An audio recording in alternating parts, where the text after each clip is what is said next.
Welcome to EPT 2023. I'm calling for my cash. I'll pick up them. Balea bags the first ever EPT Paris trophy. I'm about to change the world today. I'm calling shots I came to play. I think I'm back. Watson does the double in Monte Carlo.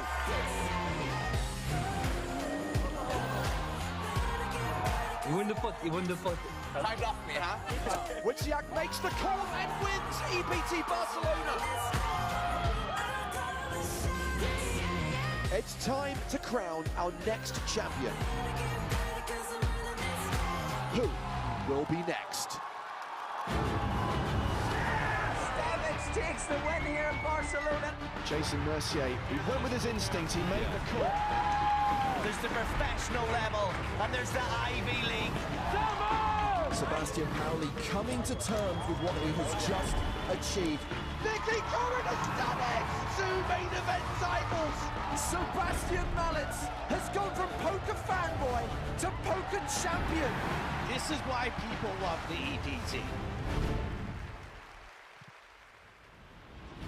Hello once again, welcome to Cyprus and the PokerStars European Poker Tour. It's the final day of the festival. That means it's the final table of the main event. Every single hand live and cards up from the Merit Royal Diamond Hotel, Casino and Spa. James Hartigan alongside Joe Stapleton. Hello, my babies. And Griffin Benger. It's the ultimate day.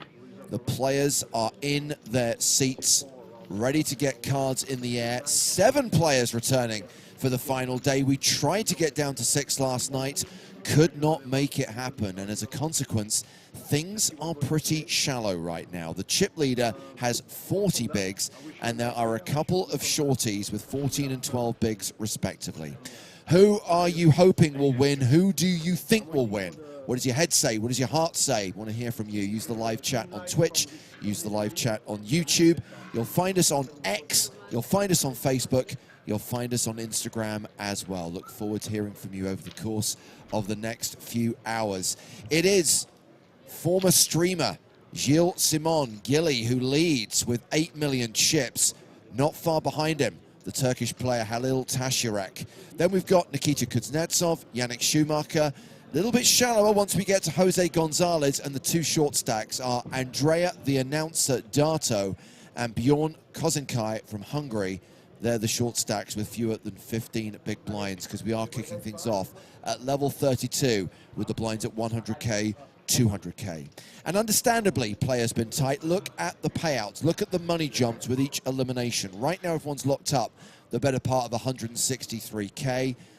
But we're looking at more than 650K for the runner-up and more than $1 million to the winner, plus that all-important EPT title and trophy that will be presented today. In seat 1 is Halil Taşyerek from Ankara in Turkey. He says he's never had an opportunity like this. He thinks he's in the dream spot. Started playing professionally 2 years ago and has been traveling the poker circuit ever since. Yannick Schumacher, originally from Germany, but now, like many German pros, lives in Vienna. Modest results in Europe, hoping for his first big score today. Bjorn Kozenkai, a former football referee, now a poker player and keen fisherman. While playing Scoop this year, was residing in Mexico and caught a swordfish. Nikita Kuznetsov is known as Ebar 11 on Stars, has a Scoop title, 2 WCOOP titles to his name, made the final table of EPT Sochi in 2020. There is Gilles Simon, won a platinum pass in the Dare to Stream competition. Hopes to become the most Googled Gilles Simon, has got some way to go. The tennis player has 16 million in career earnings. Loves the mint tea. Jose Gonzalez from Spain, very much into music, has a rap crew known as Latin Hydro. That's what he was listening to yesterday. Andrea Dato from Italy announces every action. That's why we call him the announcer. He came fourth in EPT Barcelona back in 2014, looking for the win here today. Has some work to do. Saw him with a big smile on his face getting a coffee this morning. I think he's relishing the opportunity. We are. Olivier announcing the restart of the game, kicking things off with the blinds at 100,000, 200,000 with a 200,000 big blind ante. Let's shuffle up and deal. Let's start the final table of the first ever EPT Cyprus main event. Hand number 1 is underway. I'm glad you mentioned the blinds. Things are a little more shallow than they would normally be kicking off the final day. We got a 28 big blind average. Not as many eliminations yesterday as early as we expected.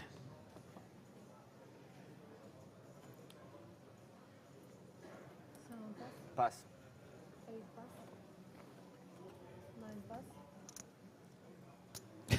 Tato with his sunglasses in this photo. Come on.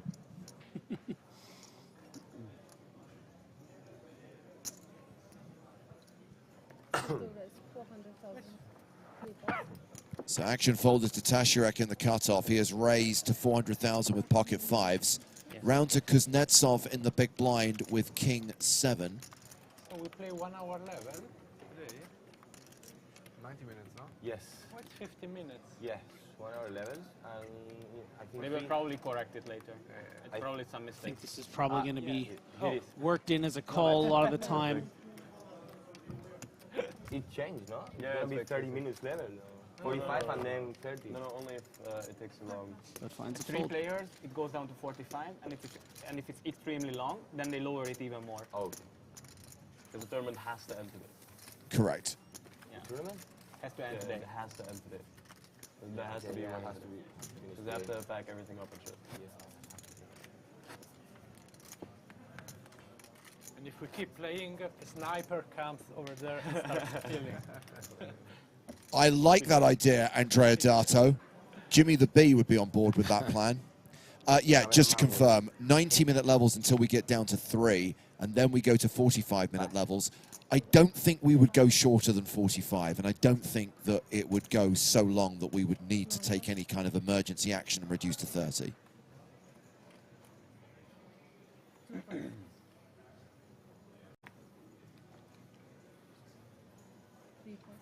Now, on the one hand, Griffin, with the stacks being this shallow, you think, well, we're going to see a lot of eliminations early doors. On the flip side of that, everyone's a little bit handcuffed at the moment by not having playable stacks and by the payouts, by ICM considerations. Yeah, and there's really not much separation between the chip leaders either. We look at, Tassarak is now jumped past Simone with that single raise pot now at 41 big blinds to Simone's 38. So there's not really, that chip leader we're used to seeing with 70 to 80 bigs. It's able to really take advantage of the ICM. So I think everyone's going to be playing pretty carefully here on this final table.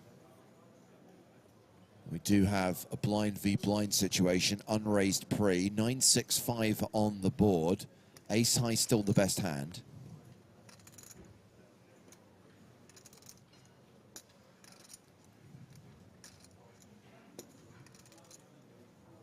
Yeah, I think as far as unpaired situations go for this ace-deuce, you'd much rather something a little less coordinated. A 9 sort of 6-3 even, you'd feel more inclined to check call. I mean, I wouldn't put it past Kuznetsov to still find a check call against what I would imagine would be a small bet if Simone comes in with one. But instead, Simone going to take that free card. And that's really also, I think, because Simone doesn't necessarily want to, I mean, he might think this hand is good a lot of the time with king high, right? Doesn't need to start bluffing with, say, something like a 10-7, yeah. Jack 7.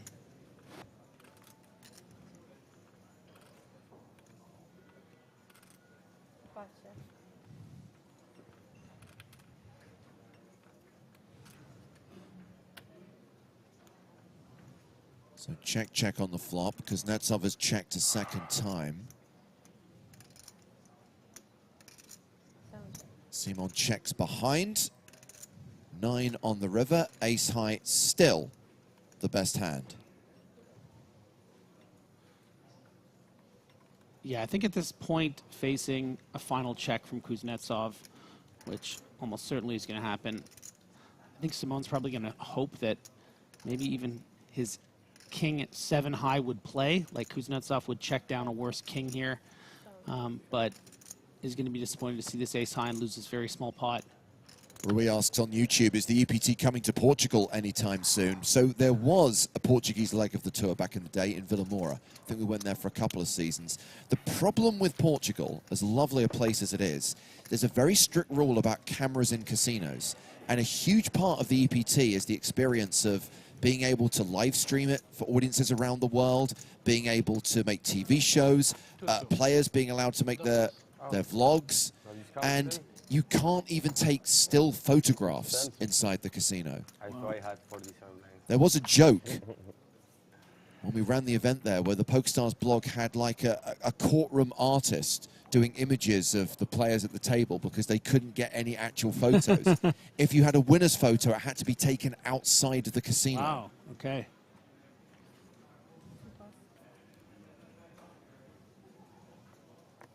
So take it up with your local casino. Get back to us. Let us know if anything changes. Here is Bjorn Kozenkai. Yeah, this is hand 3 of the final table. And Kozenkai, who is the shortest stack, starts the hand with 12 big blinds, announces all in, has been presented with the red triangle. Yeah, this is the shove and pray spot. I would imagine one of the worst hands, Kozenkai, is going to be prepared to shove here. But the great thing about it is you are going to fold out hands like this a lot of the time that are beating you. And even the king-jack offs, given the stack distribution at this table, I think you fold out that better king as well. But you're really just trying to acquire chips, and a little too good in the big with the ace-10. Yeah, Gonzalez snap calls, and it is a domination situation. Kozenkai at risk and way behind. Király 10, áv 10 ellen. Whatever happens to Bjorn here, clearly a bright future on the tour, just 25 years old, and an incredible run here at EPT Cyprus. Kozenkai is a coach and shareholder at BitB, one of the most renowned poker stables. Guaranteed to pick up his first six-figure prize today. Will it be $162,925? We go to the flop, and it is 9-7 deuce. Gonna look for a little help on the turn here with a queen or a jack if that king doesn't pop off.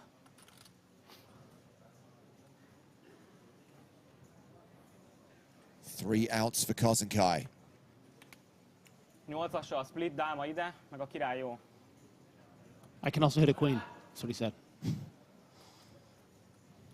Kings and queens are working for him. There are opportunities as well.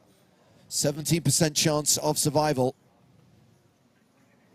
Yeah, Kozenkai will take an 8 here too. Thank you, guys. But it's a 3 on the river. Ace-10 high it holds, and Bjorn Kozenkai is the first player eliminated from the final table. 7th place finisher, 4 just shy of 163 grand. And we're down to the final 6. Nice little compliment there at the end from the Turkish chip leader. If you can't tell by the flag. I wonder if he's going to get kicked out of his own stable. So still no Hungarian winner on the EPT.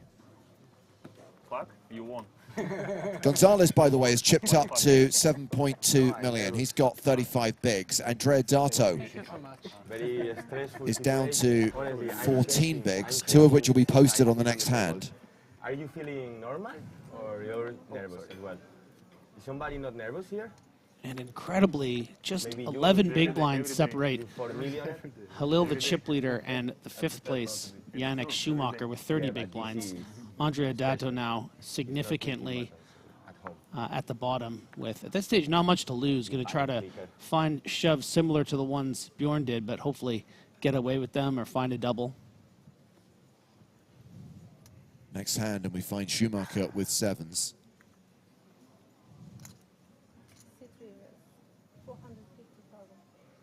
Opens with the short stack in the big blind here.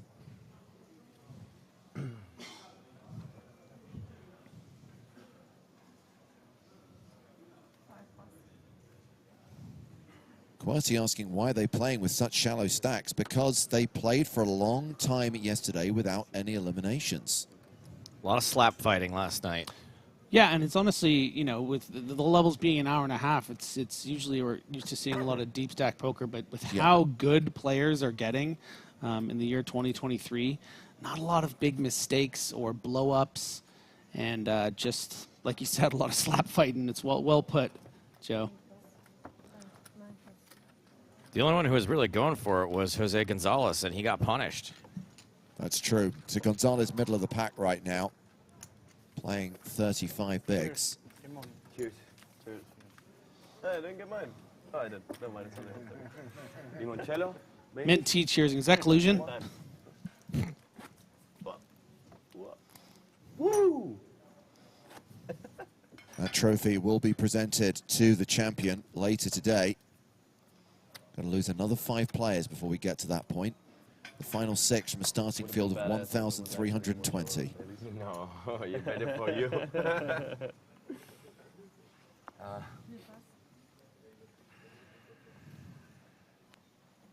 Queen 10 for Kuznetsov. Does he look like this when he has a good hand? Because it kind of looks like he has Queen 10. Kuznets sad. That's what I call him. Yeah. So forlorn. Round 2, Gonzalez on the button. Jack 5 offsuit.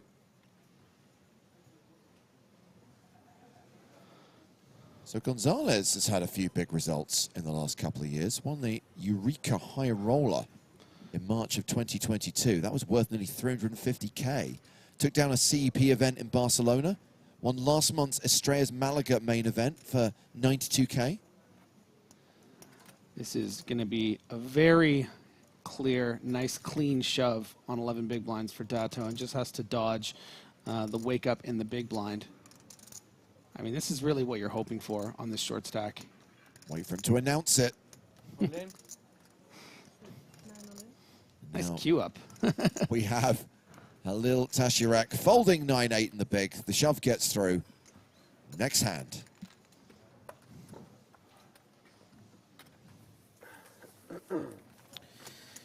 MJB Wilkie says, might be a bit technical, but does the widget only look 1 card deep because the percentage win goes up after they get more outs, even though if you check all possible outcomes, an exact percent could be found? It doesn't sound technical. It sounds like gibberish. Thank you for your question. Was it a question? I think you may also be confusing the graphic system with the widget. The widget is purely an algorithm which is predicting how many players will be left at the end of each level.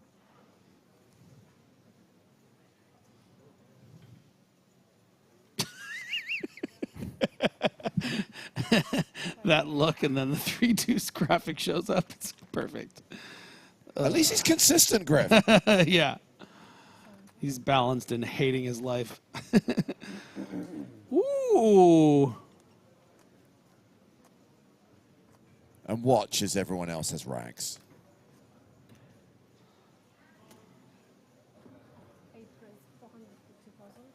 The raise is to 450,000. Tashirak folding the small blind. Yannick Schumacher in the big blind. Told you, no one has anything.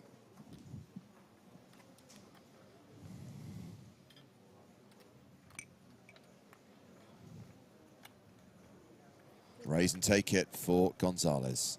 You got nothing to do today, guys. Nothing to do today. Okay? Okay? He was blocking all the other good hands. I knew you were thinking that. I was just wondering if you were going to say it. Give the trophy to this guy, please.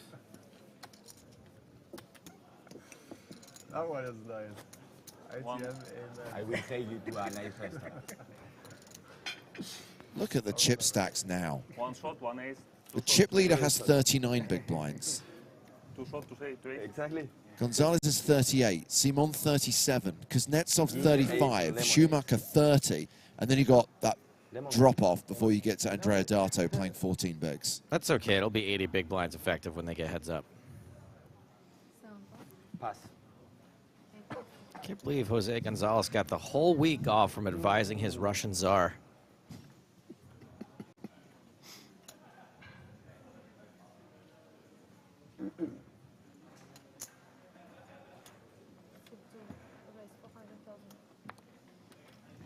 He is a cat, and he really is gone. Tasharek raising the button. I think it's fair to say we've been pretty impressed with what we've seen from Tasharek so far. Yeah, for sure. Started playing poker for fun while he worked in finance, and obviously realized he had a knack for the game, so started playing semi-professionally, and then 2 years ago left his job to play poker full-time. Yeah, he's good. We've seen some really well-played hands from Halil. Certainly the look of someone I would underestimate at the poker table. Yeah. Yeah. He is the elder statesman of the table. And certainly some biases with these young internet stars.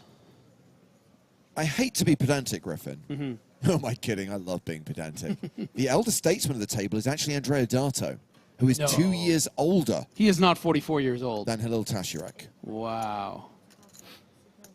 He wears it well by hiding the bags under his eyes with his glasses and even the little photo.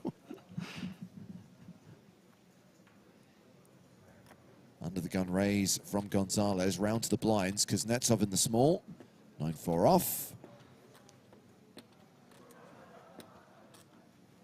We got to see if his face changes at all, if there's a playable hand. This is actually a narrative I'm very interested in myself. And now we have Simon with Queen 3. Okay, I only flash aces, no kings. He's such a card. I don't believe that. If you had kings, you would have shown. You're a smart guy. Lost Cause on YouTube says Tasharek gives out the big daddy energy. Grown man wisdom among boys. Wow. Nice, I like that. I don't mind giving Tasharek the compliment, but I don't think there's a lot of boys at this table. I think we got a bunch of grown men here. Ooh, never had that many chips in my life.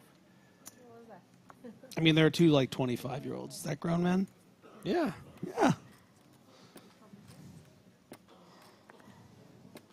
Isn't there a thing about like our brain developing until like a certain age or something? What's the age? Do you know this? What I'm talking about? What's the age of what?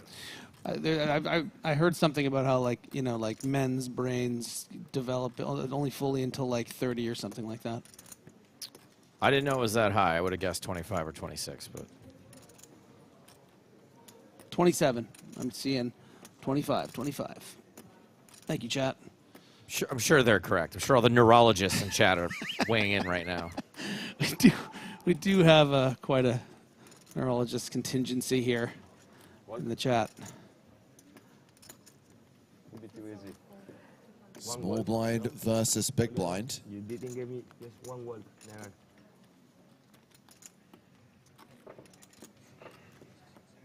I have to punish you, bro. Check.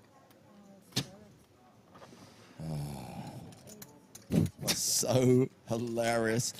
By the way, Gonzalez got to a point yesterday where he was out of time bank cards. Obviously, every player gets an additional 6 cards today. Most of the table has carried over a significant number from the last few days, but Gonzalez starts today with 6. 7-6, offsuit.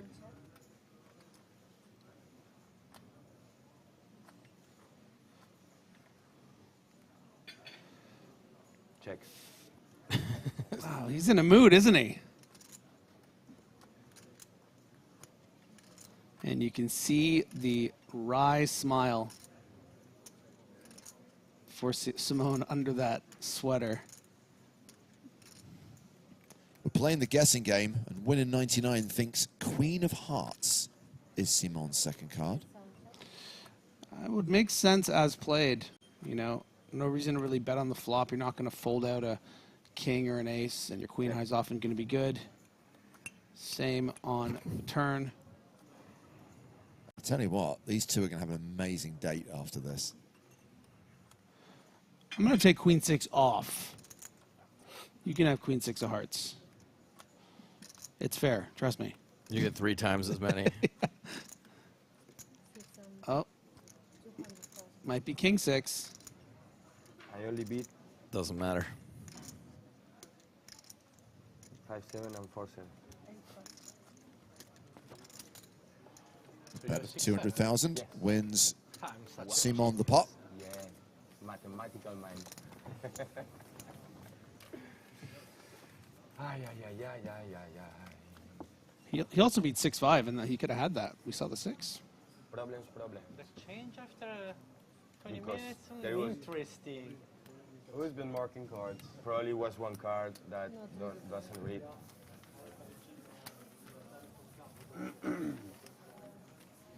Jose was getting too many strong hands. Yeah, like now. I should roll it, but I love you, bro. You earn me. That's you play with the feelings, you know. That's must be not allowed. Lord, Psychological warfare. this guy is playing with my feelings. He's very lovely. It's allowed. Women do that all the time. MJB is I back. wasn't gonna say it. What is the man in the suit doing? He is the floor manager who's in charge of running the main event. Specifically, he was changing the deck just now because with the cards that we're using, with the RFID chips in, which relay the information to the graphics, occasionally the cards get damaged and the scanners don't pick up the cards. So that's why the deck was changed.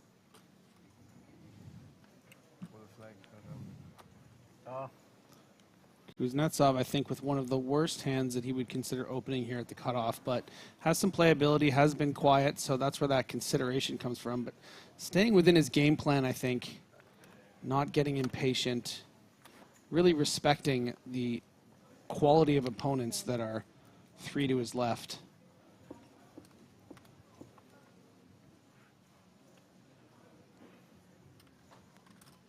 One important thing we haven't highlighted yet, not related to this final table, is that with it being main event Sunday, you've got not 1 but 2 mini main events in the mini EPT CYPRUS online series. A reminder that if you open the PokerStars software, you should be able to see this in the main lobby. It has its own tab on the front page. But if you don't see it, probably not available in your part of the world. But there is a $5.50 main event. There is a $55 main event. Both are awarding gold power passes to the winners.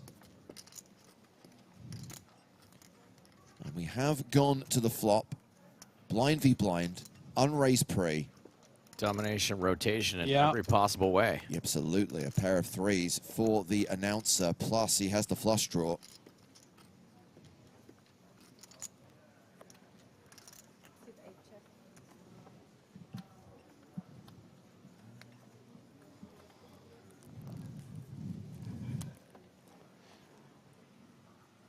I'm sure Data would like some protection here, but he would hate to bet and never fold here if Gonzalez elected to check raise. So just going to check back, and I think that's the best way to go about it here.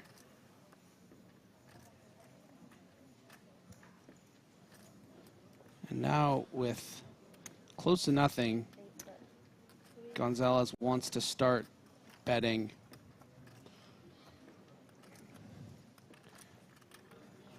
Dado with far too good a hand, I think, to fold to 300,000. There's got a fair few people tuning in for the first time today who haven't seen the previous day's coverage. Vexium saying that is one impressive beard. Obviously, Gonzalez has been a huge part of these streams over the last few days. I'm really appreciating Gonzalez's new lease on life after being rescued from that deadly parasite by Leon Redfield in the mountains of Spain. Meanwhile, domination, restoration. Gonzalez pairing his 6 on the river. Pretty sure that guy attacked me in the bell tower. He did, yeah. With a pitchfork. Yeah, he did.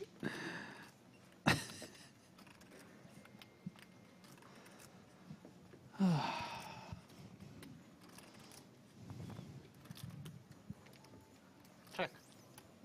Oh, he's going to hate to see this. Yeah. You outflopped him, and then you got rivered. Gonzalez takes the slight chip lead, has the advantage over Halil Tashirak. Yeah. He was at the bottom yesterday. That's true. Now he's at the top. Andrea Dato still at the bottom with just 10 big blinds. Top of that bell tower, exactly. You know, that joke's a really good case for the existence of remakes, because I feel like you never would have made that joke. Absolutely not. Most people wouldn't have got it either. Yeah. And I don't think I would have gotten it, even though that's one of my favorite games. But I hadn't played the original for 10, 15 years. So let's keep remaking things. Oh, don't worry. They're not going to stop anytime soon, Griffin.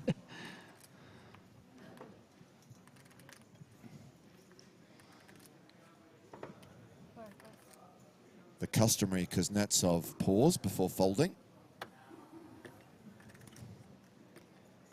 Round 2, Gonzalez. 6-4 off.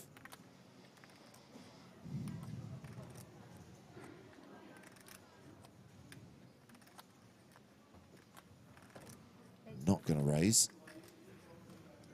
Dato, queen 6 in the small.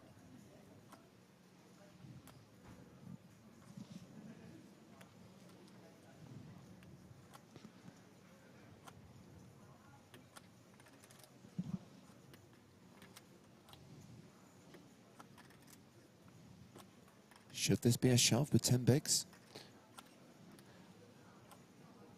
I think so, yeah. You're not loving it, though, are you? So, yeah, Dato has mixed in a limp. I think this is okay, too. Because it's, 10 big blinds, and you're not going to fold out more than 2 or 3 better queens. And if you think your opponent's not going to ever really bluff shove pre, I think I like it. Well, with Dato calling, Tashirak checks behind. 8-8-3 on the flop, and Dato is a 2-1 favorite. So you have to balance out the fact that you're not going to fold out a ton of better hands with the fact that you are going to let equity be realized to lots of worse hands. Yeah, I mean, you would shove probably queen 9, queen 8, because you would hate to ever limp fold hands that have that much, not playability, but equity realized on like runouts. You know? Queen 6 is a pretty lame hand, Exactly. And you're gonna have you've just gone through the blinds is the other thing, right? Like if you do limp and get shoved on, you have 9 big blinds to have a full rotation to try to find better spots.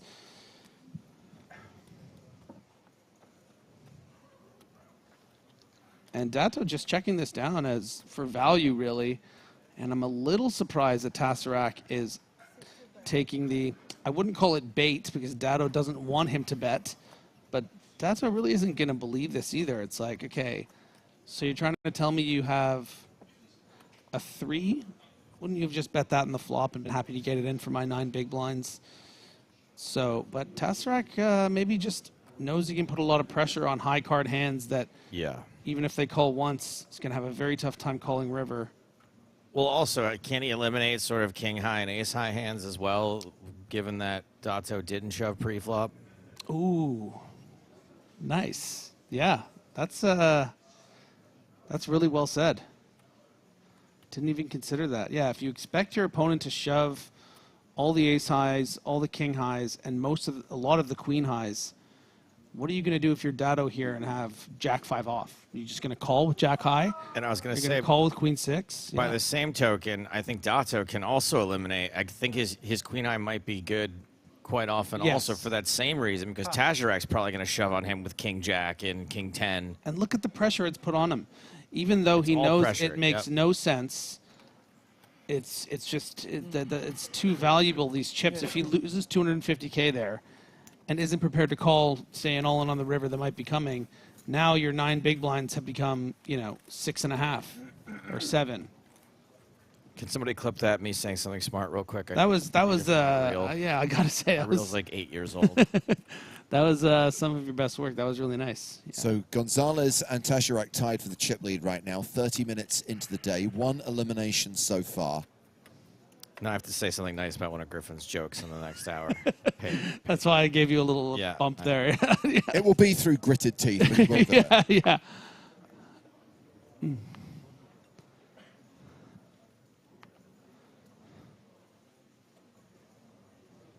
Kuznetsov folding under the gun.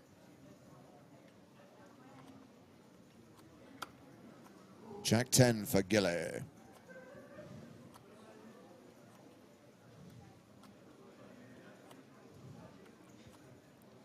If you're watching on Twitch, you're being invited to spam a willy to support Gilly.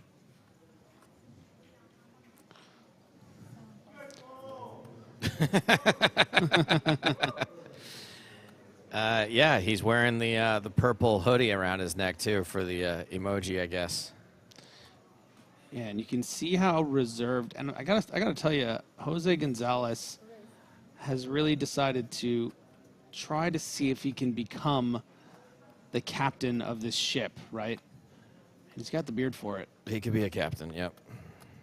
Not going to get through these fish hooks, though. No.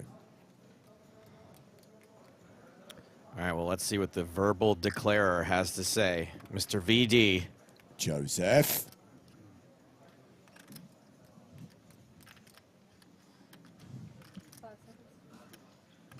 All in. He says all in. When Mr. VD says all in, you give him the clap. Joseph, I've already had to unplug someone's microphone during this broadcast. Don't make me do it to you. Just thought it was a good move. I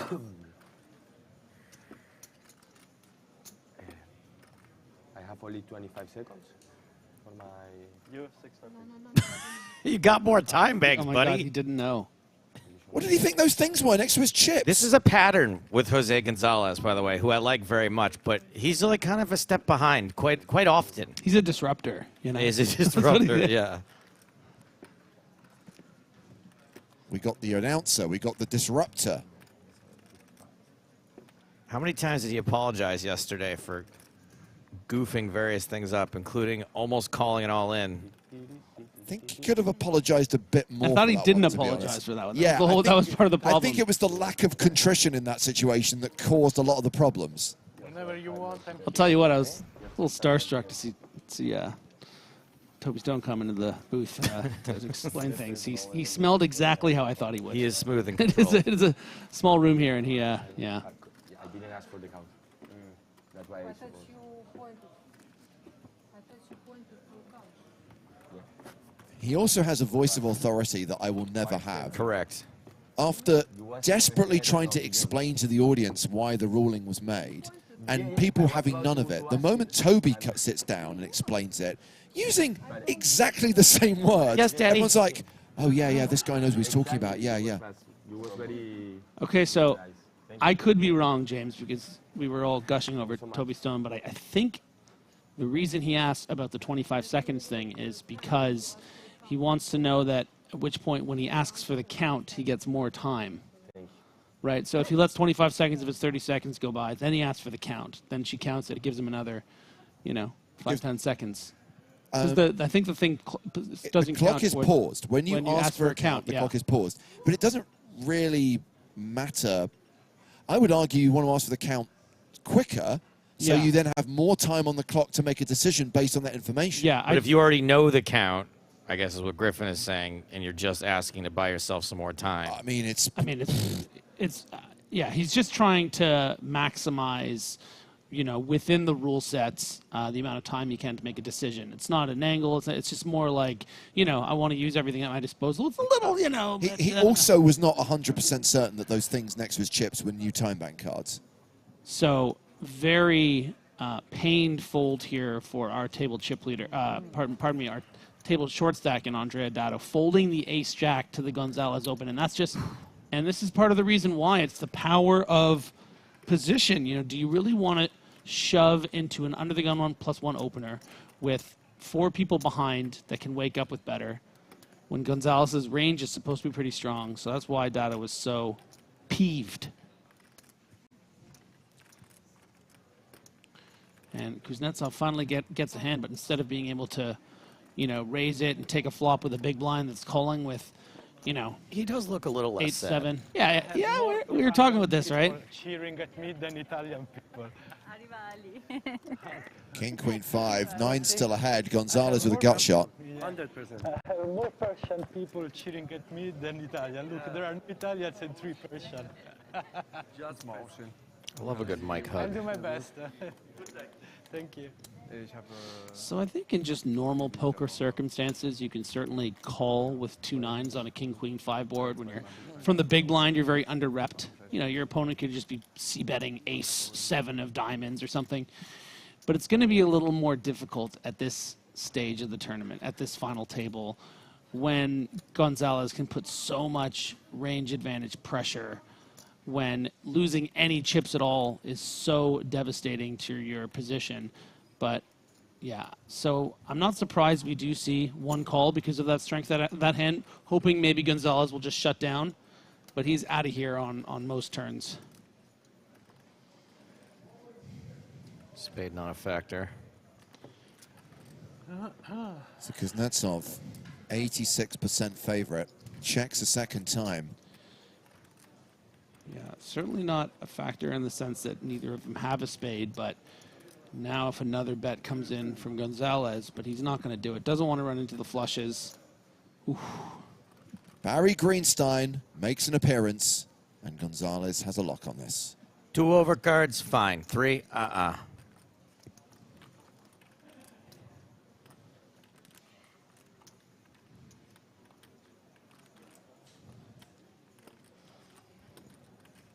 Yeah, Kuznetsov hates that river because not only does it mean he probably loses, but if he was winning, he'll get bluffed. 9s all day on the small blind, bro. Come on. You have always 9 on the small blind? Big blind. It's the 3rd time, right? Yes, but it's big blind. Always a little off. Yeah.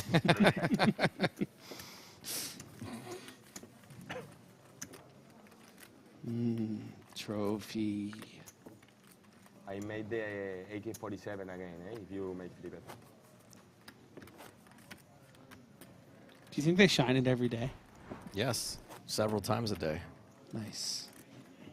Chip counts the remaining 6 players.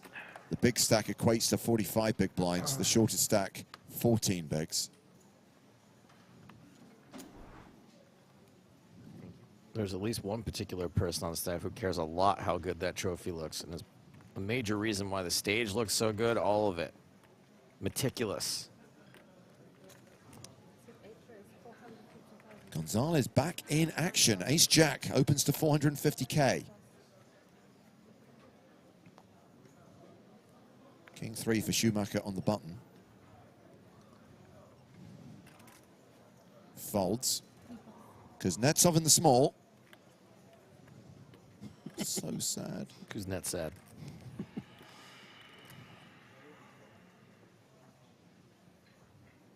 And now Gilles Simon in the big. Queen 4 of diamonds. Do you think he is wearing the aubergine colored sweatshirt intentionally because of his emote? Well, that is also the color of Twitch, right? Oh, yeah, true. Purple. He has defended. And the flop is ace-7-6. Gonzalez flops best, top pair.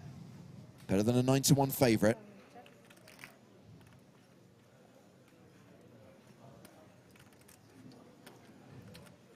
Simon playing in flow. Checks to Gonzalez. C-bet incoming. 300,000 into 1.2 million.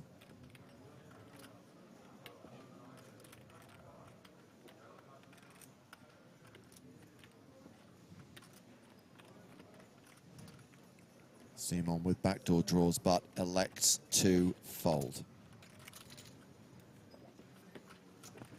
Well, we spoke to Gilles Simon before the start of play today. Important to remember, at that point, he was coming into the final table with a very slight chip lead. So Gilles, 5 final day of EPT Cyprus, and there you are with the chip lead. Just tell us how that feels for starters. Well, only barely the chip lead, right? There's still another 3 very big stacks, I think. That, you know, like at this point, anything can happen. So if one of either of us, or even one of the shorties, or one of the one mid stack, like if one of them doubles up or wins a couple of big ones, they can still get the runaway chip lead, you know, and then the final table outcomes can still vary a lot. So, you know, it's good. I'm very happy with how I played yesterday, I think, and the position that I got myself to now. But anything can happen, so, you know, it's still all gonna come down to this very last couple of levels that we're gonna be playing today. So yeah, it's very, very exciting to be here. So. And you seem like a very calm and composed guy at the table, but if you took down this one today, what kind of emotions do you think might pop out? I have no idea. You know, I think we're one of those things that it's something that for 3 months ago or something, you know, before I started getting some really good results all of a sudden, felt so unreal. It's something that you dream about, but you don't even really think that it's that close, right? And now all of a sudden I'm on such an insane heater that, you know, these things just happen all of a sudden. Because yeah, it's such a unreal, it would be such an unreal feeling that I have no clue what kind of emotions will pop up. We'll hopefully figure out, you know, so. That was Gilly speaking before the start of play. We come back to the final table for hand 15. A button raise from Kuznetsov with ace-6. Gonzalez 3-betting from the big blind with ace-king. And I expect to see Kuznetsov looking pretty annoyed here, but I also think, you know, obviously Gonzalez is VPIP, as they say, very, very high on this final table. It kind of appears like he's running over everyone, but I think everyone's very aware that this is more of a card distribution thing. Gonzalez is obviously someone that will push edges, but he's the one that's been getting the raising hands, and Kuznetsov was very comfortable just letting go of that ace. I'm fine, thank you. Okay. Yes, sir. Thank you very much. Back to the Gilly interview. Yeah. I'm used to the Dutch speaking excellent English, but his accent is non-existent. It's also really handsome. I didn't Sure. quite take it in before. Got some main character energy going on.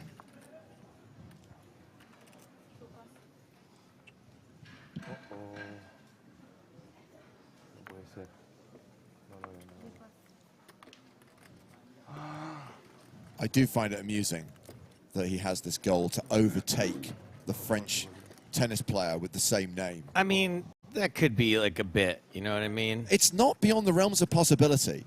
Because print things, it's hard to tell something's a bit. Gilles Simon, the tennis player, is retired and achieved 16 million in career earnings. This Gilles Simon is 24 years old at the start of his poker career. It's not beyond the realms of possibility that in the next 2 decades he could eclipse him. I mean, 8-digit amounts. Tough to get to. But this would be a good start. Look at Gonzalez, all the way up to 53 bigs.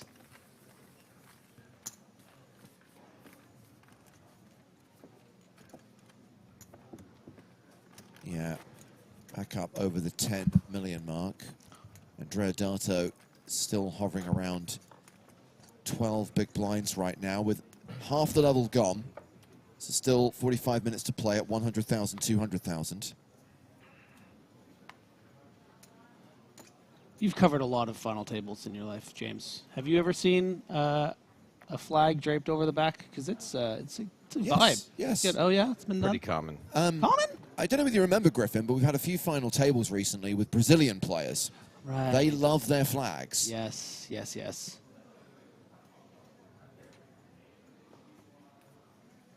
Maybe it's just it's very striking flag. That's why maybe I'm noticing it more. It's certainly not one of those like red, green, orange, horizontal, vertical, different orders, and you're like, which one is that again? It's very clear what it is. Yeah. And as we had Elkanut's highlight yesterday, the fact that there were players at this final table who can achieve the first result, the first win on the EPT for their country. I imagine that Halil would be incredibly proud to be the first ever Turkish EPT winner.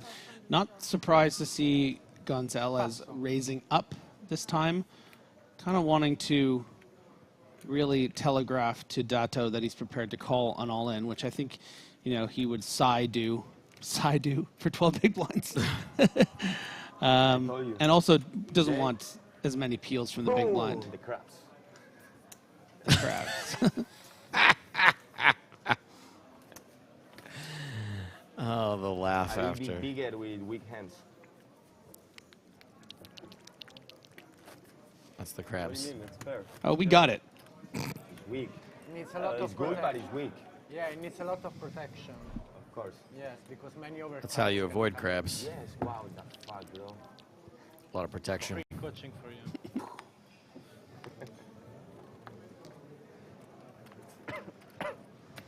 You know what about Latin people? We are specials. Story checks out.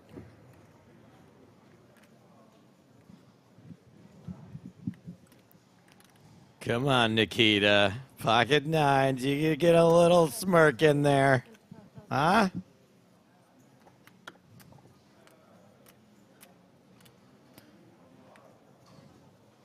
Queens. So close. Very close. See how close the jack is to a queen? Jack is close, and then the other one, I mean, basically you're only off by 2 cards.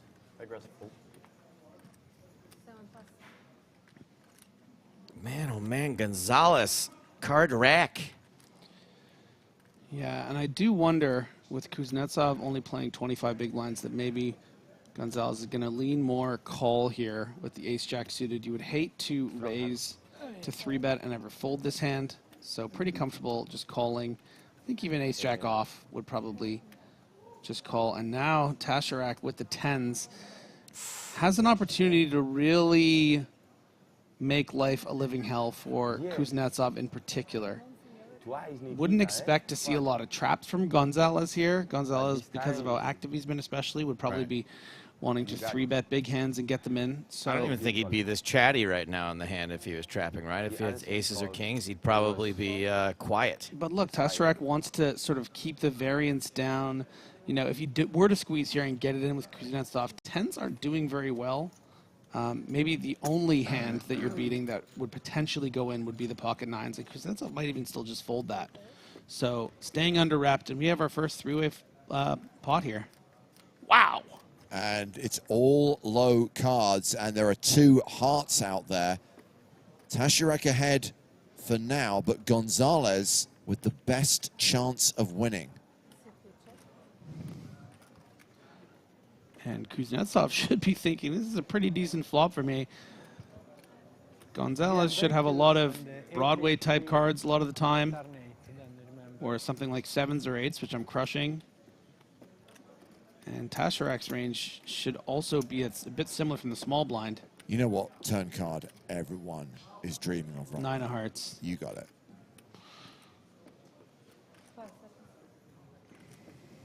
I'm not.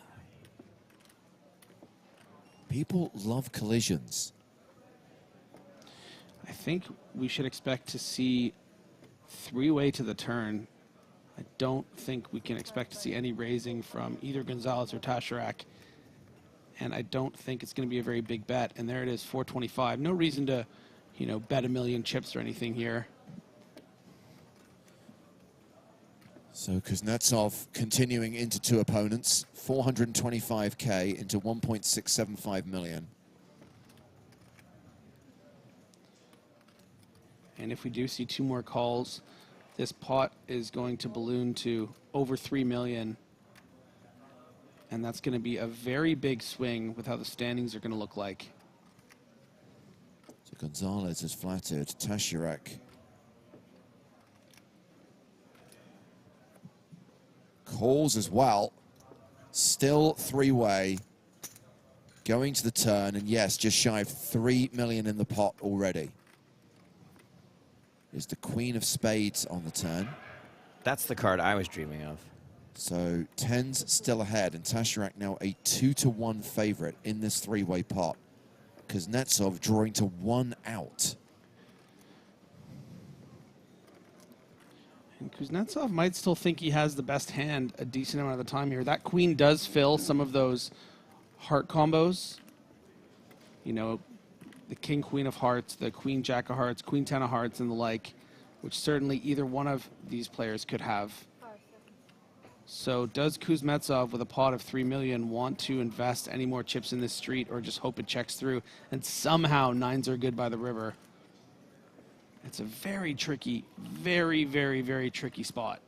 Well, he's playing a time bank card, getting himself additional thinking time. Because the other thing you have I think he's going to barrel. Yeah, because the other thing you have to consider, James, is that Tastarak happens to have 10s, right? Yeah. But that's the only better pair that flats in his spot here. So he can have pocket 5s, pocket 7s, pocket 8s. Pocket jacks would have probably 3-bet preflop. So it's just, he's expecting to be ahead of Tastarak a lot. Gonzalez is going to have a similar range. So it's very, you know, you kind of want to protect and get at least one guy out if you think that you're ahead of both of them enough of the time. A bet of 1 million. Gonzalez chasing the flush, not going anywhere.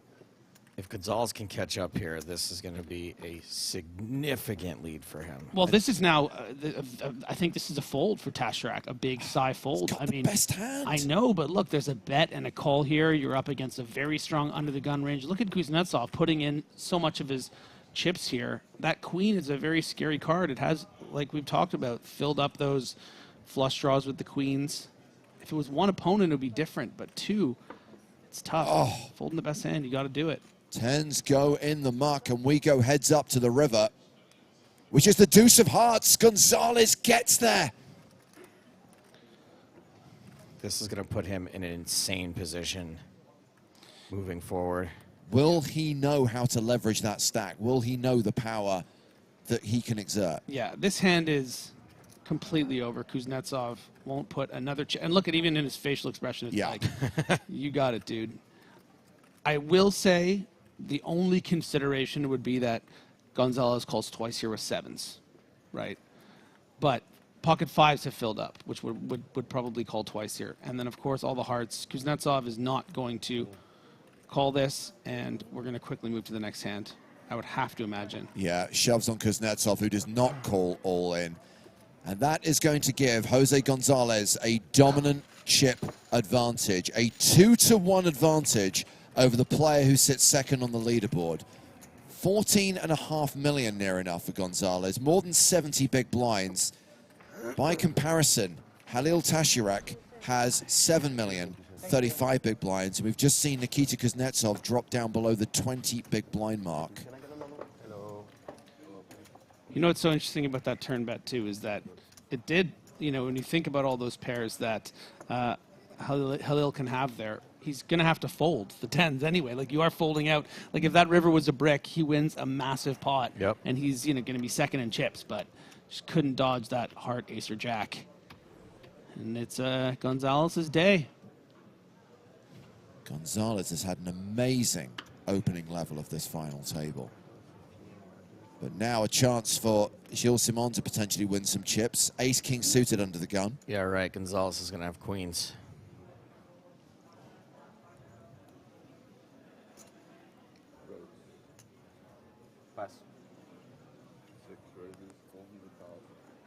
Yeah, good question here from Nikki Manish1 on Twitch. Kuznetsov would have been chip leader, no? Had he won that hand? Yeah. Yeah, would have been close. Yeah. It's so shallow and the stacks are so close.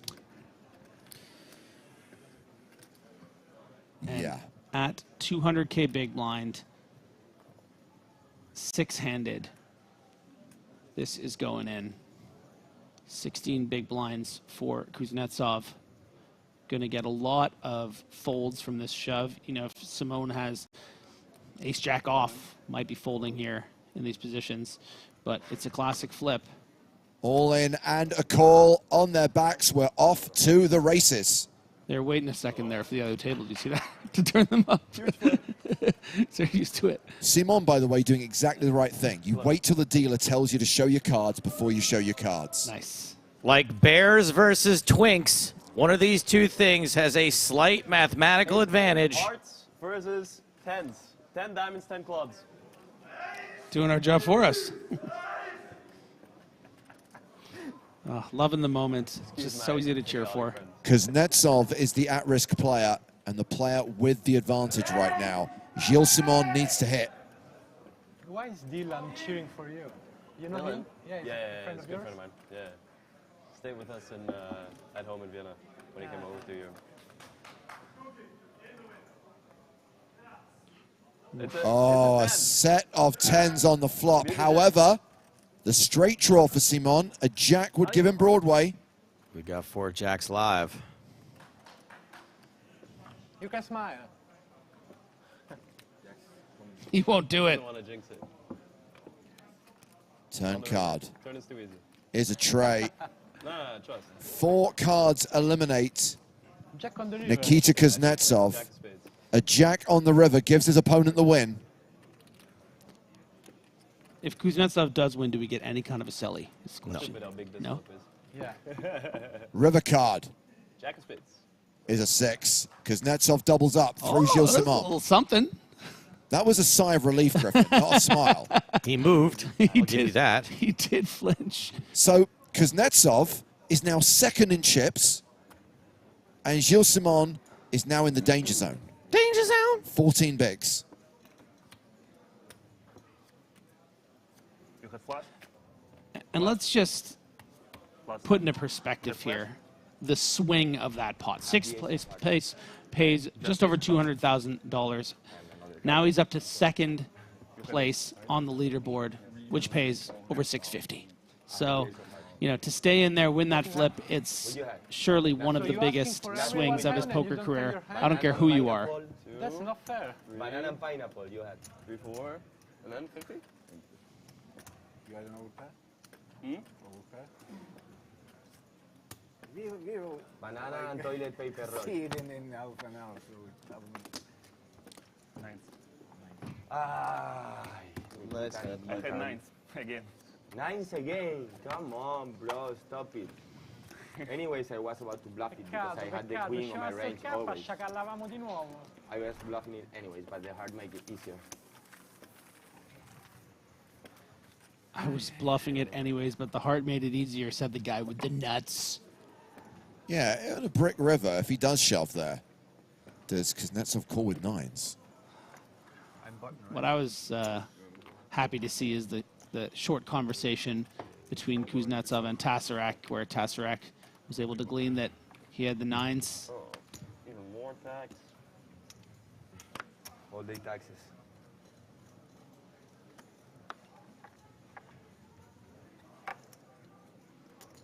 Hand 20 of the final table. Gonzalez folding under the gun. D'Arto's out. Folded to Schumacher on the button. Jack 7 off. I've been digging Schumacher's shirts every day, where he really prepared for like a vacation, you know, like he was going to enjoy the beach. And now he's these are his clean shirts, you know. It's a blind v blind. Kuznetsov with king queen in the small. Yeah, and Simone with just 14 big blinds. A couple different ways you can play this king queen. You can just shove it. You can limp to induce. You can raise to induce. But this is an excellent blind on blind hand. Shoves on Gilly, who's got deuces. Oh boy. And I don't think I'm ready to flip again emotionally. no, it's just a bit too many chips. You're flipping against the entire range. You have to fold. But would have been interesting had Kuznetsov, you know, limped with the intention of trapping or raised, because then Gillies, I think, would have shoved and we would have gotten the big flip. But that's kind of why you shove as well, right? Just like guaranteed to take it down if your opponent doesn't have a calling hand. Yep, thank you. Thanks.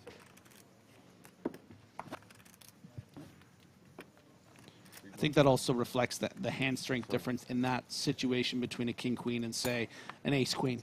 You might limp the ace-queen to, you know, induce some weak ace shoves, but you would hate to limp king-queen there and get shoved on by, you know, ace-deuce off that would have just folded to the 14 big blind shove. Sure.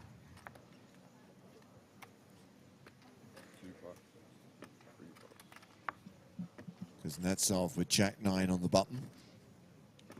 Yeah, I think Kuznetsov's probably ready to play a little bit here, but with the pressure that Jose Gonzalez in the big blind can put on that second and chips, and also it's a collision effect, right?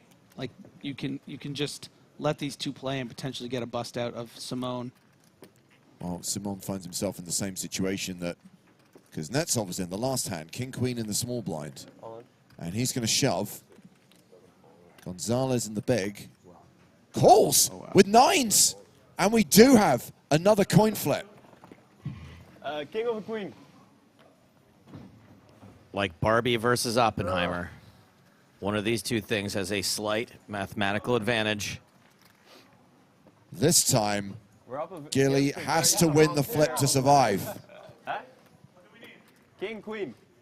Spades, clubs. I have king, queen. Now that is a fair fight if I've ever seen it. 51-49. Easy, very doable. We have both 2 flash draws. Yeah, we both have 2 flash draws. This is the ultimate flip here. Look at this. 51-49 pre-flop. My friend, whatever happens, happens. Whatever happens, I love you, bro. Oh, that's sweet. Ah, 2 queens, also 2 diamonds. I will say 1-9 has been folded by Kuznetsov on the button, but those diamonds are some potential. You want to keep me? Some straights, too. Yeah. Appreciate it. Yeah. We could see a lot of sweaty turn cards.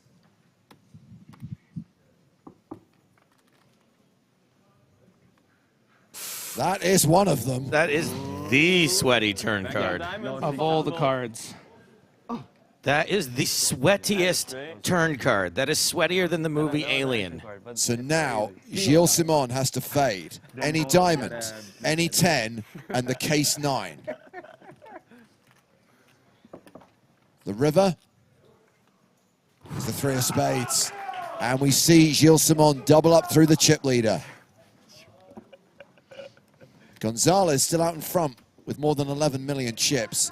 Simon now 4th on the leaderboard with 30 big blinds.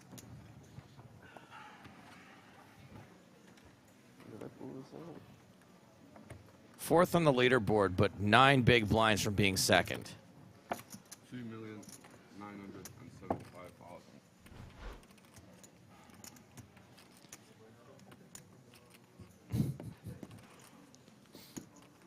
And I think the attention is going to turn now to Andrea Dato, who is at the bottom significantly here with 12 total big blinds, including the 2 that he's about to put in. Yeah. You even get a discount. I got 1 million more. They thought, okay. 8, 9, 10, 12, 8, no. 8, 9, 10, 11. I can afford it. You know I love you. I told you I would love to do 300 with you and G4. G4 is not here. I would love So much love. and you're gonna make a good deal for me, okay? Maybe. Let's make it there. Let's go. What a nice game. The way it's going, if Data busts shortly, we could end up with a 5-way deal. Is Brent Spiner playing? Okay. Oh, on that subject, what happened to Jason Derulo? Did his Sorry, flight guys, get but cancelled? That's the reality. I'm sorry for you, but we got a heads up here. Okay, Nikita? We're not overrun all night long.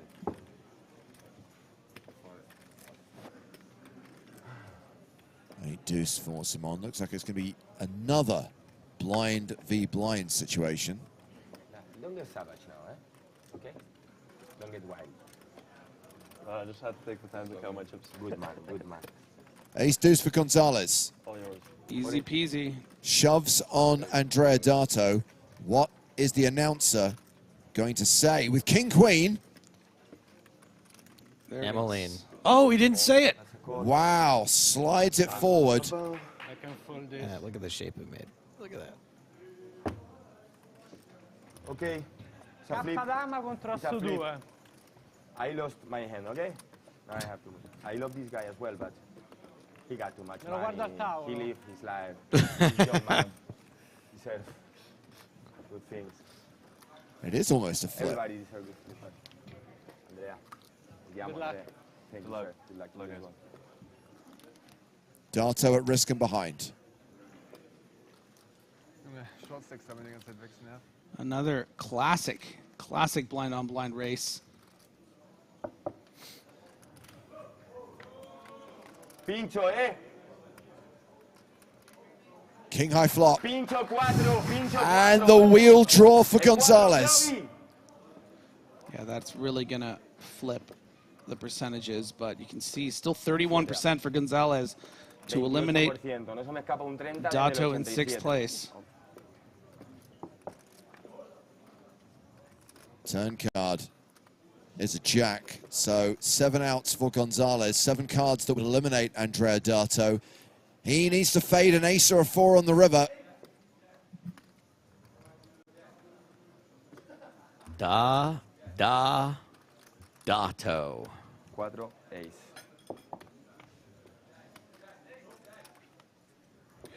Two pair. And a double up for Dato. So Gonzalez has just lost 2 big hands in a row, but still has the chip lead, close to 9 million. Doesn't quite have the advantage he had an orbit ago. Andrea Dato has doubled up to 22 bigs, but is still the shortest stack at the table. But one double up through Gonzalez, and he's on top. Correct. Yeah. It's evened out a little bit again. Any double up now from any of these players is going to take them from where they're at to the top. Every one of us. Yeah, and you know, our hour-and-a-half levels have never been accused of being too fast, but it's just the way that these guys have played so well, just little jabs back and forth, just so measured all throughout the last couple days has now created the situation where the game's catching up to them. There's gonna be some big variance, big swings. Yeah, yeah. And again, with 24 minutes on this level, a reminder that in 24 minutes time, when we hit the break, it then becomes even shallower because the blinds go up. It's going to be shallower than my Tinder profile. Yeah. 10 more years. Round 2, Gonzalez on the button. Gonna go up to James's favorite level, 115,000, 230,000. Gonzalez with ace-queen suited. Wow. He must be exhausted. No wonder he's so loopy. Give him a jack-5. And an 8-4. Look, Dato only has 20. Listen, I mean, I think it's. Oh man, if it was the ace-6, I feel like Dato would just fold. If this was suited, I think it would almost certainly be going in. But I don't think Dato can fold this, but I don't think he should shove. Oh, good work, good work. Wow. So round You know what? 2. Not worth it. Tashirek, who has king 10 in the big.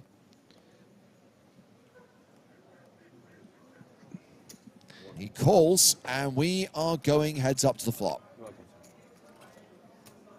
They're just so good. I'm not saying I would have shoved ace-5 off there, but you know, maybe trying to find a little room for a 3-bet, something like that. But 22 bigs, you kind of have to just fold. Well, Tashirek has flop best, pairing his king. Action goes check, check. Turn card is a deuce. Tashirek now a 95% favorite.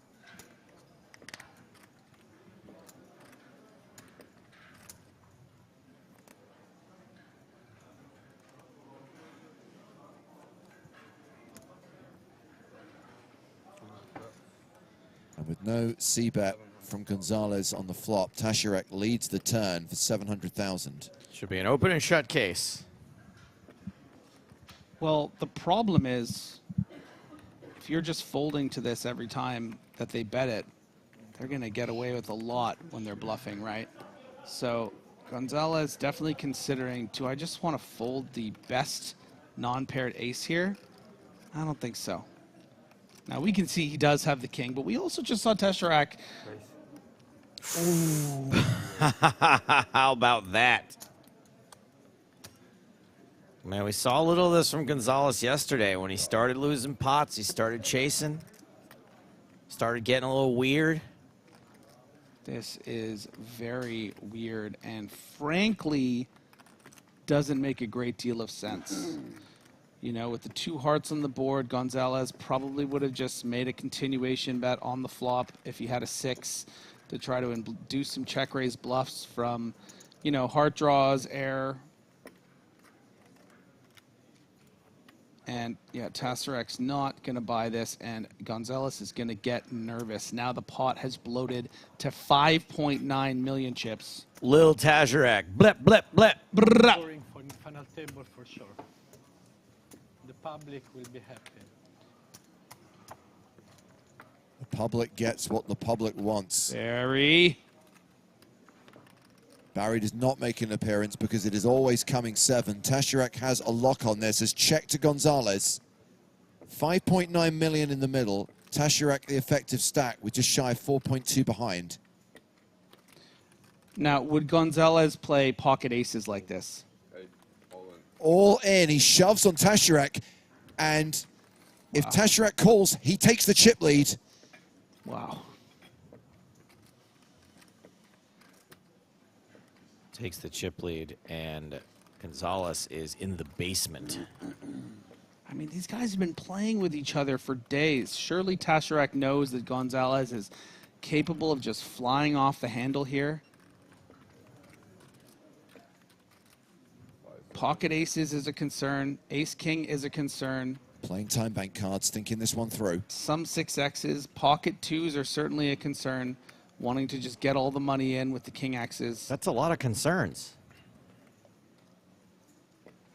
But then all the bluffs.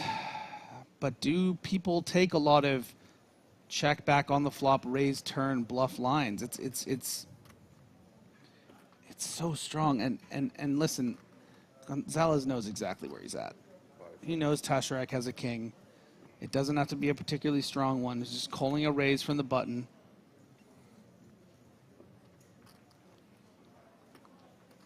Oh my God, this is epic. 2 time bank cards played so far.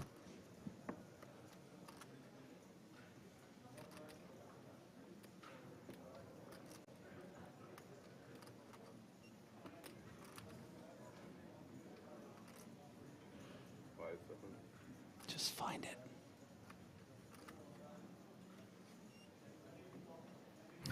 Ooh, I thought that was the cards. Just find it.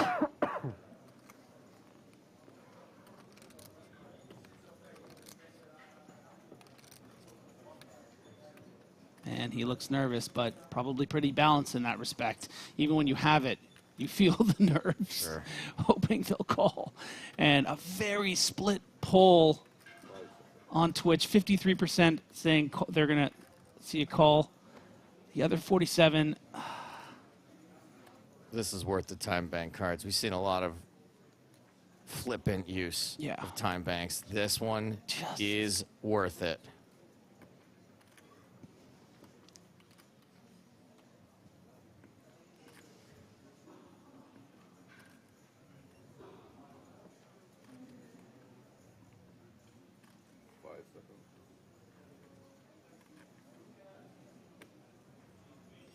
Another time bank card. That's the 5th one he's played.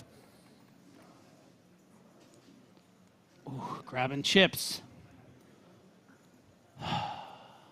And the pressure that is being put on here. Careful, dude. Forward motion. This is often once in a lifetime opportunity to be on the final table of a European Poker Tour event. And look at that. What a bluff. Folds the winning hand. Gets shown the bluff. Look at the red face. Gonzalez. Deuces, you know, you was thinking on deuces on your mind. I think it's the same on king or sixes this situation. With kings. The Spaniard back up over 12 million, 60 big blinds. Is that Tasarek now the short stack at the table with 20 bigs. Is that a tea kettle I hear going off? Hi, everyone.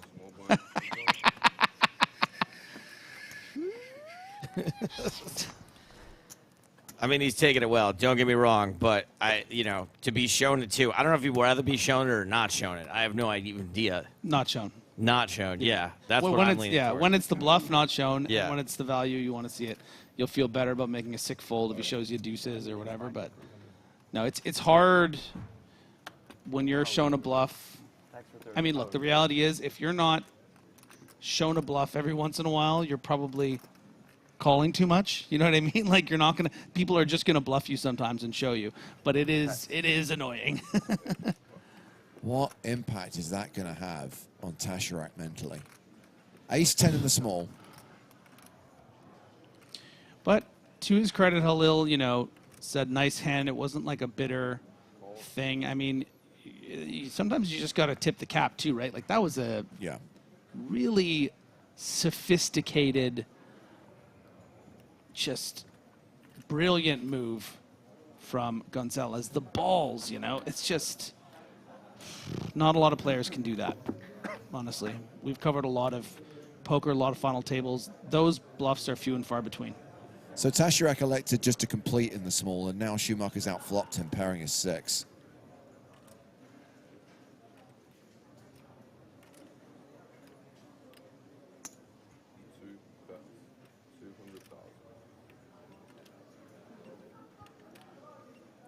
Gets outflopped here too. Ugh. Yeah. Ugh. Bets 200,000. Schumacher with bottom pair.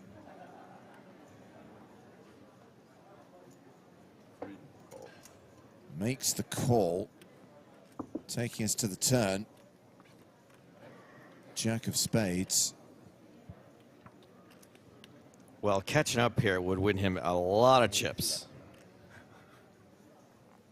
You need a cigarette? Of course. I need a joint. Me too. I want to go back to Yeah, and you are going to be able to fold out some 9x and 6x hands, 2-barreling here, but I don't mind the slowdown here from Tasarek. Schumacher's a pretty tough customer. I think a hand like King 6 is probably going to call with that gut shot as well, so don't think would have been able to shake him. Inconsequential deuce on the river. Schumacher has a lock on this. Did not catch up. No justice. Justice. Come on, dude. And I'm quite okay with this passive approach to this hand. I think that, you know, kind of flying off the handle with a couple of big barrels, you're not really in your flow yet as something like that happening, and it can be a bit dangerous. So I think Halal is doing the right thing by just keeping his cool, and, you know, is technically the bottom stack, but that can just switch in a heartbeat. Tasharak is the low man at the table, 18 big blinds, and the blinds are going up in less than 14 minutes. Demetrius, watching on YouTube, says it's not good to show the bluff. It's disrespectful at the final table. Hope Gonzalez loses. Disagree. I think psychologically it's going to really damage your opponent, and that's part of the game, Griffin. Yeah. And Gonzalez, you know, he's clearly an enigmatic, proud character, and he wants to. This is part of his shtick and his personality and his presence. So, you know, I don't think he's doing it in a disrespectful way. People know that's part of like who he is. You know, I mean, I would compare it to, you know, the controversy. I'm a big baseball fan, and the idea of sort of, you know, when you hit a big home run, how you react afterwards. There's old school people that are like, oh, it's disrespectful that he's flipping the bat or whatever. And you know, this is part of their personality. There's a line as far as I'm concerned, and flipping the bat is not over it. And showing the bluff is about as far as I'm willing to go and still keep it within the realm of, like, acceptable behavior. Yeah. I mean, I've been on the other end of it, like I said, and it's not a good feeling, but, you know. And look, it's good TV. That's right on my line. Yeah. Tasharak raising the button here with King 9. Kuznetsov with Jack 5 in the bag. Having said that, I would absolutely rocket out of my chair if someone showed me. Yeah. And Kuznetsov is going to fold the Jack 5, of course, but you could see the slight hesitation, and I think that comes from a place of, like, they are smelling the blood in the water a little bit with Halil. And these guys are so good, and the way Kuznetsov's even looking after them after the hand, like, kind of wanting to find a way to take advantage of someone that was in such control before and has now been a little bit shaken from that incredible bluff from Gonzalez.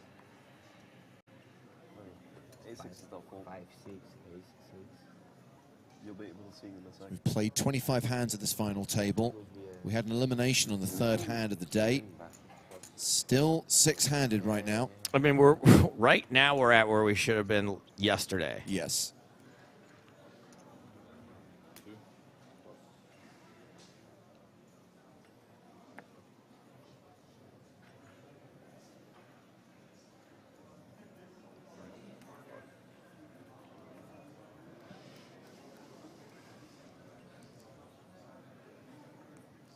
Kuznetsov technically second in chips to Gonzalez. Has the worst seat on the table, though, with Gonzalez having direct position. You know, if this were against a lot of other different players on the table, this spot, you could play these fives in a lot of a different way. You could open shove on, you know, the 20 big blind, sub-big 20 big blind stacks. You could do some limb shoving. Oh, it's actually against Simone, pardon me. But he's also at 28 big, so it's going to go check, check. Ugh, imagine getting outflopped here. Vlad watching on Twitch says, I've played a few times against Gonzalez. He never means any disrespect. Absolute gentleman and always up for a good laugh.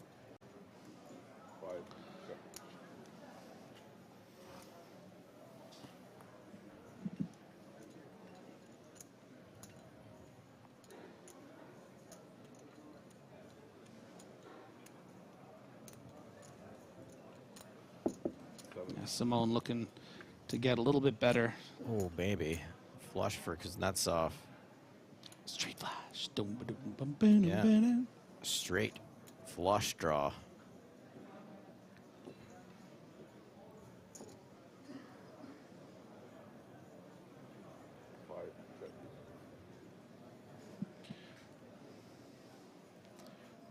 Yeah, not a lot of incentive to bet here for Kuznetsov. Better to just... That Tazarek situation, by the way, I can picture myself in it, and I would weigh it like this. Nothing to do with GTO. Oh, man. Wow. Trip for Simone. So it doesn't change the too fact, much damage. yeah, that you're still losing to a flush. And Kuznetsov is going to go for the minuscule value. And it's going to happen to run into the exact kind of hand that I think will call. Yep. That's worse. Simone makes the call. So I would look at it like this, right? I play it emotionally, which is why I'm bad. But from an emotional perspective, which factors in a small amount for most people, I think, right? Is that you get bluffed there and you feel terrible, but you're still in. 80% straight right? flush. You feel stupid. You feel bad. But you're still in. You're always still in. You're always still in when you get Exactly. bluffed. Yeah. You call, and you're out. You're embarrassed, and you're out. And it is the worst. That is the bad feeling. And there's yeah. no other play. That's it. You're done. You go home. You walk away from the table. But that's also the power of Of it. course. Right. That's part of it. Is that you're when you do something like that, you're sending them an invitation to go home. Something you put so many days into. You're saying like, is this where you're prepared to make your stand? And the ICM pressure, I mean, like we spoke about, 6th place, just 200,000 compared to the 1.042 up top. Million.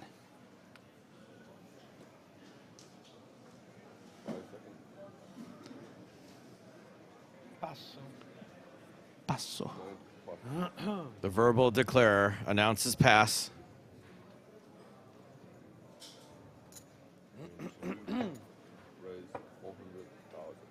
Tazarek playing more than 20 bigs now, but still the shortest stack, opening to 400,000 with Jack 10 of diamonds. That's Lil Tazarek to you. Blat, blat, blat.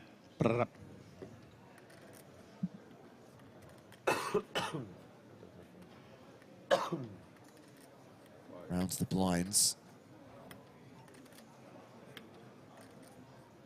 8-3 for Simon.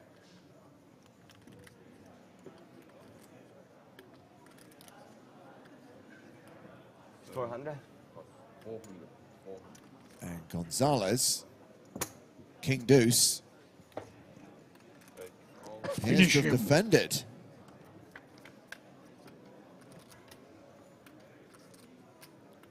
And it's King, Jack, 5. It's top pair versus second pair. Oh, these two again.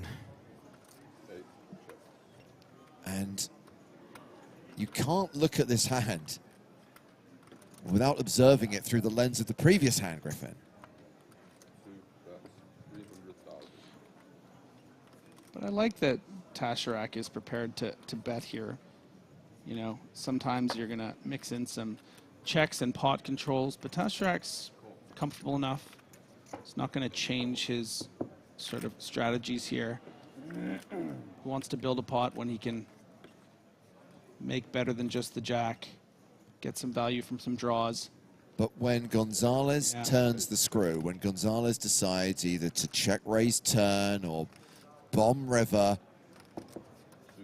it puts Tasharak in a horrible situation. Well, this river brick is very big trouble for Tasharak because Tasharak has now shown Gonzalez that this king is the effective nuts, and he can bet whatever he wants with all of the misdraws, like the hearts, you know, like the queen tens and queens. And look at that.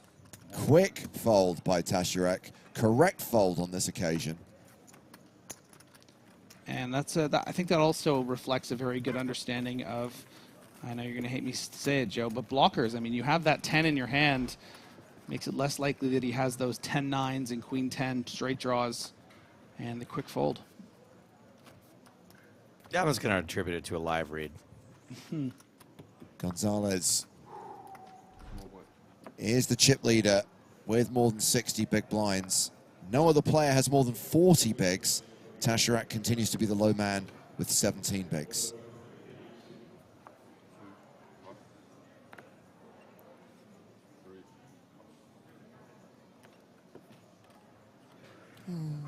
Eight deuce. Don't like this hand. Simon, 9-3. Ugh.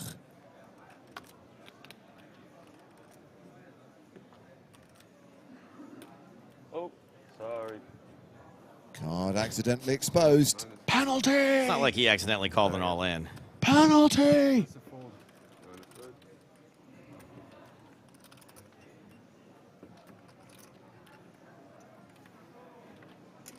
Gonzalez has had his fair share of decent starting hands this level. Raises small to big. Andreadato is the second shortest stack. Has 20 bigs behind. Jack 6 off.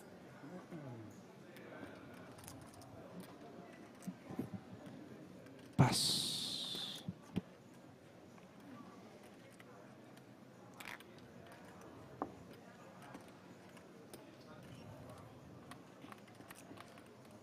This first level's been so excited, I've barely needed this knockoff Turkish energy drink. Passo. Bro. It's a special editions. Always that you talk, my heart goes boom. Paso. It legitimately says special editions on the can. Bro, my heart goes explode. God knows what that's doing to your stomach lining, Joe, but good luck to you. The nutritional values is a skull and crossbone.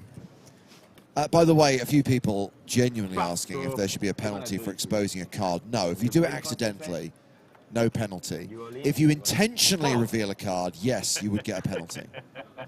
And if you repeatedly fold your cards in such a way that you accidentally do it a lot, you might get one eventually. Correct. Remember, as we discussed yesterday with Toby Stone, no tournament director wants to punish someone for making a mistake. I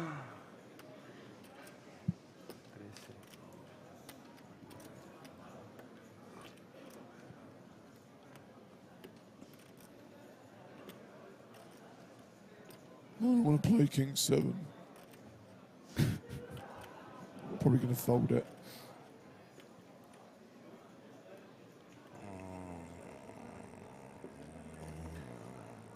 Eventually. Yeah, in the knock.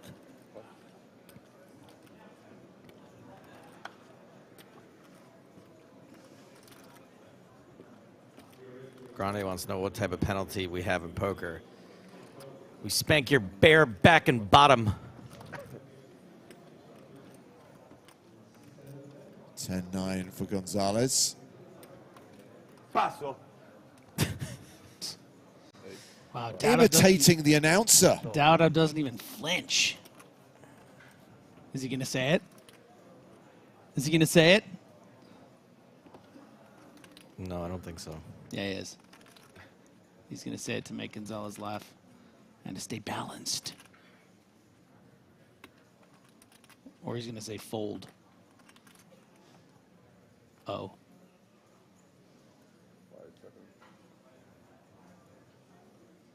Passo.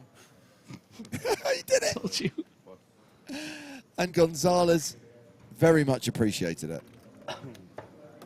One more, and then we got a little bit. One more hand, and that will take us to the end of this level and take us into the first break of the day. 300 blind, next level.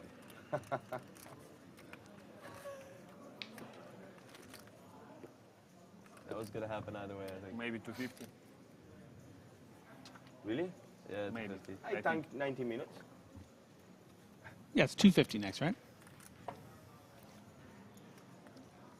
Instead of saying yes, I'm going to double check. Okay.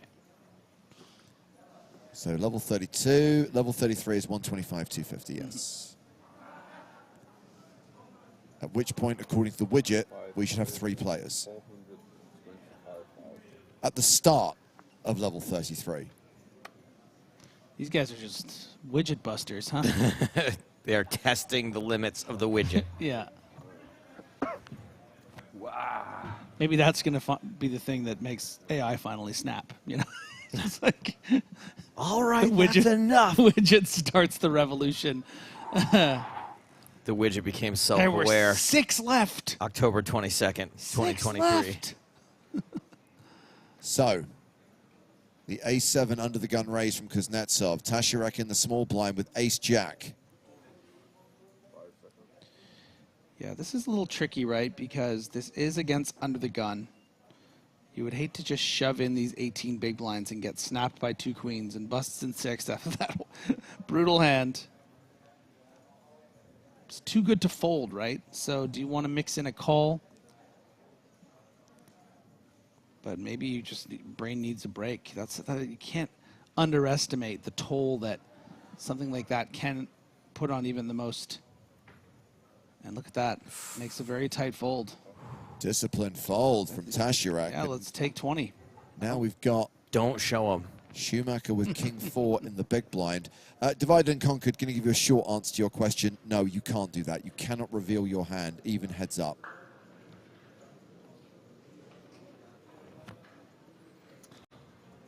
Schumacher, probably bored as all hell. Hasn't played a single hand, it feels like, on this No. FT. Definitely the least active player so far. Not to say he's doing anything wrong.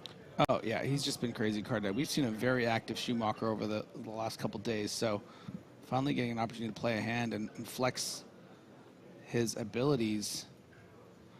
And the kind of texture maybe wants to do something tricky, like start with a lead. Look at him looking at those chips. He's found the lead. Schumacher.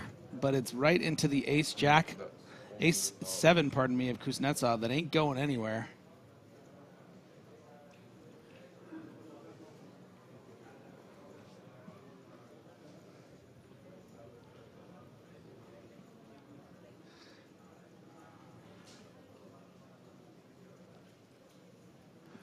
I think this also lends to why maybe we see saw the fold from Halil Tasharek from the small blind, is that if you're not prepared to shove, if you do just call, you're going to be out of ultimate position and in these tough spots.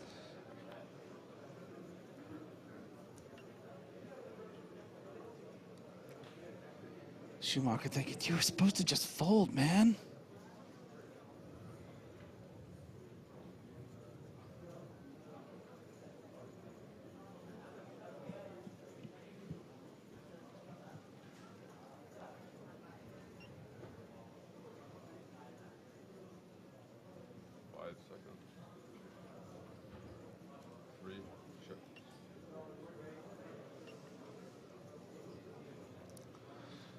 Schumacher hoping for a free card.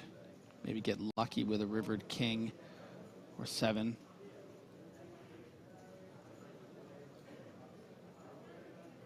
And Kuznetsov might not let that happen here.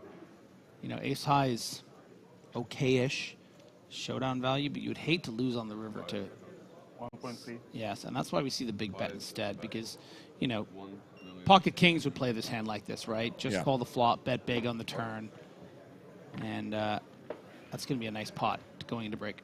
And Kuznetsov will be coming back from break, second on the leaderboard. So the blinds going up to 125,000, 250,000.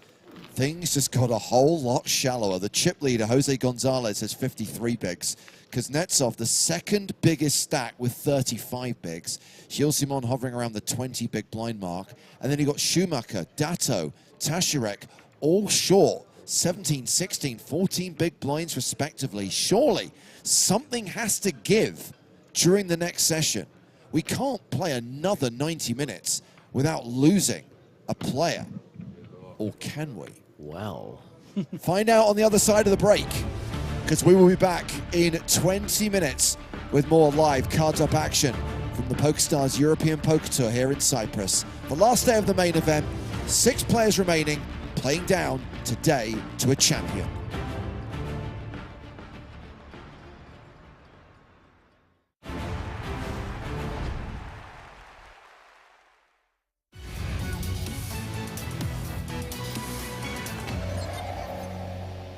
So now we're down to 5 players, and yes, Joe, I can confirm 8th, 7th, 6th, all knocked out by Sweetie.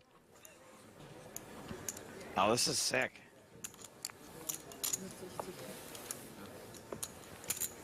If you raise 375. Blinds at 80,000, 160,000. Joseph Klinger opening with King, Queen of Hearts. Makes it 375,000, and Sweetie's got kings. Do you have to? Do you have to? Do you have to knock out Klinger? Small blind plus. Big blind plus. Hopefully they just silence that bit of the replay rather than deleting the entire video. How much you had, like 5.8? Okay. It's the flop. Oh my goodness. Dear. I should have saved it. He checks. Top pair versus top set.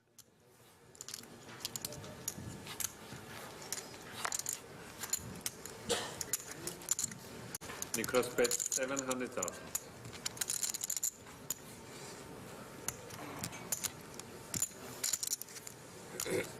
Pepe call. A bet of 700,000 called by Klinger, who picks up the flush draw on the turn. Okay, all right. A little bit of hope. Pepe check.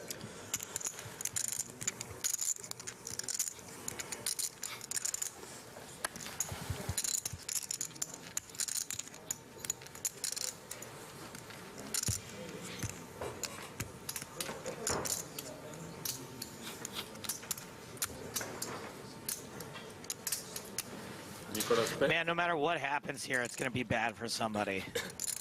That's what I hate about these spots. 1,375,000. Somebody is going to lose a huge pot with a strong hand.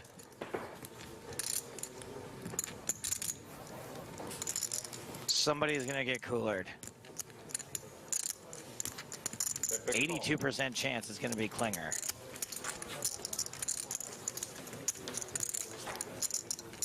The river card, 4 of diamonds. Board bricks out for Klinger. It's a full house for Sweetie.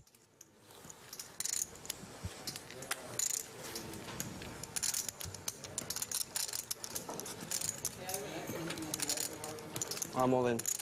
Bet all in. Sweetie shoves on him. It's all in to call. And if he calls, he's out.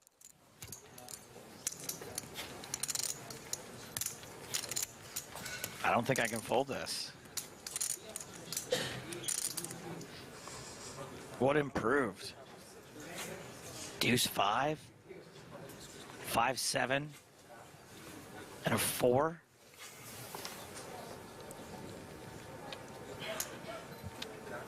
All of the 4s.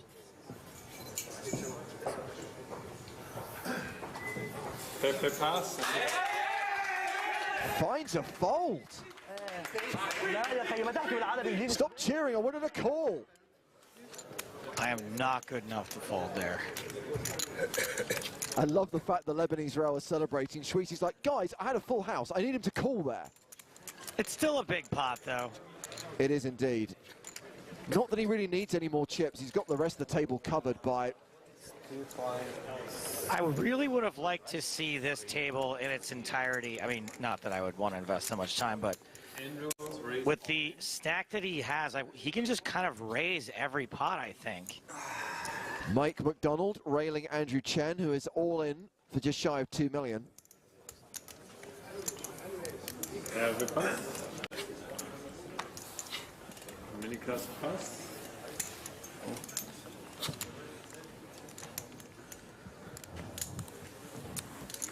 Because Schmidt's got like 15 million. Everyone else got between like 2 and 3, right? Oh, and Klinger calls Chen's shove because he's picked up kings. Well, this could be a situation, Joe, where we see a player eliminated by someone other than Nicholas Schwitte. Okay, 7-9 of clubs in your hand for Andrew Chen. Well, 1/5 of the time, Chen's going to survive. Here it is, 10. This is not looking like one of them.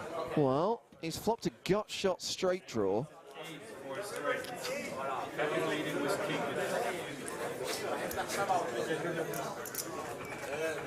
Let's see the turn. The 5 diamonds, no help. Only an 8 on the river saves Andrew Chen. Let's see the river card. It's a 9, no help. 9 is not enough, and Joseph Klinger's kings hold. Andrew Chen eliminated in 5th place, cashing for 400,000 euros. And I would like to point out, Joe, that Hervé Costa has folded his way to 4th place and has guaranteed himself at least €500,000. Has folded his way to 4th place from 22nd place. I didn't think he would gamble with kings. He clearly didn't. Whereas...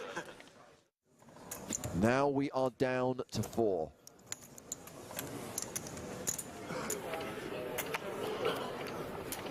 Please. This is good. He should be raising a pretty wide range. King, queen certainly falls within that. Costa on the button. Has ace-9.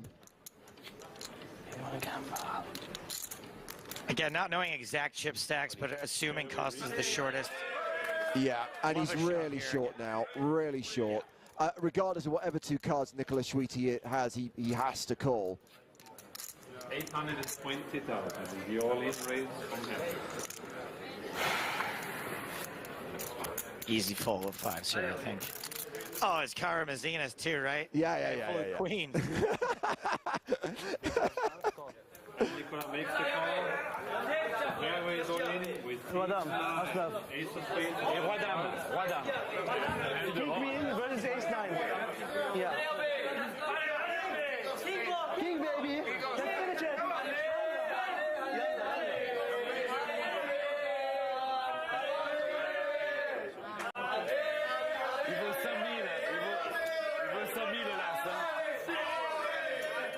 Now, this would be quite the story if Costa comes back.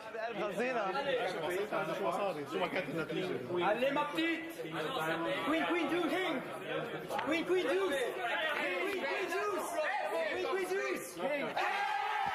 Unbelievable. This is the best poker player I've ever seen. Jeffrey Hakeem on the rail. Love that dude.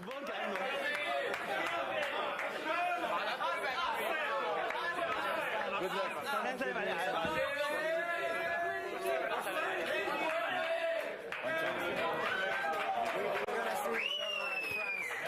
Well, I still salute this guy for laddering like a pro and locking up 500,000 euros for his 4th place finish. Hell yeah. Well done. He's the real Klinger. What a run for Nicolas Schwiti, though, as Hervé Costa is congratulated by his buddies. And there goes the rail. To bust. Now you're... We've still got the Lebanese rail. They're loud enough. I was bust. You wait for him to bust. Now you're free rolling. I didn't wait for him to bust. I had 20 big blinds. It's more than enough to make a move. How much you have? All right, buddy. It's two... I have to say, poker strategy with Dominicus Camazinas is becoming a little bit tired as a format. All in. Nicolas raised all in.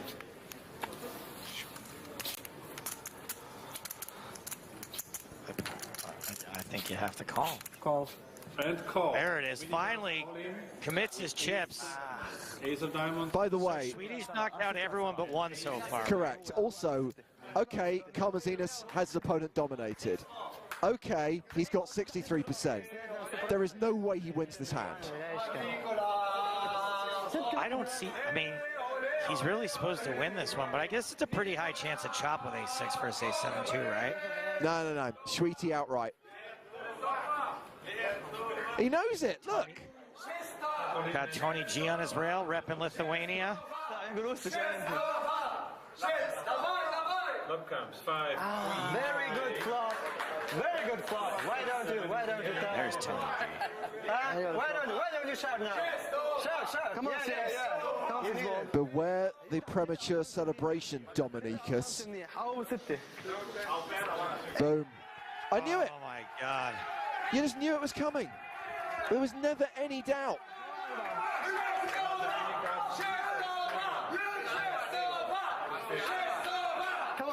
Domination, Karmazinas. Domination, rotation. 4?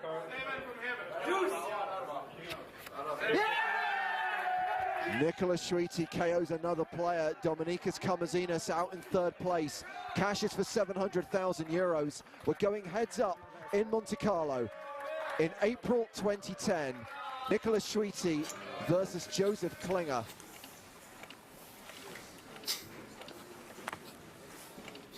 $350 Oh my God, now it's aces. And Klinger's got snowmen's. I'm all in. Goal! This most certainly is the dead man's hand. Aces and eights. All in and a call.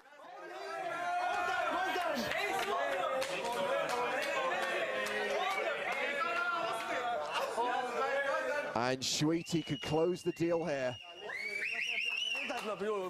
Klinger's gonna need a humdinger. Come on, one ace. Nicolas Schwiti has been on an incredible run. Let's see the flop. And here it is. 9, 10, 10. I'm surprised it wasn't an ace-ace-X flop.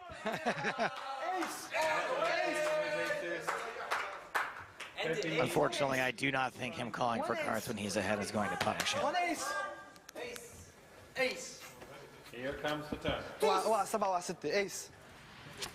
Turn. Yes! This is over unless an 8 hits the river. One more card to card.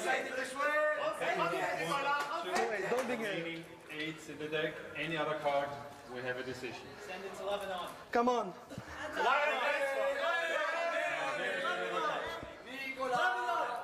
All the way. Aces hold, and Nicolas Schwiti from Lebanon wins the Season 6 EPT Grand Final in Monte Carlo. 1.7 million euros, a 7-figure score for Joseph Klinger, the runner-up. I mean, $1 million is still pretty good, and I don't think we've seen much from Klinger since, so hopefully he went and retired on a beach somewhere. It's a good game for you. Great game. So can you tell me now what you had in this one big pot? Kings. You have kings? Queen of hearts. I know. I have 4 hearts on the turn. Really, you have kings full house? Yeah, you can see it on TV. Yeah? Wow.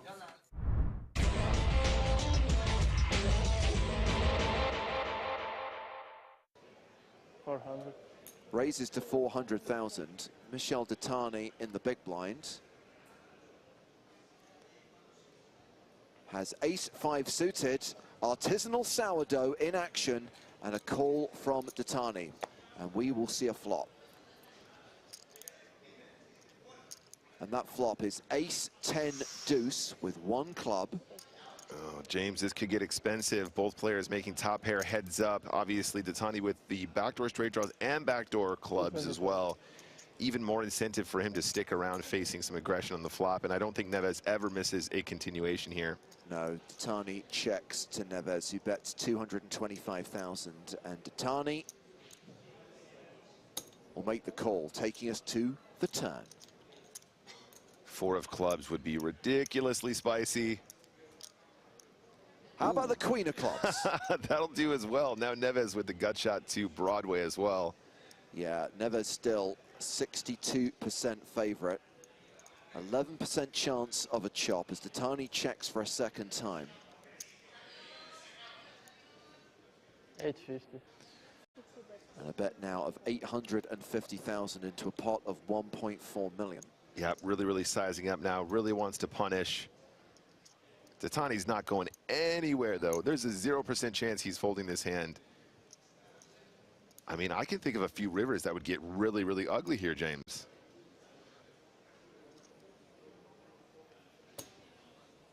Calls again. We are going to the river. We have a pot of 3.1 million.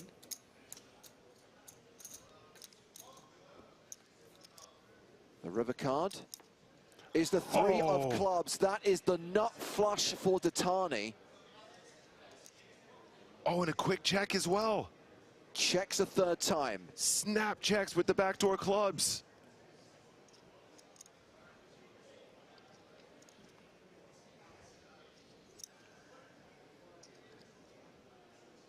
$2.1. Neves goes big. 2/3 pot, 2.1 million. Oh, he's fallen right into the trap, James.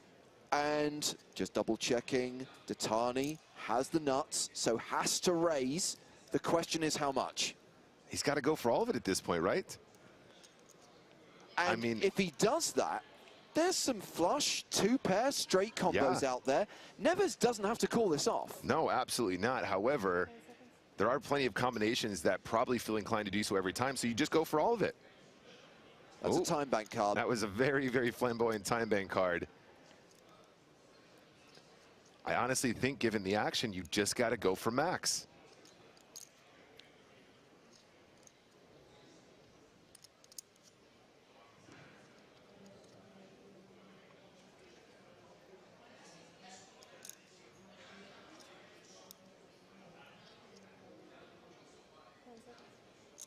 All in.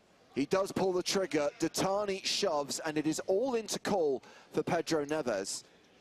But as we were just highlighting, Nick, there's a lot of hands out there that beat him. Yeah, absolutely.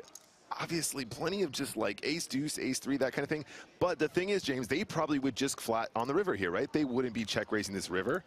They'd be too concerned about king, jack, ace-10, ace-queen, aces, queens, tens. He's going to have a very slim range here. And it's going to be strong a lot of the time. Well, to use the time-honored quote from Scotty Wynn back in 1998, you call it's all over, baby.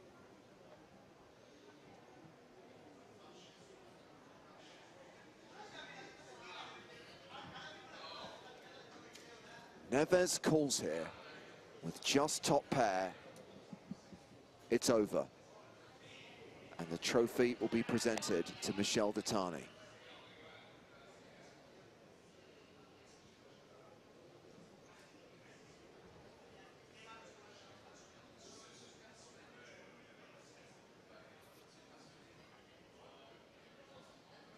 All the time bank cards.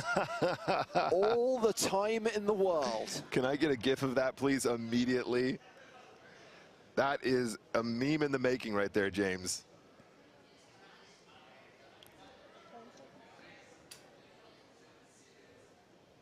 How many is the spin?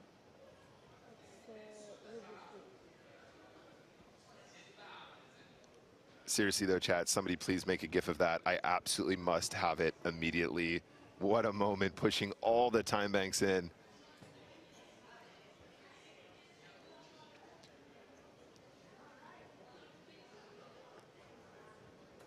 Duthie willing a call.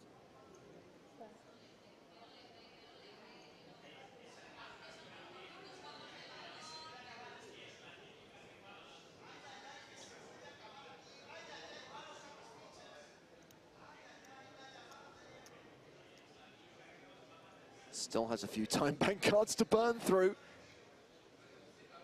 Big decision.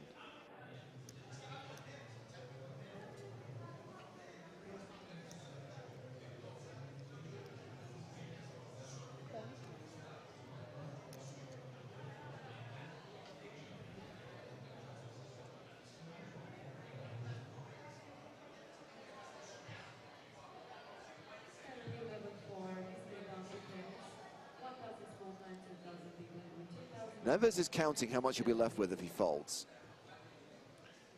The answer is 6.83 million, and he'll still be alive. If he does call, he'll have no chips left. He'll be the runner-up.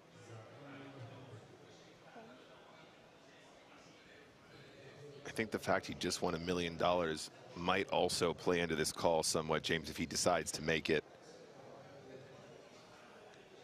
Or guaranteed better than second place prize money. Yeah, absolutely. Massive score already. He locked up 1.18 million in the deal they agreed.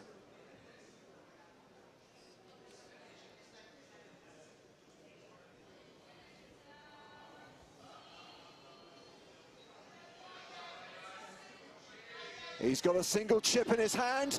He makes the call, and that will do it. Duthie has done it. He is the champion of the PCA 2023 main event. GG. Two Portuguese players, heads up for the title and trophy. Having agreed a deal, they are playing for an additional 50K, and that money, plus the title and trophy, will go to Michel Duthie. Freelancers Online, he is the champion.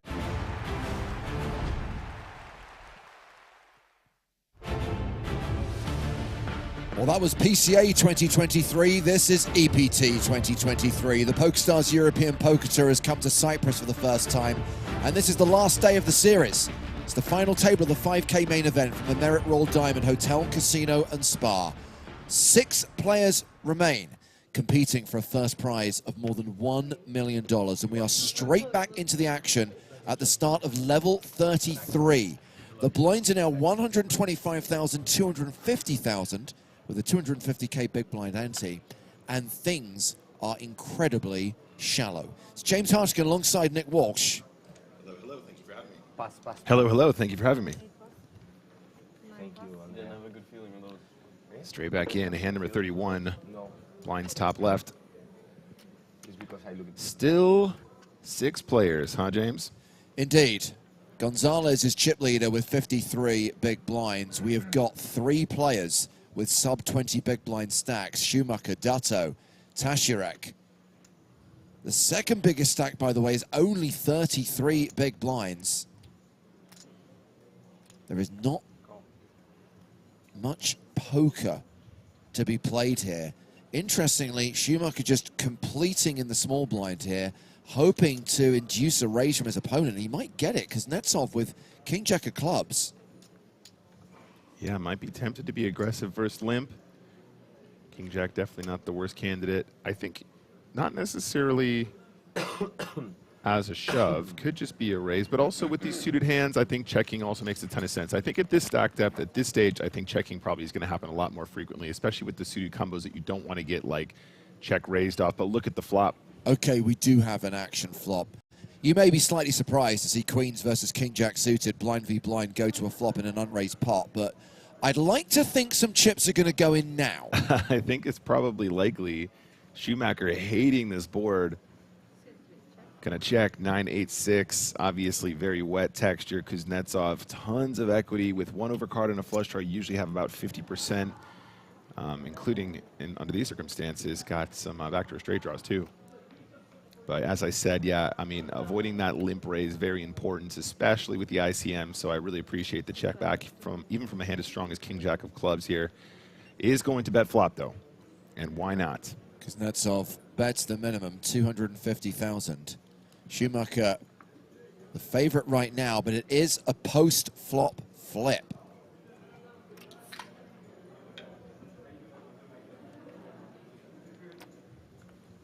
Alice on YouTube says, Queen of Clubs, and then everything goes yuck. Agreed. Schumacher playing it real slow. Ace of Hearts on the turn is going to slow down the action.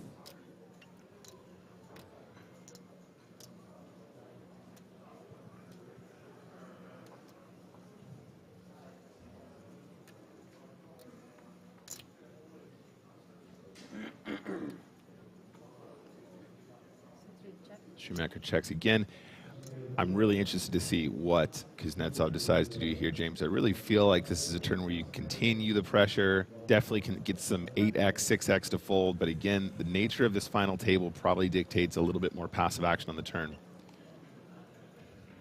Yeah, the problem is the passivity doesn't make it particularly fun to watch, but I get why we're seeing this kind of play with the stack sizes, with the pay jumps. James Hart again. Let's go back to the days before ICM. Put a man to a decision for all of his chips. Back in the day, Queens versus King Jack, blind v blind, it's all going in pre, mate. It's a 6-bet pre, all in, in a call.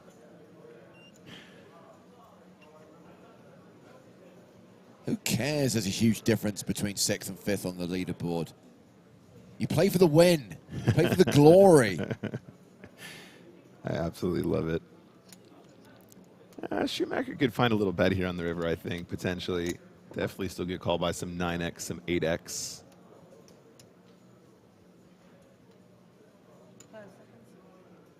Schumacher bets river with the best hand. Stomps it in.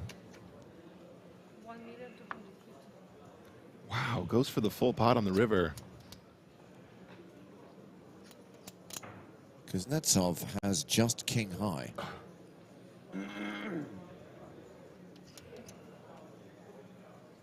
And will fold. So first hand back from the break. Pot is shipped to Yannick Schumacher, who finds himself now in 4th place on the leaderboard with 20 bigs. These are the stacks of all 6 players. Look at this. Gonzalez has 53 big blinds. Nikita Kuznetsov, 32 big blinds. Everyone else, 20 or fewer. I mean, okay, Gilles Simon, 21 bigs, but effectively 20, as is Yannick Schumacher. 16 for Dato, 14 for Tashirak. Yes, indeed. A couple players sneaking into the danger zone.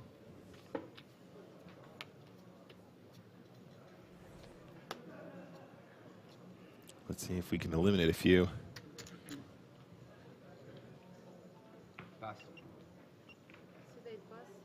I mean, I'm just trying to comprehend the prospect of making it to the next level still with 6 players.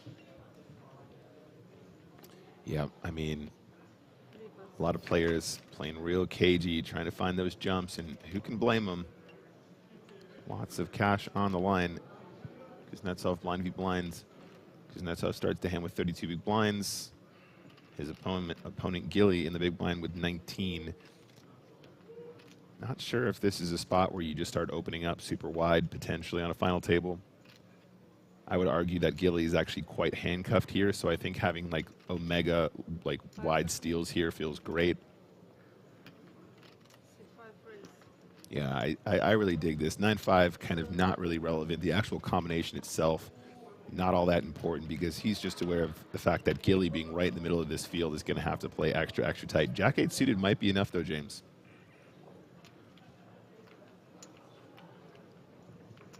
Kuznetsov raising with the Dolly Parton.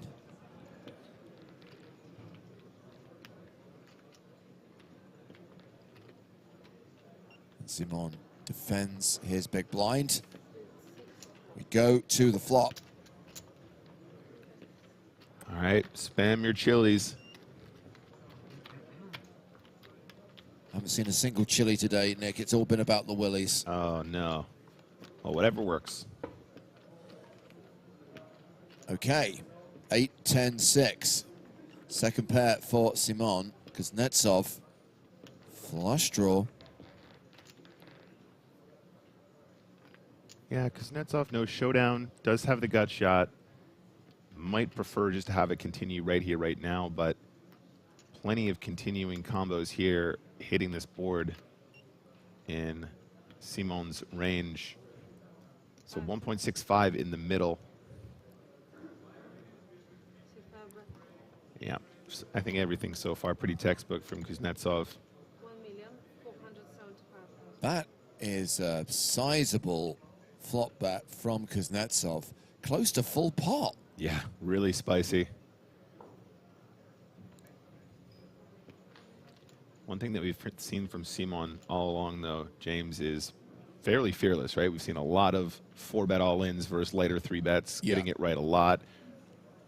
Saw that big, was it a 4-bet or a 5-bet all-in with ace-queen against Tesserac at some point? That was beautiful. Very logical, doesn't get bullied easily.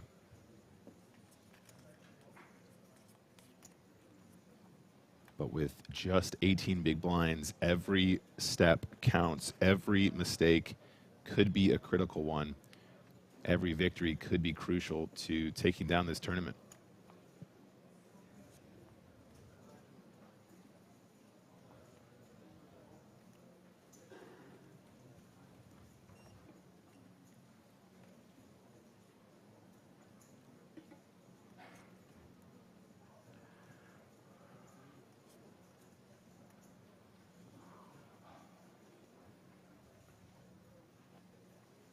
Wow. Wow.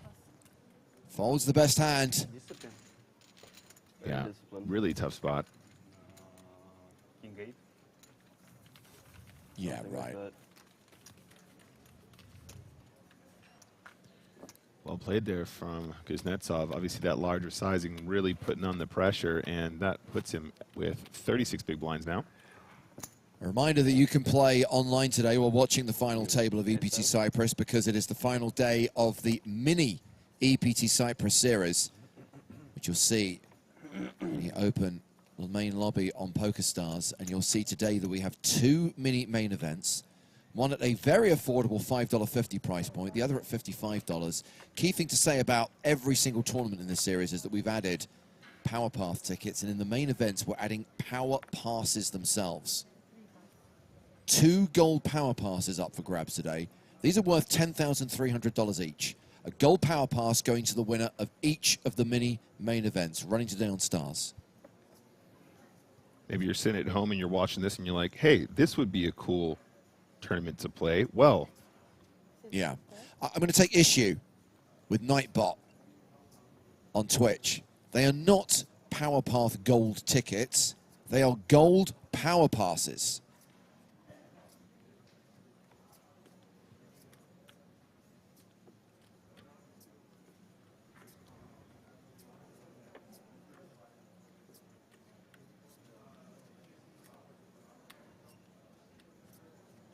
Raise 2.2 million. Okay, it's Kuznetsov versus Simon round 2. The button raise with ace-jack. Sorry, the button limp with ace-jack, which gets the raise from Gilly as pocket sevens.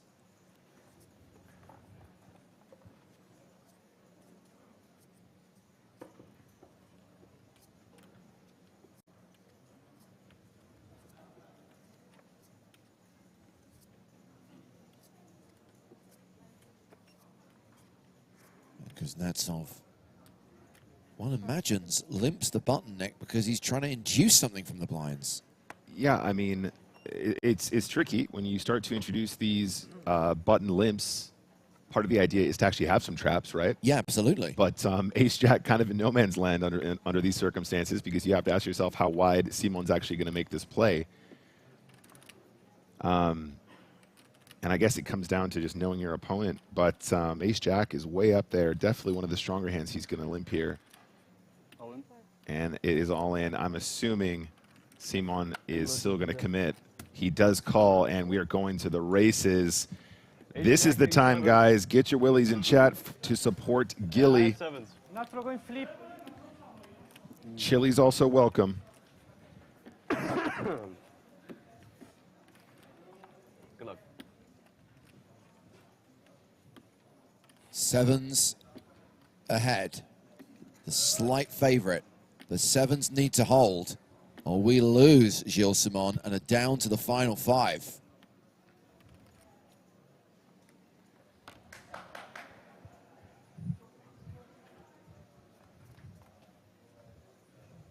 There is a 7 because it is always coming.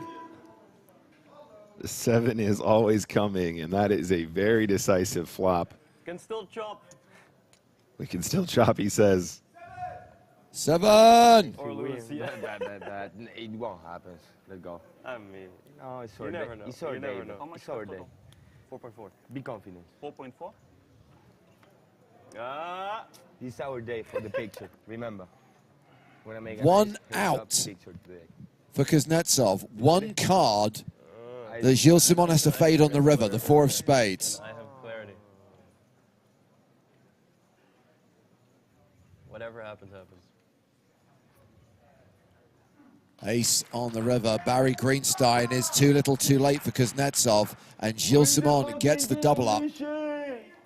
Nice work, chat. Very good job spamming those willies to support the Gilly. And Gilly's just taken second place on the leaderboard. 9.5 million, 38 bigs. He knows what does chupa means? I don't know what chupa means. What does chupa mean? Probably he don't know, so What he's does it mean? suck. Suck it. Suck it. Yeah, there's like this streamer giraffe. Yeah, I know. I was. Well, I you were seen screaming it in yeah, live. yeah. How much? I seen it live. I messed my button as well. I was Yeah. All right, so a bit of a reversal here, guys. That puts Gilly second in chips, James. 38 bigs now, 9.5 million chips. Looking good, Mount Frere.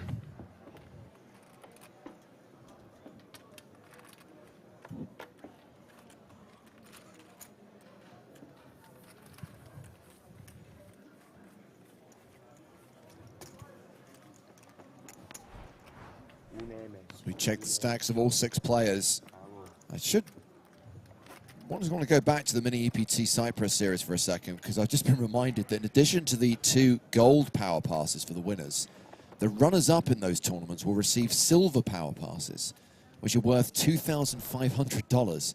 There is a ton of added value in these mini main events today. So if you're planning on watching the stream to the end, you may as well give them a grind. I just wish I could take part, guys. Some serious value in those. Jump in, and potentially you could end up on this stage, and we could be commentating on the action play for play.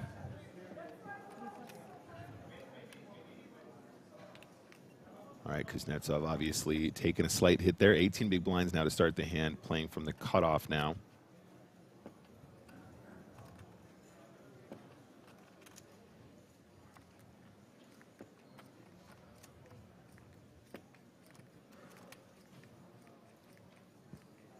I think you need to play this one still. I imagine ace deuce spades still high value from the cutoff.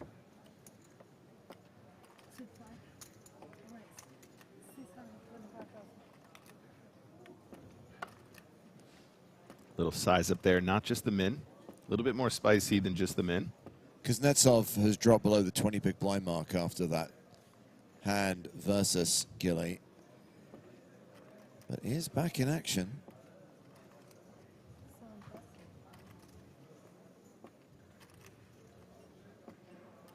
Gonzalez with 5-3 of hearts in the small blind.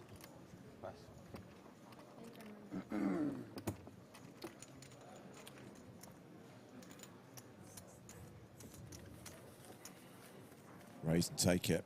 More hashtag fun facts from Elkanuts. Andrea Dato made the final table of EPT 100. That is true. If you include the 2 EPT Onlines and the 2 EPT Opens in Sochi, this one is EPT 150. Okay, I would be willing to accept that the EPT Onlines were actual EPTs, because that's how they were marketed. Sure. It was an EPT festival, played online, took place during the pandemic when there wasn't a lot of live poker. EPT Opens are not EPTs. They were smaller buy-ins, smaller festivals, took place in a couple of locations, including Sochi. They are not full European Poker Tour events, so I'm not going to include those. And am I correct in saying that the 2 EPT onlines that we ran were won by the same individual? Correct. So What If God, the Swedish player, is one of our 2-time champions. Along with, can you name the other 3? One of them happened this year, Nick. You were there. You saw him do it. The other EPTs this year? I'm saying there are 3 other players. Yes. Apart from What If God, yeah, who've won 2 EPT titles. All 3 in the live arena. One of them... of course, sorry. Mike Watson. Correct. Who are the other 2? Vicky Corn. There we go. One more. Pass.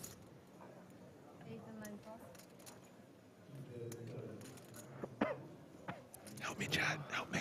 Okay, I'll give you the 2 tournaments. EPT Barcelona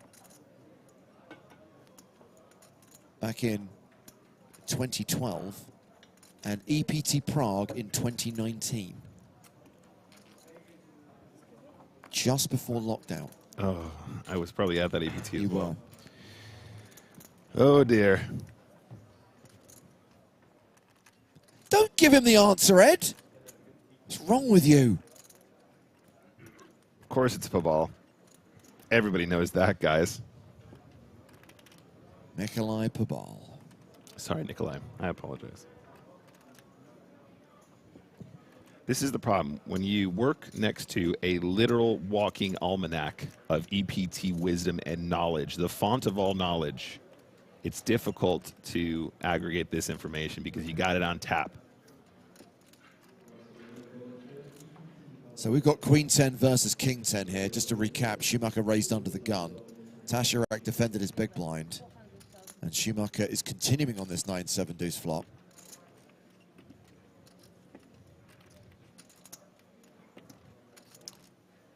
That's correct, Curling Master. It's basically James's fault that I didn't know that information immediately. Exactly.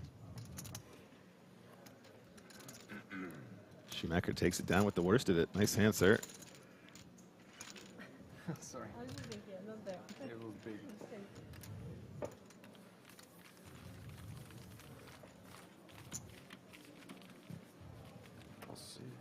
Highlighting the shorties. Andrea Dato on 13 bigs. Halil Tasharek on 10 bigs. Too rich.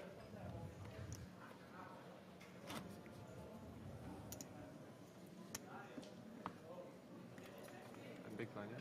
Lewis says, another fun fact, please. Well, how about some fun facts about these players?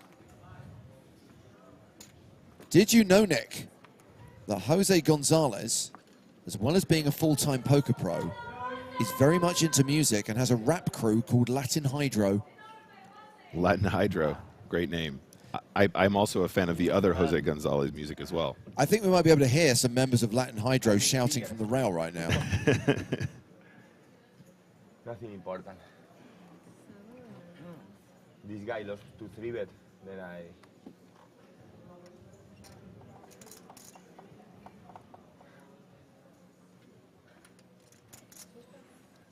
Latin Hydro. Can we get him to, like, you know, what's the word? Not white label. Whitelist some of his music for a finisher, for a closer for EPT. Please, someone look up Latin Hydro. I imagine they publish their stuff for free on Spotify. We need to know. Who's making the closer for EPT Cyprus? Hayden, can you look into that, please? He's not paying attention. Thank you so much. That would be pretty cool, though. I'm going to say the issue is not getting the music whitelisted. It's whether the music's any good. Maybe we can get him to do another EPT rap. The next edition. No. What season are we on now, James? The 2023 season, Nicholas. You may remember we stopped doing it by number back in 2016 when there was a brief hiatus. EPT 23, that's how it starts. We've already got the beginning. King Queen for Tasharek, and he is all in from the button.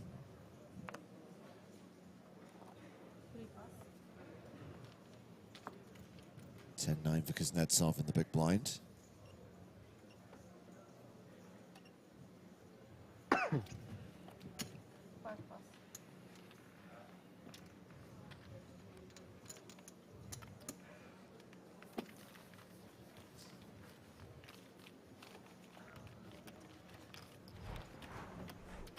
Tasharak and Darto both in the danger zone. Danger zone! Gonzalez, the chip leader with 50 big blinds. Gilles Simon, 36 big blinds. Schumacher, 24. Kuznetsov, 18.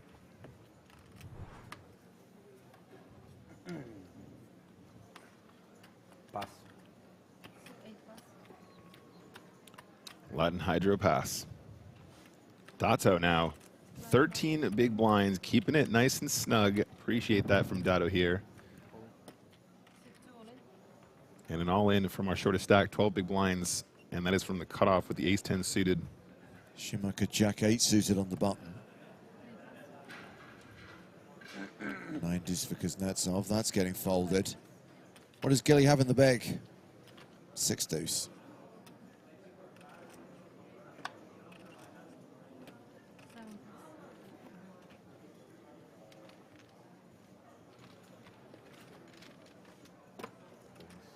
So Tasharak now has more chips than Dato. Andrea, once again, the low man at the final table.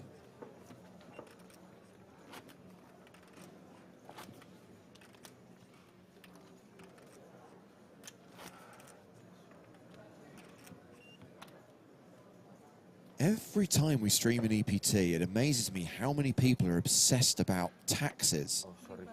Ultimately, not every poker player pays taxes. The UK, for example, gambling winnings are exempt.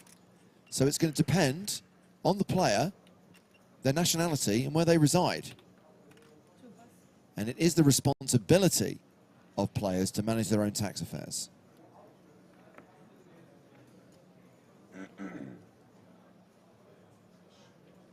Schumacher here on the cutoff with a very playable hand. 24 bigs to start.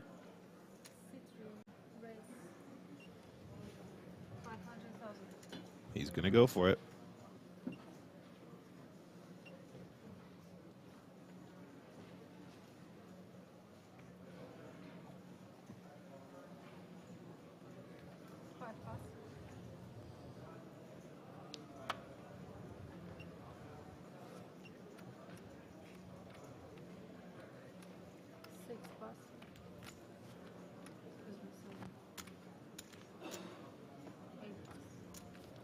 Raise and take it for Yannick Schumacher. We spoke to a few of the players before the start of today's final table, including this guy, Jose Gonzalez, who currently holds the chip lead. In fact, we spoke up with him. What would it mean if you won this today? How much would that mean to you? I got no words for it. I just wanna let's play. Let's see what happens. And if I win, I tell you later. But now, I could say nothing. It's unbelievable. Then I can't say nothing because I don't believe it yet. I don't believe this. I want to believe, but we have to work, and a lot of things gonna happen today. We can lose in one of these swings. You never know. That's it. We're here. We're gonna fight, and we're gonna do what we have to do. I wish you the best of luck. Thank you so much. Sorry, just trying to clarify there. It was actually during the first break that we spoke to Gonzalez, so that was very much an appraisal of how the final table is going so far. I think it's fair to say he had a pretty good opening session, pretty strong first level. Yeah, and of course, we'll all remember that ace-jack hand to wrap up the action last night. Absolutely luck-boxed it, but that's what you need to win tournaments sometimes. And of course, don't think he was really making any mistakes there with the play that he made, just running into it. And of course, plenty of equity. Still probably had about 30% against the queens and did come good for him.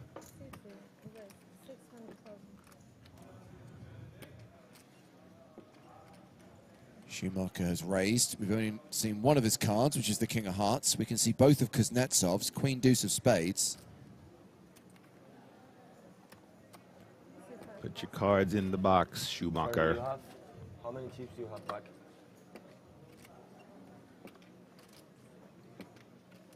Sorry, can I see all your chips, please? All this? So the tax conversation continues on YouTube with Yep. some accurate statements and some less than accurate statements. Gina says no taxes on gambling winnings in the USA. That's no, absolutely wrong. You have to pay tax on money you win on a game show on TV, for heaven's sake. Yeah, America is pretty strict on that, actually. Yeah, sure. Just joking. Yeah, I know. Okay, no, I didn't know.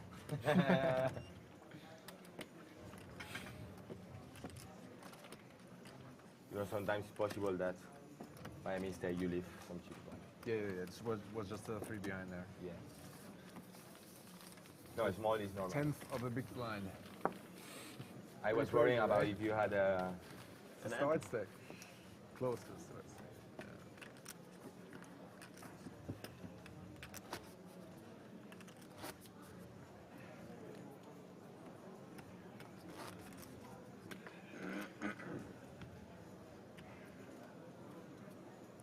Okay, I'm shutting down the whole conversation about taxation, governments, because it's getting a bit silly now and people are saying stuff which is just downright offensive. So, moderators, kill it. We play with the deck for one hand? Yeah. What's going on? Good. You're confusing everyone. Sick. Mental warfare.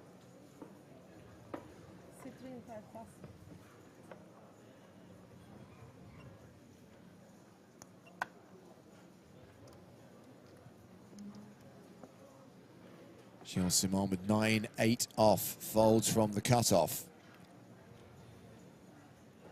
Gonzalez, Jack 6 on the button.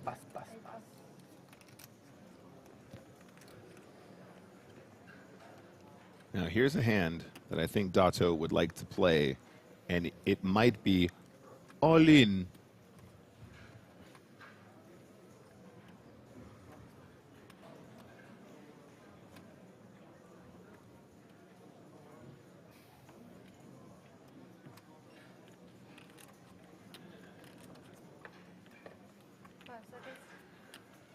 All in. The announcer announces all in. Yeah, he has returned, and he's got the big slick. Scoops it up, no problem. Stocky says you can't censor the people via chat. Watch me. Oh, he's just been banned. R.I.P. I would like to bet all of my fun discs. Gets the job done straight through the blinds.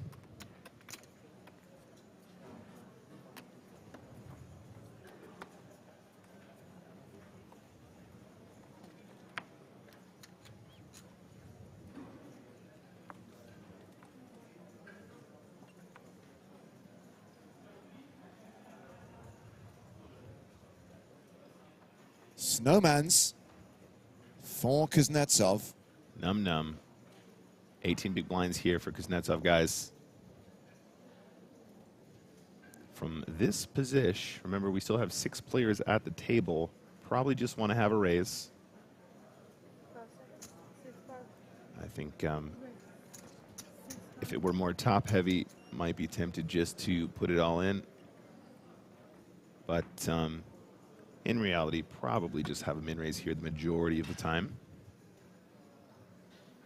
I think we're a little bit too deep to just be jamming the 8s here at any high frequency, but always worth a consideration on what all your moves could be.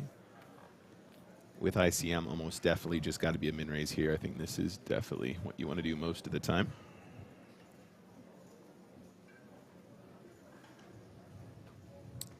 Okay. Tasharek with kings.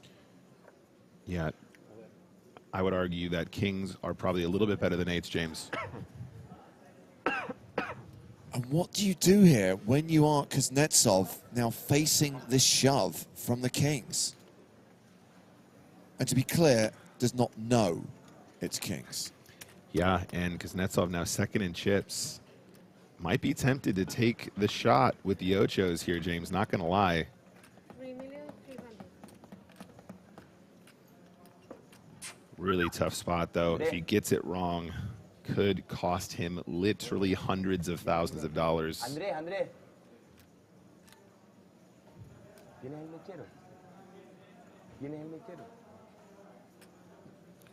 Nikki, I'm sorry, Kuznetsov, second from the bottom in chips. I misspoke. Thank you for correcting me. Kuznetsov folds the eights. Good decision. Strong read. Yeah, it does well to get away there versus the kings. Really tough spot.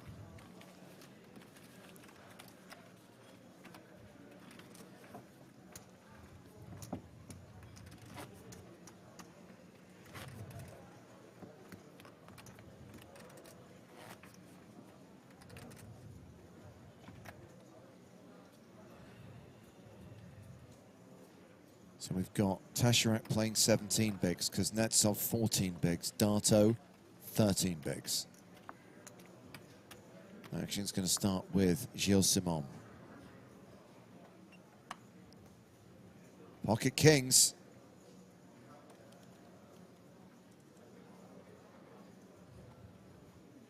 Kings for everyone, apparently. Speaking of second in chips, Gilly is actually second in chips and is going to put in a raise. I think it looks like just the two bigs. Nice, pretty suited ace here for Tasirek. Oh. Do you think of making a move here? Not sure. Might be tempted just to call, though, James. Definitely not the wildest move of all time, but so far been really solid. Does just make the fold. Very disciplined indeed.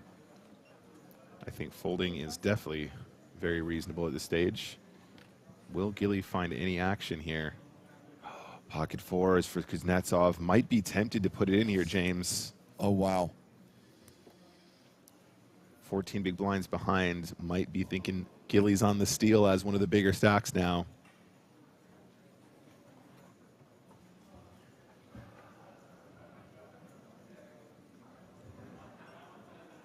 Absolutely devastating ICM spot. Really, really not sure what computer says here, but he is all in. Call. All in and a call. And Kings against fours. you heard the man. Kings against fours, and Kuznetsov, who is dominated here, is the at-risk player. Spam in chat, please. Drop it on. Man, you've been involved in every all-in, right? What a huge spot now. 80% favorite for Gilly. Wants to give me the most entertainment value. Good luck. Kuznetsov is going to need it.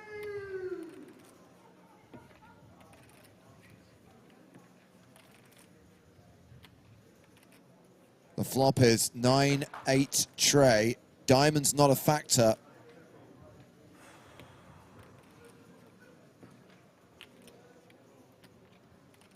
The four of hearts, the four of spades. Two outs for Kuznetsov. One last chance to hit. A four on the river, or we are down to 5 players. He's trying the standing up tricks, trying to get additional equity. His actual chance of survival is 5%.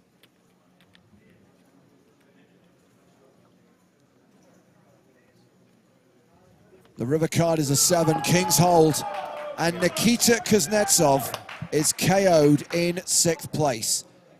We finally lose a player from this 6-handed final table. And it's $211,850 for Kuznetsov. For everyone. And Gilles Simon has just retaken the chip lead. Absolutely beautiful stuff there for Gilles Simon, a.k.a. Gilly. Now 50 big blinds and a dream. Andrea, how many? Twitch fans rejoice.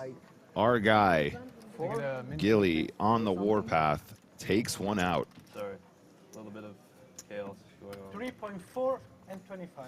Thank you. You're welcome. What about you? I have 440. 4,400,000. Thank you.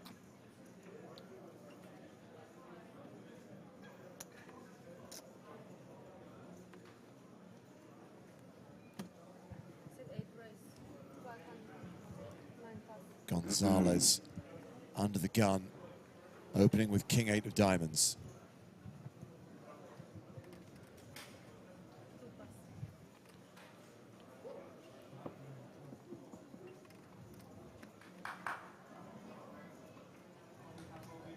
Chunky Monk says Gilly is wearing a Gilly suit. If that were the case, we'd think we were four-handed. We wouldn't be able to see him. To play on this set, you'd need a Gilly suit that was basically in the pattern of the set. Right, yeah. I mean, I wouldn't put it past Braggy to turn that into some sort of a tracksuit at some point, so. Because you can see them? Yeah, when you do that. That would be a pretty cool tracksuit, though, not gonna lie. But yesterday I saw red. Okay.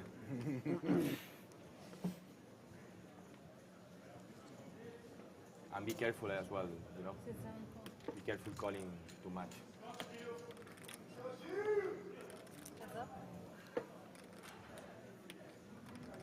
Okay, 7-5 deuce on the flop. Second pair for Gilly.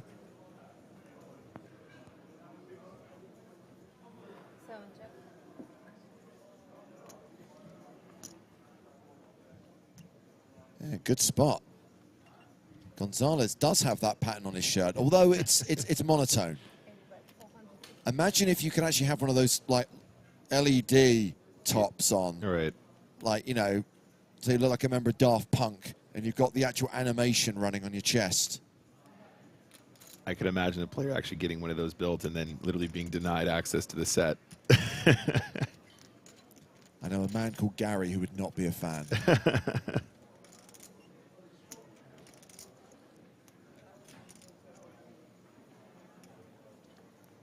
So Gilly's still out in front here, 88% on the turn. Does he have a lead here once in a while? I feel like when the board pairs here, there are a few cute little leads that you can sneak in there. Checking also, of course, totally reasonable.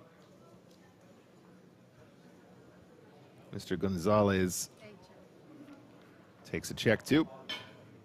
Barry Greenstein makes an appearance but does not change the outcome of this hand.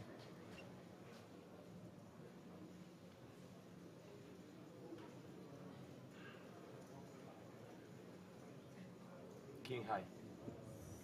Check. Check to showdown. Pair of fives are good. I'm supposed to show first, right?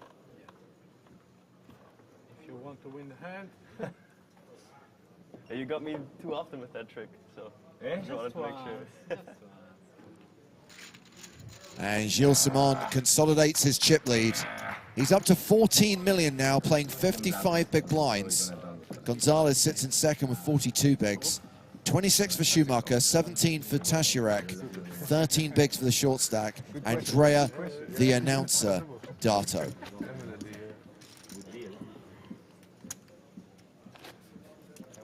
I think you're not about to do So are we going to do Jose Latin Hydro Gonzalez while we're doing names for everybody? We're going to have a beautiful walk. I mean, beautiful walk. Do you want to check the numbers? 5-3? Honest poker against you saw? I didn't. Oh, you mean the king? Yeah, Yeah, that hand? do honest poker. That hand, yeah. Yeah.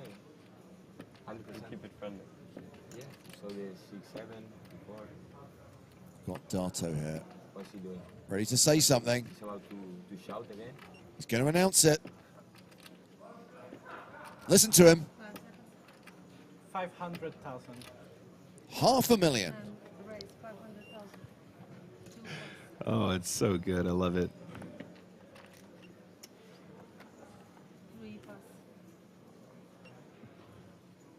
King 9 for the chip leader in the small blind.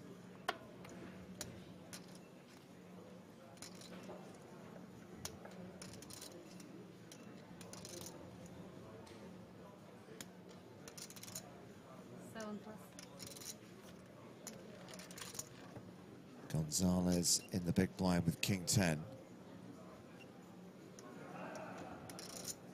Gonzalez second in chips right now, guys. Oh, what a horrible spot for Dato. Gets shoved on by Gonzalez. We can see he has the best hand. But do you want to call it off here with ace-4? Yeah, this is some serious power poker, James. Honestly, really nice move by Gonzalez. You can see the pain on Dato's face, even behind the shades. Why did I not just open shove? Why did I have to raise to 500,000? Oh, 500,000 fold, unfortunately, but nice move there for Gonzalez, and gonna pick up a few chippies there once more. Dato down to just 9 bigs, James. I think you can call that danger zone. Danger zone. Yes, got him do it. Nice. Chi lo sa se ha fatto bene o sbagliato? Chi lo sa? Secondo me ha Dio, fatto bene. Dio lo sa. E io. Io e io. You're right, guys. He didn't announce fold, did he? Or did he? No, he just slid the cards away painfully. Yeah, that was his mistake right there. Cut him some slack, guys. No, I think he's done nothing wrong there, guys. Don't forget, we're still 5-handed. Imagine he min-raises there, and then 2 players go all in behind him, right? This is some serious ICM adjustment here. You'd be surprised how shallow you can min-raise when you're looking at those. And it's uber complicated sometimes. Probably was ahead. I would not be surprised to see Andrea Dato making exactly the correct move there, in fact, guys. So we've seen one of Schumacher's cards.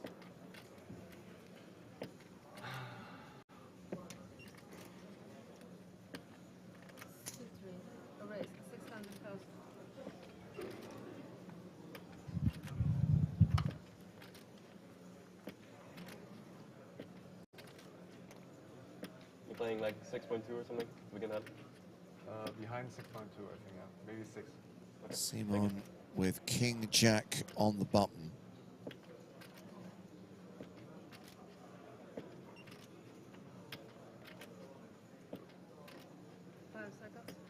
$1.3 million. And Simon, now he has that chip lead, is going to apply some pressure. Re-raises to 1.3 million, and I guess we'll find out how strong Schumacher's other card is.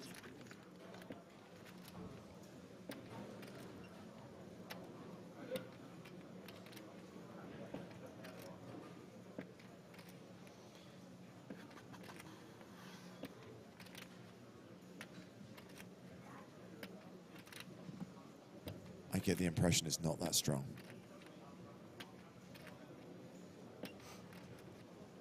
I'm loving the power poker, though. Okay, maybe it is. Great read, James. Solid I analysis. don't like you checking your cards so quick. I know, that's why I did. It's like excited aces. Controlling aces. Yeah. Quick reminder that the other day we announced the return of the PokerStars Big Game. We are taking the Big Game on tour. We're taking it to NAPT Las Vegas, filming a couple of days during that event. Now, if you are in Vegas, if you are at Resorts World the weekend of the 4th and 5th, we're going to have loose cannon qualifying tournaments. Registration's going to open on the Saturday. These tournaments will run on the Sunday, and this will give you the opportunity to enter the casting process, because we will select 2 loose cannons who will be staked to play in the big game, exactly the same format, the way it used to be. You play 150 hands. Any profit you make in the game, you get to keep. The games take place on November 8th and 9th. The casting process is going to take place on the 6th and 7th. The qualifying tournaments are going to run on Sunday the 5th. Joe Stapleton is back in the booth. Joe, I know you've had a lot of people asking you about the qualification process. I have, yes, and I mean, I appreciate you teeing me up for this answer, even though I got it from you. It looks like registration is going to open for that tournament the day before. I would be in Vegas. I don't know how many people are going to sign up for this, but space is limited. So I would be in Las Vegas the day before at Resorts World. It looks like Saturday afternoon, November 4th, registration is going to open. So, you know, you really got to be committed to this. If you want to get through the casting process, you know, filming that week is going to be Wednesday and Thursday. So you got to be prepared to be in Vegas Saturday, Sunday, Monday, Tuesday, Wednesday, Thursday. You know, if you don't have that time available, then I wouldn't bother and leave those spots for someone who is. Oh no, 5 days in Vegas, how horrible. Playing for tens of thousands of dollars. That's right. For free. Possibly, you know, 6 figures really, if you think about it. Yeah. And one thing I do want to highlight is that it is completely free. These are free roll qualifying tournaments running on the Sunday, which are going to be open to the first people to register. And remember, you get staked with PokerStars money to play in the big game, and you get to keep any profit. Plus, hopefully, you'll have a lot of fun along the way. So we have gone to a flop here. Tasharek versus Simon, and Simon with the best of it. Top pair, takes it down.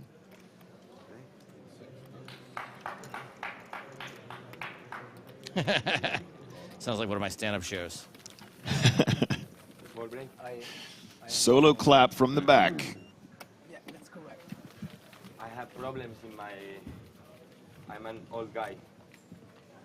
I go to toilet every 45 minutes. Sounds like Hardigan. Young spirit. Yeah, young spirit, but all the vejiga, you know, all. I'm being like up on myself. Yeah. So Joe, did you hear that Jose Gonzalez has a hip hop group called Latin Hydro? I knew he had a hip-hop group. I didn't know it's called Latin Hydro. Yeah, and I'm itching to get off stream so I can hear some of that.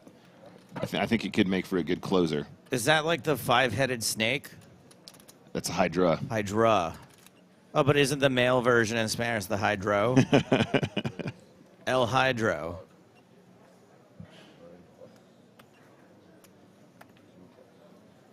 So I notice we're 1 player lighter than when I left the booth last time. Kuznetsov out in 6, huh? Yeah. Got caught shipping 4s into kings, and RIP for Kuznetsov. That puts Gilly out in front, though, because he was the one that stacked him. All right, Gilly.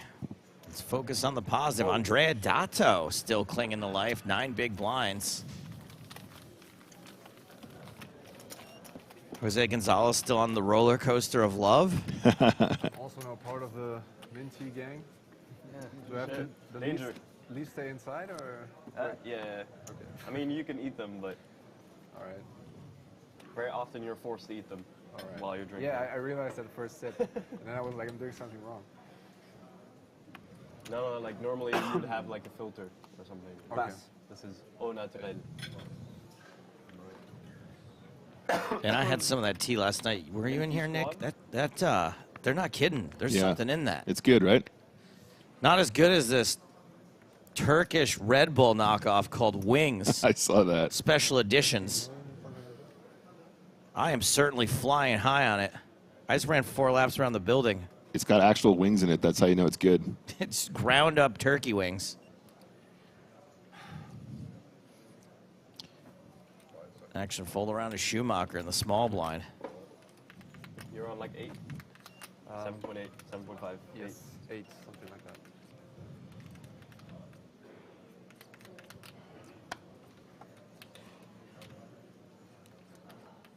Blind v blind.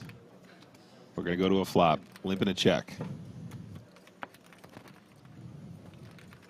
1 suited hand, 1 double suited hand. All right, calm down. Have some of these wings. 5 tray. 2 clubs for Schumacher. You're making me crazy, Schumacher. CH on YouTube says, it isn't Geel, it's pronounced Geel. Thank you for your comment. Sorry, I pronounced that wrong. Thank you for your comment.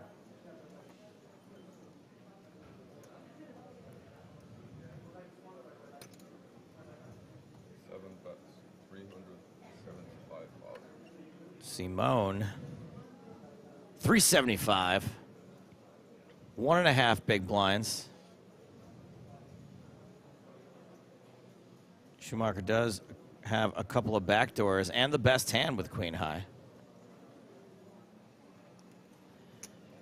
Spam this wheel to support Gilles. All right, I'll take it. Micromaniac.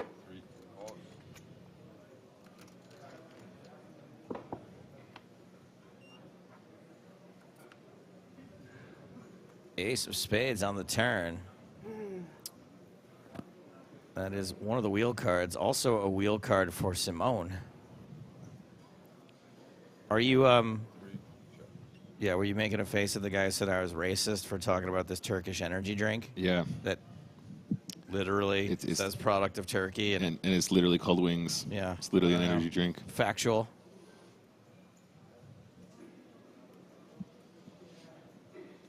Anyway, you're banned. Bullet number 2, baby. Fire away, fire away. 7 bets, 1,500,000. That's what we call full pot. Wowee, 1.5 millions.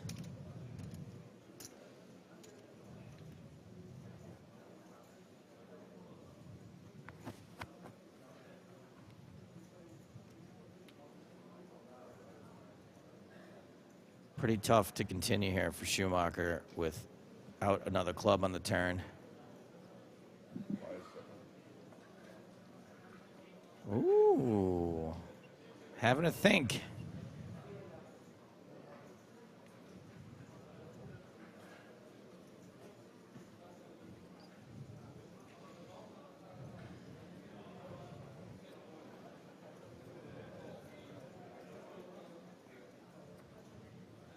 Of course, there is always another option.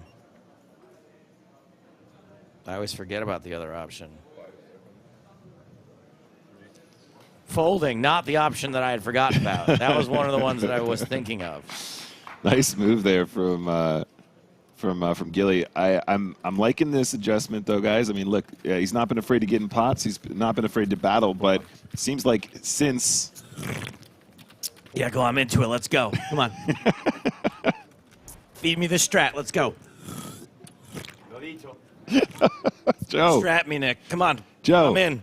My brain is primed to take in the info. Extreme. Can you make it extreme? Extreme. Extreme like wings? Make it wingy. Okay, extra wingy. Now that he is our chip leader, he's definitely been getting involved in some interesting situations, and I hope to see him wield that big stack aggressively and continue that action and snowball his way to victory. Snowball, yeah, into it. Like extreme, like snowboarding, extreme sports. Extreme snowballing? Yeah.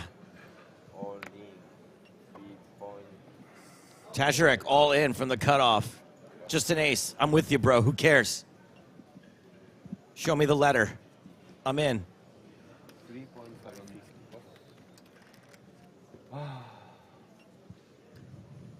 Big sigh from Gonzalez. Not going to call it off with 8-6. Rake it in. Lil Tazarek. So wait, so what's the name of the Spanish rap group?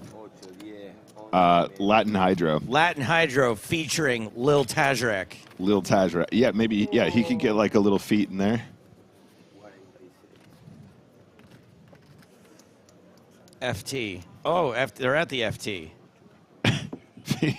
We're making connections all around here. Boom, bang. Wings. Wings gives you wings?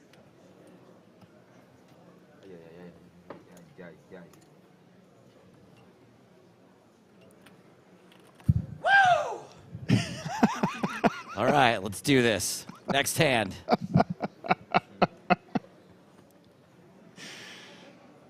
Oh, Joe. Schumacher, cut off. Jack 10 of the offsuit variety.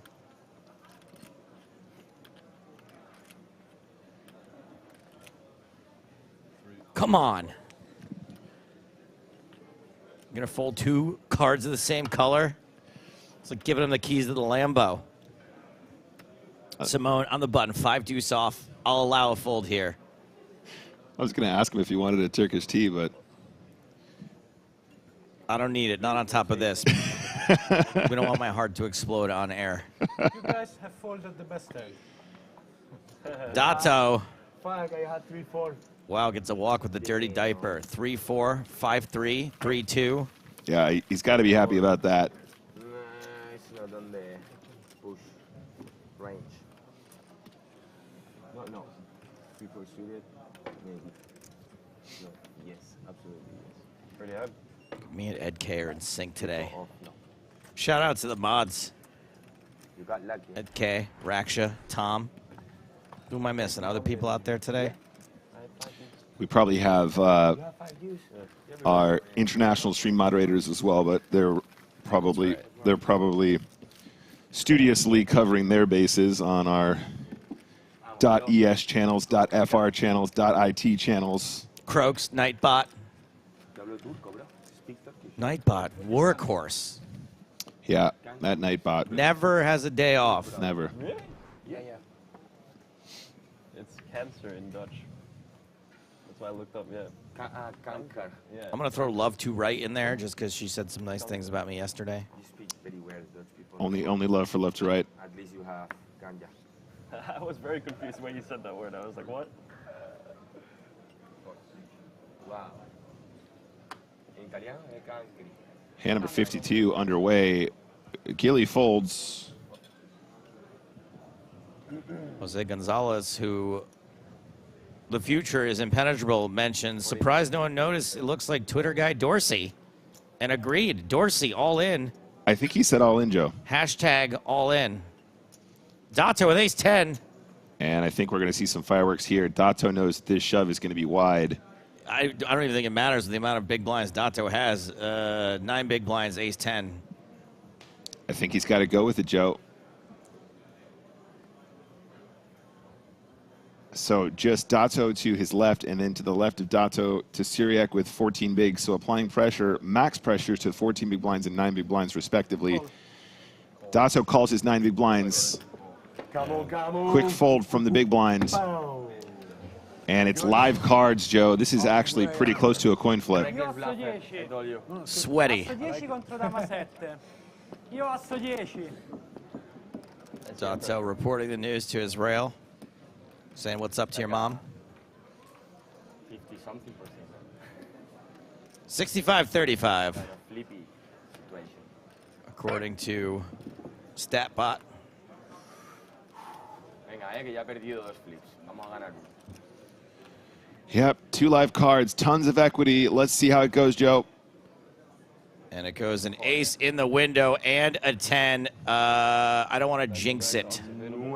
But Dato, we'll just say, is the favorite. 4% for Gonzalez. Gonzalez likely to be drawing dead on the turn. This is him or not him. King, Queen, 9, 1,825. Knock, knock, knock.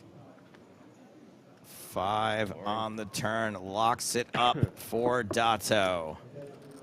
Double up.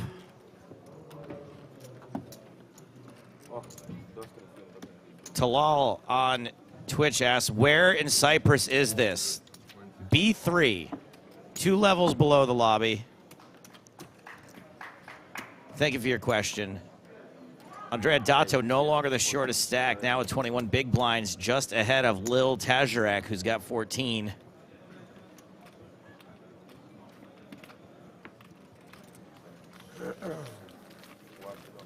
Dato doing well to find the double. 21 big blinds now. That puts Halil at the bottom of our final table with 14 big blinds.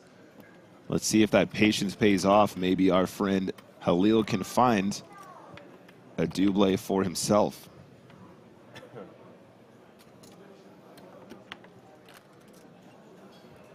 Marley asks, do we play until the end of the tournament tonight? That is correct.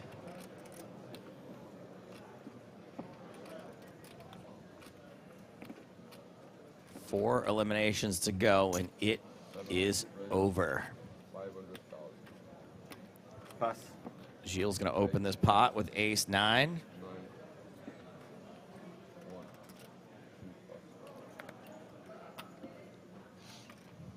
Schumacher in the big blind with suited connectors.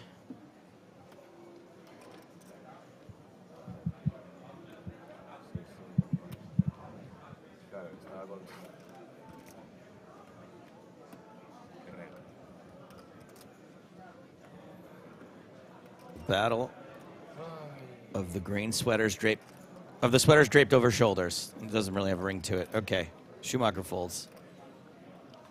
Yep, trying to take out some of that weaker stuff. Makes a lot of sense. Final table dynamic. It is suited, but doesn't want to battle just for now. That's 56 big blinds for Gilly and our chip lead.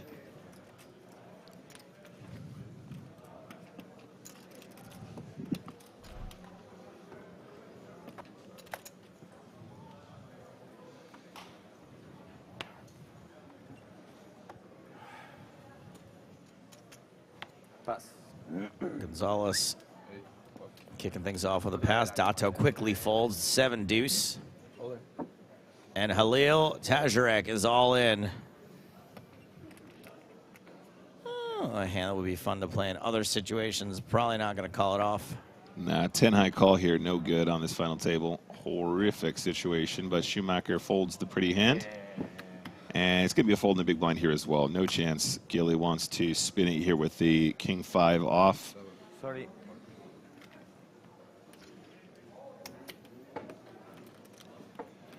And Tajarek does stay alive. 16 bigs now.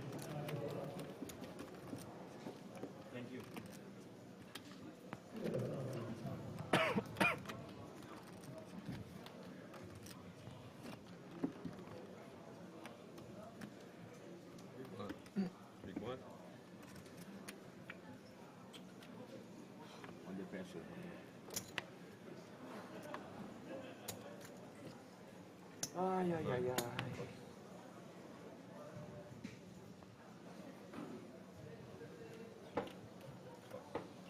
Ay, ay, ay. I-K. Caramba. You and me, cabrón. Vamos, cabrón. Actions folded around to 8.5 Simone. goles. What to do with 8-4 offsuit? 8.5, 75. Yeah, these are the 2 deepest stacks here. Both players at the top of our current leaderboard. 55 bigs for Gilly and 34 for Gonzalez. I say I'm gonna do it by feelings, you know? I roll it. I think I'm not the only one on the energy drinks. Got to stay hydrated. Latin hydrated. Latin hydrated, exactly. Gonzalez says, limps are for the bank.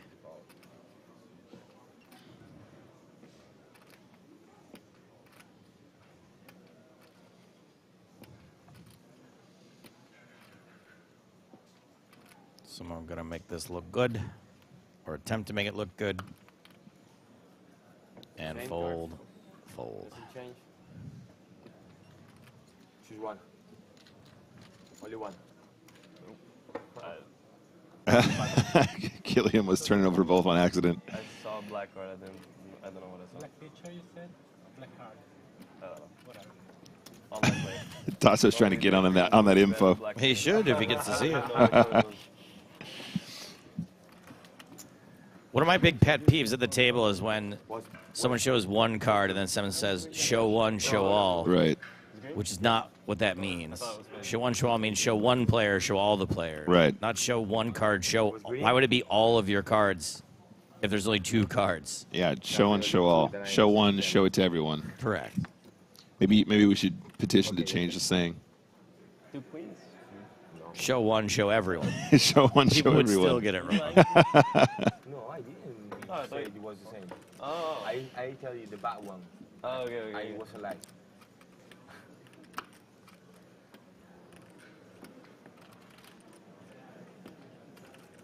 But don't believe me. Maybe I'm lying now. King Jack suited for Simone. 7 raising 500,000. Only? What? Pass. Oh, geez. It sounded like he said all in. I really did again. Dato with Jack 10 suited. Certainly good enough for a poke. Dato starts the hand with 19 big blinds.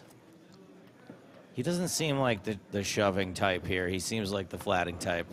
Honestly, 3-bet jamming Jack 10 suited here would be pretty bossy, and might even be approved given his position at the table currently. That open from Simon going to be so wide. Jack 10 is going to perform really well here as a shove. All in? Oh, he has shoved. Yeah, boy. Surprise, surprise. Simone asking for a count. And I think you might find KJ's going to call here, Joe. It is King-Jack suited, and that shoving range will be dominated some of the time by the King-Jack of clubs, and of course have tons of equity against hands like pocket twos, pocket threes, pocket fours, pocket fives. Not saying all those pairs are going to be in the shoving range. Ace, queen, ace, king. Of Dato, but yes, equity against ace, queen, and hands like ace, 10. Say it the other way, yeah. Yep. You're going to have some of it dominated. You're going to be flipping against a bunch of it. And I think that with the big blind ante in particular, there's additional dead money that will probably skew this towards a call for Simon.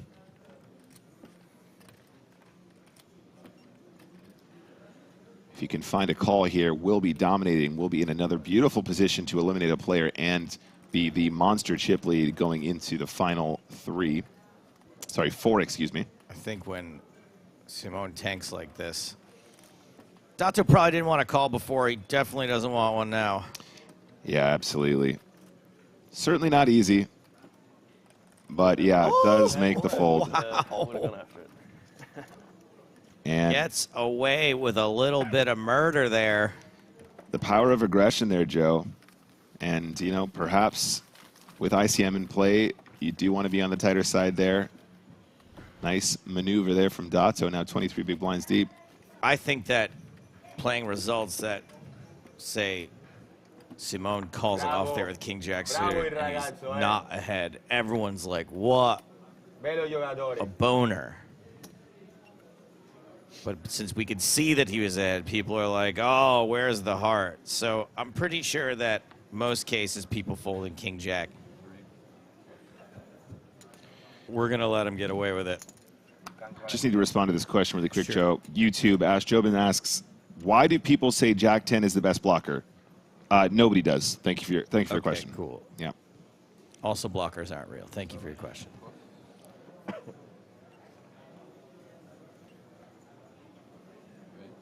Ventani says, personally, I would have called TBH, but that's me. I believe you.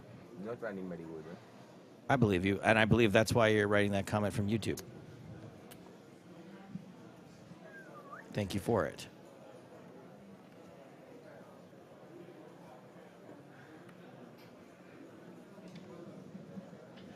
Actually, folded around to Andrea Dato. We know he has at least the 8 of diamonds and perfect posture.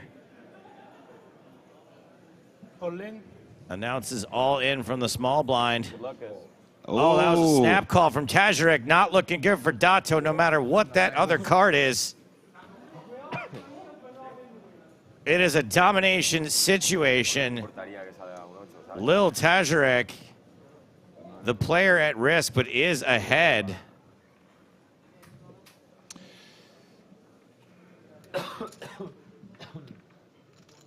Massive favorite to double up. I love Dato over here being with his people. Doesn't need to be on the stage. Doesn't need to be where the cards are dealt. Let's hang with my loved ones. Is this a new record? Okay, no, I gotta go. Is this a new record for the rail being the furthest away from the table ever? Far away rail. That's strict security. Hey, look, what are you going to do? This is a sit cooler for Dato. You're going to shove here 100% of the time, and you're going to call in the big blind with the 9s every time too. So what else you hope for? Let's run it. Queen, 5, 4, 2 diamonds. Diamonds good for Dato. If it's not a diamond, it's got to be an ocho.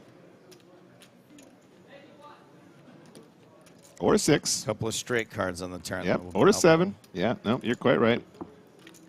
And that turn card is a diamond. Dai con le quadri, dai con le quadri, dai con le quadri, dai con le quadri, dai con le quadri. Yep. That's going to be my ringtone. Diamond a quadri.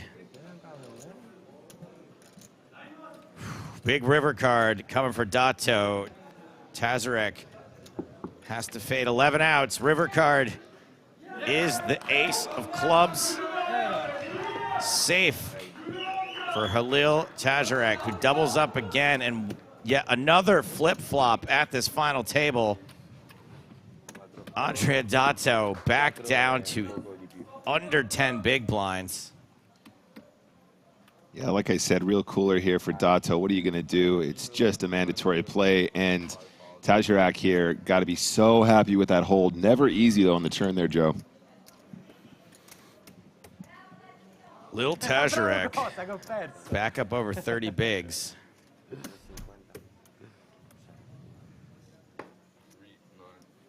A lot of drama at this final table.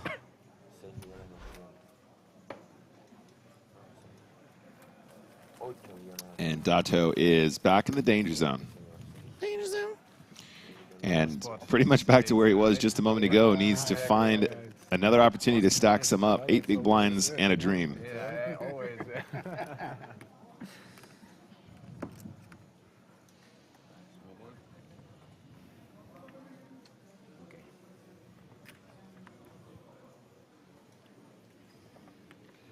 Never easy. Yeah.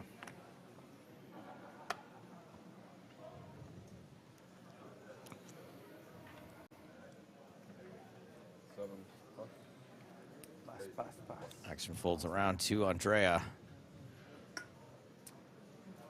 King 10 suited on the button. 8 big blinds. I have a prediction, Joe. That he's going to make like the Nina, the Pinta, and the Santa Maria and ship. All in.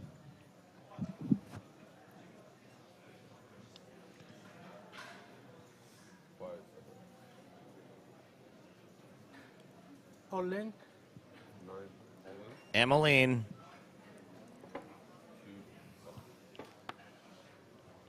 Schumacher. Jack Deuce suited. $2 million,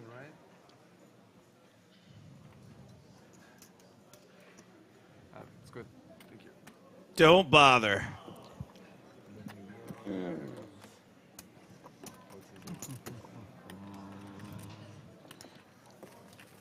Had to put it all in. All the betting biscuits in the middle. Just 15 minutes left on this level.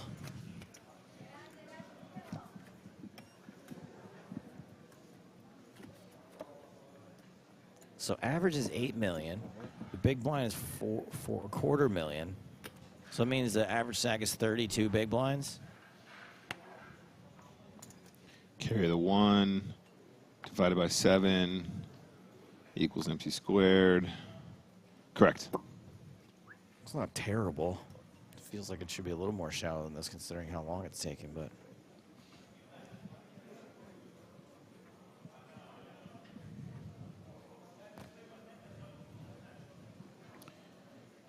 no, I think it bodes well for some action station situations here, Joe. Mm-hmm. And as you said earlier, you know, if it is a bit longer at this stage, when we're still 400, 500, it means the heads up will be shallower when we go into that stage as well. So it's all relative. It's all widget relative. Pass. Dato folds. Chonky Mulk asks, what do the blinds go up to at the next level? At the next level, they will be the highest they've been the entire tournament. Thank you for your question. Yeah, he's not wrong, chat. That is true. Hey, Bruce Waitman in the chat.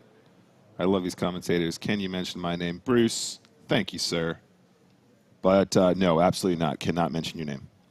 Not going to do it, Bruce. Sorry. I'm 10 sorry. tray offsuit for Schumacher is going to give a walk to Gilles Simone.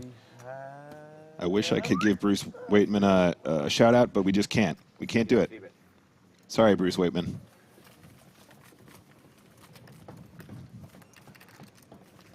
Too good to see that, no? Too pretty. Okay. Jose Gonzalez loving life, man. Really perked up since final 2 tables. Oh, whoa. Sorry. I'm emotional, actually, because we're going to the break. Okay.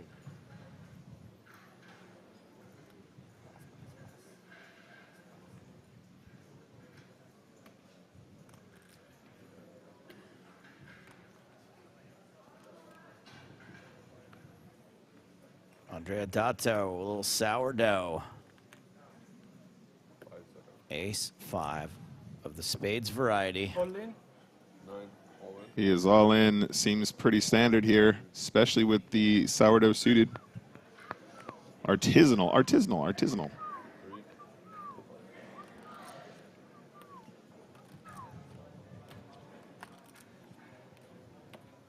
a job my friend is doing, eh? Damn. Agreed. What a job he's doing.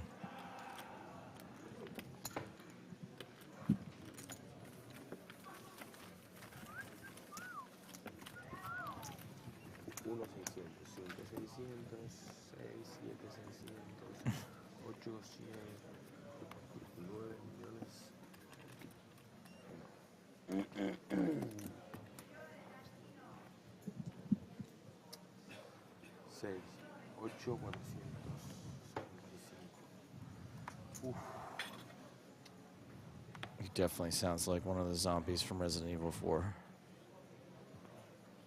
800 niños en el pecho. Dios te lo 40. 40 Día de los Niños. Simone on the button, A7. Qué Chip lead. fantástico.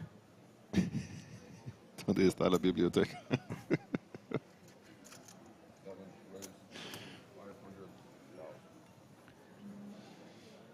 And Jose Gonzalez with pocket kings.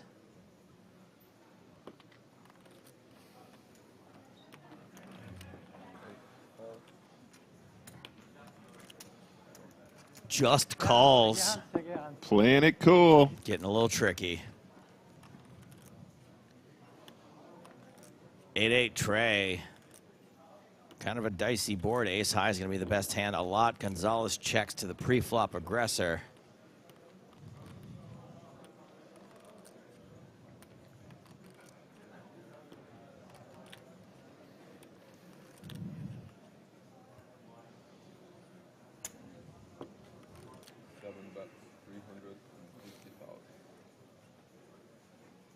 All right, Mr. Gonzalez. How are you going to respond to that small continue? Just another flat, right? Nope. Going for it right away.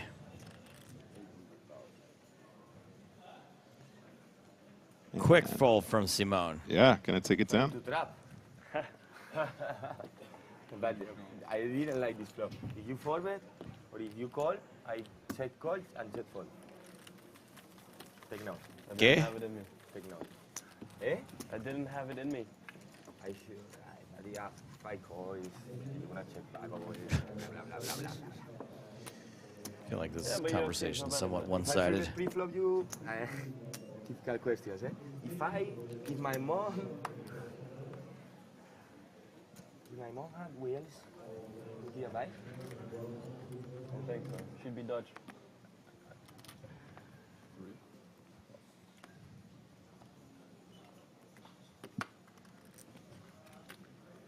Action continues. We got the crabs for Simone.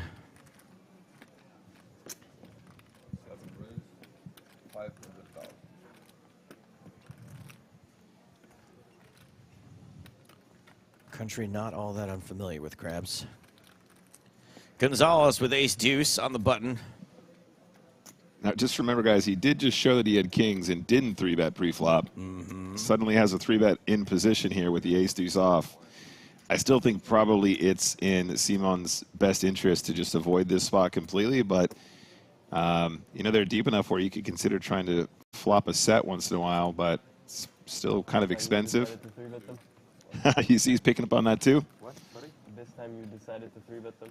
3-bet what? The kings. Which kings? Or queens. You remember the last hand, Jose? Come on. I'm loving this. Try to stay with us. I'm loving this. I think you just fold the trays. I don't think you get too caught up in it, but You would have shown both. Nice. Aces and the next one. Aces and the closest one to the ace. 2. King.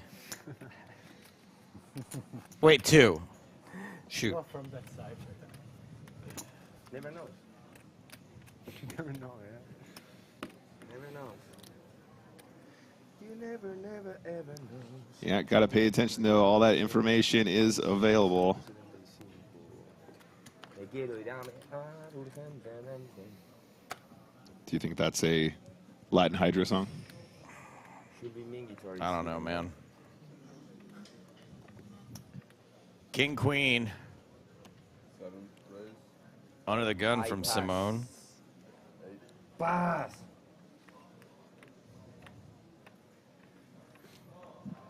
Yeah. I told you the tee's hardcore here.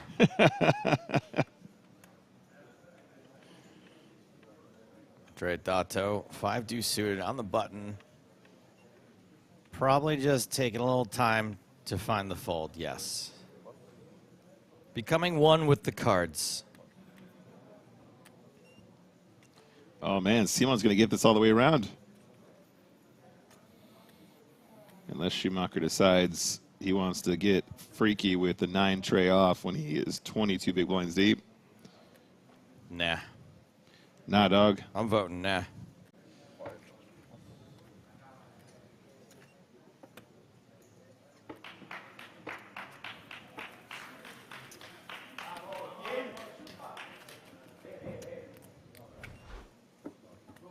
$50 big blinds for the chip leader. Actually, 48 now, as Gilles is in. Are you surprised that the loudest guy in the room is American? I don't think anybody is. I know him. You're gonna translate it. You're gonna translate. You translate it. I love Dylan. My guy. We all love Dylan. Who's Dylan? Does anybody know who Dylan is? Gonzalez going to open Jack tray suited.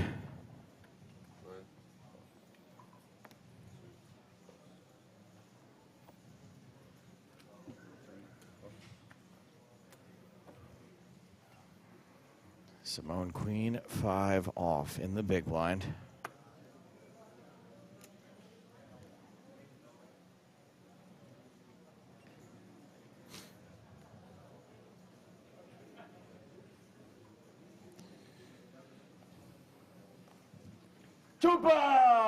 Release. That's rude. Really quick, Joe. Hakan in YouTube chat says, Tash you wreck. That's how you say his name. Okay. How about you get wrecked because you're banned? I can say Tash you wreck every time if you want, sure.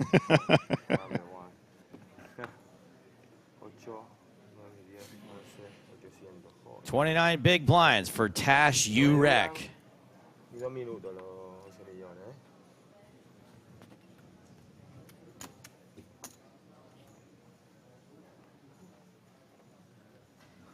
Dato folds under the gun. Action on Tash you wreck. Tash you wreck folds king deuce suited.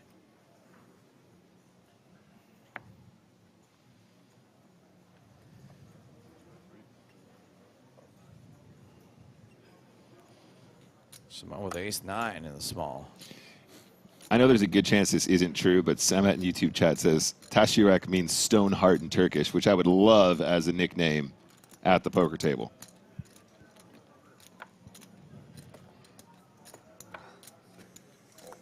Tashirak has done a phenomenal job in this tournament. It's been impressive.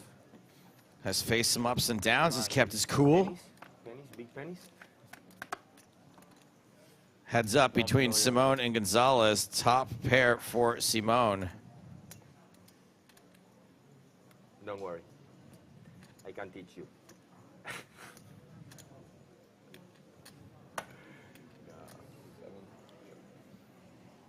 Friendly game. One more card. Tricky. Check. Gonzalez, not much chance of catching up, and now has 0 chance of catching up.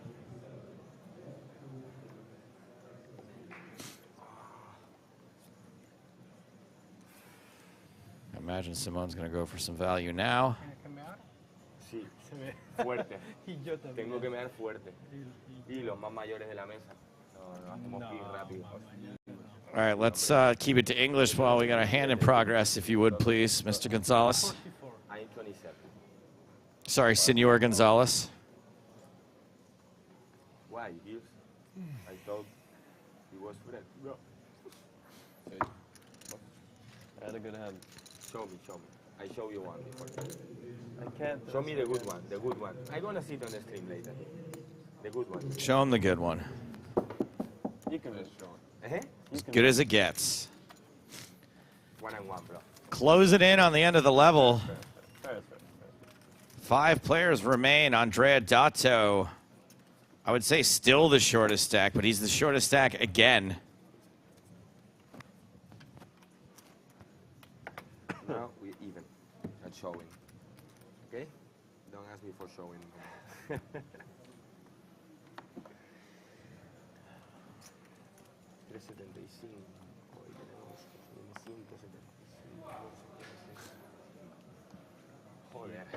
And Dato in the big blind here. So it's going to be a fifth of his chips in the middle just to post the blinds. Simone, 9-6 off on the button. Probably doesn't want to mess around. Yep. You know who loves messing around?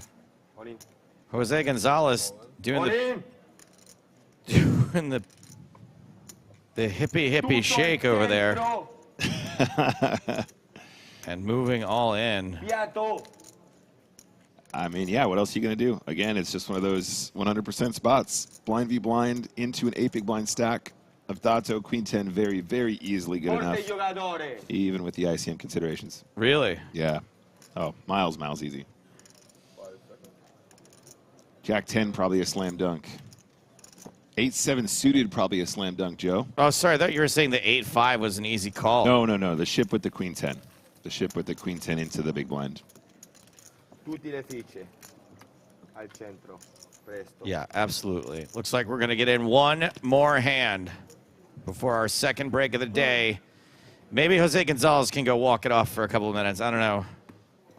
Maybe take a lap. Yeah. He's a little antsy in the pantsy. I think we're going to sneak one more hand in here, Joe.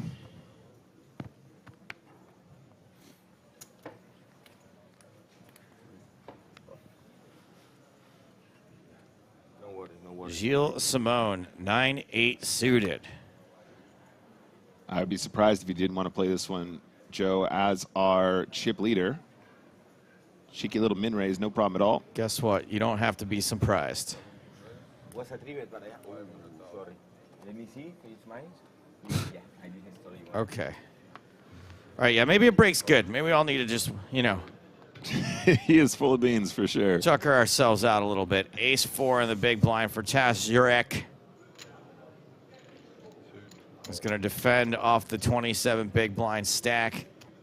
Gilles has got Taz Jurek covered by a significant margin. Ace, deuce, deuce, top pair for Taz Jurek.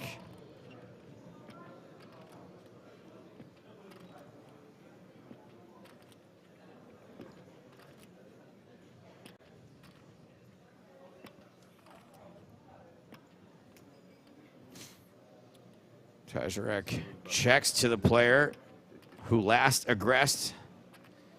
And that player is going to continuation bet, a.k.a. continue that pre-flop aggression right into top pair. Just the one big blind, but that's usually enough to get the job done. You're not going to get an ace to fold for the one, but let's see how it goes to the turn. 5 on the turn.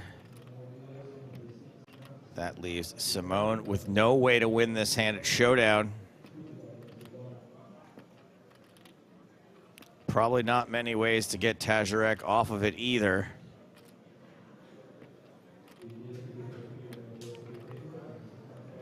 Tazarek out of position. 1.2.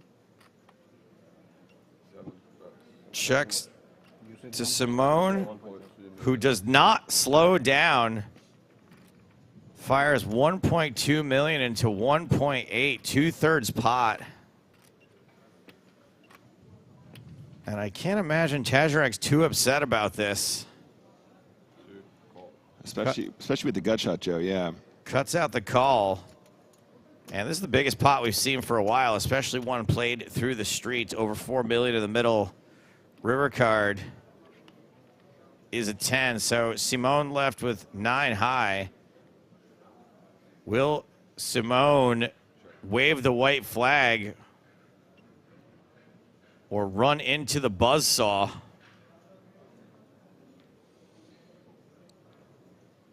We saw Tajirek lay down the best hand for tournament life once before. Simone puts him to the test again. Yeah, he's... And Tajirek did fold again. Wow. Simone gets away with a huge one as Tajirek heads to break with the rest of the players. Speechless, Joe, speechless. Fantastic poker there from Simon. I could see the hold cards, and I thought that bluff was getting snapped off. What the hell do I know? As stated, the 5 remaining players are headed to a break. Andrea Dato is still the shortest stack. 2 other players with sub-20 big blind chip stacks. Jose Gonzalez right around 40. Gilles Simon just under 50. Not very deep. When we get back, blinds are 150,000, 300,000. Quick reminder of what they are playing for. Everyone now guaranteed more than $250,000. $358 for fourth, $465 for third, over $650 for first, and a 7-figure score for the winner of the first ever European Poker Tour main event in Cyprus. This final table has been unpredictable. Ups and downs, double ups galore. Only 2 players gone broke so far today. We're taking a 19-minute break. More from EPT Cyprus after this.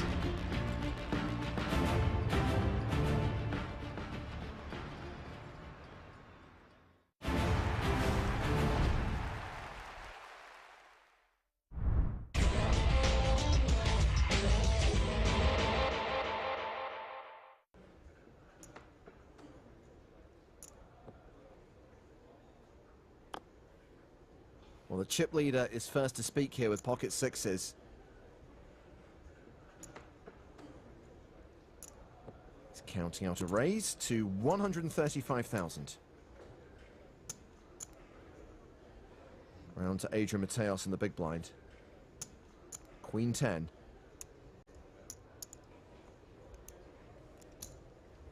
He defends. This will be a race if we see all 5 cards. The trick is to sometimes not see all 5 and win some of the ones by betting that you'd lose at Showdown. A set for Ferez. Check. Mateos checks his gut shot. And Ferez checks behind. Oh man, you gotta bet your sets. You're losing value and giving free cards. Mateos turns a straight. Look, the jack was coming no matter what, so it's not like the check hurt him that much. But now would be a bad time to stop playing it slow. Mateos leads the turn for 250,000.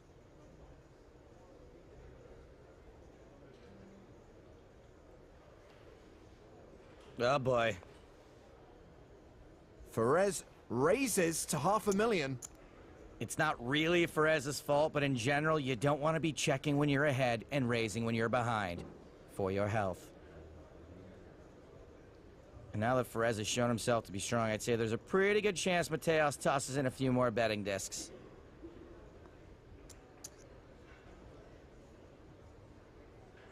Here comes the re-raise. A 3-bet to 1.3 million. Now, I really think the move here is to just call. If you're behind and you get it in, you're in really bad shape. If you're ahead and you get it in, he's probably folding. At least if you just call, your opponent can bluff again on the river. I'm all in. Ferez shoves, and Mateos calls with the nuts. It's a straight. It's bad. You got outs though, dude, bro. All of Senegal on its feet. This is the biggest pot of the tournament so far. Adrian Mateos gets a huge double up unless the board pairs on the river. Kings, jacks, nines, and the K6 all eliminate Mateos. The river card is a 10. Yes! That changes everything. Yes, it does. We have a new chip leader.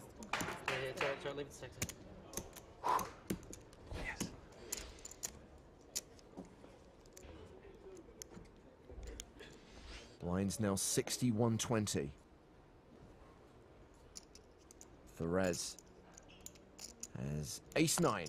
Hey, that's his lucky hand. That's the hand he busted Johnny with.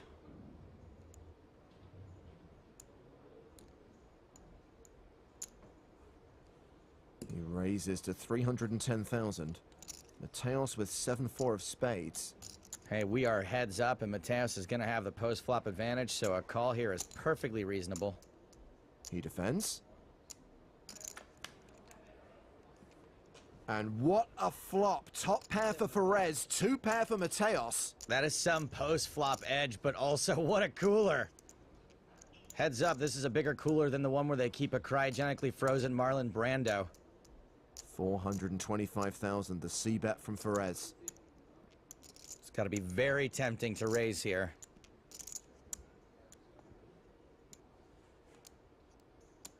Mateos does check raise. He makes it 1.1 million.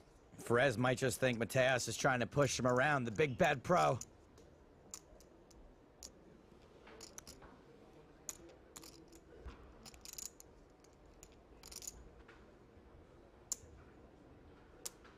Three bet coming. 2.675 million.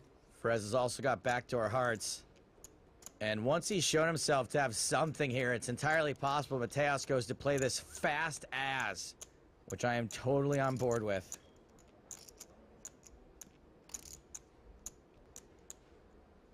All in. Mateos moves all in.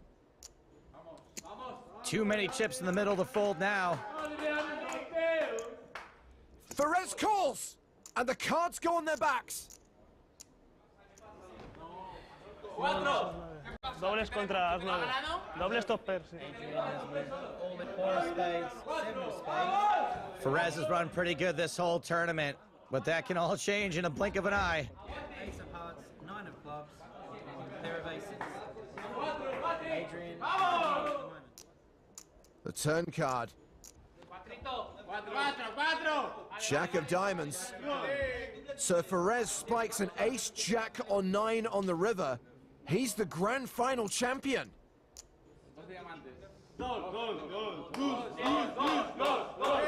8 cards that give Ferrez the win.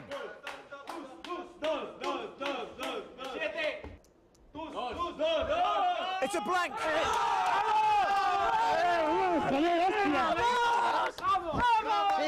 A huge turning point in the match.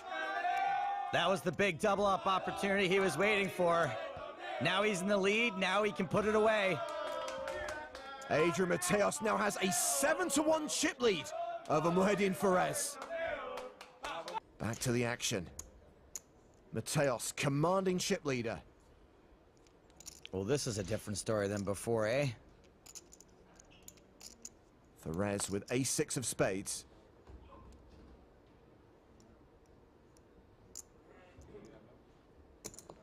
He raises to 410,000. Mateos has him dominated with ace-8. He shoves on Ferrez. Ace on ace, heads up, 1 player short. This could be for all the monies. Ferrez calls! And this could be it.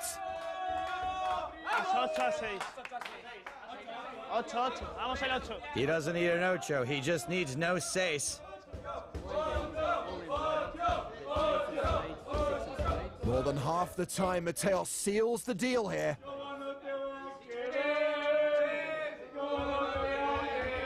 Here comes the flop. And there's the ocho! That is just about gonna do it. It might finally be Ferrez Bueller's day off. It could be over on the turn. Spain has been waiting for its first win on the EPT for 11 seasons. And the wait is over! Adrian Mateos takes down the EPT 11 Grand Final! And a great showing from amateur player Muhyiddin Ferrez, who finishes second. Buenos dias, Adrian.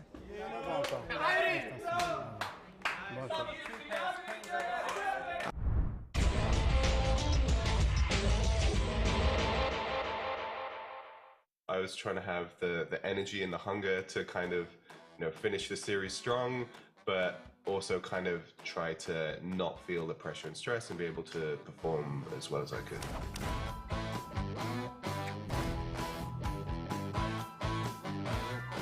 You broke Denis Strebkov's record from 2018, a record that many never thought would be broken. Yeah, probably including myself.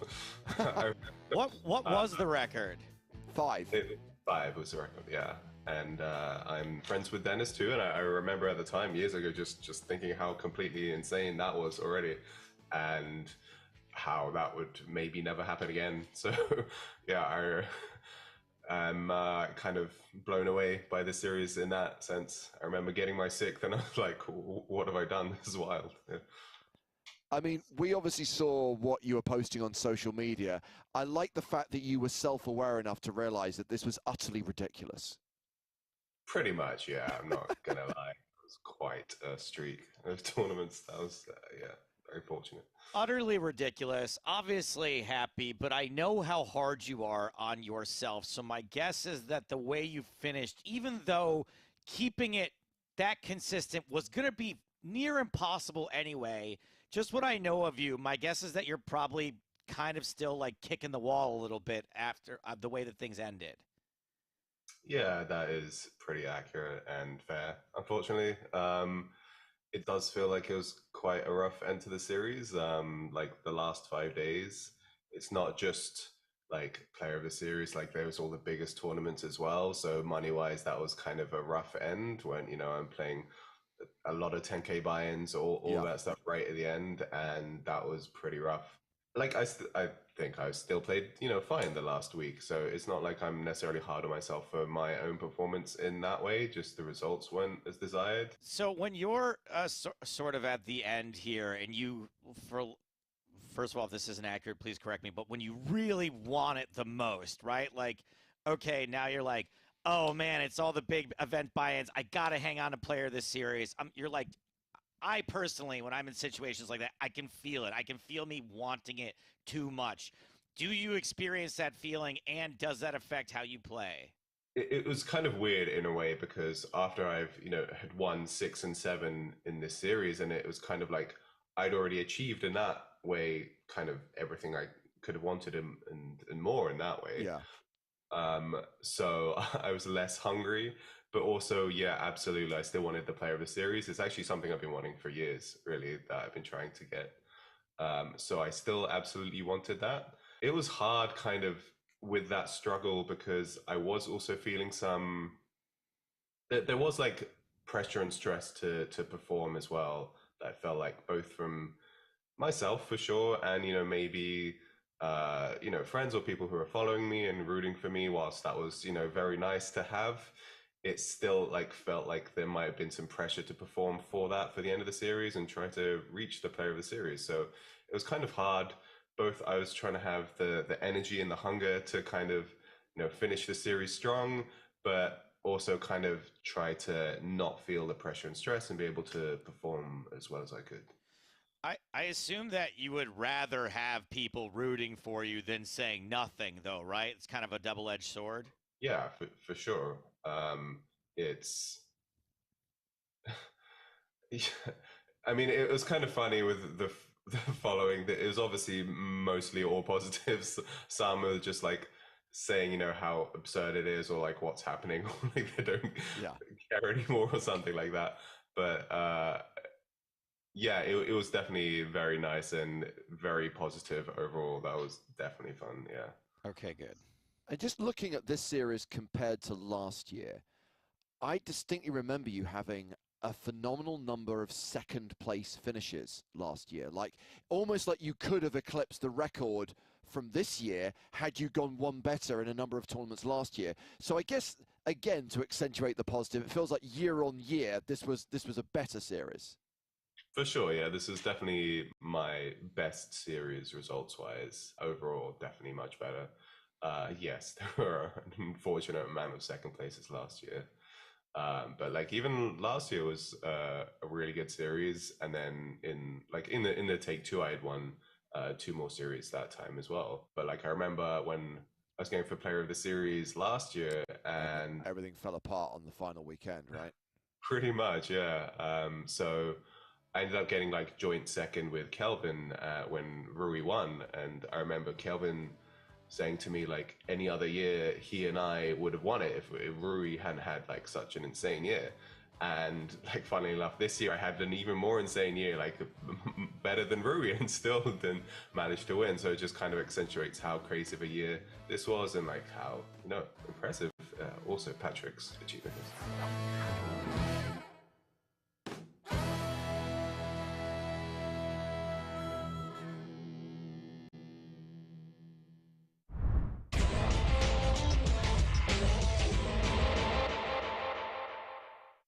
We have never hit this blind level before on the EPT. 200,000, 400,000 with a 50K ante.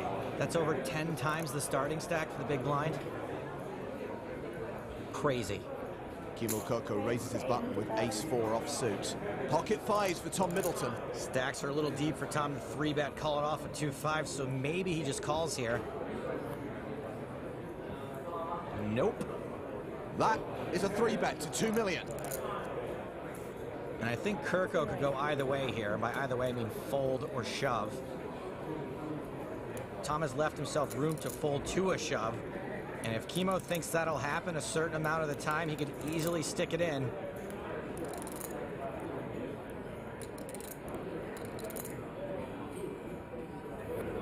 He does shove. And Middleton calls. Loose call by Middleton. I think he's really lucky to be up against ace-4. Tom Middleton is a 70% favorite to win the EPT Barcelona main event on this hand. That's about as big a favorite as you can be. Kimo Kirko looking for an ace. It's a 10-7-6 flop. Fives holding for now. Not a particularly dicey flop for fives. Finn's looking for an ace. It doesn't come on the turn. It has to come on the river. Oh, we have a champion here in Spain. 3 outs for the Finn. That is not one of them, which means Tom takes the title. Middleton is on Toppleton.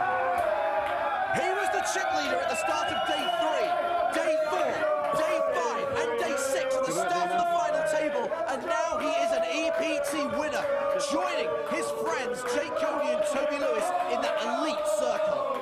Also, let's not forget, good game, Kimo Kirko, but it's time for Hit the Hole to hit the bar.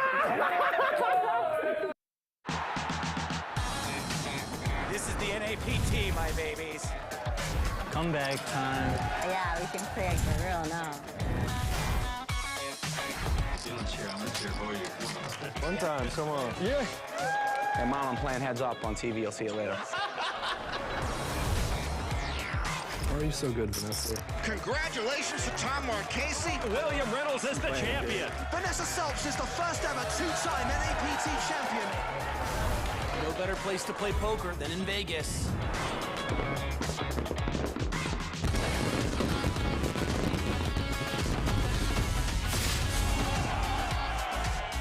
I think I'm gonna have fun playing with you today, sir. It has been a minute. See you on the strip.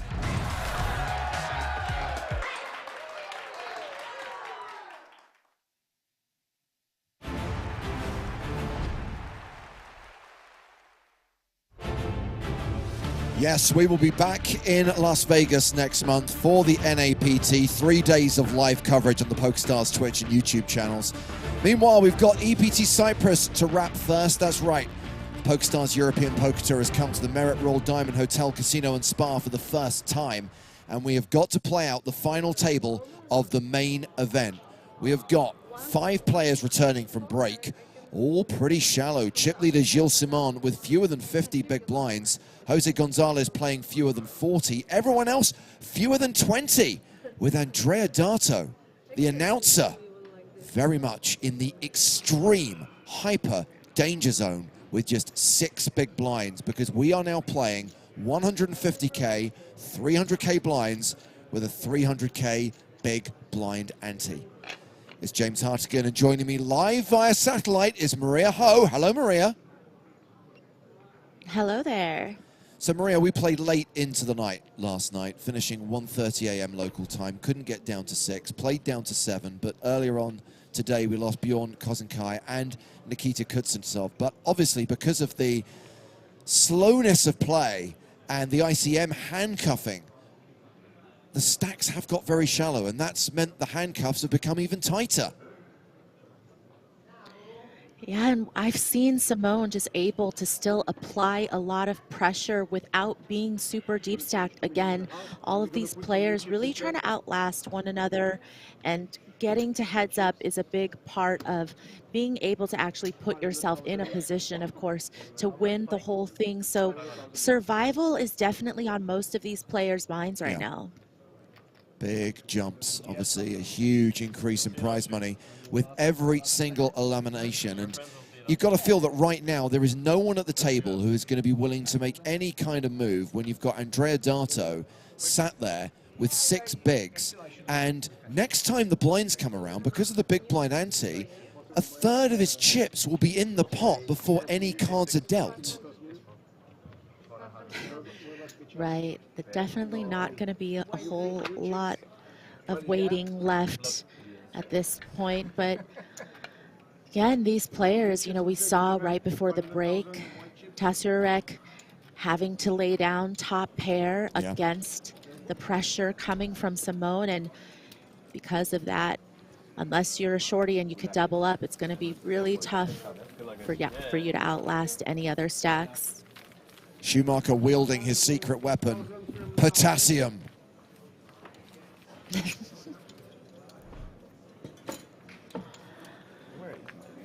Gilles Simon has a lot of support on the PokerStars Twitch channel as a winner of the Dare to Stream competition, which earned him a platinum pass for the PSPC.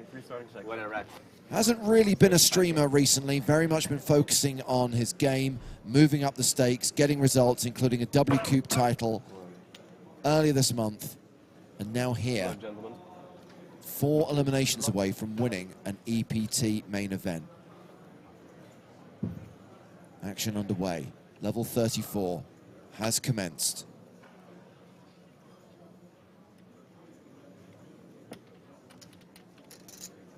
Action starts with Gilly, and he is opening under the gun.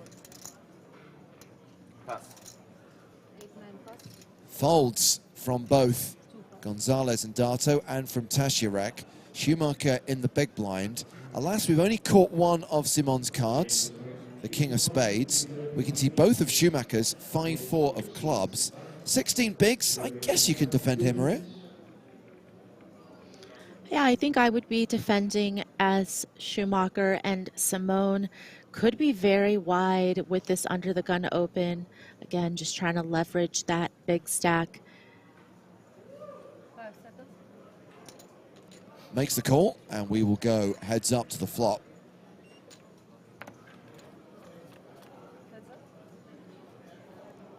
King 8-3. Well, we don't know what Simon's other card is, but we do know he's ahead right now. Luckily for Schumacher, just not much on this board for him to continue.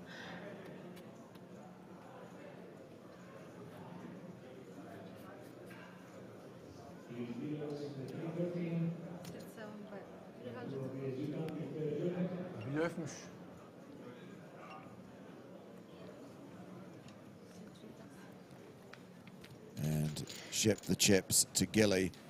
Statrick, I love you dearly, but this hashtag fun fact is thin. I mean, super thin. If the chip leader holds on, it will be back-to-back EPT main event wins for people with Simon in their name. We had Simon Witziak win in Barcelona. Gilles Simon could win here, and yeah, it's weak sauce, buddy. I'm sorry. But we appreciate the effort, though. Yes, we appreciate the effort.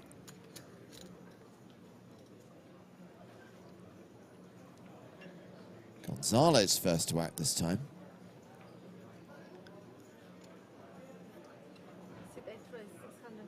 Opens to 600K. King, Jack of clubs.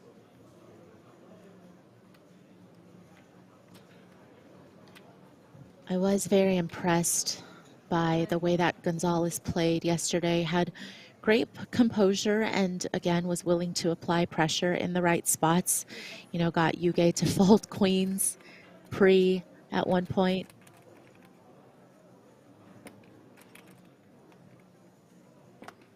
And again, we've only caught one of Gilles Simon's cards. I think, rather than having a problem with this deck, we may have a problem with the reader by Gilly's seat. So we might want to just move him over one spot.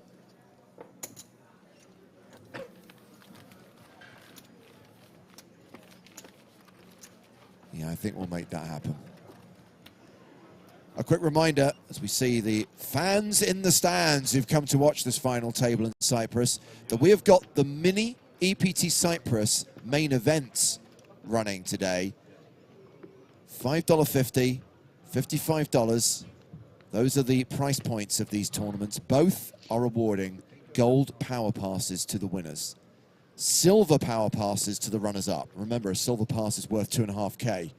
And a gold pass is worth more than 10 grand. You could redeem it for an EPT package. You could join us on the next leg of the European Poker Tour, the final stop of EPT 2023 in Prague.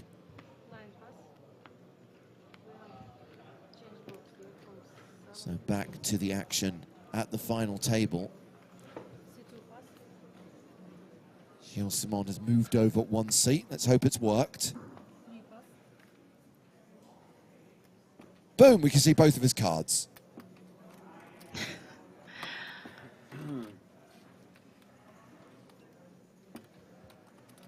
Mako Break says if you win gold pass, you can choose EPT or not. The whole point of the power path and the power passes that you can win is the power rests with you on how you redeem them. You want a bundle of online tickets? Go for it. You want a passport to play one of the regional tours? Those are normally available. EPT packages, absolutely. And remember, a power pass is valid for 18 months. So if you don't see anything now that you fancy, and you know, well, there's a very good chance that the EPT will be going to Monte Carlo next year. I've always fancied a trip there. Maybe I'll wait a couple of months. Do it. Do it.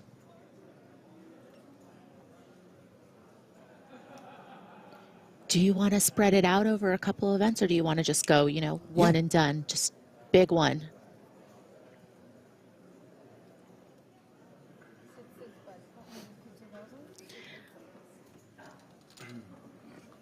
With two pair, Gilles Simon wins another pot. Now over 50 big blinds, close to 16 million chips.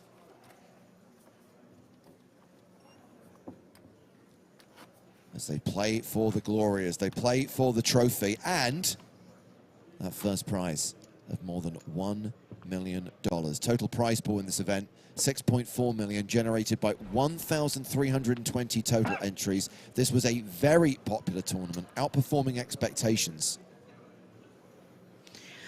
I think what was fun to watch for me in the run-up to the final table was that a lot of these players just seemed incredibly excited at the opportunity to win an EPT title, to win that much money. I mean, I know Cyprus has become a very popular place for poker, but just having that tremendous amount of credibility that comes along with a PokerStars EPT title, I think is what got a lot of these players out of their seats. I mean, you could see visible reactions in hands and, you know, people playing to the cameras a little bit. It's fun to be on the feature table. Oh, this could spell trouble for the chip leader. Tashirek opening under the gun with ace-king. Simona's 3-bet with ace-queen. Now, this is the situation I was alluding to a short while ago. Andrea Dato started this hand with 2 million chips. 600K already invested. He's posted the big blind ante. He's posted the big blind. What do you do here with king 6 of clubs? Yeah, it's pretty unfortunate, but I think that you just have to fold, because if Tastaric busts this hand, then you are able to ladder. So you definitely have to think about, if you fold and you hope that this becomes a pre-flop collision for the other two, then again, right now, sometimes folding could be the way to make more money in the tournament, even if it's not the sexiest play, even if it's not, you know, the most fun. Well, I don't know whether you saw there, he threw out a fistful of time bank cards and just like, let me think about this one. And whether it's a case of I'm priced in and have to gamble, or whether I just say goodbye to the 600K I've put into this pot. I've got 1.4 behind, 4 big blinds, and just wait for a better spot and hope, as you said, Maria, that this collision between Simon and Tasharek results in an elimination.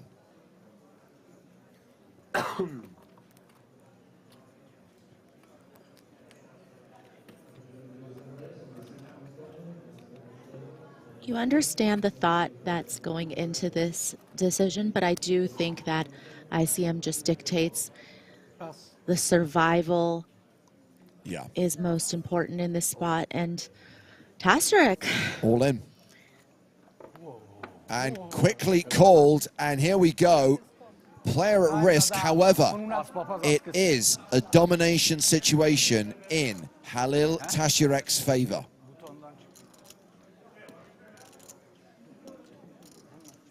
Ace queen off tegen ace king. Ik heb ace queen. There were a lot of Turkish players in this event, and plenty of Tasharek's friends and supporters on the rail, hoping that ace king holds here and his EPT journey continues.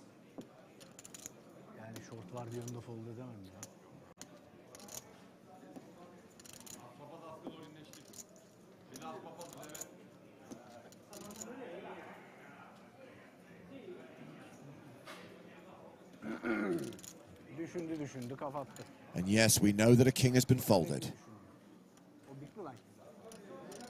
8, 7, 6. Opportunities?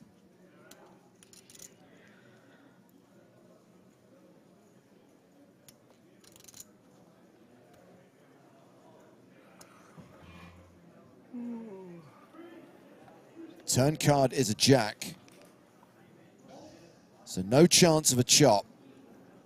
And Halil Tasharek is going to double up unless there is a queen on the river. 3 cards can eliminate him.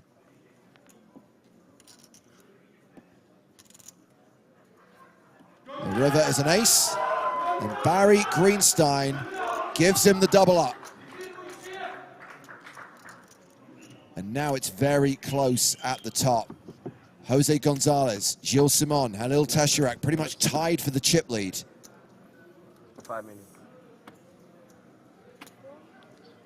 Definitely unfortunate for Simone there. Just a bit of a cooler, and Simone has been navigating so well post-flop that it seems almost a bit unfair that, you know, you're getting away with bluffs post, but then you just end up in somewhat of an unavoidable situation when you're dominated.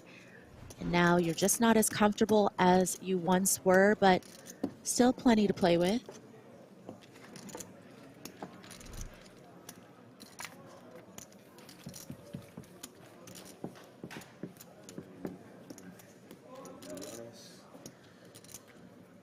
We have a situation where the chip leader has fewer than 40 big blinds now.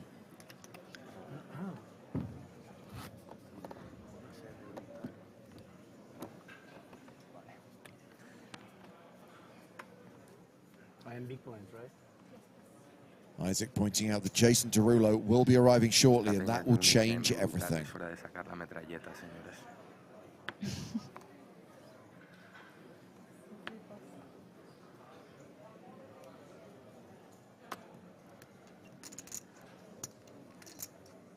So the short stack, Andrea Dato, remember he's got 4 big blinds. He's in the small blind on this hand. Gonzalez on the button with 7 deuce. Okay. Just one of the hands where he's just not going to be able to open the button here against such a short stack in the small. Yeah, and what's this going to be? Any ace, any picture card, just get it in. King deuce, get it in. Yeah, it's going to go in with King Deuce here. It's not very much, but I'm not sure you can call with 10-4 of hearts.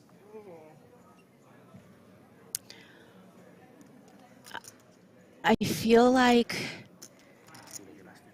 Tasarek should be making this call here. Again, Oh, Dato yeah. does not really need much of a hand to shove, and of course Tasarek, One is the worst. freshly doubled, can afford it.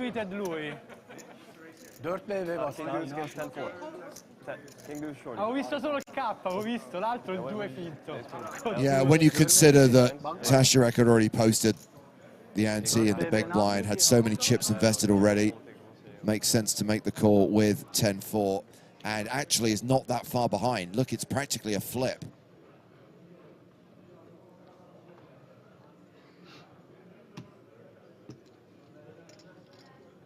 So it's Dato at risk, ahead for now. And still ahead on a 9-7-6 flop. However, Tasarek has 10 outs. 10s, 8s, and 4s, all working for him.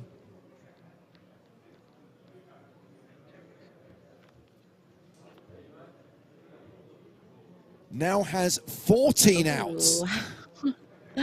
10s, 8s, 4s, and 3s.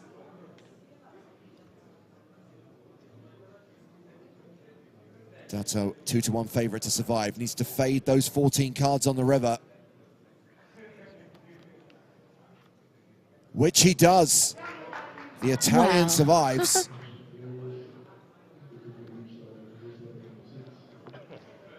Never easy. 1.3, right? Never a doubt, right? No, he was very scared. So Dato now playing 10 big blinds. Yannick Schumacher with 15 big blinds. Mi dovete sparare per buttarvi fuori.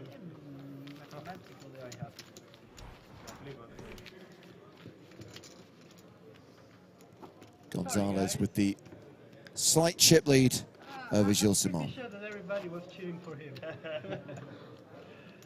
know the feeling. Let's remind ourselves And of just like the that. of the payout jump. If you're the next player out, it's 275k. Obviously, a huge amount of money. Great return on a 5k buy-in. Fourth place, though, gets 358k. I mean, it's nearly 100 grand difference. Yeah, it's definitely going to be something that these players are thinking about. With every decision that they make, it's the difference between six-figure type differences between the payouts. And so this is very important for them to be making the right decision in these critical moments. And Gonzalez, ace-king suited. Wow.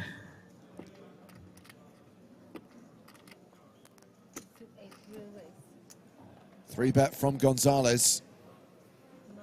And action folded round to Schumacher in the big blind. He's out. So back on Gilly.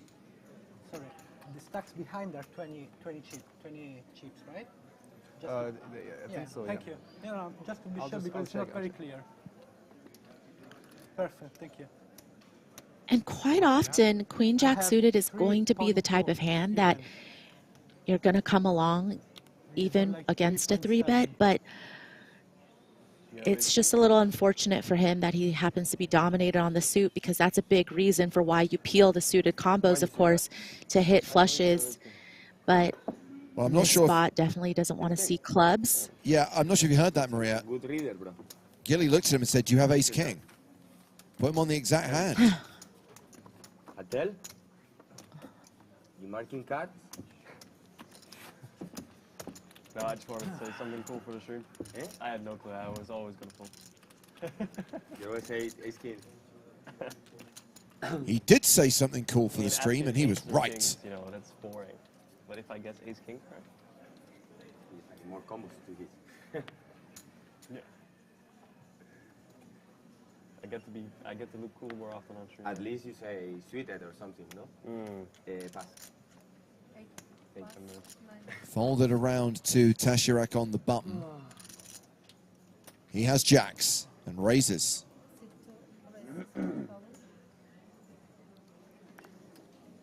Ace-queen for Schumacher in the small blind. Wow. I mean, even though You never want to be all in with a shorter stack out there. You definitely should just be shoving this, I think, as Schumacher. Tasterek certainly can have quite a lot of raise folds from the button.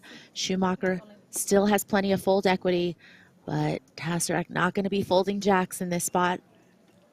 Shoves the ace-queen. Gilly with fives in the big. Folds back on Tasterek. Double checks. Calls with jacks, and we are off to the races. Flipping that coin for Yannick Schumacher's tournament life. Speriamo che vinca. And how much is Andrea Dato loving this spot? He ladders if Schumacher goes broke here.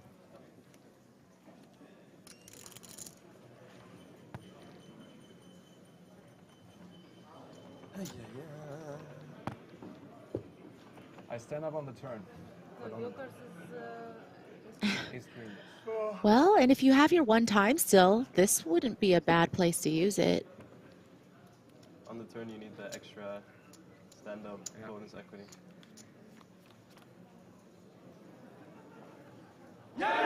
Oh, wow, a jack-high flop. But, guys, be careful of the premature celebration. A 10 gives Schumacher the straight. No percentage on the screen, no? Hard will be brutal. Hard for a sweat, come on. No heart. It's the 8 of diamonds pairing the board, giving Tasterek the full house, and seeing Yannick Schumacher drawing dead on the turn. Schumacher is eliminated in 5th place. We are down to 4 players. Schumacher cashes for $275,425. Andrea Dato gets the ladder. No, for 10.5K. Yeah? Yeah. 5th place was my biggest score. Yours? I got 260 this summer. But you have a lot of hundreds. Dato and the rest of the final table now guaranteed 358K. And a lot of online, 40, 50K, yeah, right? Probably you got more in... Meanwhile, Halil Tasterek has reclaimed the chip lead, 13.4 million. Now that sounds impressive, but it is only 44 big blinds. And as we've seen, every single all-in, every single big pot right now results in massive swings and frequent changes in who's the chip leader and who's the short stack.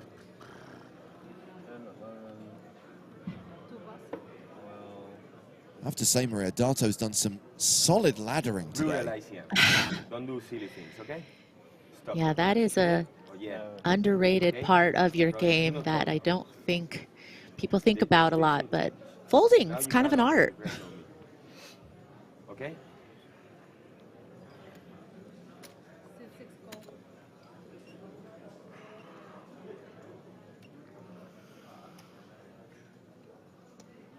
Christian pointing out the pay jumps are getting nutty now. That they are.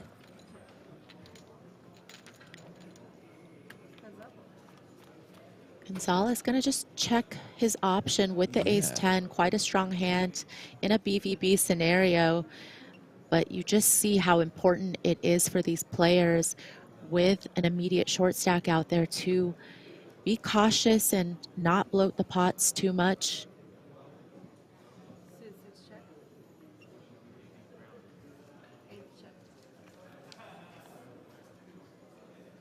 Check, check. 8 of diamonds on the turn. Neither player has a diamond.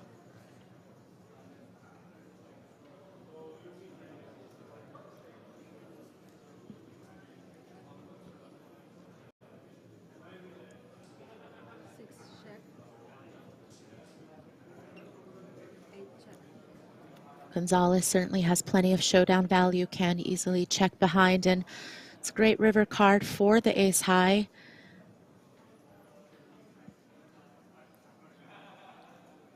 MJB makes a valid point that they can still make a deal. Unlikely for as long as Andrea Dato is a super short stack. But if Dato were to go out and everyone's hovering around the 40 big blind mark, I would argue that the variance is pretty high and the players would probably chop the prize pool.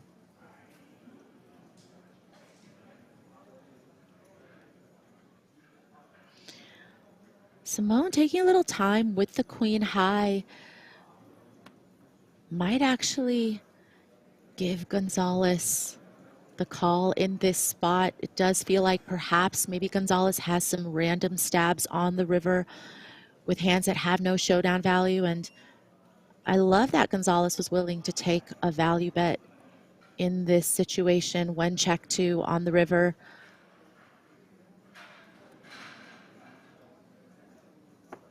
Ace high.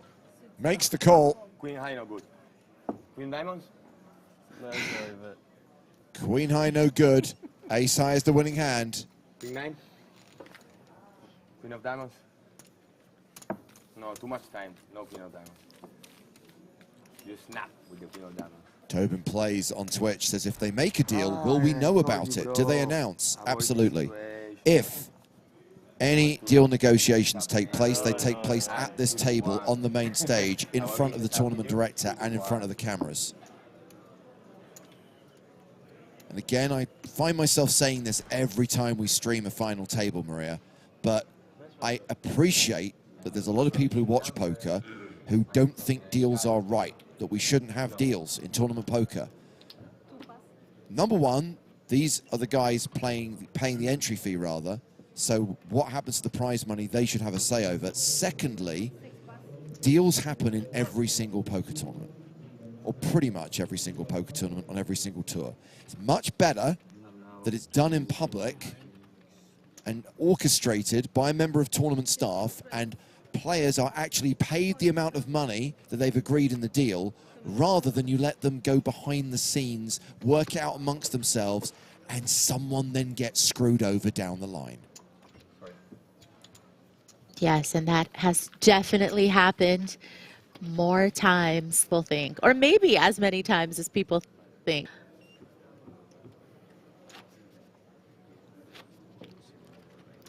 I think if you poll the players themselves, I think an overwhelming majority would say that they love that the tournament and their operators are willing to facilitate deals versus not, quote unquote, allow them to make deals, technically speaking. And I get the audience's viewpoint from it, but it actually sometimes does open up the play after they do make a deal, because again, when you're playing for these big pay jumps, then ICM is so important, and these players end up sometimes not really getting involved in pots because of it. There's a lot of folding going on, but you know, when you're able to guarantee yourself a certain payout, then it becomes a little more of a free-for-all. Yeah. And don't forget that deal discussions, deal negotiations themselves can also be entertaining. During one of the breaks, I think it was yesterday, we replayed the EPT Barcelona final table from 2013, where there was a deal orchestrated by Tom Middleton, Creston Nielsen, Kimmo Kirko, and it was all agreed, all signed, well, not quite signed, sealed, and delivered, but they'd certainly shaken on it. And then Tom Middleton was persuaded by a panel of judges to go back on the deal. And that caused a lot of resentment from the other players. We've got Dato all in here.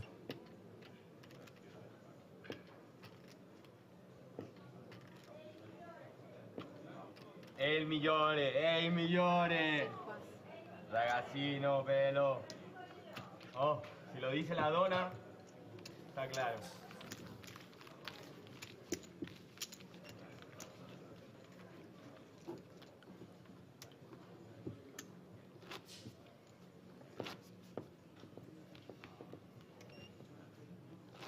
It was Fraser McIntyre, Toby Lewis, and Jake Cody who persuaded Midi not to take the deal, and he had to go back and tell the other three players he was pulling out. Awkward. Yeah, they didn't take it well.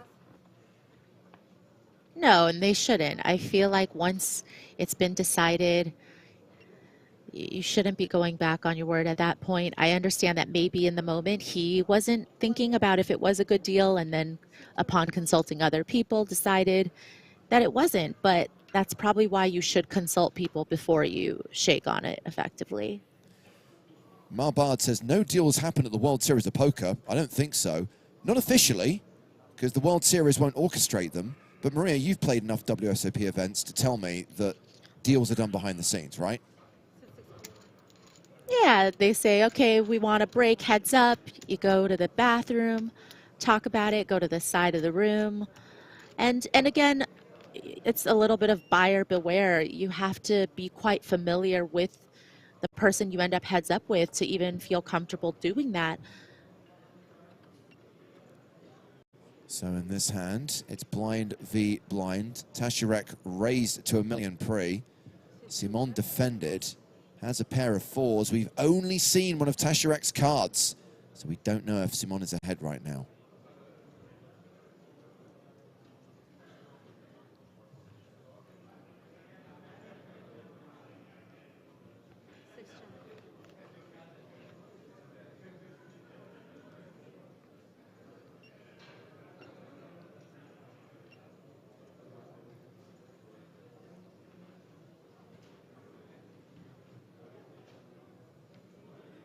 And I'm not saying that this situation necessarily calls for it. Okay, I'm glad to see Tasirek reaching for chips, but I would like to see, now that Tasirek is the chip leader, that he is willing to be more aggressive in these spots, because as we saw when Simone was chip leader, Tasirek certainly started playing a little bit more passively, but now there's no reason to not ramp things up and put the pressure back on all of the other stacks that you have covered.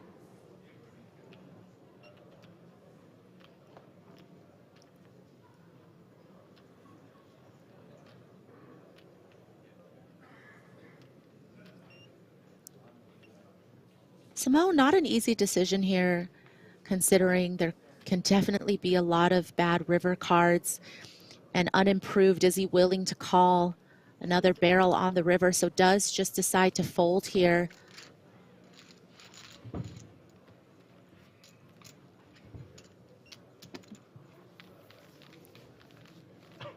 Khalil Tashirak extending his chip lead, 14.1 million. Jose Gonzalez sitting in second place with 13.8 million. Andrea Dato remains the short stack with 12 bigs. It's already laddered up 3 spots today.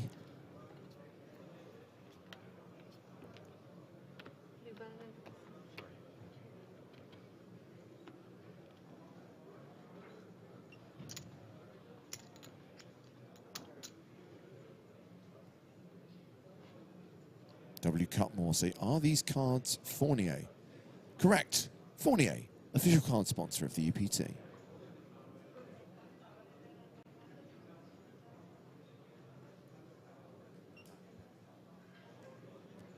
Dato with the Spraggy. Prepare for the announcement. 600,000.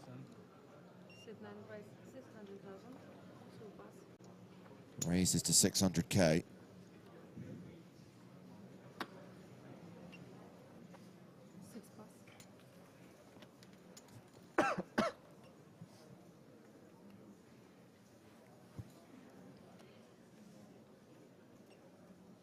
You wonder if Gonzalez is going to consider calling here. Of course, it looks really strong for Dato to come with the min raise off of his stack, but you also expect Dato to not just shove in this spot very often, because if there were, you know, some big hands to wake up behind him, then he can still get out of the way and preserve his stack. So understandably, Gonzalez will peel the king 5 to the min raise.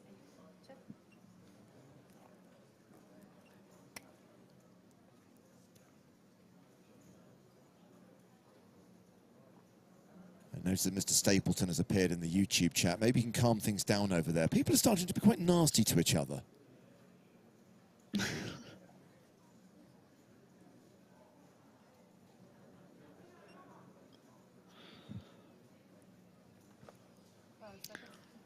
This is unfortunate because not only has Gonzalez outflopped Dato, but it's not the best board for ace high, but still continuing with the range advantage, hoping that this is just going to look incredibly strong with the min open from under the gun, following through with the C bet.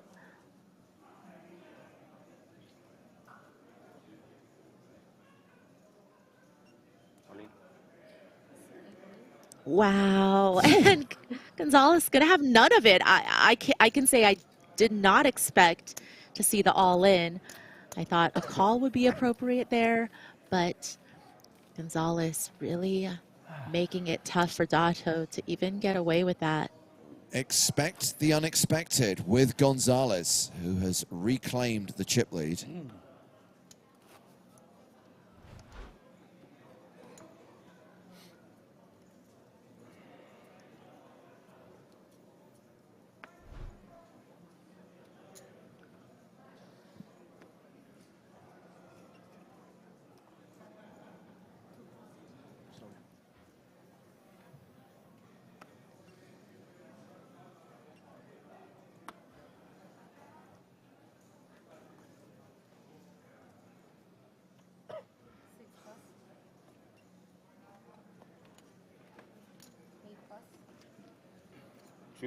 Now. This is the 80th hand played at the final table today, and it sees Andrea Dato get a walk. So he's hovering around the 10 big blind mark still.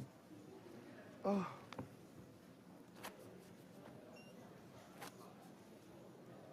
Hostia.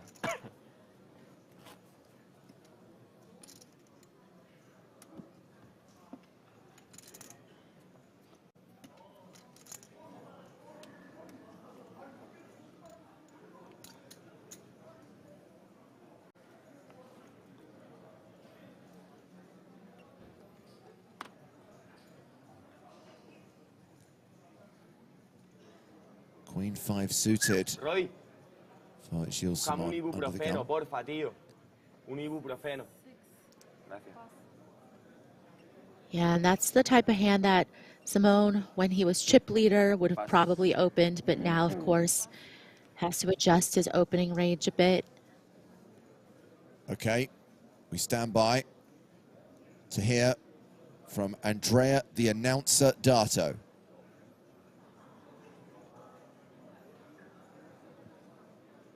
Andrea, can you tell us what you'd like to do, please? Declare your action, sir. Andrea?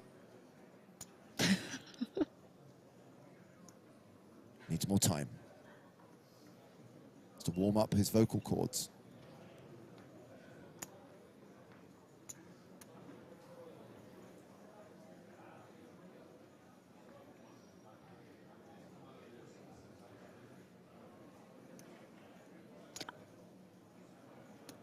It's coming. Wait for it. 825,000. 825,000. Ladies and gentlemen, we have had the declaration from our Italian player. And a quick fold from Tashirek with the 7-deuce offsuit.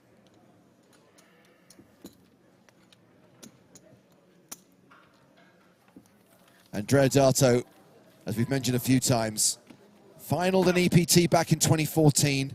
Barcelona that year, when it was always coming 7, and Andre Latau took it down. Andrea Dato was the 4th place finisher for 362,000 euros. Came into the game of poker via Magic the Gathering. He's the oldest player at the final table at 44 years of age. Second oldest being Halil Tashirek, who's 42. He's been a professional poker player for the last 2 years, traveling the poker circuit, Europe, Vegas for the World Series. He's thrilled to have the opportunity to win an EPT today.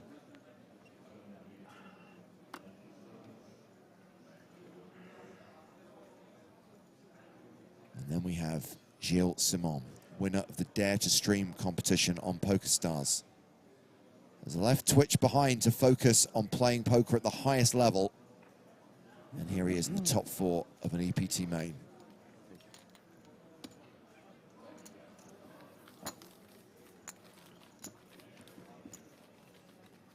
Last but by no means least, Jose Gonzalez has had a lot of success in recent months. Eureka High Roller champion for 343K. CEP Barcelona winner for 90K. Estrellas Malaga main event winner for 92K. And makes rap with his hip-hop crew, Latin Hydro. fresh. Wow, I want to hear some of their hits. Where can I find them?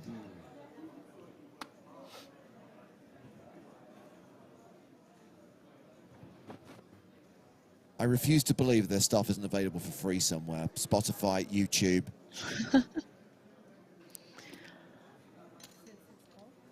Who knows? You guys might end up using it for one of your intro songs. Well, it's weird you should say that, because Nick Walsh had an obsession about us using it as a closer theme. And number one, we need to get it whitelisted. Number two, we'd have to find a track that didn't have any offensive lyrics. Number three, we'd have to find a track which, dare I say it, is good. And that's a straight. That is a straight for Simone. And Gonzalez, 4 of clubs, not really interacting with this board much. Don't know what he has. Otherwise, could, of course, have 8-4, 10-4, 9-4, but gonna check back there.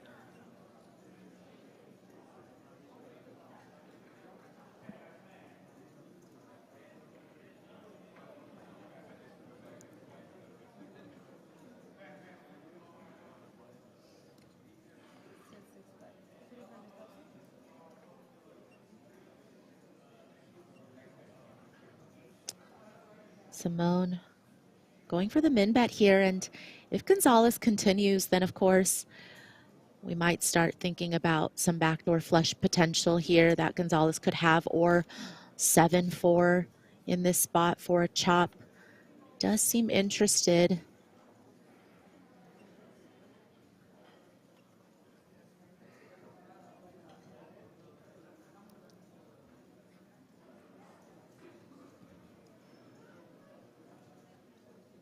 And not a great run out for a flop straight. Not only are you chopping with a lot of hands here, but all backdoor flush does come in.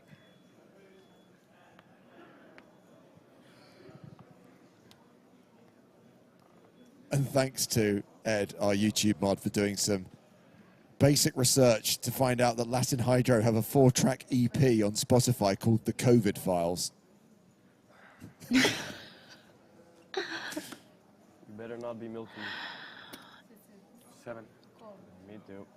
Oh, they both have the straight. It means it's a chop pot. And Maria, you know what they say? Everyone loves a chop pot. Everyone loves a chop pot. I waited. I waited. I misjudged just how bad the satellite delay is. O's, ooh, E, ah, that. I think that's you. That's on you, James. I'm sorry. Thank you so much. Thank you, sir. Thank you. Yeah, do you know what? I'm going to have to take responsibility for that one. As much as I love throwing you under the bus whenever there's a chop pot debacle, Maria, I will have to take the blame for that one. Nope, Joe's shaking his head. He says it's your fault. Once you get the cards, just put them in the box straight away. But I went right after you finished your sentence. Joe wasn't involved, so he can be 100% objective here, and he's made a ruling. But am I supposed to essentially start before you finish your sentence? What you have to do, Maria, is you have to abide by Joe's ruling. That's all you need to understand. Judge Joe has spoken. You throw the jack yesterday for me? No, was the guy, no? Well, you know, I'm ready for a second chance because I guess if I cut you off, I'm the only person that could hear it because the delay is so long. So, sure, I can adjust. What did, yeah, you belly dance. Actually, it's normal nowadays, like normal. I like it. That's right, Cheesy Bacon. Joe Stapleton is judge, Judy, and executioner.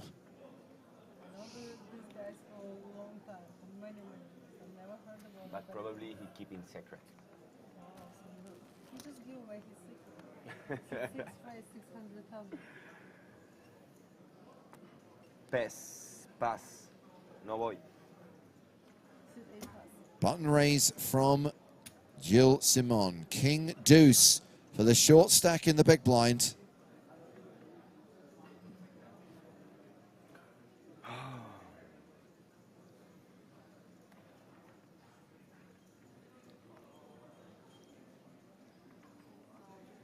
Does feel like a pretty good spot to just C3 when you're suited.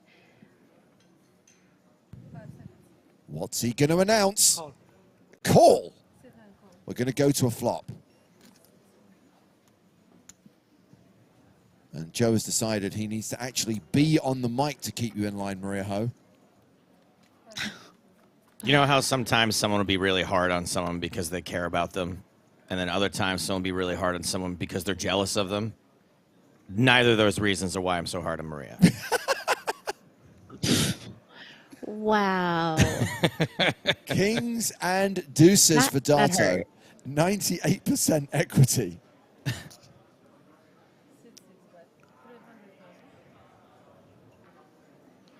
Oh, just Gilly. kicking me when I'm down.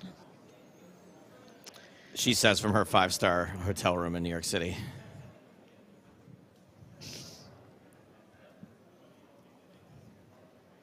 Silence speaks volumes. I didn't pick the hotel. This is just where the venue of the charity event's at, though. You're not wrong, but this just happens to be where the charity event was. Oh, Gilly. Big trouble here. Drawing deed on the turn. Yeah. And the problem is definitely that Simone is thinking if Dato had some of the really strong King X's, he probably would have shoved those pre from the big blind.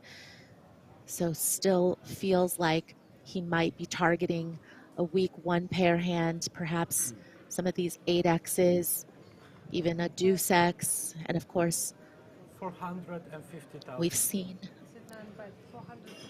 We have just had an announcement, ladies and gentlemen. He has declared a bet of 450,000. Dato has spoken. Mr. Verbal Declaration himself. I mean, we've seen Simone earlier when he had the chip lead go for it in these spots where he just tries to get his opponent to fold what he believes are, weak hands and weak ranges. Well, this is going to be a huge swing in Dato's favor. 3.15 in the middle. He's got 2 behind, and he's just improved to a full house. Botanized. Get the rest in and hope to get the ace-high hero call.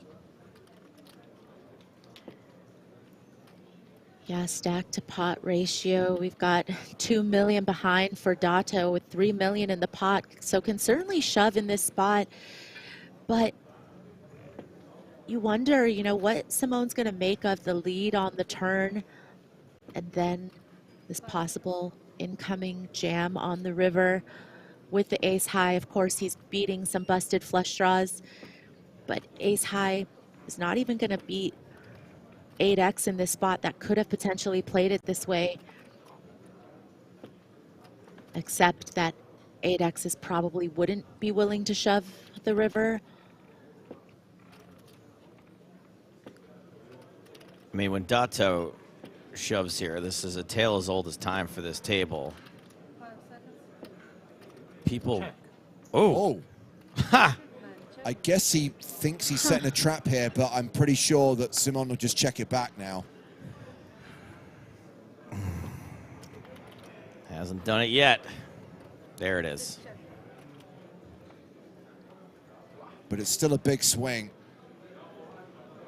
And it sees Andrea Dato pretty much draw level with Gilles Simon. 17 bigs for Dato. 19 bigs for Simon. And a reminder that when we do wrap here in Cyprus, we are going on the road. We're going across the Atlantic and across most of North America to Vegas. Thank you. Bringing you a 3-day live stream from the NAPT. Last 2 days of the main event. The final table of the 5K high roller. That's Friday the 10th through Sunday the 12th of November on the PokerStars Twitch and YouTube channels. And a reminder once again that before that, we are bringing back the big game. The big game on tour will be running on the 8th and 9th of November with a qualifying tournament, a couple of qualifying tournaments for loose cannons, free rolls taking place on Sunday, November 5th. And my suggestion is if you want to play in those, get to Las Vegas a day ahead of time, register on the 4th. I have a feeling those tournaments are going to fill up quick. There is limited availability in those tournaments.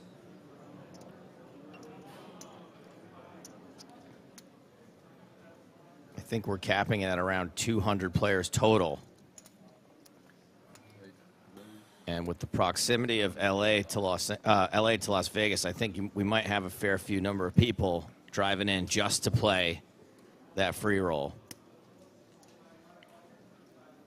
Gonzalez. I feel like yes. I have seen social media just popping off about NAPT, about the big game. So I expect that this will be a really great turnout for the series. Yeah, I think so too. Jack high flop, all clubs, monotone board. We know Gonzalez has an ace. We know Lil Tazarek has a 7. Then I'm happy with the play. Is it 7-9 in the big blind? Could be. Unlikely, given the fact that it went bet fold.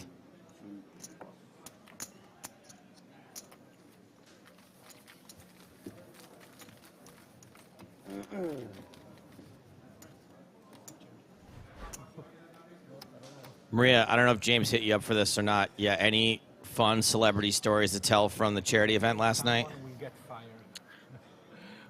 I mean, there were so many fun ones. Everybody, first of all, every single person there, they almost seemed like they knew each other from before. And most people probably did.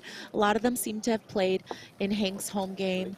But Hank Azaria. Everyone was social. Everybody, yes, Hank Azaria. Everybody was incredibly social. Everybody was having a good time. How could you not? There was open bar.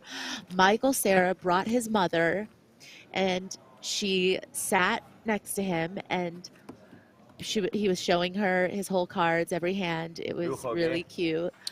And then, David Schwimmer came by. I think he was the first person out. I don't know if that was on purpose, because maybe he didn't want to stay for the whole evening. It's a pretty quick appearance from him. Kind of like his appearance on Band of Brothers. Okay, can you believe? I think you can believe this, because there's a lot of things I have not seen before. But I have never watched Band of Brothers, and everybody says what an incredible series it was. Band of Brothers will change your life. It stands the test of time as well. It's easily one of the best things that's ever been made for television. Tazarek raising the small blind with 8-6. Making it $1 million, 3x plus. Simone with a slightly better 8.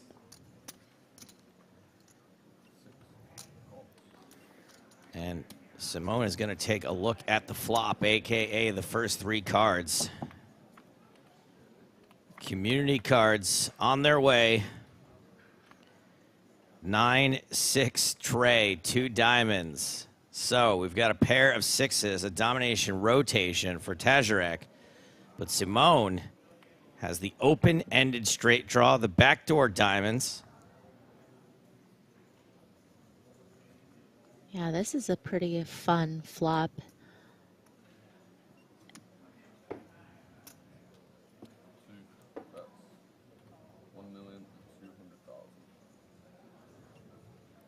Tazarek just gonna go for protection here with second pair, and Simone 4.53 million in his stack. So you wonder if he feels like it would be a better option to just call and see what happens on the turn, or shove here if he feels like Tazarek has any bet folds. Again, you don't want to risk your tournament life on the line with a shorter stack out there, but blind versus blind, you've got an open-ender. Do you want to take the aggressive route? This is fantastic. Remember yesterday, Maria, we were on there, we were talking about the stop and go. Yes. Here we go. Simone shoves. Tobin on Twitch calling for the post oak. Post oak. I mean, I thought we were digging deep with the stop and go, but the post oak is even deeper. I mean, I love it. I just have not heard anybody use that term. I know. For so long. Ooh. Put a smile on my Tasserek face. ends up folding. Yeah, the post oak gets Tasserek to lay it down.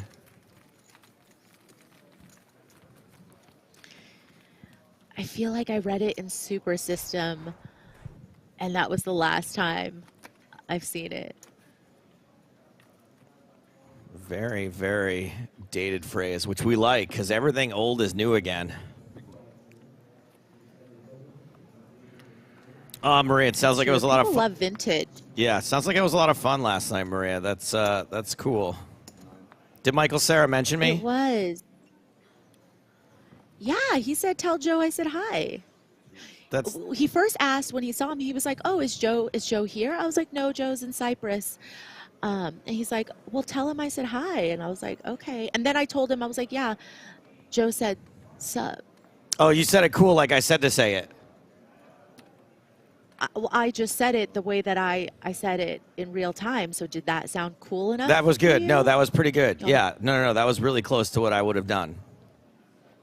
Did you do the head flick? Like sup, did. like sup.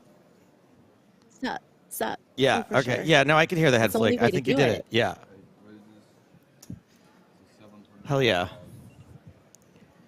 All right, Simone in the You feel small. better about it now? I do. Yes, thank you. I was up late thinking about it.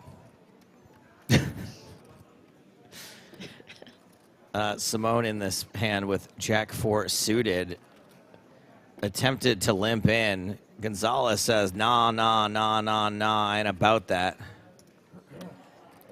And Simone calls the raise, so we got 1.7 million in the middle already. King 10-8. So Gonzalez with a gut shot to the low end of a straight.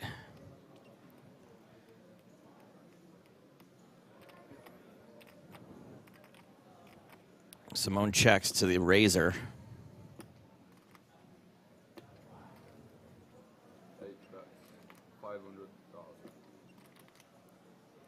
Gonzalez continues with the 500K bet. Zakat says Sarah did a good job playing Toby Maguire in Molly's game. First of all, he plays a player called Player X. Okay, we don't want to get Michael Cera in trouble. Secondly, Michael came on our podcast, Poker in the Ears, and talked about that role quite a bit, if you guys want to listen to that episode. Third, Molly's game is going to be the superfan subject on the next episode of Poker in the Ears, which will be out this Friday. And I'll tell you this, Gilles Simone has already agreed to be this week's guest.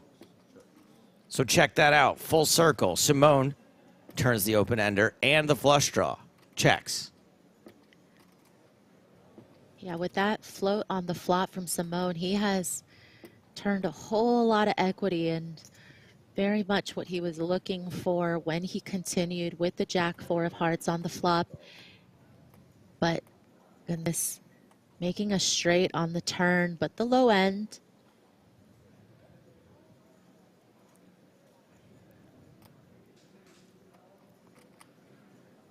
This is very spicy. It has a lot of potential.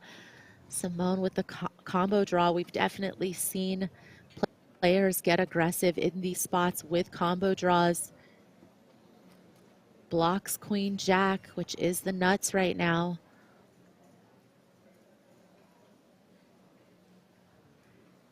As I mentioned, the low end of the straight, but a straight nonetheless for Gonzalez. I think you're right, Maria. Major spice potential here.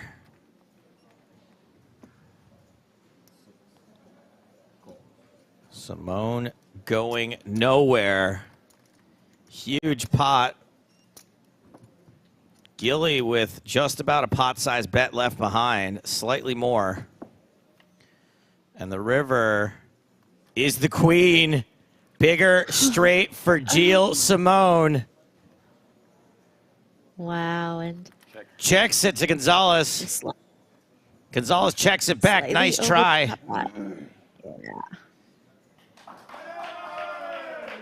And that is going to be a momentum shift. Gilles Simon now second on the leaderboard.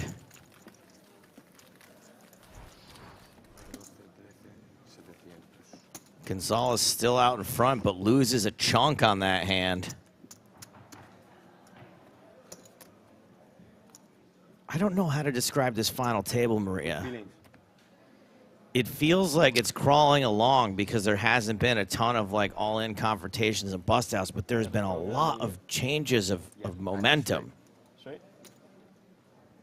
Yeah, and I think you could attribute that to the fact that even the chip leaders aren't very deep. Even the big stacks aren't very deep stacked. So that pendulum is going to swing with every pot. You know, if the chip leader gets involved in a hand with the second biggest stack, then all of a sudden, you know, even if they win a small pot, the roles can quickly be reversed because the difference is, you know, 5, 7 big blinds between the stacks. And that's what happens, you know, with us having such a long play down to 7 yesterday.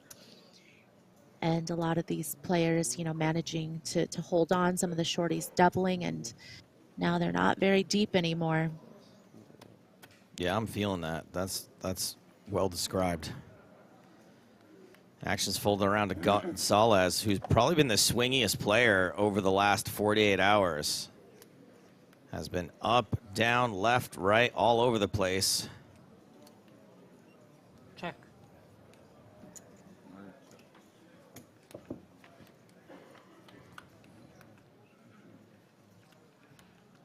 Blind on blind to the flop. Ace, 6 deuce, 2 hearts, pair of 6s for Dato.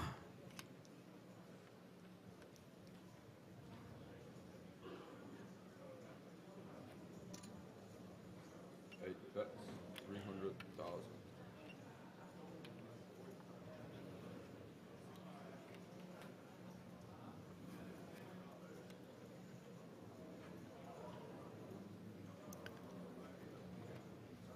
Okay, I feel like we need a cameraman to stay fixed on the Dato one shot because I just want to know if he takes a break from that posture. I don't think when so. the camera's not on him. I don't think so. He's stiff as a board.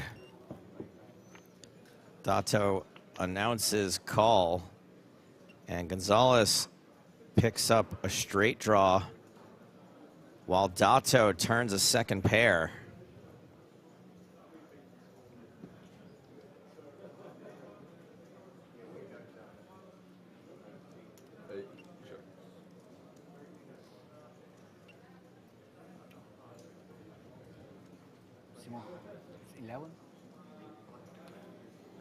Gonzalez with the check, and now Dato certainly needs to be asking for some value, certainly some draws out there flop.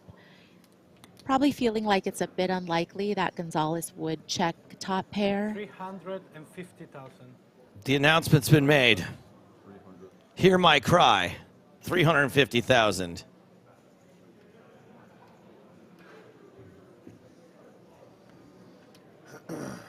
These sneaky 2 pairs are nice because you unblock top pair, but again, as I mentioned, Gonzalez might just go ahead and bet the turn with top pair himself. So it doesn't feel like there's going to be a whole lot of strong top pair holdings that Gonzalez can call him with, but again, some of those other draws possible with the flush draw out there. Some straight possibilities. Oh, Gonzalez just shoved. Gonzalez! Dato does not take his time this time. Makes the call and is a huge favorite to double up. Gonzalez raises his hand in victory despite needing to hit a 4-outer. Thank you, bro. This fella's put on quite the spectacle at today's final table. Looks like reality's setting in finally.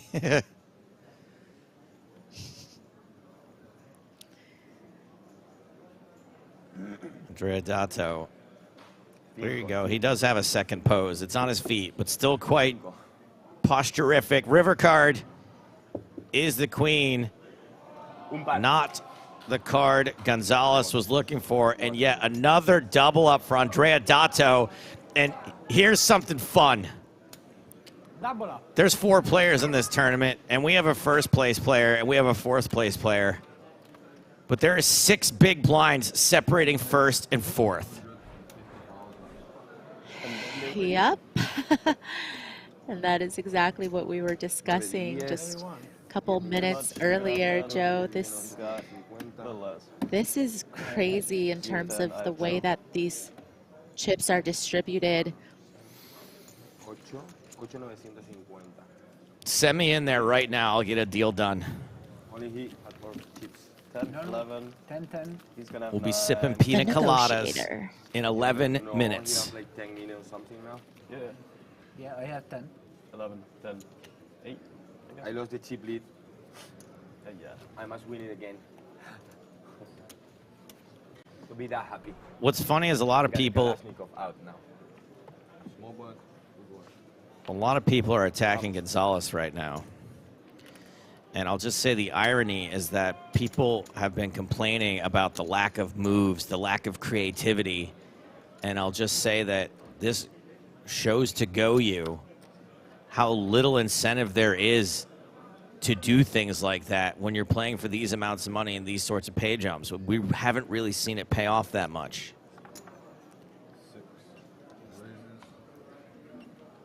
Yeah, I would say that it's just a bit of a misstep there by Gonzalez in the sense that I think he's already found spots where he did push the action and it worked.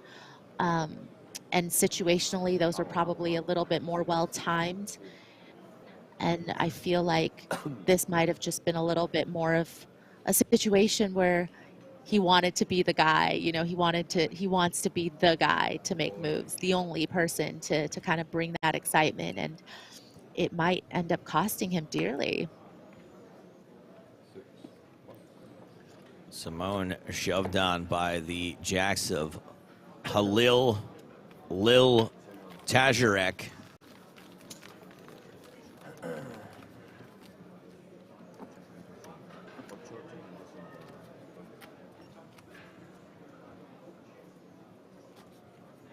I'm, for one, am a big fan of Gonzalez's antics. As long as it doesn't bother the other players at the table, I'm all for people being animated, acting a fool.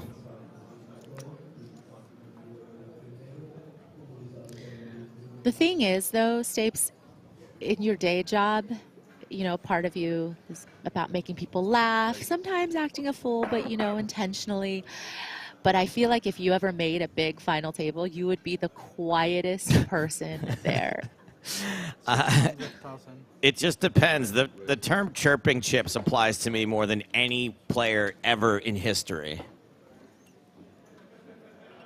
If I'm running well, hitting hands, stacking chips, I think I'd be a lot of fun. Also, I guess I'm not really much of a sore winner either, so that would quiet me down a little bit. But you're right for the most part. I would be pretty terrified out there.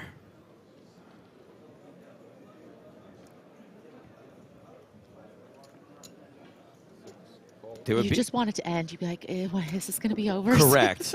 The stress of it would really be taxing on my person. Dato versus Simone in another big post-flop flip here. Pair of tens for Dato. Big old diamond draw for Simone.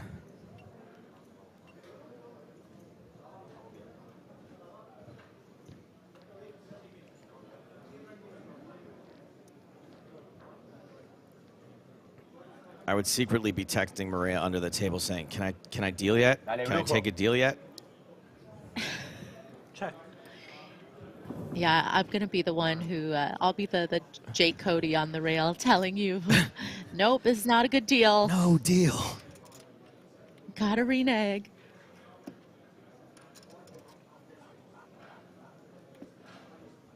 Check, check on the flop. 8 of hearts on the turn. Board gets straight ear.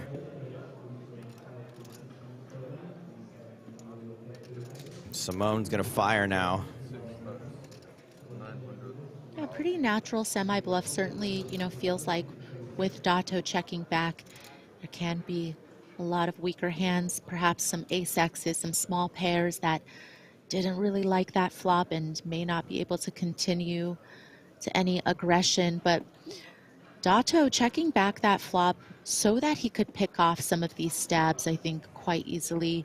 There is a 4-liner out there, so that's going to make the pair of tens a little uncomfortable, but you can certainly see why he's going to make the call and decide on the river. And this pot's getting pretty big as well. 3.5 million out there now. Final card is a 6. 5, 6, 7, 8. Nope.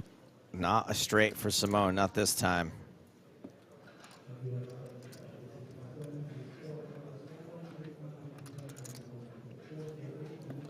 Dato's 10s will be good at showdown.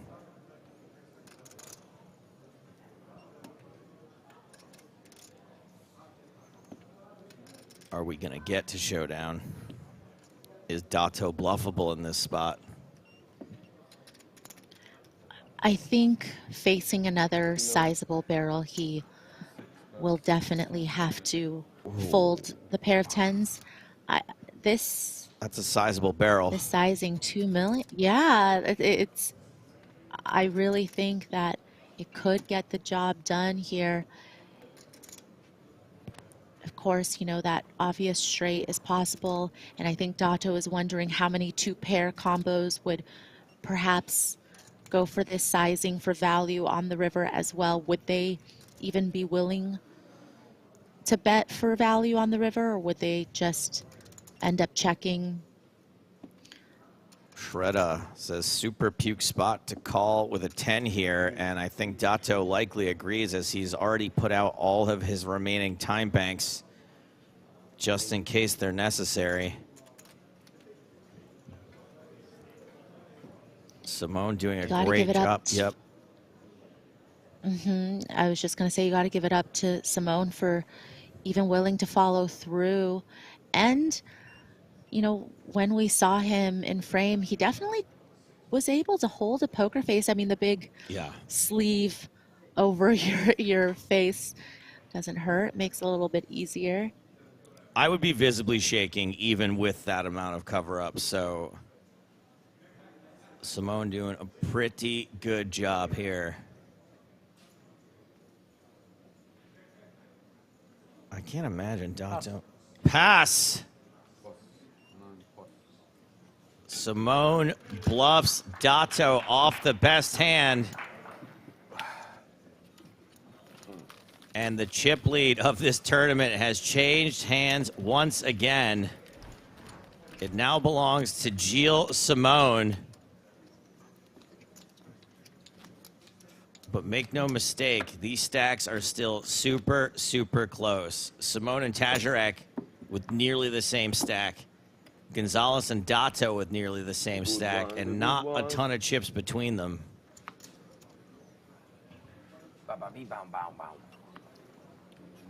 I mean, with 1 or 2 raise and take it, Tazarek will flip-flop into the chip lead. And again, that's just how close some of these stacks are right now.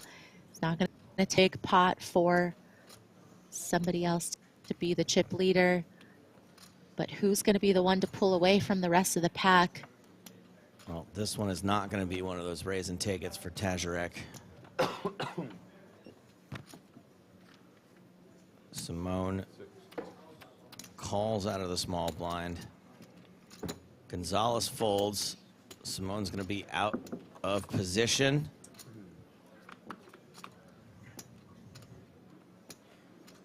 Jack 7-7 hits nobody in any way.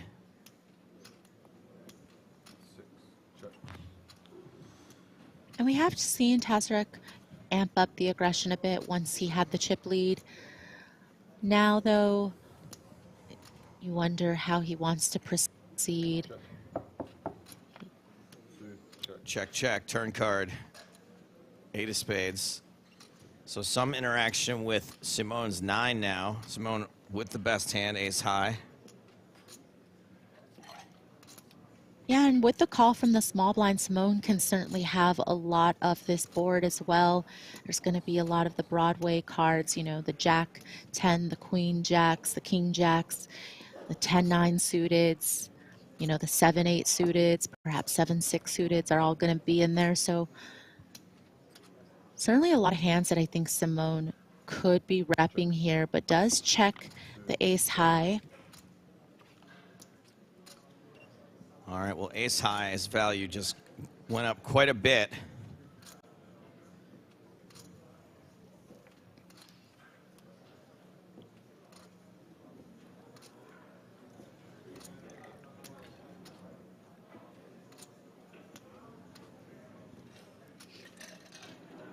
Simone first to act. Checks. And luckily is not going to have to station a bet from Tazarek, who checks back. All right, so Simone pulling away ever so slightly.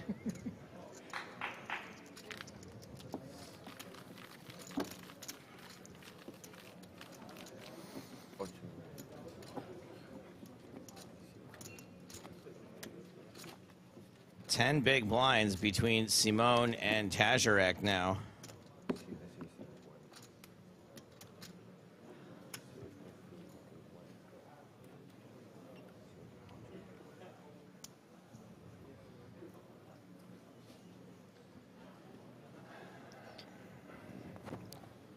Tazarek under the gun, Queen 9 says no thank you. Jack 5 for Simone. How chip leadery is Gilles gonna be? No thanks, not yet. Not yet. But if he's able to pull away just a little bit more, I have a feeling that he's also going to be opening up that range quite a bit.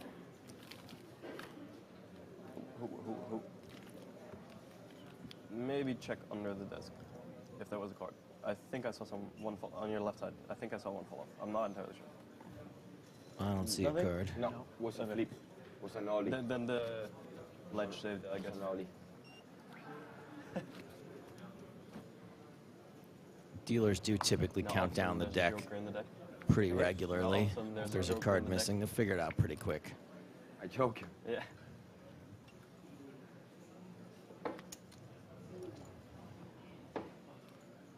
All right. First to speak will be the chip leader, Gilles Simone. 9-4 off. No thanks. Pipes in the deck.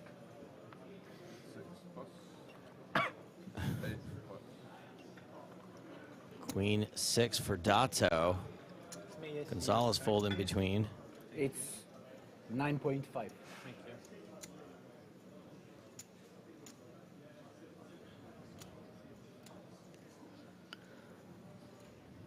Call.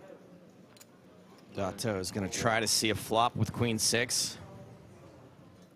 Will Tazarek let it happen? He has been one to check back a lot of his marginal hands. Let's see, is 7 deuce bad enough to raise? 1 million.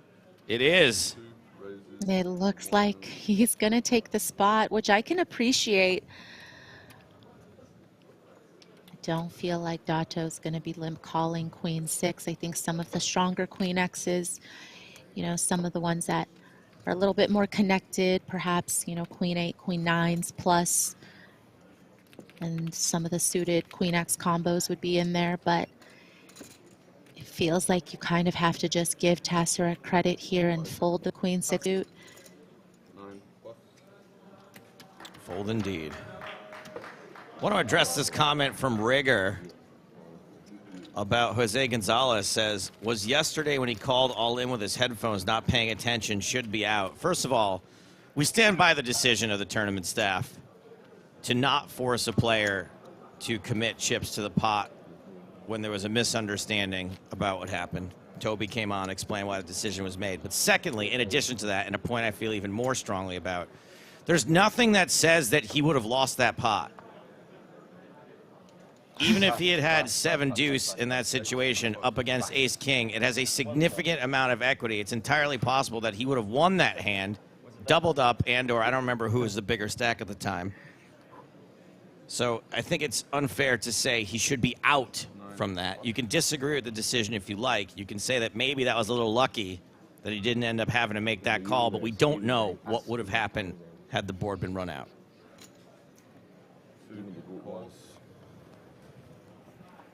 It's interesting because there is that rule, generally speaking, where it's about chips speak, right? So Right. if chips are in front of a player and it's the player's, of course it's the dealer's job to announce, but it's also the player's job. It's a visual game, which is what a lot of the floor people say is this is a visual game, and it's the player's responsibility to be looking around and following the action. But it certainly does end up being an interesting situation, especially in a tournament. In a cash game, it's one of those where that decision can easily just be reversed. But look, had the ruling gone the other way, I would have understood it too. But I'm a bit of a softie. I would have liked. Yeah, no, I get that, and I think Casper brings up a good point in the chat about isn't that ruling encouraging angle shooting? Yeah, I mean, I can definitely see both sides. I would have been interested to see us maybe run a poll, see if it would be a huge majority one way or the other, or if it would be closer to 50-50. The chat was firmly on the side of it needing to stand as a call. Just from general consensus. I don't know, we didn't actually put it to a poll, but for the most part, people were pretty miffed.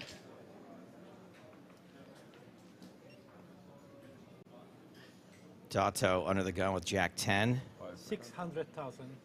Announces 600,000.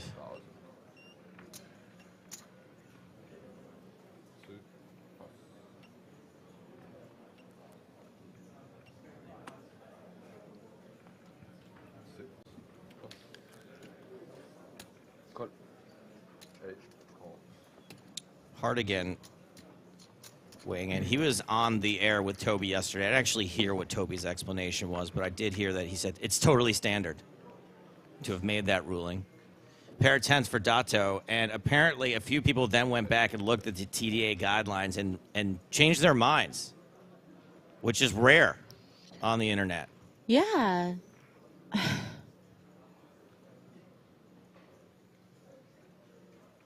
And Gonzalez, we've seen in a couple of situations like this, when he's this far behind, get pretty aggro. I wonder if he'll go for it again here. Dato's not really going to give him the chance.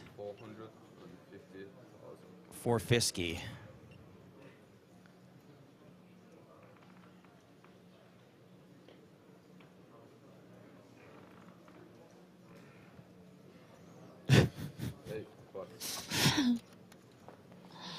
He's so goofy, but I like it.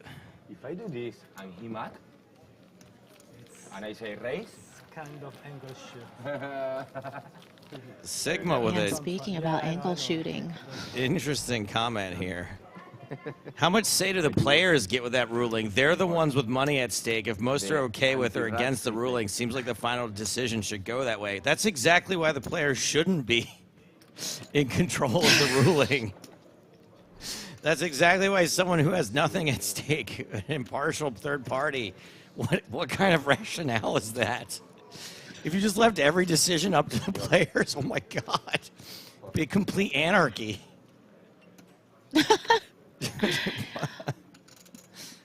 Oh boy.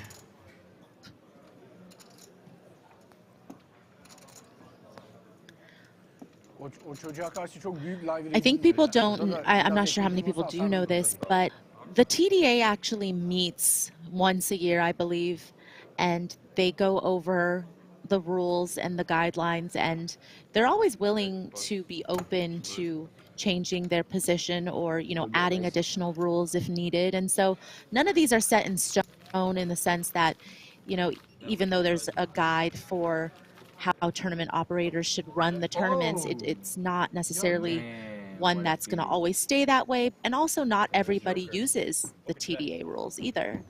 Yes, and to your point, this is a situation that may come up in discussion at a TDA summit. all the time.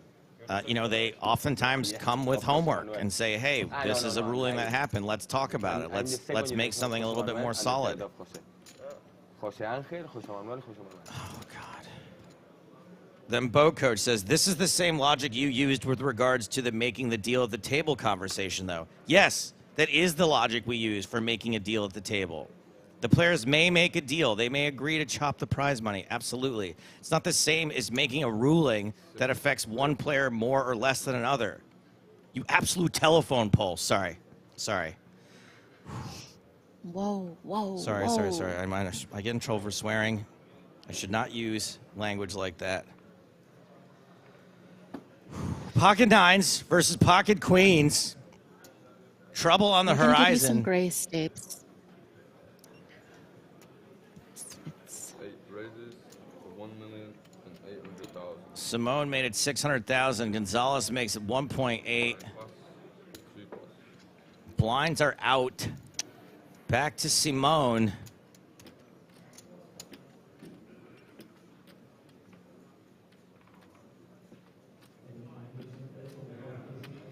Yeah, you wonder if Simone is just going to put Gonzalez all in here. Definitely considering if Gonzalez is willing to take this spot with some light 3-bets.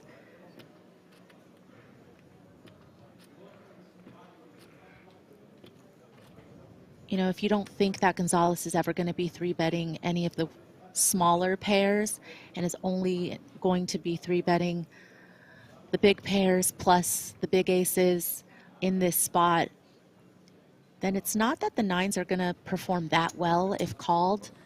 So does give it up. Tight is right. What a laydown. Very nicely done. Yeah, impressive. I mean, we haven't seen a ton of light 3-betting. At least I haven't. Use a single time bank today. Not today. That's impressive. Because it's only one table, bro.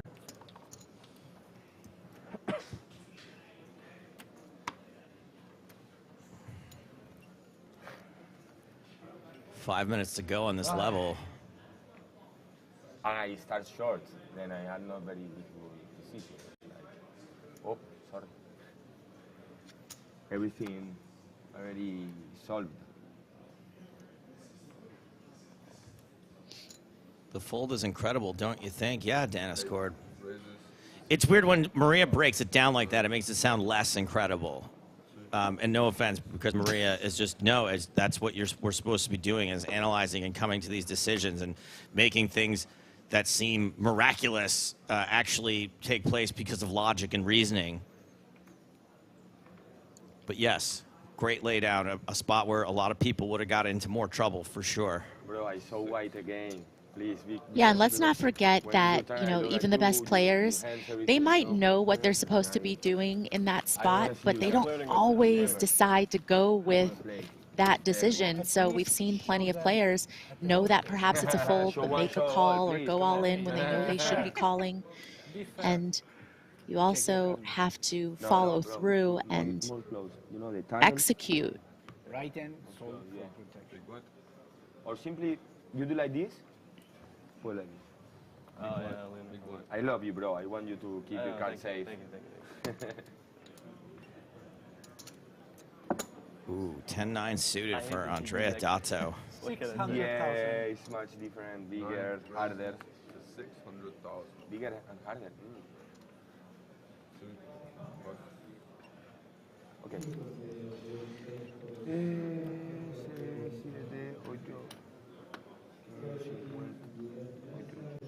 Ace Jack for Simone. These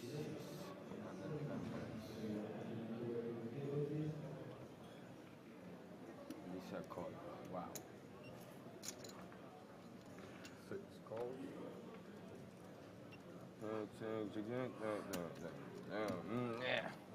Simone just calls.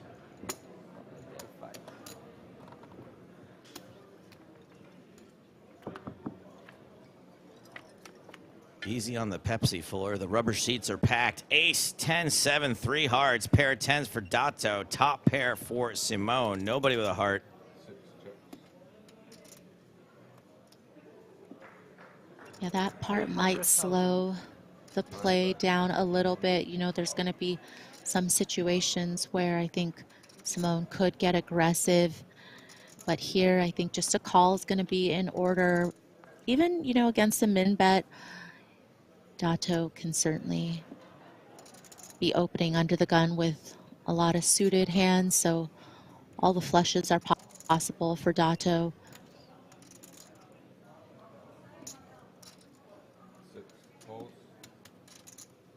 Bet and a call. Headed to Le Turn, which is Le Deuce.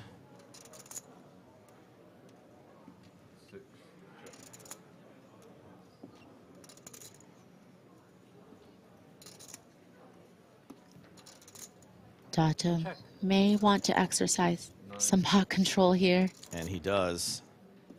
King of clubs on the river. Not a particularly scary card for top pair.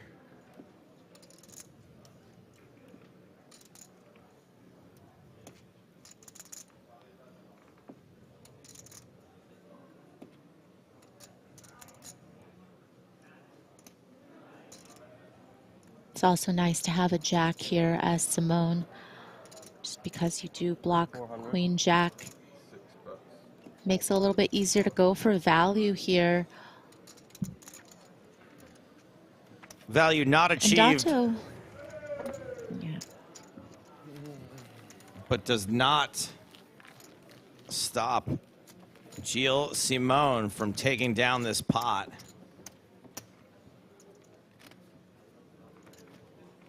And we're going to get in one more hand this level. Hand number 100 of this final table before we take another break. Serious question. I agree. I do not agree. No. But I don't think so. I would agree, but You don't? rules are... I don't. How much you have? 2. That's why I'm asking. Yeah, I agree, but it's easy to need a decision of 2 minutes on this final table. It's not difficult. Gilles Simon folds 10 deuce suited.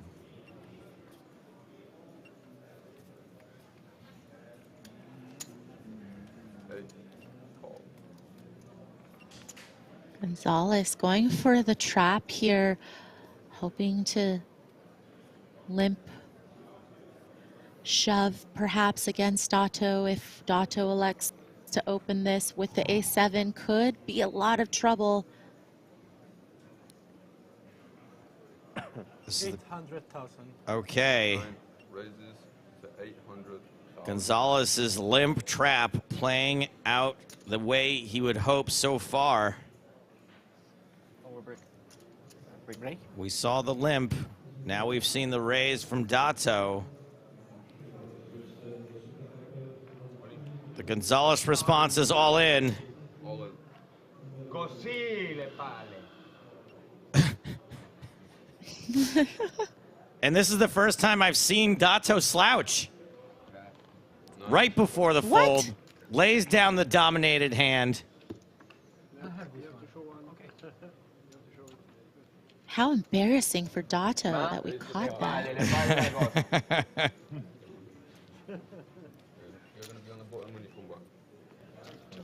And the cautious route, tight is right, has been the theme for this final table, despite the few times folks have been bluffed. Disaster has been averted more than once. Andrea Dato has been below 10 big blinds, I don't know, 4, 5 times since the start of the day today. Hovering around 15 now, which sounds bad, but not that bad when you realize that the player in first only has 33 big blinds. These players are taking a break. When they get back, the blinds are going up. Things are going to be shallow, just like this little cove here. More from the final table, the first ever EPT CYPRUS main event in 19 minutes time.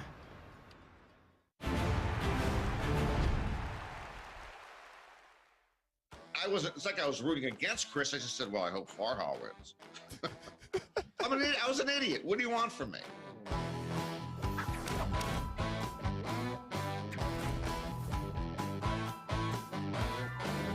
One other thing I wanted to ask you about your first year on the World Series, the Moneymaker year. Is it true that you thought that it would be bad for poker if Moneymaker won, that you felt that in order for the game to have legitimacy, the established pro, Sammy Farha, needed to win? Okay, James, I'm not expecting softballs here, but you earlier brought up, you want to finish the story that, my investors got zero back on 25K. Now you're pounding away on a mistake I made, an honest mistake. It's not like I didn't kidnap the Lindbergh baby, all right? I wasn't one of the masterminds behind 9/11.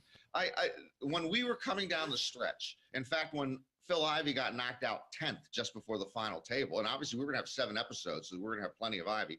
I was horrified. I thought that was bad because he was the most established person left. Yeah. So now we got 9. Now we got 9 clowns left. But yes, when it got to heads up, when it was Moneymaker versus Farha, I believed with every inch of my heart that it was bad for poker if some accountant, 27-year-old hick accountant from Tennessee who almost sold a seat and won a seat for any one of 37 different numbers now we have. $39, $49. You want to $110, $150. Yeah, I know the exact number. The correct number, by the way. 7-11. The correct number for posterity is $86.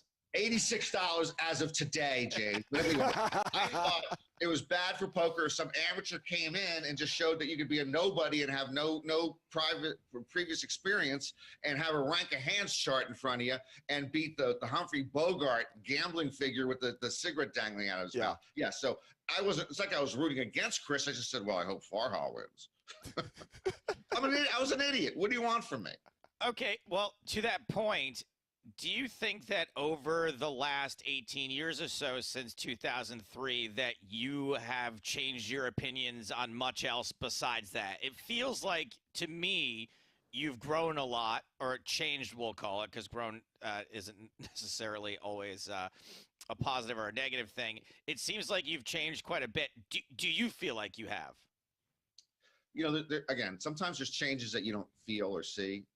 It's almost like when you're in the water in the ocean and what's it called? When you move from one part to another part, you don't even notice it. You just drift away. Yeah, you realize your towel's way over there now. Yeah. Okay, so there can be an undertow in your life. It just happens so slowly, so incrementally. You don't notice it, and 12 years later, you're convicted for manslaughter, and you were having a bad day, but you didn't know how you got there. So there have been changes. For sure. The one change I've never made, which I've been stubborn on in terms of my approach to how we do the broadcasting, is screw the strategy. And I take grief for this with certain segment of the poker community, but I literally did not even study up more on No Limit Hold'em because I didn't want to reach the point where I'm thinking, okay, now I'm gonna make a point. I'm gonna make a point here on why he is betting Jack 10 offsuit from under the gun 2 because I know what this is. I don't give a and I've never given it. I always thought it would change what I'm doing. So yeah, I've made a point of actually not studying the game. Even when I've gone in the last few years to do bracelet events, streaming them on Poker Go or wherever we stream them on, that's a game that I play, like a stud game or a horse game. I don't do much strategy because I just don't think that's the way to go for most of the audience. But yeah, I've had changes and I just don't know what they are.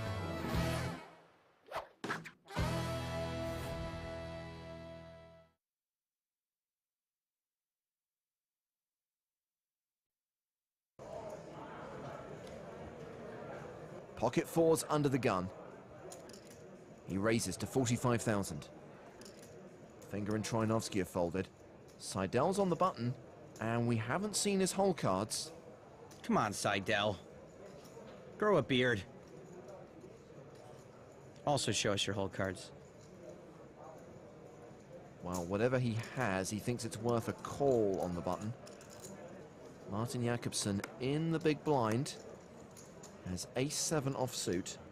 You've probably got no choice but to defend a medium ace here, even though you can't love it. He calls as well. We're going three-way to the flop.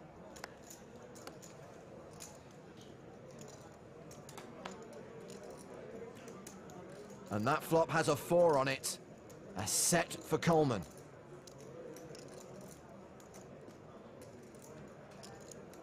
What's Martin doing? He should be checking here. This is bad timing. He leads the flop for 77,000. I like a flat call here from Coleman because I think Martin's donk leading this flop with a bad hand way more often than a good one. So if Dan raises, he probably gets two folds way too often, which you don't want. You want Martin to keep bluffing.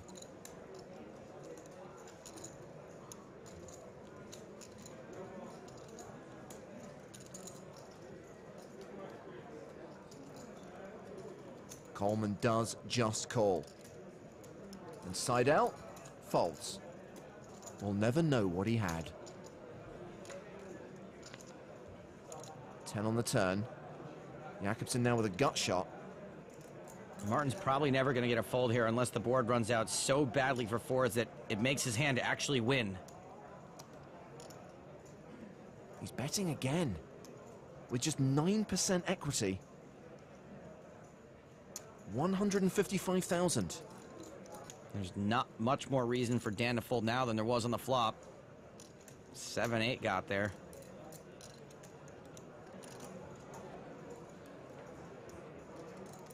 Once again, Coleman just calls. 627,000 in the middle. One card to come, and that card is a king. A set of fours are good. Yeah, I don't think Dan's ever folding. Hopefully Martin just gives up.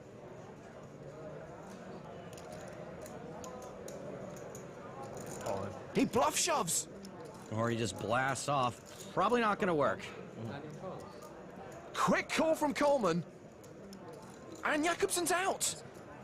Yeah, you probably got me out. Let me just calmly take a second before exiting this 50K tournament.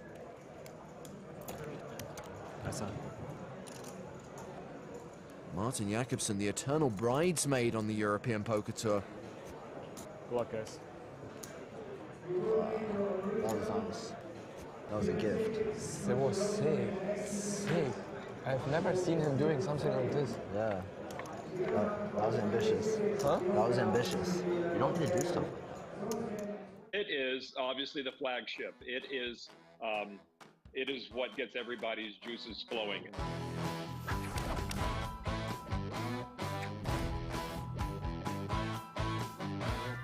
So yes, here he is, the man who's been the voice of the World Series of Poker since 2002. I think I've got that right. He will correct me if I'm wrong. Lon McCarron, welcome to the podcast. It's so good to finally be here. I think he's referencing the fact that Norm has been on before. Sorry, Lon. No, I get it. Just to be clear, Lon, I know that Norm made his debut in 03, the moneymaker year, but you did do the World Series the year before that. Oh, yeah, I have much more experience than Norman, is why things turn out the way they are. Yeah. Yes, with my good friend Gabe Kaplan. We did that show, and it was quite an experience. But yes, it led to 03 and let me get out of the banking world for after a few years. Yeah. Just to be clear, we're talking about 2 decades, 20 years now. Yeah. No, I was talking to some people today about this could be the first year where people can play in the main event who weren't born when Norman and I started. Oh my God! Oh wow! Is that awful? That is a sobering statistic. My goodness. Yeah, exactly. No, but that's good. But we all look great, and we're all happy, and we're healthy, right? I know that obviously you play World Series of Poker events, and you've been playing some events this year. Have you ever had the opportunity to play the main event, or is that a conflict with your broadcasting work? They've never let us do that. I'm not a 10K buy-in guy anyway. I would play it if I could get into it, but no, they don't allow us to do that. Especially now with the live stream. You know, we're busy every day. Our color commentators will. You know, Antonio played it back in the day. Jamie played it. Maria Ho working with us this year, and so she'll be playing it. So we work around them. But for us broadcast guys, no main event. I'm hoping that's my Ty Stewart send-off gift. You know, it's a gold entry to the main event as long as I'm alive. Nice. So as someone who has observed it from the sidelines, from the commentary booth, what does the World Series of Poker main event mean to you? It is obviously the flagship. It is what gets everybody's juices flowing. And even as exciting as it is to play in the earlier bracelet events, you know, few people get that kind of thrill of playing in the main. I think the buy-in is perfect still, and I don't ever want them to change it. They can do all the high rollers they want. You've got so many fabulous stories of every person coming out, scraping together the money, getting donations, selling themselves, whatever. It is the World Series of Poker, and that's what people talk about, and that's what people brings people to Vegas all the time. And look at the story we're giving you this year, Lon. We're giving you two of your fellow poker commentators playing their first ever World Series of Poker main event. And now I'm thrilled. I'm a little shocked. I know what broadcasting pays, and I know you Hardigan, can't afford. I know what Ohio stand-up comedy probably pays. So I'm really happy for you guys. I really want to know what's going to happen out there. So we do too. So part of what we wanted to talk to you about, Lon, is that I'm having a bit of a crisis here. I won my seat via a charity event. Now, I did sink about unknowingly, I sunk about $1,800 into this charity event, not knowing that I thought my credit card didn't swipe, so I had him swipe it like 3 times, and I ended up donating like almost $2 grand to the charity. So basically, I satellited in for about $2K. I'm struggling. Okay, first of all, I want to say, hearing your voice is actually calming me, soothing me. I'm stressing out over this in a big way, Lon. Wow, yeah. It's not fun for me at the moment. I'm really freaking out over playing for this much money, knowing that if I had a 10K score in a poker tournament, that would be huge for me. Like, that would be the biggest score of my life, and I'd probably have a really fun summer and can go on a nice vacation with 10K and maybe don't want to roll the dice on it. But hearing your voice, it is taking me back to when I would stand on the rail at the World Series of Poker main event and feel that magic, right, for lack of a better word, that energy. And you're actually calming me down a little bit right now, and it's starting to take hold that this can be fun for me. And that's what I was alluding to with all the memories, with all those moments, and the fact that if you go back to like 05, 06, it was like a circus. And those day ones, you talk about all the characters, Lon, all the stories. That's what I'm looking forward to. I'm the opposite of Joe. I'm super excited because I just want to enjoy the experience. Oh, and you're both correct. And there is always that fear. I had fear when I qualified for and then cashed in the TOC, and I had fear when I qualified and paid into the and cashed in the Salute to Warriors the other day. So, excuse me, 2 cashes and 2 events. Don't worry. That was a Jeff Platt level humble brag. No, please. He's such a better player than I am. But no, it's been built up all these years, rightly so. And for you guys to be in the industry and have those same moments that you broadcast and put yourself into that seat. And Hardigan, man, you're a good player. You know what's going on, and you can see the big picture. And Stapes, you both have worked with us at the World Series, and so you know the vibe that's going on out there. And I don't know, Joe was busy drinking, I don't know, syrup and relish or something, but I don't know if he ever got inside the playing area. But it's going to take a while to calm down. I think both of you. I mean, when you walk in, I don't know if you're going to go, minute 1, and be there at the start. I'm that kind of guy, but I love to have that. I love to have that excitement and pumped up feeling, and then have it kind of subside and say, okay, get that over with and move on and get on to business. It's a poker game. You got 9 or 10 guys sitting there, and you know how to play poker.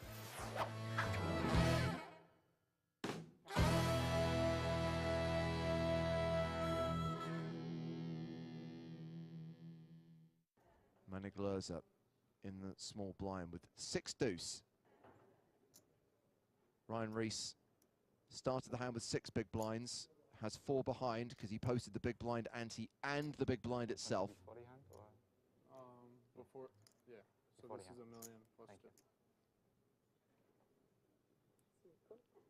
2. Lerza just calls.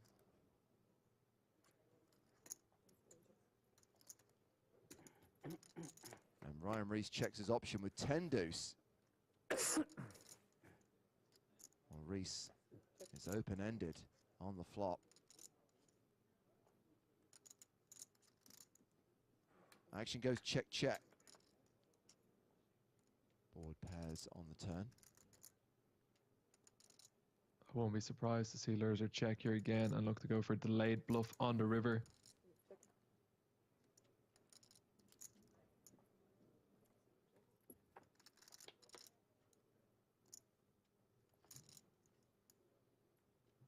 Well, Reese at this point has a lock on this with 10 high. It's super interesting if Lurzer bets, because you would imagine that pre-flop he shoves pretty much every queen, every king, every ace. So unless he's trapping with a jack, man, honestly, I know this sounds crazy to say, but Ryan Reese with 10 high might be pretty suspicious of this all in. This would be one of the most insane calls we've ever seen on an EPT final table to call with 10 high, but honestly, I don't think it'd be the craziest one. He might be able to work this out, that his opponent's never doing this with an ace high, king high, doesn't have them pre-flop. A lot of the time he's going to have these delayed bluffs. Can he make a wild call with the 10 deuce?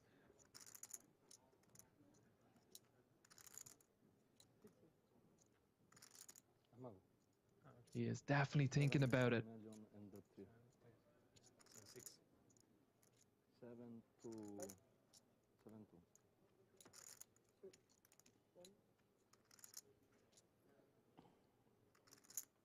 Looks like he might only have one more time bank left.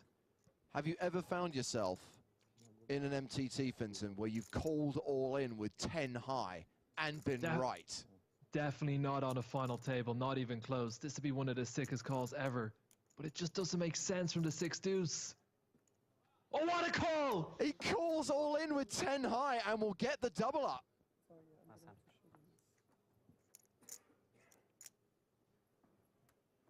What a call! Maybe he grew up a huge Doyle Brunson fan. Thought you were the 7 high call guy. Wow. Insane. This is the NAPT, my babies. Comeback time. Yeah, we can play like for real now. One time, come on. Yeah. Hey, Mom, I'm playing heads up on TV. You'll see it later. Why are you so good, Vanessa? Congratulations to Tom Marchese. William Reynolds is the champion. Vanessa Selps is the first ever two-time NAPT champion. No better place to play poker than in Vegas.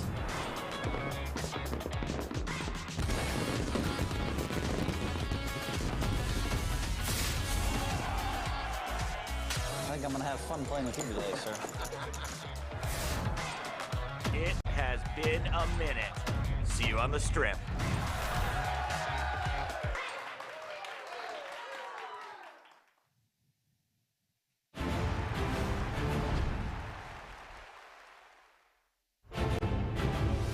And if you're planning to come to NAPT Las Vegas to potentially audition to be a loose cannon on the big game on tour, details published on the PokerStars blog, plus I've just tweeted a rundown of how the qualifying satellites are going to work.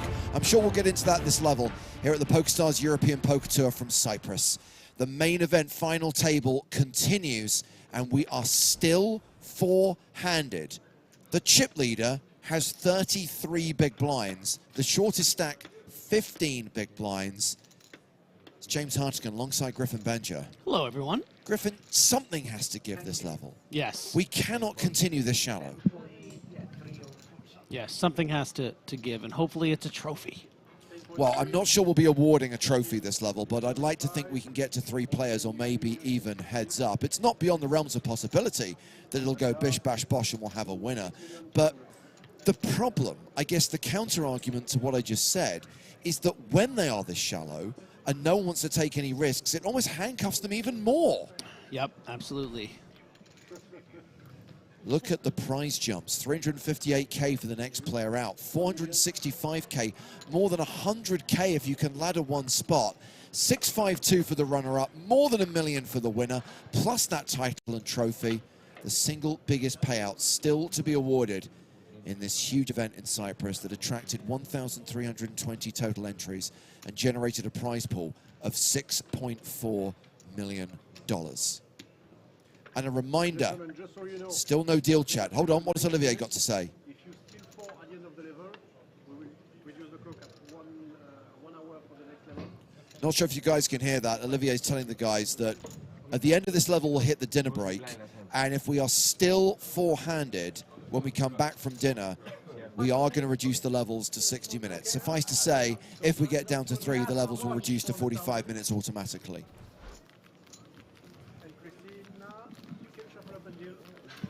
Halil Tashirak playing 25 big blinds right now.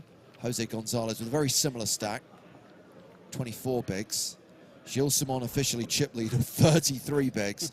And Andrea Dato, who's done a supreme job of laddering today, having started the day as the shortest stack, is still the low man, 15 bigs. Yeah, but a lot of that has to do with that man right there. Perhaps the biggest mistake on this final table with that queen 3 check raising all in on the turn against Dato's 2 pair. That really vaulted Andrea into a very good position to still be here with 4 left. And 1 double up would be almost the chip leader. That's the thing, it's not just double Yeah. ups. Any pot that plays through the streets is going to cause a massive swing and a change in that order.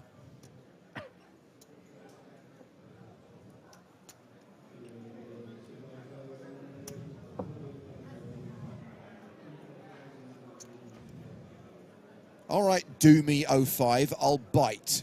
What specifically are you referring to? What is your problem and what would you like us to change?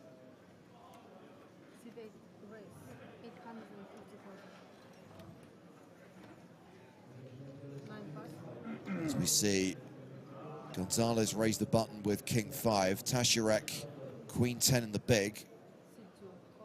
Defends.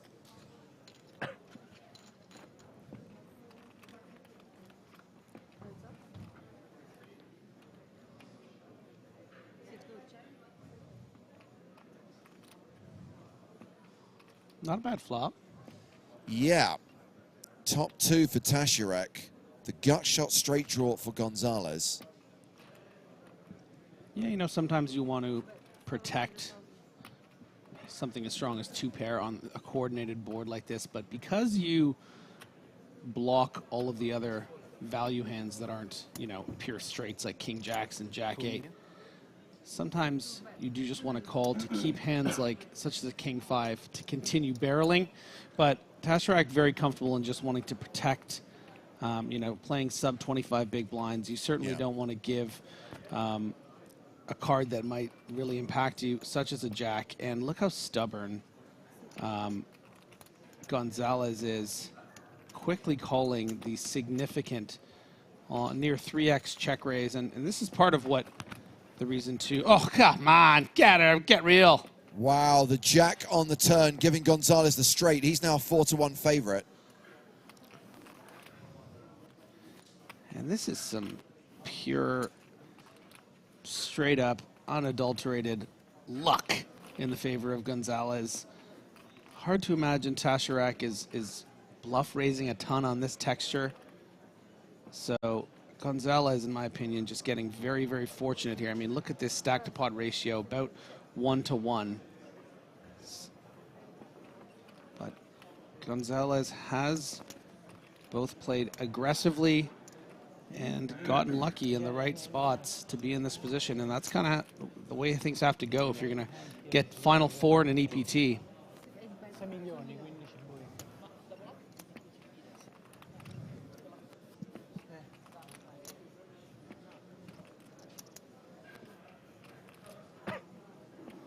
Tashirak still with 2 pair, but every time there's a 4-card straight out there, you're going to be concerned, right? Yeah, and let's not forget the existing dynamic. If you've been watching the stream the last few days, and especially earlier today with that incredible bluff Gonzalez pulled against the top pair of Tashirak. So these guys have been battling each other. So it's hard to just raise 2 pair and then fold it on the turn, but what are you hoping the bluff is in Gonzalez's hands? What would he be turning into a bluff here that isn't, you know, a straight? Could he have something like Jack 6 suited that would bet and call the raise because you have a backdoor flush draw with the straight draw and then you turn the Jack into a bluff? Maybe. But is going to have a fair bit of kings, and that's a good fold from the Turkish Taşerak.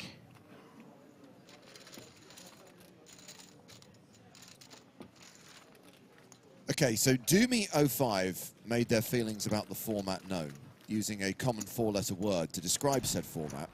The follow-up, everyone is super short, not much action going on, hella many folds. You can't blame that on the format.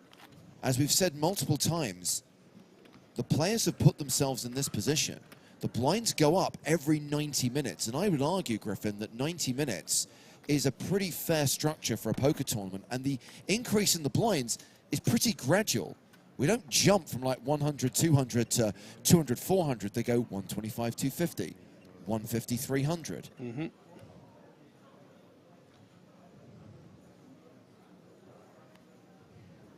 I appreciate that it tends to result in, for want of a better phrase, is pretty nitty poker, but they've got themselves into this situation by virtue of playing through that levels without eliminating people. It happens.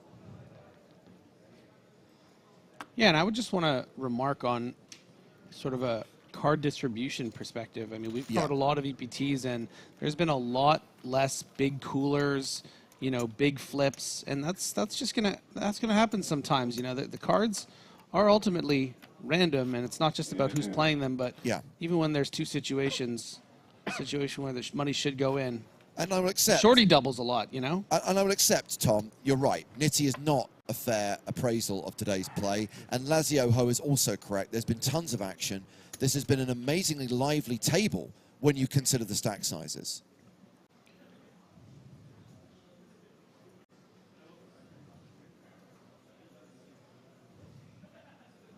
Timmer says, maybe ignore the chat and commentate. Okay, Timmer, I will ignore you.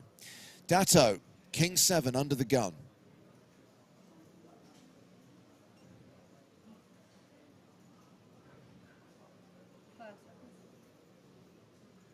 Pass. He folds.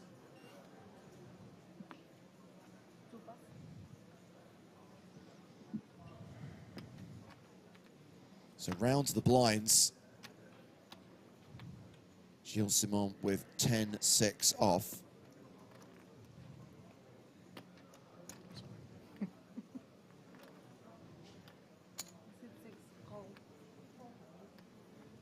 Gilly completes.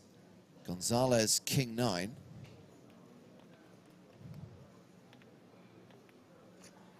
And just 33 big blinds effective, and these two are the big dogs of the table, twice as many as Taşerak and Datto.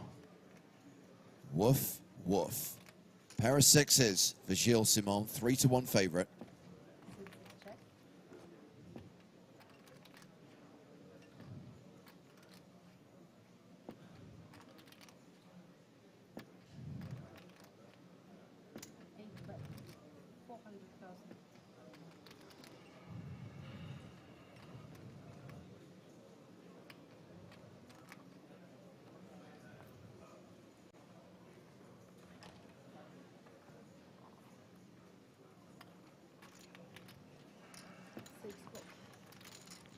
Pretty reasonable bet here from Gonzalez. You have a lot of turn cards you can barrel on, such as the 10, giving Gonzalez that straight draw.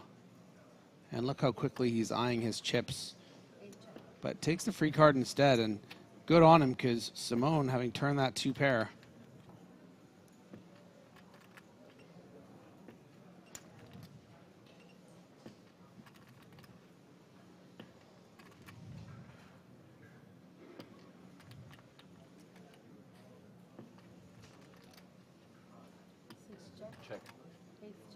Check to showdown. 2 pair will win Gilles Simon the pot. And he retakes the chip lead from Jose Gonzalez. Arrancando la caña. I was studying your coach 2 days ago because we was on the same table then. You know, bro? Which one? Shit happens. Ah, Tino. Yeah, you have more than one. You're a magician, bro. The technical one. Oh no, he's a sugar daddy. He's very far from the technical one. Sugar daddy, bro. Oh. Great little insight there into some of the people around you, the company you keep to keep your game sharp. Gonzalez saying that he was on a table with one of his coaches, and then he said, Simone said, which one? A lot to stay at the top of the game, and Simone clearly more than one coach. And a sugar daddy. And a sugar daddy, and a technical one. And Gonzalez enjoying that, knowing full well what he's up against.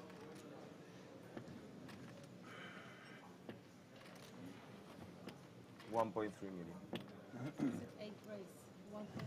Gonzalez raising small to big. 1.3. Does Dato have a hand? Ace 5. Yeah, and I would imagine this is going in here. Dato certainly, as the bottom stack, doesn't have a lot to lose, but also it's just representing quite a tight range. Raising into 13 big blinds effective. You're basically saying you have an absolute monster that you're inducing with. You know, if you had king 10 off, you would have just shoved. So Dato's recognizing that, happily shoving. Andrea, the announcer, Dato. And now, not the shortest stack. Has actually moved ahead of Halil Tashirak.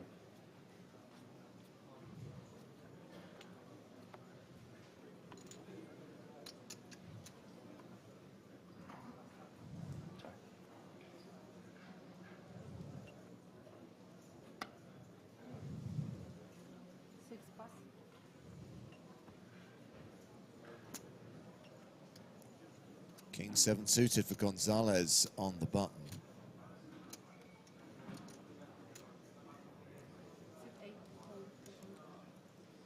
It's a call. So you don't have a third? No. Thank you.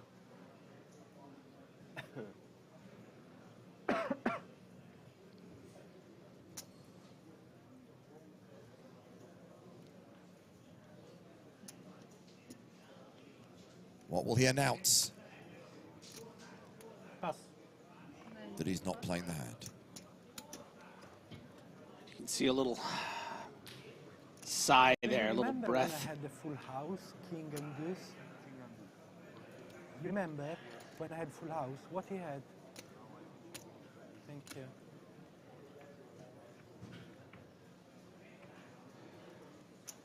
Great spot here, Tesseract on 15 big blinds to acquire some chips. This is so often not a trap, but a hand like a king 7 suited that just wants to see a flop, doesn't want to raise fold. And nice recognition there from Halil. And bringing him exactly even with Andrea Dato. Both have 18 big blinds. Indeed.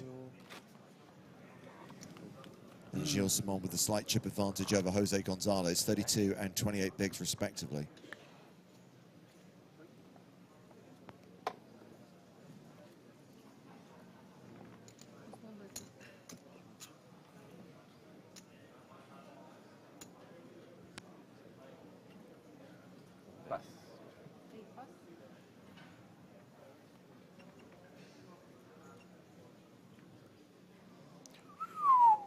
Ooh. I think we're going to hear something from the announcer. Can I say again? Oh, beautiful. Salud. Gracias. 800,000. 800,000. How was my impression? It's good?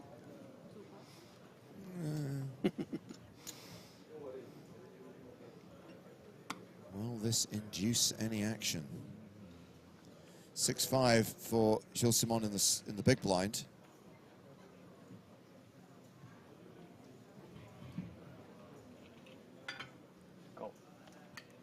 going to go to a flop.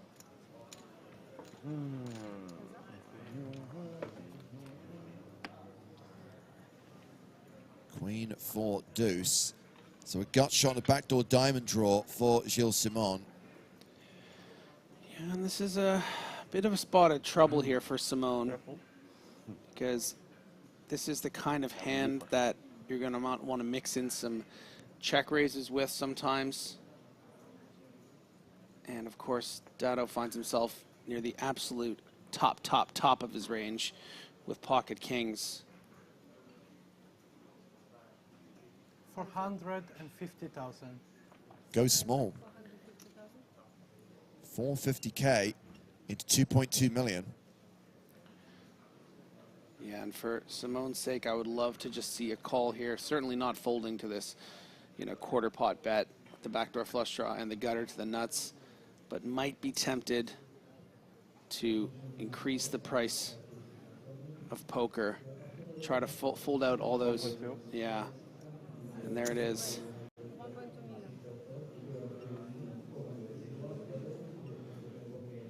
Check raise to 1.2. And how does Dato respond here? Are you just getting it in now? Well, I think you have enough room to click it back if you want, but call is certainly not out of the question. It's hard to get an overpair four-handed heads up in this hand. You know, you have the king of spades as a bit of protection against potential flush draws. So you might want to keep the bluffs in there.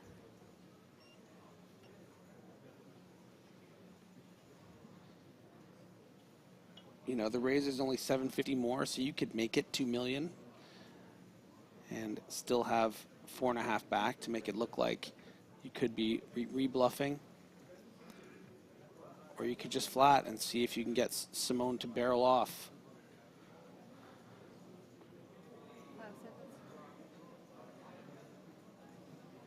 $2 million and 100. 2 million and 100. 100.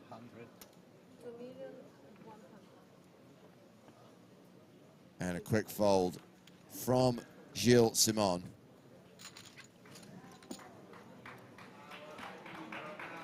Dato is now pretty much level with Gonzalez and Simon. And Tashirek isn't that far behind them.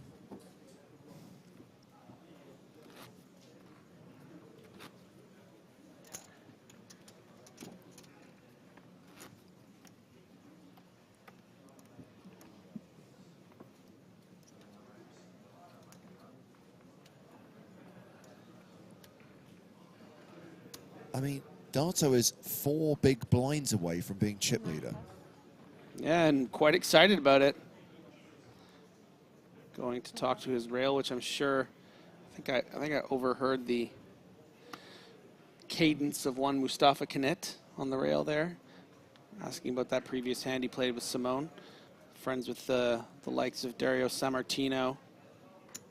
So the kind of friends you want in poker. Yeah. Some of the most successful Italians. I appreciate the pedantry, Tempo 413, that he said 100 and not 100,000. But bear in mind there are no 100 chips in play. All you could possibly infer from that verbal declaration is that he means 100,000. We're going to need to bring Toby Stone in here. Clarify this.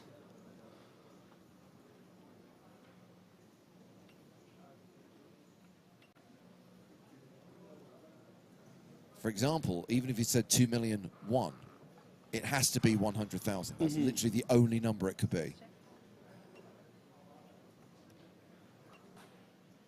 Or he's talking about a Space Odyssey.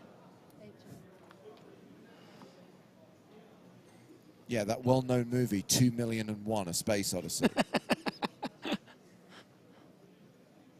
Listen, it's been a long week, okay?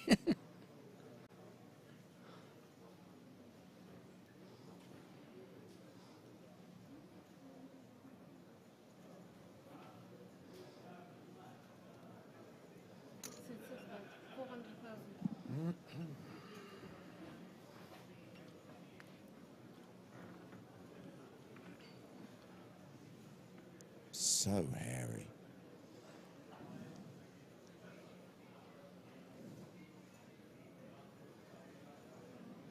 Oh, my. Oh, my. What is Gonzalez doing? No.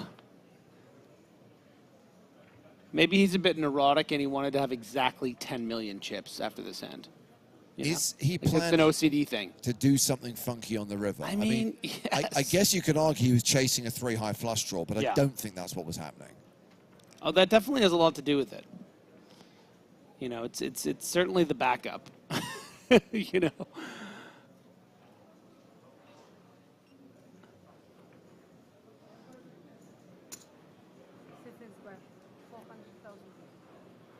A bet of 400,000 from Gilly, and this is where we see if Gonzalez's call on the turn was setting up something on the river. Nope, he lets it go.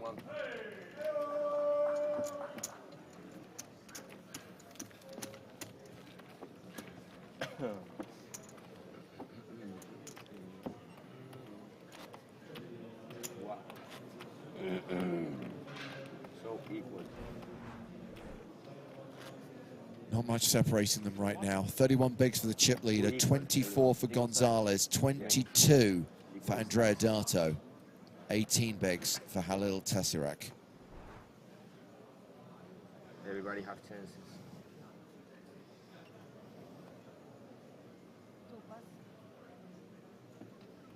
Two pack. Two pass.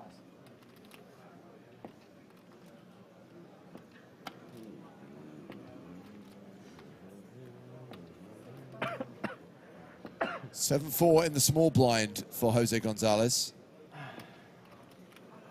You have 7. 7.2.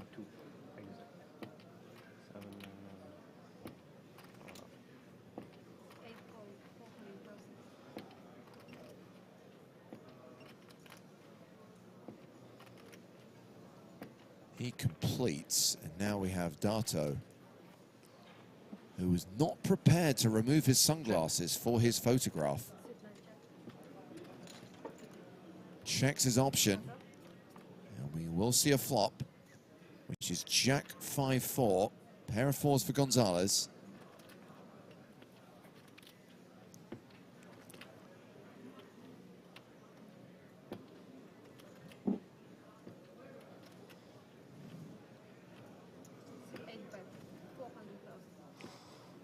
Gonzalez bets. Yeah, and with king high in the backdoor clubs, I think Dado needs to continue here. You know, of course, you don't always think you're winning, and you know it's going to be tough to hold on certain runouts, but you can always just turn a king, and it'll always be good. Could also get weird with a raise, but I think it doesn't really make a lot of sense if your king high is going to be good a lot of the time. Dato calls. Deuce on the turn. Both players with straight draws.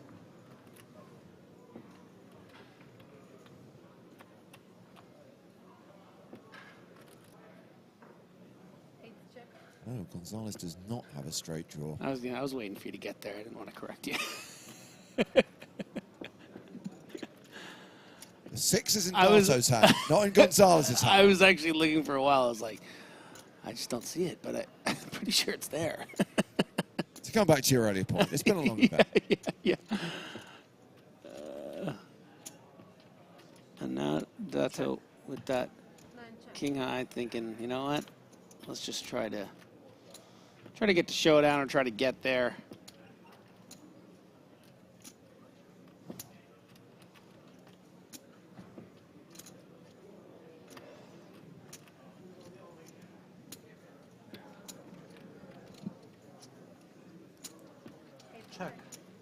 Check, check.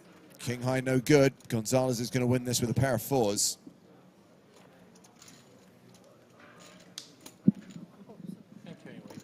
Thank you anyway.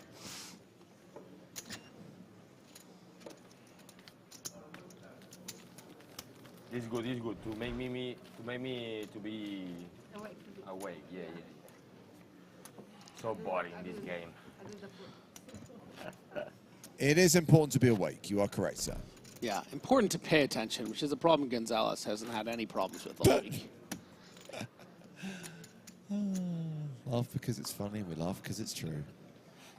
All right, basically hour-long levels from now on. Are you guys ready for the crapshoot? Hey, that's an EPT event. You take that back. Hey guys, you want to see a feeling tonight? Together? With red wine. Which one? Huh? Which one? Red wine. Red line. Wine. King Jack for Dato in the small. Vino. We deserve a bottle of wine tonight. You staying tonight here in the hotel? Yeah, but I have to get up early for my flight. What time? 7:30. It depends on what time. Tomorrow in the morning. Bro, we're almost millionaires. We can do whatever the fuck we want. Yeah, We go must to my pop a girlfriend. bottle today. We must pop a bottle. You know. For me, you know, there's no better way than celebrating whatever happens from now and flying back to my girlfriend. You know, so. Oh. He's saying that because he knows she's watching. Dato all in, shoves on Tashirak, who with ace-queen calls it off. Good luck, guys. And Tashirak is going to be the at-risk player here. Dato has him covered.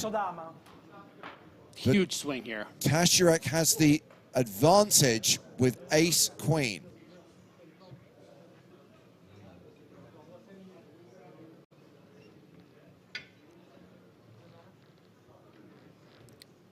Gilly's excitable rail, recognizing the $110,000 pay jump if this is Tashirak's final hand. And if not, Andrea Dato will only be left with 4 big blinds. He's been there before.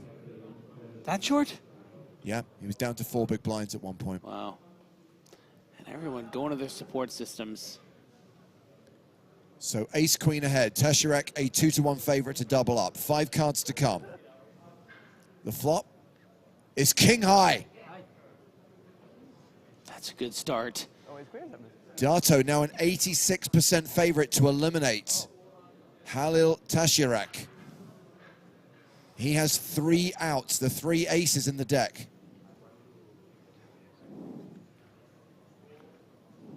And he needs to hit on the river. 7% chance of survival. Barry Greenstein required.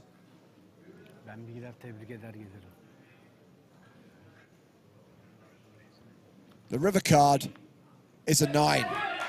And that will do it for Halil Tashirak. We will not have the first ever Turkish EPT champion here in Cyprus. He is eliminated in 4th place, cashing for $358,075 as the final 3 ladder up, and Andrea Dato takes the chip lead. But the attention should really be on the performance of Halil Tashirak. I've been really impressed by him over the last few days of streaming. Definitely against very, very tough opponents. Had to make have some tough decisions today on this final table, but played some really brilliant hands over the past couple of days and really deserves this massive $358,000 score. Great representative for Turkey. And what about Dato? Nos separamos. We separate a little bit. Can we just... No. Because he's Can hot. we move It's kind like of hot 1, here. 2, 3? I can go over there, but the production team will have to agree. It's a little bit awkward, guys. Let's keep things the way they are right now. Oh, thank you. Didn't order it, but it almost like... I kind of like it. It's intimate, you know? So are you going to go all the way around on the table? It's only big, right? Yeah, no small blind in this hand, which means Gonzalez is first to act. 12, 13, 14, 15... It's on me. 16? Sorry. Thank you. As we begin 3-handed action from this EPT Cyprus final table. No, the blinds do not go up now. The blinds go up in 53 minutes time, but the next level will be 45 minutes long. Now we're 3-handed, we'll be playing with 45-minute blind levels. We are going to play out the rest of level 35 first, which will take us into the dinner break.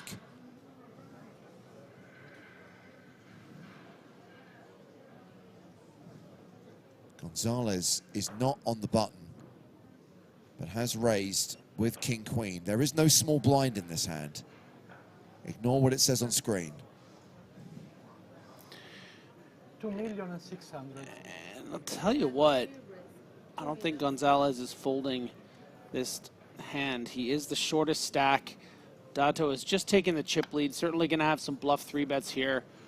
We could just see a shove from Gonzalez. I think it's also possible we see a call, but I would be very surprised if this goes in the muck before Gonzalez puts in some more chips.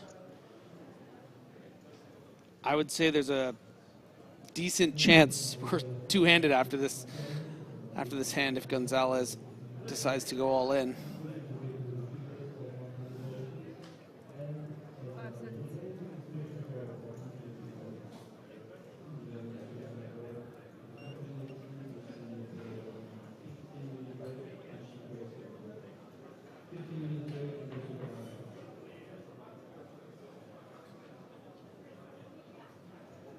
So reminder, Dato is not 3-betting here from the small blind. He's 3-betting from the button. There is no small blind in this hand. Gonzalez was actually under the gun in the cutoff.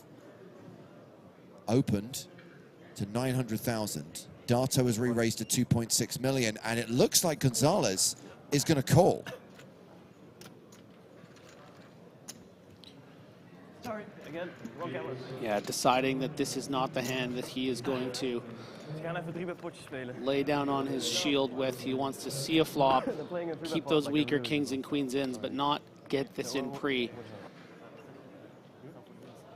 I mean, it is a big jump between third and second place. Nearly $200,000.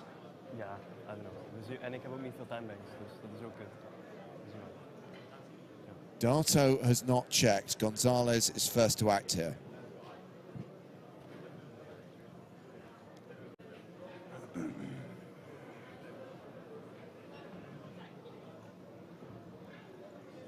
$750,000. Which means that Gonzalez has checked and Dato is continuing. Yeah, the old 12% continuation bet. And Dato's pretty happy with this flop, right? You don't expect ever to be being trapped here. You're always going to have the best ace high because any better ace high, wow, he's cold. The ace king.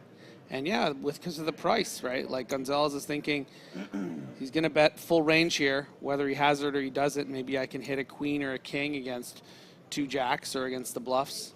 He doesn't know how badly in shape he is. Again, there's $6 million in the pot and $750K is being bet. I'm not surprised to see Gonzalez call here. I probably would have done the same at that price. He just happens to be in his worst case nightmare scenario based on the hand that Dato has.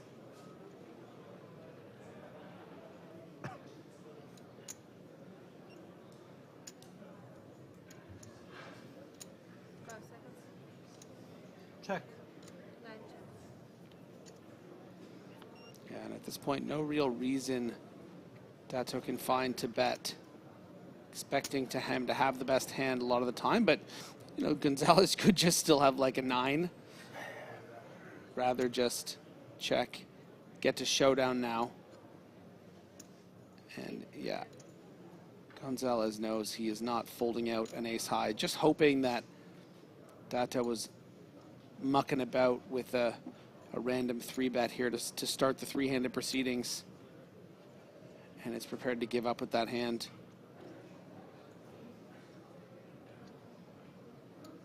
I mean, it would be next level if Dato tried to bet him off a chop or try to get value from a king. I think that's what Dato's thinking about, right? I mean, why not at this stage?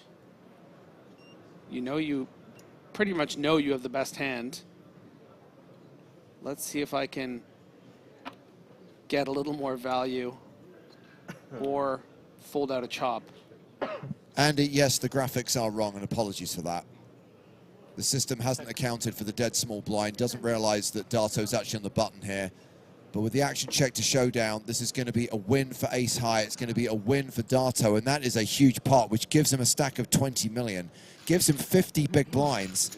A sizable advantage over Gilles Simon, who's got around 30 bigs, and Jose Gonzalez, who is now the shortest stack with fewer than 20 bigs. But a little bit of a grimace from Dato because he was considering the very, very thin ace-high value bet. And that was the hand that he would have wanted to target, is that king-high. Super advanced stuff going on. So we are going to shuffle the players around the table, give them a bit of breathing room.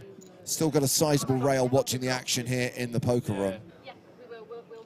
And as we bring EPT Cyprus to a close tonight, we also conclude the mini EPT Cyprus online series with our 2 mini main events. There's a $5.50, there's a $55. Both will award gold power passes to the winners. A gold power pass to the winner of the $5.50, a gold power pass to the winner of the $55. Plus silver passes, which are worth 2.5K each, to the runners-up of those tournaments. Remember, the mini EPT series is not available in every PokerStars market. If you open PokerStars, if you open the lobby, you should see a tab that says mini EPT Cyprus. If it's not there, I'm afraid it means the series is not offered in your part of the world. But if you can play, good luck to you. Concludes today with those mini main events. And hopefully we'll be able to do the same when we go to Prague in December. And as promised, I'm a man true to my word. We'll try and add a couple of free rolls to the schedule of that series, so you get the best of both worlds. You get some free-to-play tournaments, plus some exciting games with added value. Power Path tickets, power passes. Looks kind of professional. Give you guys the opportunity to qualify for an EPT and join us on the European Poker Tour in 2024. Heading back to the final table with 3 players in contention for the trophy of first prize of more than $1 million. Okay. Dato really recognizing the moment that is in front of him. It seemed so, I would never just go as far as to say it's hopeless, but so far away when you're the bottom stack for pretty much the whole final table, but the way it can turn around, now 50 big blinds. Yeah, yeah. And again, not quite a Bendinelli situation, but was down to 4 bigs at one stage earlier.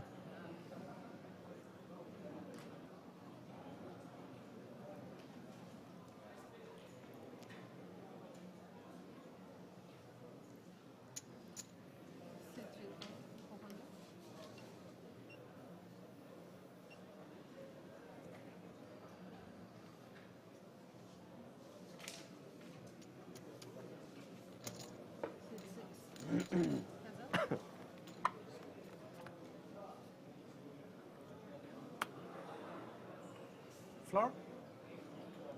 Ace, queen, 8 on the flop. That's a pair of 8s for Gonzalez. You don't know. Floor? You say not. You say don't want more time banks. Now you So want. are we getting new time bank in the heads up?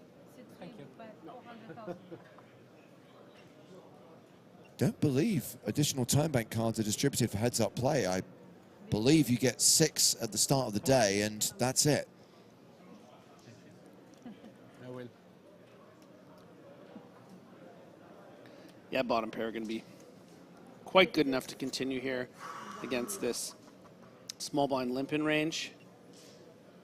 Just going to hope to improve or the board to stay low to see Simone give up. And you know what, actually, Gonzalez is saying, let's make this a little bit easier and just raise this. I don't want to have to deal with a barrel on a king or a jack. 10. How much you have? Oh, 10 sorry. million around? 2, 3, I cannot see how many. Can you move like in horizontal instead of a little bit? Just a little. Hey, that's actually leader attitude, eh? Sorry? That's the leader attitude. Good, good. What You is didn't it? talk on the final table. It's good. I like it. I like it. This is 10, and then I have this. I like it. Okay, thank you. So 11. Yeah.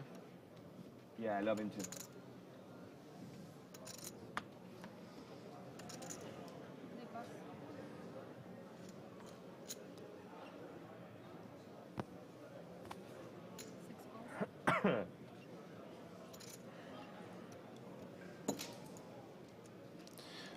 20 effective here with the ace-2 of hearts.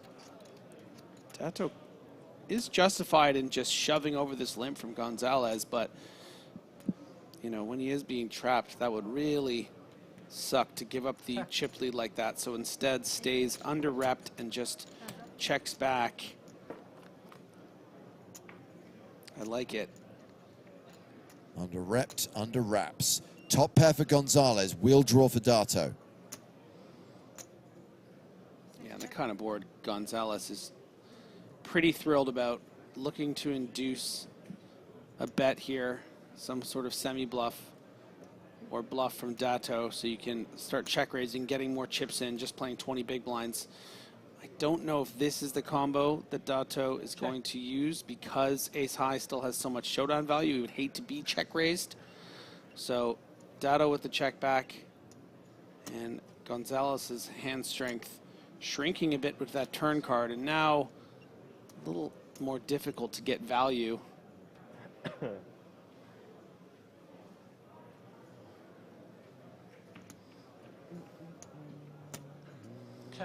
And it is amazing. It has been so interesting to watch. So many situations where, you know, whether they're the kind of starting hands or just hands on flops, you would expect more chips to go in, James. You know, like top pair, second, the nut kicker versus, you know, a straight draw and backdoor flush draw. And instead, just is check to the river and this small bet, begging, actually big bet, and a quick call from the ace high. So finally some value.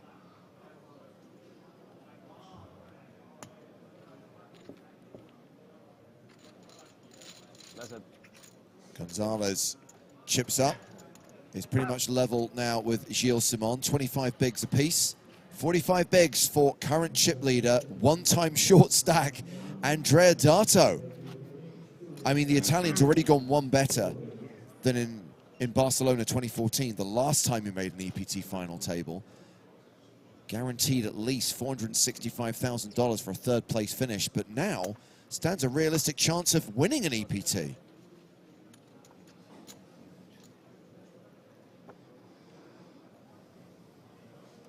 Ooh. Ace king for Gonzalez.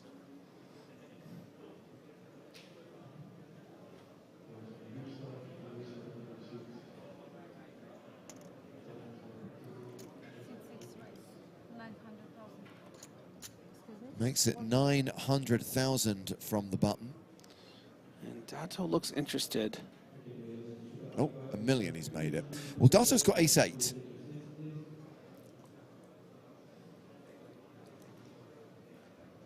Probably the kind of hand that's going to be mixed into the 3-bet fold range at this depth, but I wouldn't be surprised to see Dato limp in some calls as well. Might just want to use this hand as a bluff.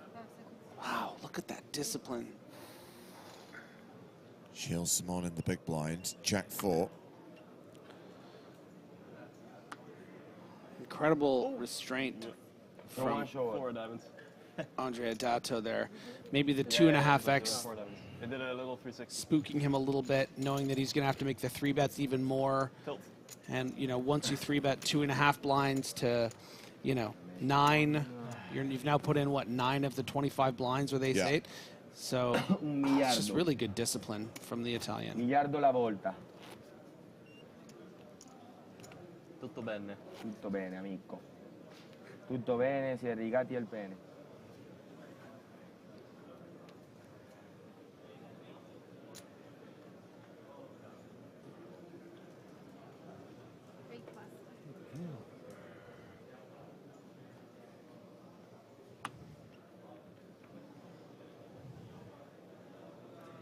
You know what a walk is?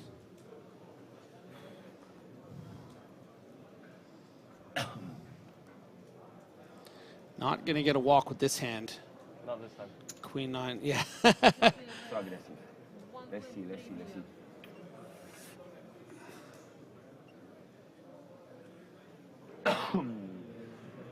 $1.3. That's the raise. And that's a fold.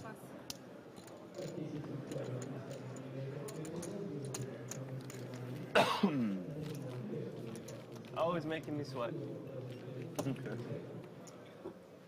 Never easy with you, Jose. Never easy. Life is never easy. I mean, Vamos, we're Ya va a volver el room. We're playing for $1 million. I think our life is pretty easy. Honestly, yeah. We're fortunate guys.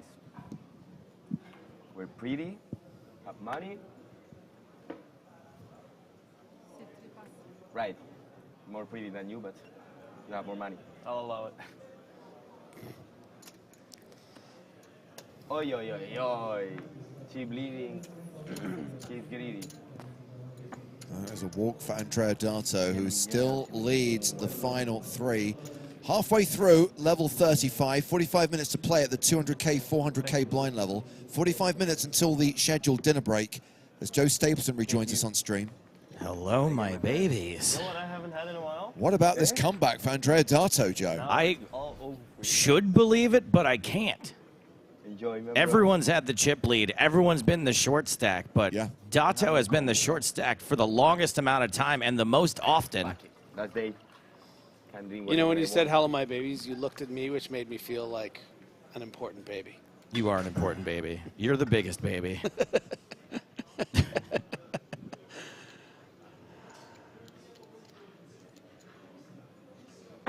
Running, bed. No, no change. You know, always when you come.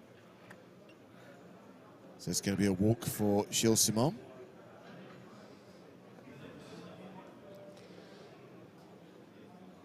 Were you with Mike and the boys doing some cranking? Are you going to get some good action here? No, I had nothing to do with this.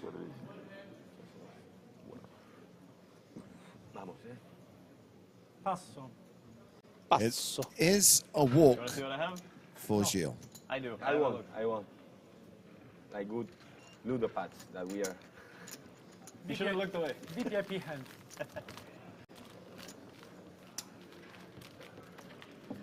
Now that we are three-handed, by the way, everyone has locked up 465 grand. 652,000 for the runner-up, 1,042,000 for the winner of the first ever EPT Cyprus main event. Do not sleep on $465,000. Look, 400K. Empty. Massive field here. First time out in Cyprus. 1,320 players, 5K apiece. Top heavy, but we don't have to worry about that so much anymore. You made it. We're at the top.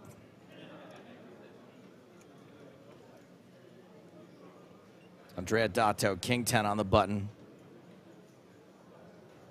1 million. 1 million. Sorry, million. Banana. Queen 9 suited for Simone. Bit of a tricky spot here. I mean, some ICM to consider. You're on 27 big blinds. Gonzalez with 23 in the small.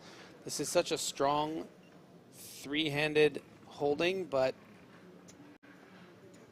yeah, decides, you know what? It's a bit too good for me to fold. I think maybe Queen 8 suited would go in the muck.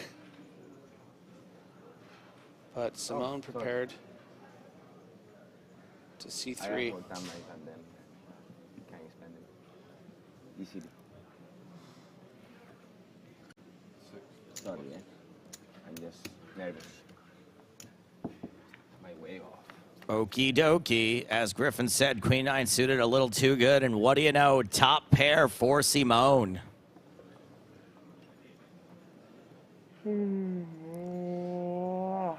Dato going to recognize that this queen is going to have some interaction with Simone's range. You know, if he's calling Queen 9 suited, he's calling Queen Jack, King Queen, Queen 10 suited, maybe Queen 10 off. You do have that backdoor club with the 10, the backdoor straight. I like this check from Dato. Checkity check. 8 of hearts on the turn.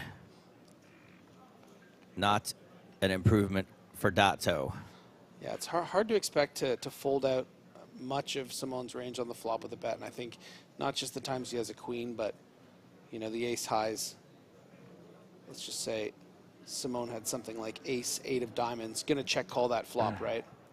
2.1. And Dato's just gonna get away without losing a single more chip as the aggressor.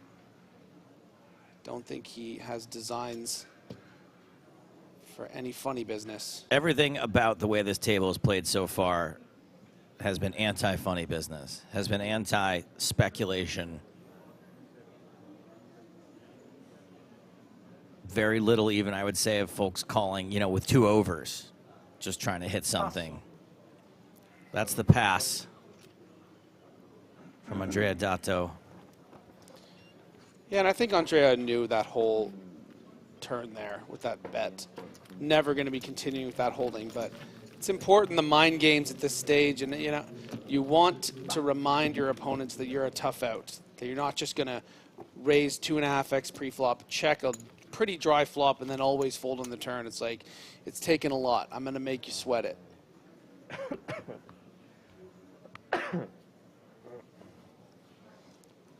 So much of these players' demeanors, mannerisms, the things they say, it is by design. Simone folds on the button, queen 5 off. 10-6 suited for Gonzalez.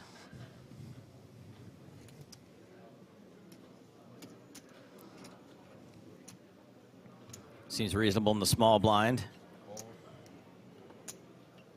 to get involved. Queen 4 suited for Dato.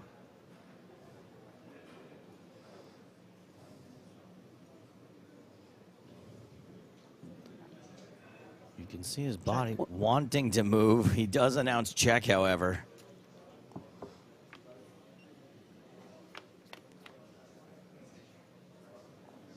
King 10-8. A 10 hits Gonzalez. Big whiff for Dato.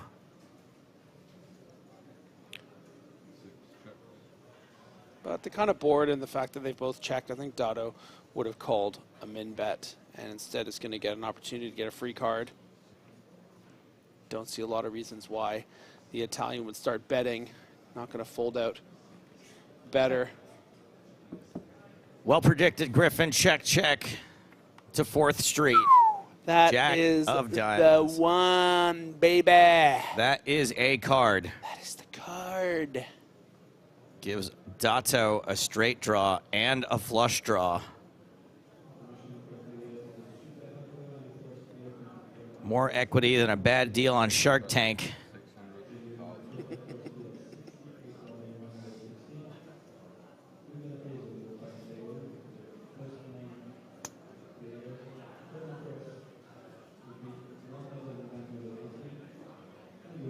Gonzalez still the one betting, still has the best hand.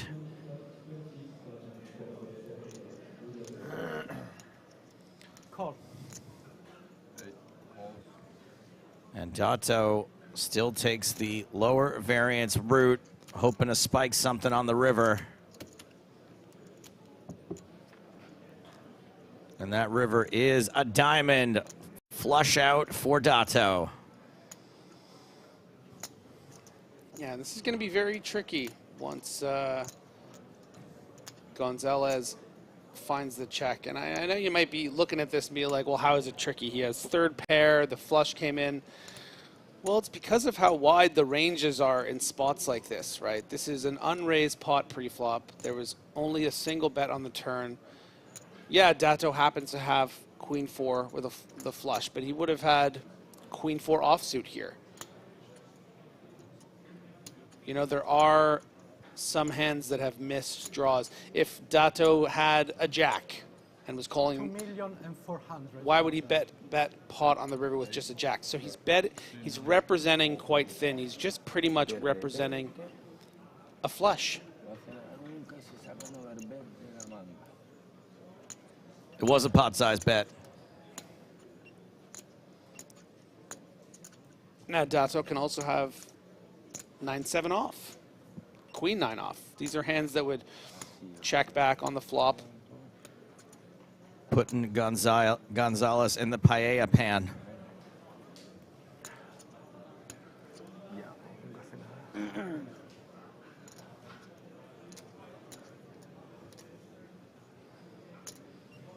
Medium 4. And Gonzalez has been relatively unpredictable. Remember that any 9 is open-ended on the turn as well, right? Let's say Dato has the 9-6 with the 9 of diamonds. Would call that turn bet and bluff this on the river. This sizing is saying I have a flush or a bluff. And that makes it. You're an experienced guy.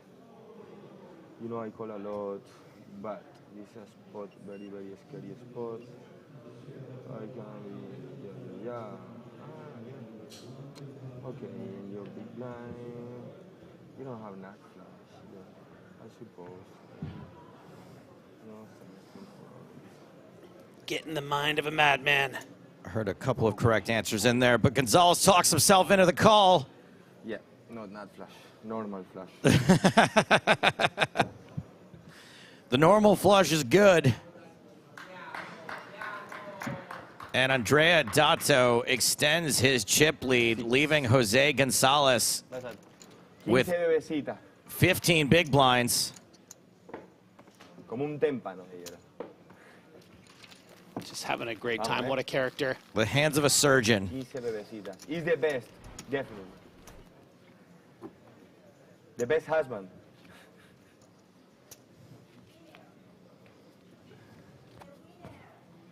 I'm guessing that's a reference to Dato's wife being on the rail. We have something to say about it.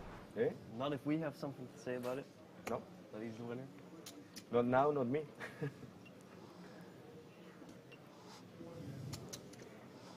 A lot of folks reacting in chat saying, what an easy fold. It's third pair. Man, how do you get this far? I don't think you can win a poker tournament without being able to make that call and be right sometimes. Right, Griffin? Yeah. And listen, Gonzalez has certainly played some unconventional hands. He's made some big calls that are wrong. He's made some big bluffs that haven't worked out, but he's very aware of his image, right? And that was what was so interesting about the narrating there, saying like, you know, I call a lot and you're betting this big, but you know that I know that, you know, it's the mind games. It's just such an interesting exercise.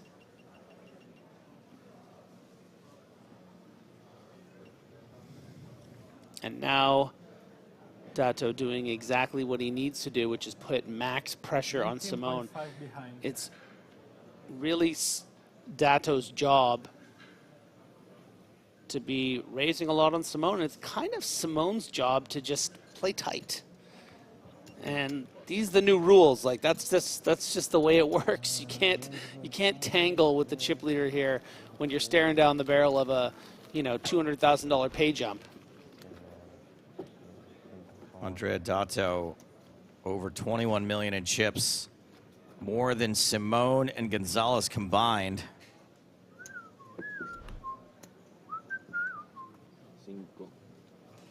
Por el culo te lo hinco.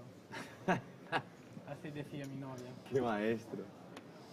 Sí, eso lo decían mucho en España, se puso de moda con un programa de televisión. Mi padre lo decía todo el día. Ah, entonces es algo muy... Me encantaba. Sí, es muy típico, es muy típico. Isaac Tyner weighing in to say, everyone's saying that's an easy fold. Please come play my home game. Man, if those are the sorts of plays being made in your home game, I've played in your home game, and no one's playing that well at it. 459. Yeah. Monster holding for Simone here, and should be very grateful that he doesn't have to deal with Andrea Dato. And I'll tell you what, the last time he had nines against Gonzalez, I have 10 views. Made the fold of the tournament, in my opinion, against the pocket queens of Gonzalez, but this time 10 deuce into the muck. I had black nine. Black nines. You don't have to cover your face when you tell them what you had. Nightmare. My birth year. Your birthday? My birth year. Ah, 99. You're the baby. Sierra graduated high school. You come from the future, from my point of view. Future poker player. I'm going to go walk into the sea. I was the first time you did a nap. I was in the theaters watching The Matrix in 1999. I was too, but that was my senior year of high school. You were there with your parents.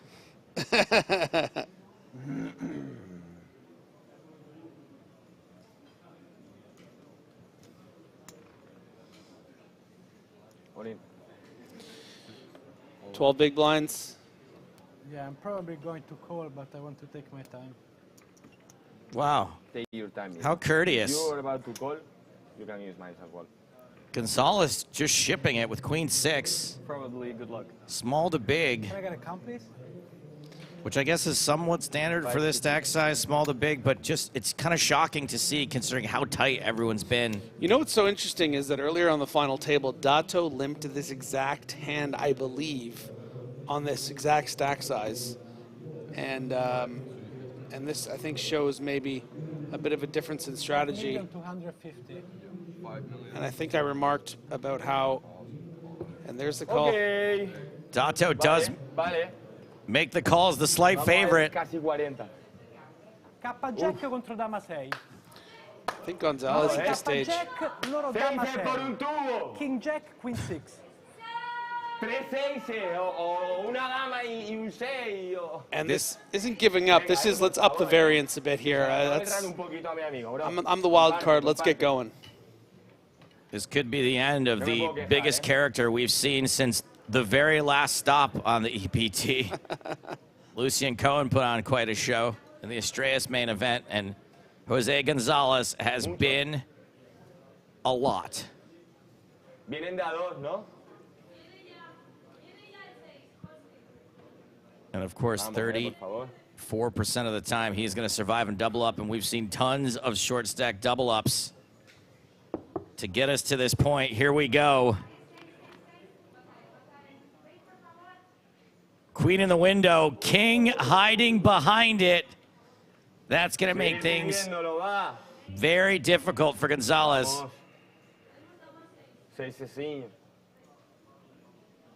Diablo. Salí. Diablo. Really is a Resident Evil 4 character. It's going to shoot a fireball from a catapult at us from the castle. Okay. Turn card. Diablo. Is the ace of clubs. 6 o dama. That's right. He needs a ace. 7 outs. Vamos. 5 by our count. But hope springs eternal. Como si fueran 7. Vamos. River card. It's the jack of clubs. 2 pair for Dato. 1 pair for Gonzalez. And that's going to see Jose Gonzalez heading for the exit. Yeah, he owes Olivier a big kiss for that ruling yesterday. Andrea Dato adds to his chip lead. Eres un buen chico. Hablas mucho, pero eres un buen chico. Gracias. Go for it, bro. You love to see it. Yeah, that's beautiful. Gonzalez had a blast today and is probably going to have even more fun chowing down on that $465,425. No? So you're the type of guy, let's see the number, or you are the type of guy, let's play? I'd be down to look at numbers if you were. Sorry? I'd be down to look at numbers. The bottom was there last time. He was the big blind, so now he can't be the big blind again, yes? Gerard Carbo went deep in this event as well. He's going to be on the button. On the rail for Jose Gonzalez. A happy moment, glad to see it. No shame at all. 4th place, nearly $500,000. 3rd place, excuse me, nearly $500,000.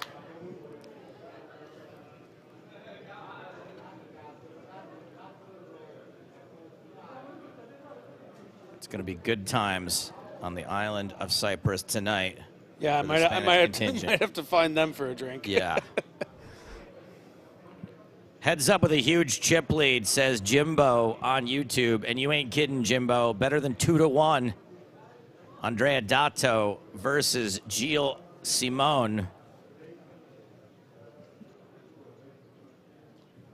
And you could hear them speaking. Maybe they're going to take a look at the numbers. I see Olivier with phone in hand. I see Toby Stone, tournament director, hovering. Yeah. I mean, I think if we look at the number, are pretty much the same. So good luck. Yeah, good luck. Does that mean no deal? Andrea, small blind, you're big blind. Okay, we can carry on. All right. So, Guys, yeah. before we start, I'm just going to ask you to do a quick handshake on camera for us. Oh, yeah. So just wait until my cue. I'll tell you when. Take your moment. Let's get the photo up.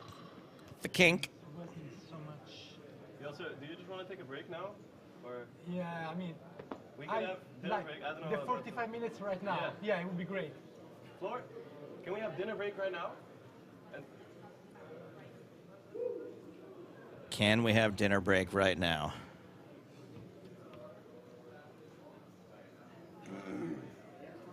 yeah, continue. Yeah. All right. Request denied. Where? Like here, here.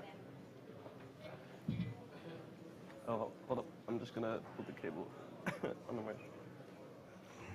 Smooth as silk. Simon. There we go. Simon is my last name. Oh, Yeah, no way, I'm sorry.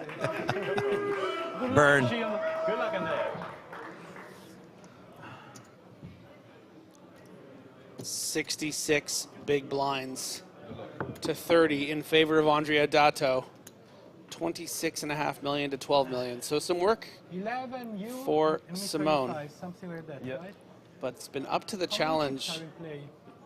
30. all tournament long. Almost 40. 39.6 million. So you probably have a little more than that. I'll have to double check how much I have. Loving the lack of animosity between these two. Andrea Yeah, like 12 and a Dato, half, 13. ace queen. In the small blind. First to act pre-flop, last to act after the flop when your head's up. And interesting to see Dato establish a limping strategy early on with the ace-queen off.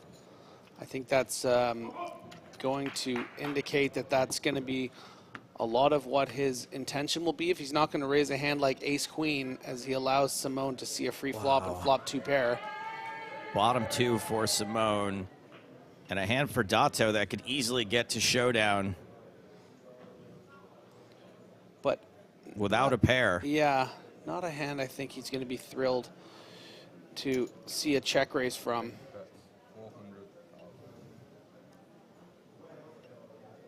This is just a bit of protection. Thinking this ace-queen high is going to be good a decent amount of the time here. You don't want to just let 10-7 off, get a free card, and turn a 10 or something like that. But listen, Simone has hit it hard here.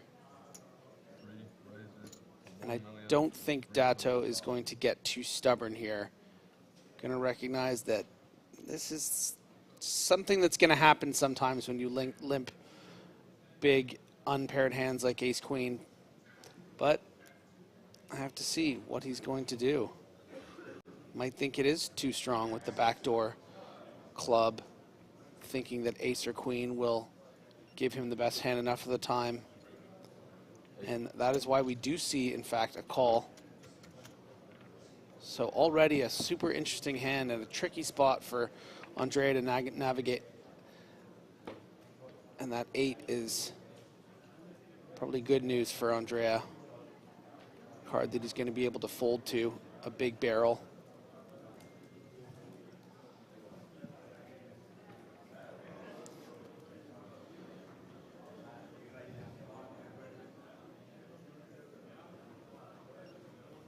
$3 million. 3 million.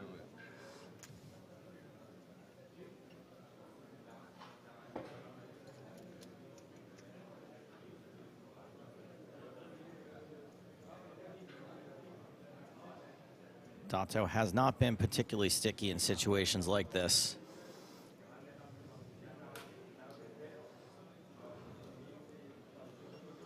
Does hurt pretty bad to fold ace queen, especially after having called the check raise.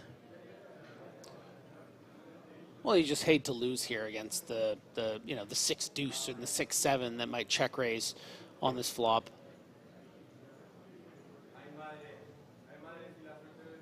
Not the way you want to start the heads-up battle, losing a 7 million chip pot, but I don't know what your options are at this point. wow, an option chosen is call from Andrea Dato. Wow, this pot's getting real big already. First hand of heads up. Not a believer, thinking Simone is repping too thin with these big check raises, all the club draws, all those straight draws, and Andrea's gonna hate this river card.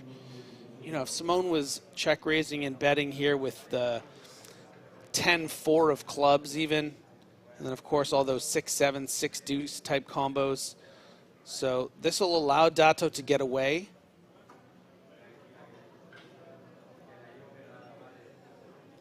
So you're saying this 4 is a bad card for Simone? Yeah, in the context of ever getting any more value. I mean, if the river was a queen, right? Of course. Or, you know, a bear king or something like that, maybe Dato could consider making some. Very fast heads up. Something tells me it's not going to be. And it doesn't help Dato's cause that he has the queen of clubs either. I mean, if Simone would check it raising the flop with the queen deuce of clubs or the queen 6 of clubs, yeah, he's got to fold now. And after one hand of heads up, the gap has been closed significantly. Yeah. That better than 2-to-1 chip lead is not that anymore. Dato has got about 9 big blinds on Simone now. 43 big blinds effective. 95 big blinds total in play.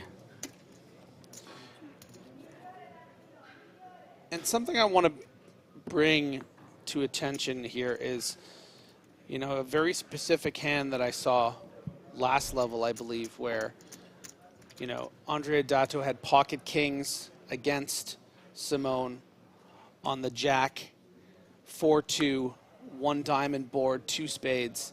And Simone check raised the 6-5 of diamonds, right? And Dato then clicked it back with the king. So very aware that Simone is super capable and willing to check raise with a straight draw, you know, and I think that lends to the stubbornness from Dato there, saying, I'm not letting you do this again. Yeah, fair enough. It's always interesting to, I think you're good, Griffin, to give the players credit for picking up on at least the same things we are, right? Like, granted, we have more information in the moment, but someone that's as experienced as Dato and even Gilles Simon, who is not as experienced but clearly knows what he's doing, clearly has put in the time and the effort as Dato pairs his 8 on the turn. Big turn card here for Dato. Yeah, I mean, and you have to understand, too, it's like these are the conversations that Dato's having with his, you know, contingency on the rail. He's getting all the hand histories. He's asking his friends, you know, what did he check raise me there on Jack 4 deuce when I made it 2.1 million with the kings? Oh, he had a straight draw. So this is information that's in their brains already, and we're working with such small sample sizes that it's hard not to, as the overbet comes in from Dato here. Not only is he the announcer, but he doesn't do points. There's no 1.6. There's no cutting corners for Andrea Dato. It's 1,500,000.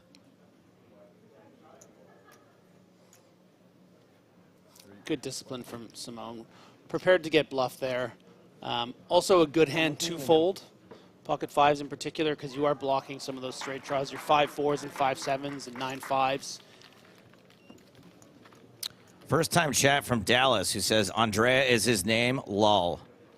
Dallas, grow up. Yeah, dude, your name is Adapts. Your It's not name is even a city. real name. Grow up, and also your band. I don't. First time, last time. Do you know how immature a comment has to be for me to say grow up to you, Yeah, by the way? and I hear Austin is way better. There's several other cities in Texas that make better names than Dallas. Austin, Houston. Amarillo. South Padre Island. All better names than Dallas.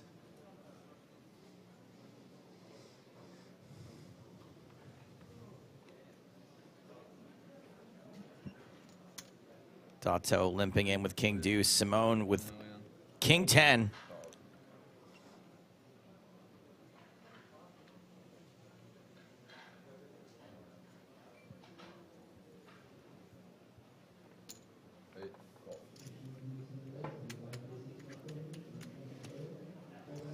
And so far, not so good for Dato in this heads up. Got stubborn man, with the ace man. queen, and now limp calls the 3.5x with probably one of the worst hands he's prepared to do it with. You know, Queen Deuce wouldn't be doing this, and clearly prepared to limp call any king at this stack depth, and now just getting absolutely cooler. It's really got to hope for a messier run out that maybe has Simone less inclined to go for big value.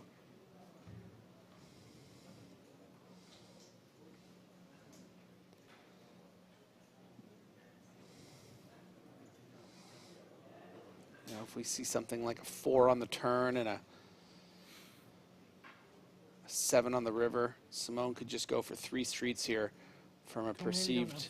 Wow. I was going to say, at this stack depth, do they ever just go for it here with top pair? No, I don't think that they would get it in on the flop necessarily, but this is going to inflate the pot quite a bit. I think Simone will probably be interested in just keeping the bluffs in.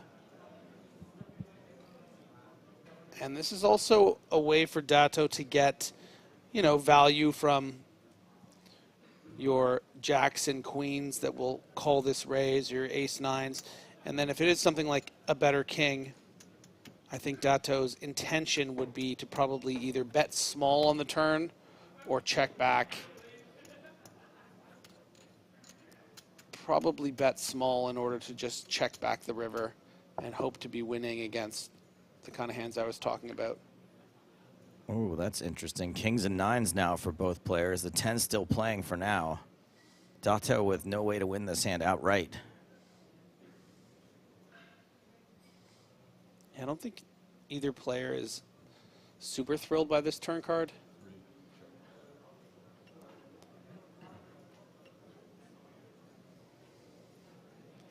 But Dato really wouldn't be raising many nines on the flop, so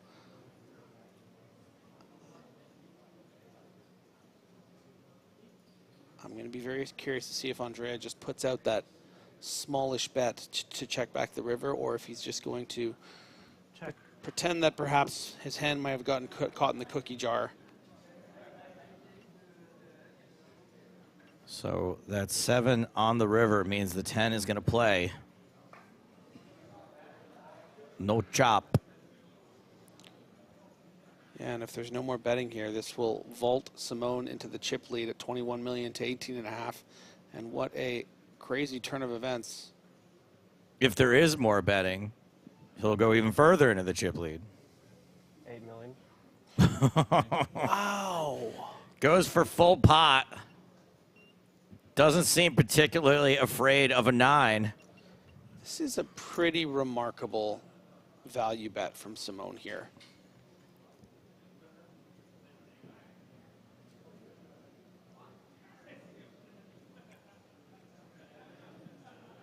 Just so confident.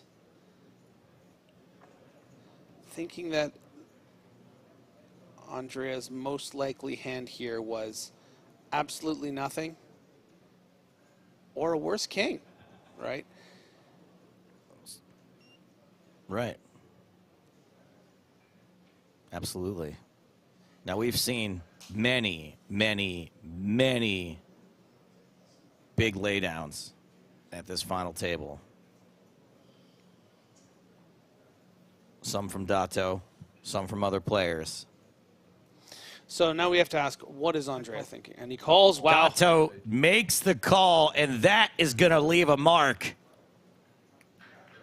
Not only does Gilles Simon An elaborate slow roll, which I don't think, but take the chip lead, but they have reversed starting positions. Dude, what a hand, man. It's That now was world class. It's now Gilles Simon that has a better than 2-1 chip lead, has almost a 3-1 chip lead. After the first couple of hands, a heads up. That was gangster, man. That was some 1920s gangster stuff. Kind of has a look for it, you know. Capone? Yeah, like it's just a Lucky mustache. Luciano? Just like a long sort of black coat. I check my cards first because I had that last hand as well, where like time was already down to 20 because I was still rebuilding a set. Meyer Lansky? So I won't stall on purpose, but if you could let me look at my cards first. You thought I was bluffing, see? We already don't really have too many time bank chips and stuff. So.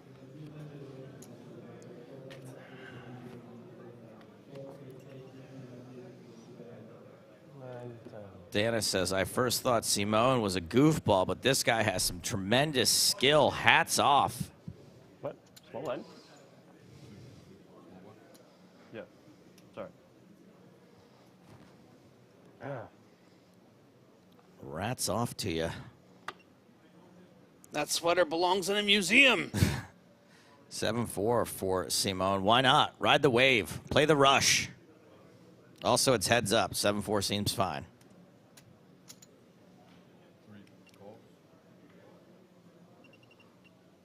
Ooh.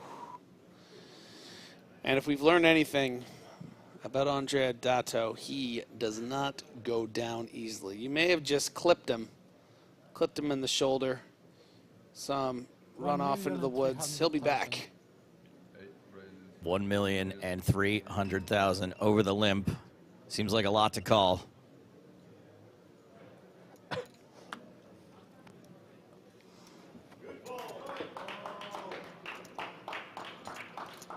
It was a good fold.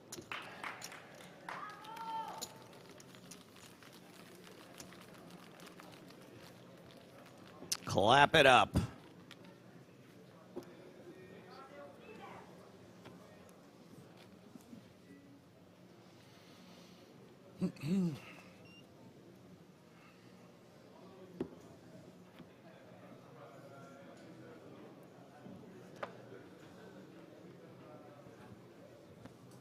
Yo, dead ass B, if Stapesy Wapesy is telling you to GTFU, then you needs to head. Yeah. Yeah, what he said.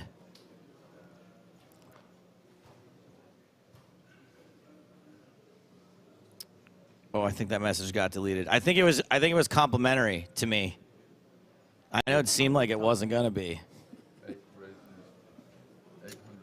Dato in position this hand. He's gonna raise with a king and a deuce. Ooh, king deuce again. Eee, too soon. Too soon. 9-3 for Simone. The Gilmore. Shout out to my hockey nerds. The Gilmore for Gilly. Ah, there's a connection.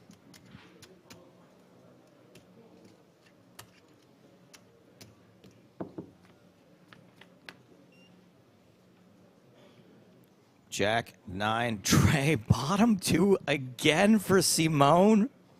Might just be his day. What is happening? Silly Gilly.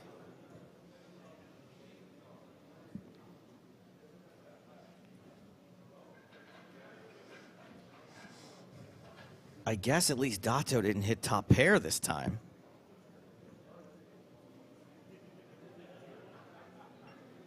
$1 million. 1 million. Banana. Banana. Banana. Gilly's like, $1 million. Let me think. Let me think. 2.8 million? Do I like $1 million? Maybe I should fold. Oh, you have 1 minion? Guess what? I brought 3 minions. I brought Kevin and the other ones. 2.8. Hey, give me that high five. Banana. Banana. All right, I don't like this comment from Low Fees who says Dato does not learn from his mistakes. There have been no mistakes. You can say there's things he got wrong, but there's no real mistakes here. No, there's been one mistake. You making that comment. You're banned. You banned.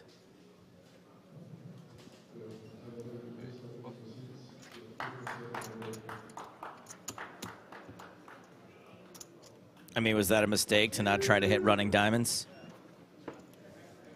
Tell you who would have tried to hit running diamonds. Jose Gonzalez. Andrea Dato getting backed into a corner. Now with a greater than 3-1 chip deficit. 20 big blinds effective stack for Dato. I'll say this, though. Dato's been down to 6 big blinds, down to 9 big blinds, down to 7 big blinds, down to 5 big blinds. Thank you. All on separate occasions, and has fought his way back every single time.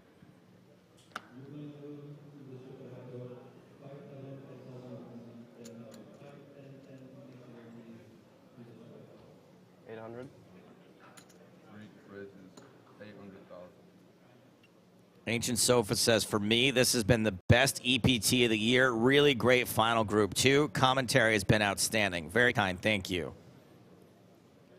I'm not going to lie. Late last night, I wasn't super jazzed about the action at this final table. But today, it's been a totally different story.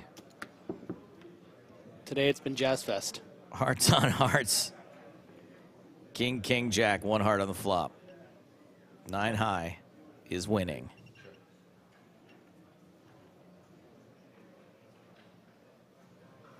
Yes, Del Mar, there's been a Dutch EPT winner before. There's been an Italian EPT winner before. But the good news is, no matter who wins, they will be the first ever EPT Cyprus main event champion. 400. Simone value betting 9 high. Deep breaths, Andrea, deep breaths. I think Andrea Dato has got to be happy with this result regardless. We haven't seen him on the tour in a really long time. He didn't know how time banks cards worked. No way.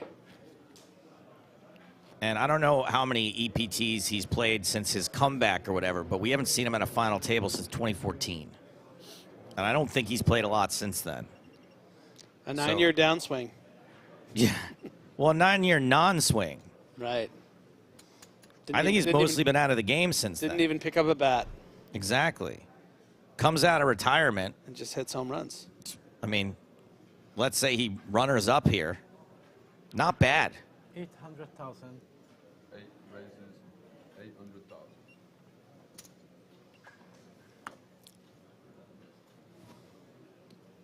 Daniel Skipowitz says, I mean, it wasn't just a 9 high. What was I missing? It was king high, technically. Yikes. Are we back in 2005 here? No, actually, it wasn't king high. It was a pair of kings, right? It was a pair of kings or jacks. Yeah. I don't remember. It was king, king, jack, 9. Simone dominating Dato yet again. King, queen, 4-1 club. Dato does have 2 clubs. And not much hope for anything else in this hand. 800,000. Oh, I blew it. You don't have to guess. No, it's fun.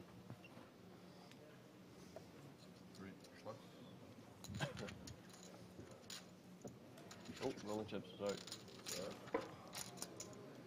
Oh, so rude. Rolling chips. My girlfriend's so sweet. She says, are you still on the air? And I said, yes. And she said, I hope the remaining guys don't speak English.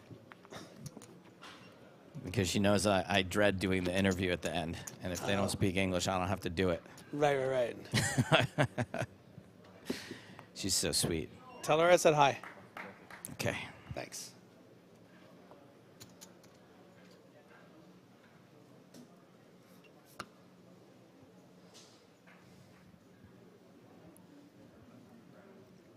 I'm not telling her you said hi, chat. Ace queen suited for Simone. It's about time he picked up a hand.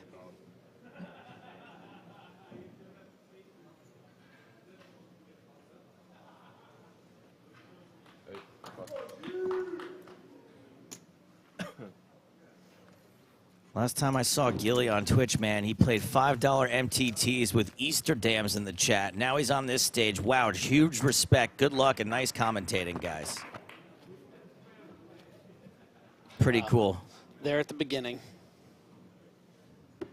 Pretty cool. The poker dream.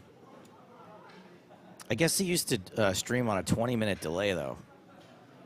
What a nerd. Such a nerd. It's like going swimming with floaties.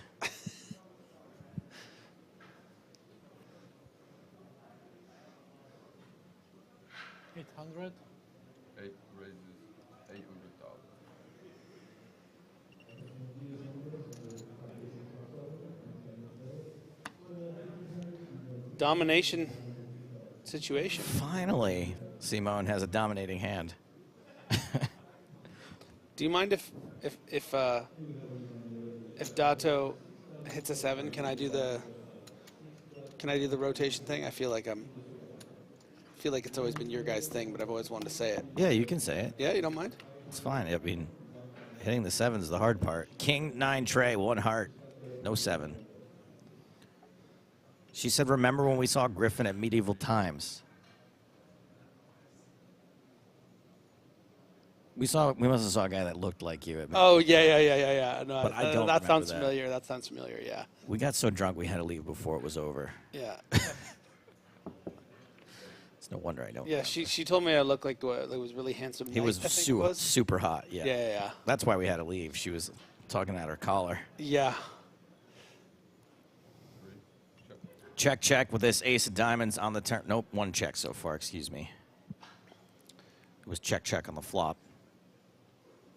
Do we get a chop pot if it's a 10 on the river? 10, jack. Am I right with that? 10, jack. Let's count the chop odds. We never do that. 10, jack, 3, 9, queen. Check. King, ace is a chop? I don't know. Let's just figure it out once the river hits. 9, that was one of them, right? Ooh.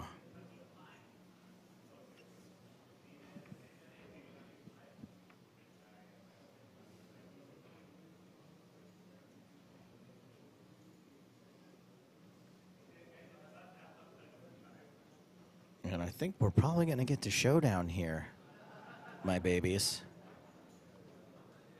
Griffin, you want to go high, I'll go low? Sure. Check. 3 check. Check, check. This hand ends in a chop, and you know what they say? Everyone loves the chop pot. I think we might have flown too close to the sun on that one. Yeah, I got singed.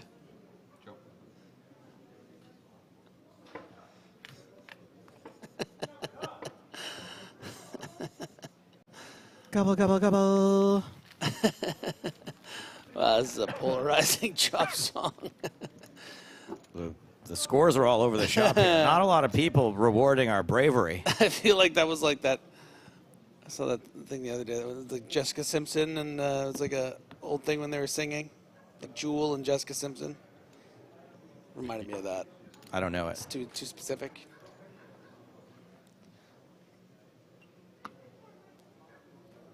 I do remember when Ashley Simpson was on Maybe that was Saturday Night Live, and they played like the wrong track, and she just gave up. Yeah, but it was something where it like exposed that she was lip syncing. Yeah. I got in a huge fight with my girlfriend at the time over that. Pootie Tart says, not to be that guy, but I don't particularly like a chop hot. Of course you don't. You love it. Where is that? Sorry, I just gotta. Oh boy, Dato all in. That'll do the trick. All in over the limp.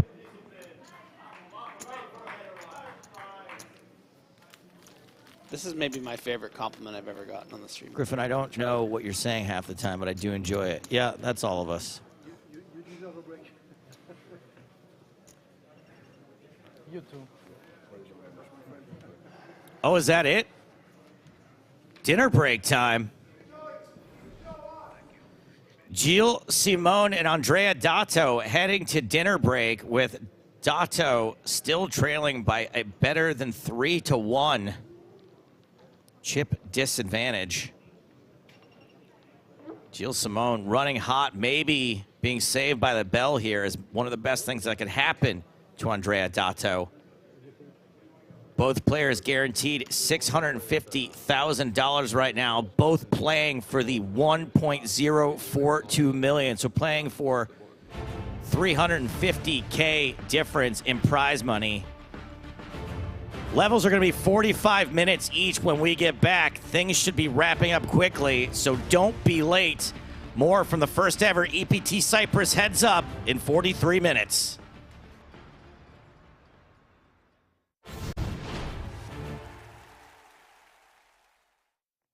So take it up with your local casino. Get back to us.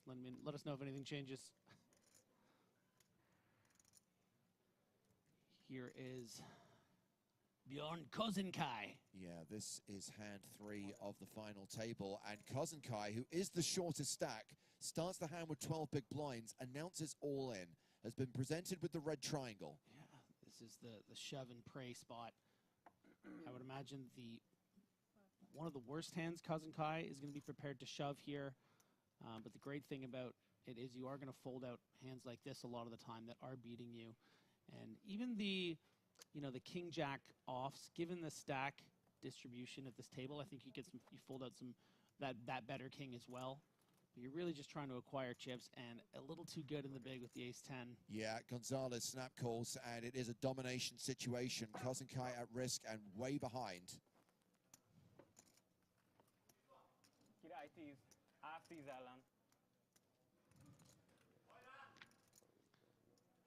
Whatever happens to Bjorn here, clearly a bright future on the tour, just 25 years old, and an incredible run here at EPT Cyprus.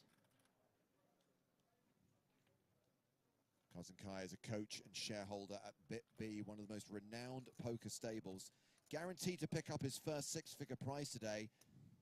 Will it be $162,925? We go to the flop, and it is 9-7 deuce. Gonna look for a little help on the turn here with a queen or a jack if that king doesn't pop off.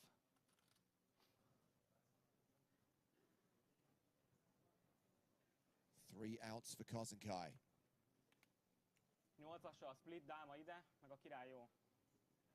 I can also hit a queen. That's what he said.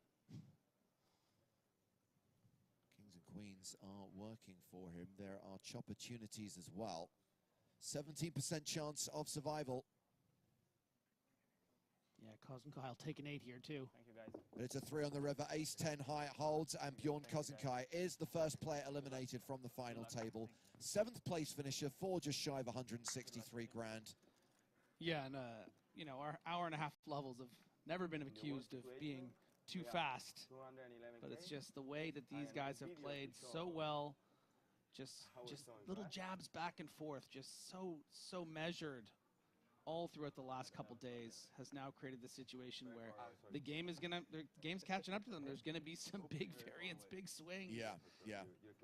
And again, with 24 minutes on this level, a reminder that in 24 minutes time, when we hit the break, it then becomes even shallower because the blinds go up. It's gonna be shallower than my Tinder profile.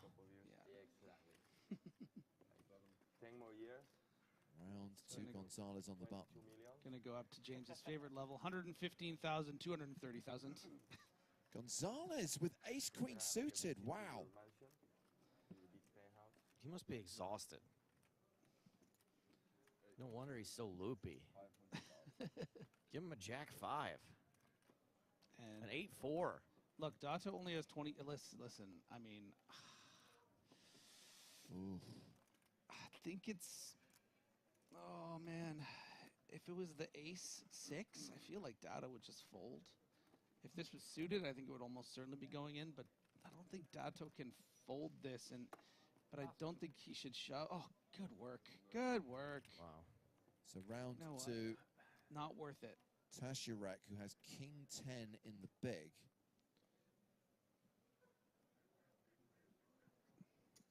He calls, and we are going heads up to the flop. They're just so good. I'm not saying I would have shoved ace-5 off there, but maybe trying to find a little room for a 3-bet, something like that. But 22 bigs, you kind of have to just fold. Well, Tashirak has flop best, pairing his king. Action goes check, check. Turn card is a deuce.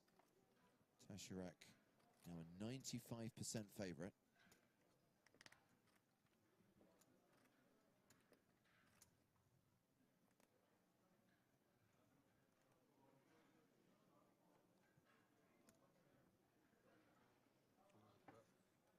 And with no c-bet from Gonzalez on the flop, Tashirak leads the turn for 700,000. Should be an open and shut case. Well, the problem is, if you're just folding to this every time that they bet it, they're going to get away with a lot when they're bluffing, right? So Gonzalez definitely considering, do I just want to fold the best non-paired ace here? I don't think so.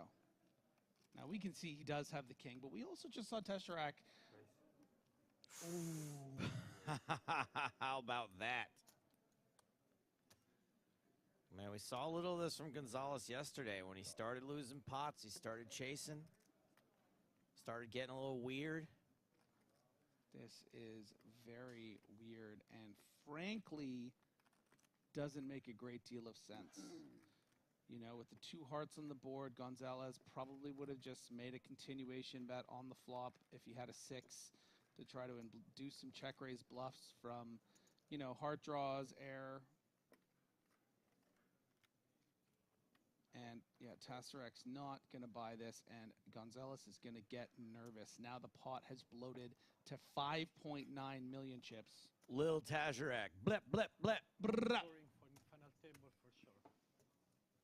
The public will be happy. The public gets what the public wants. Barry. Barry does not make an appearance because it is always coming 7. Tashirak has a lock on this as check to Gonzalez. 5.9 million in the middle. Tashirak the effective stack with just shy of 4.2 behind. Now, would Gonzalez play pocket aces like this? All in. He shoves on Tashirak, and if Tashirak calls, he takes the chip lead. Wow. Takes the chip lead, and Gonzalez is in the basement. I mean, these guys have been playing with each other for days. Surely Tashirak knows that Gonzalez is capable of just flying off the handle here. Pocket aces is a concern. Ace-king is a concern. Playing time bank cards, thinking this one through. Some 6Xs. Pocket 2s are certainly a concern. Wanting to just get all the money in with the king X's. That's a lot of concerns. But then all the bluffs. But do people take a lot of check back on the flop, raise turn, bluff lines? It's so strong. And listen, Gonzalez knows exactly where he's at. He knows Tashirak has a king.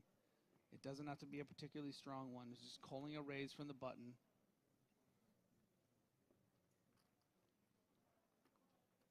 Oh my God, this is epic. 2 time bank cards played so far.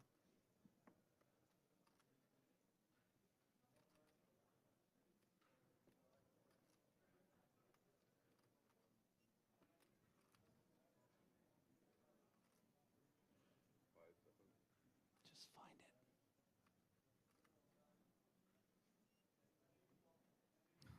Ooh, I thought that was the cards. Just find it.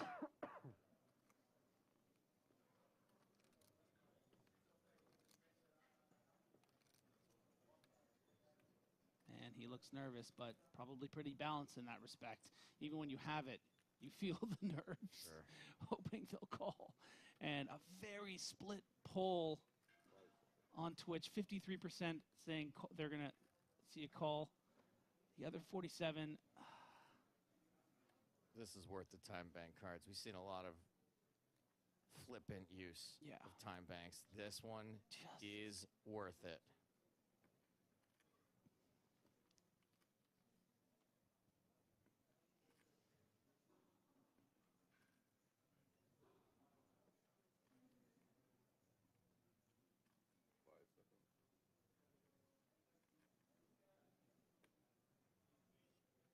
Another time bank card. That's the 5th one he's played.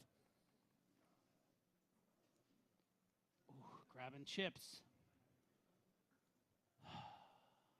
And the pressure that is being put on here. Careful, dude. Forward motion. This is often once in a lifetime opportunity to be on the final table of a European Poker Tour event. And look at that. What a bluff. Folds the winning hand. Gets shown the bluff. Look at the red face. Gonzalez. You know, you was thinking on deuces on your mind. I think it's the same on King or 6 this situation. With kings. The Spaniard back up over 12 million, 60 big blinds. Is that Tasharak now the short stack at the table with 20 bigs. All day taxes.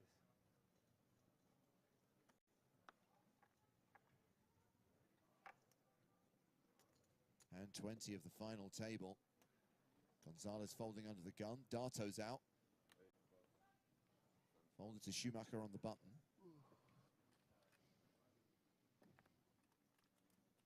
Jack 7 off. I've been digging Schumacher's shirts every day where he really prepared for like a vacation, you know, like he was going to enjoy the beach. And now these are his clean shirts, you know. It's a blind v blind. Kuznetsov with king queen in the small. Yeah, and Simone with just 14 big blinds.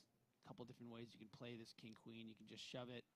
You can limp to induce. You can raise to induce. But this is an excellent blind on blind hand. Shoves on Gilly, who's got deuces. Oh boy. And I don't think I'm ready to flip again emotionally. no, it's just a bit too many chips. You're flipping against the entire range. You have to fold. But would have been interesting had Kuznetsov, you know, limped with the intention of trapping or raised, because then Gillies, I think, would have shoved and we would have gotten the big flip. But that's kind of why you shove as well, right? Just like guaranteed to take it down if your opponent doesn't have a calling hand. Yep, thank you. Thanks.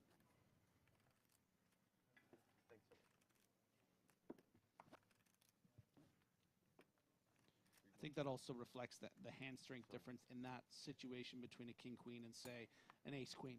You might limp the ace-queen to, you know, induce some weak ace shoves, but you would hate to limp king-queen there and get shoved on by, you know, ace-deuce off that would have just folded to the 14 big blind shove. Sure.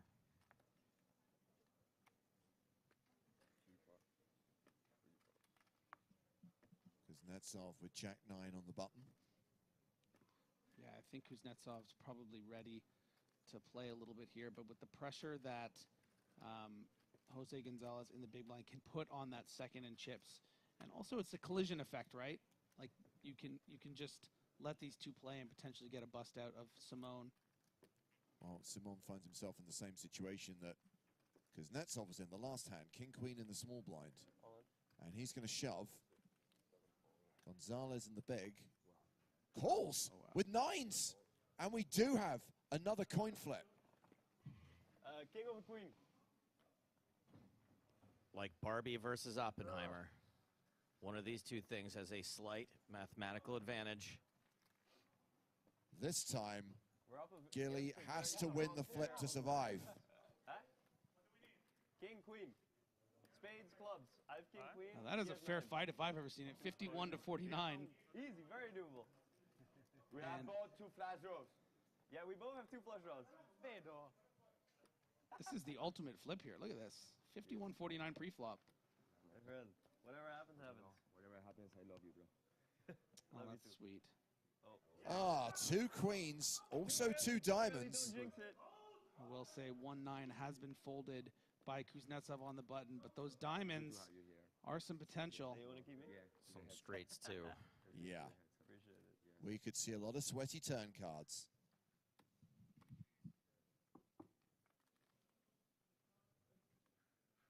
That is one of them. That is the sweaty turn card.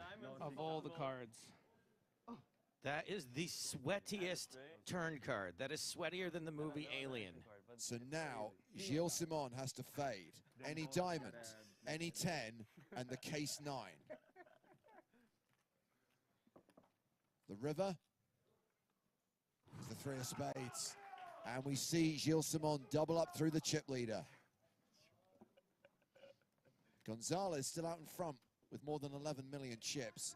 Simon now 4th on the leaderboard with 30 big blinds. Okay, no, I didn't know.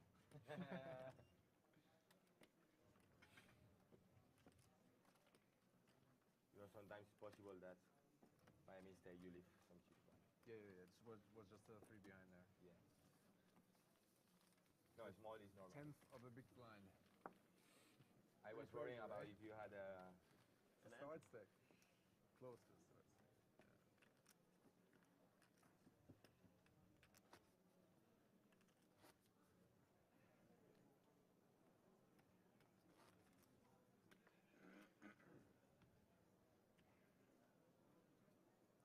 Okay, I'm shutting down the whole conversation about taxation, governments, because it's getting a bit silly now and people are saying stuff which is just downright offensive. So, moderators, kill it.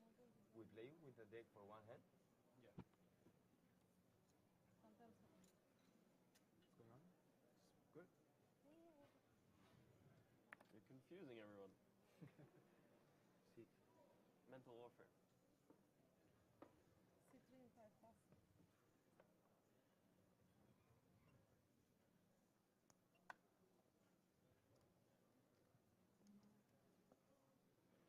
Gilles Simon with 9-8 off, folds from the cutoff. Gonzalez, Jack-6 on the button.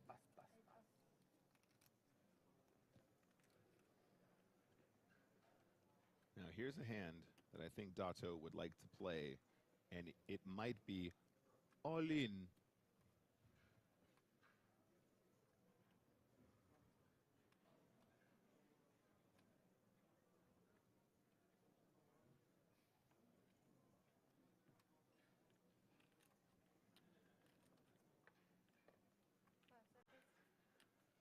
All in. The announcer announces all in. Yeah, he has returned, and he's got the big slick. Scoops it up, no problem. Stocky says, you can't censor the people via chat. Watch me. Oh, he's just been banned. R.I.P. I would like to bet all of my fun discs. Gets the job done straight through the blinds.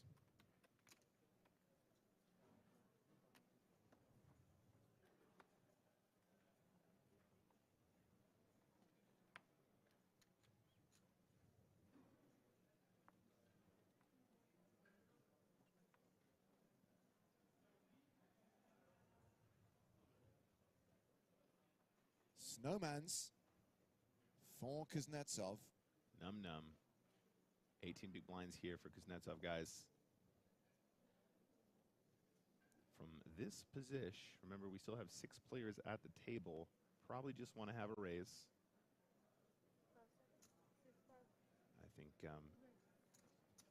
if it were more top heavy, might be tempted just to put it all in. But in reality, probably just have a min raise here the majority of the time. I think we're a little bit too deep to just be jamming the 8s here at any high frequency, but always worth a consideration on what all your moves could be. With ICM, almost definitely just got to be a min raise here. I think this is definitely what you want to do most of the time.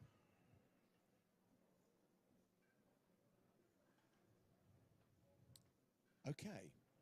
Tasharek with kings. Yeah. I would argue that kings are probably a little bit better than 8s, James.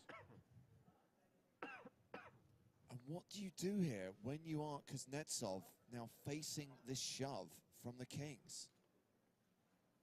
And to be clear, does not know it's kings.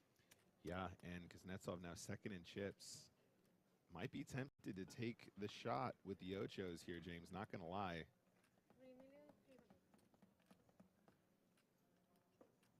Really tough spot, though. If he gets it wrong, could cost him literally hundreds of thousands of dollars. André.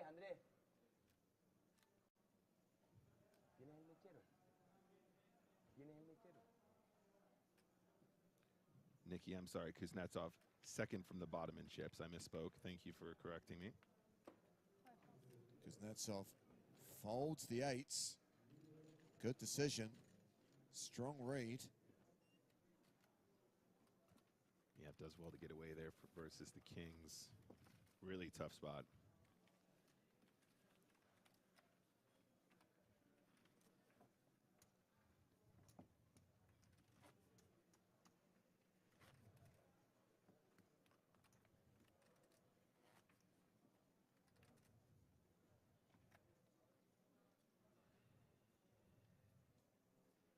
So we've got Tasharak playing 17 bigs, Kuznetsov 14 bigs, Darto 13 bigs.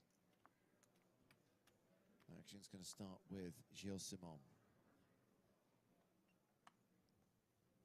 Pocket kings.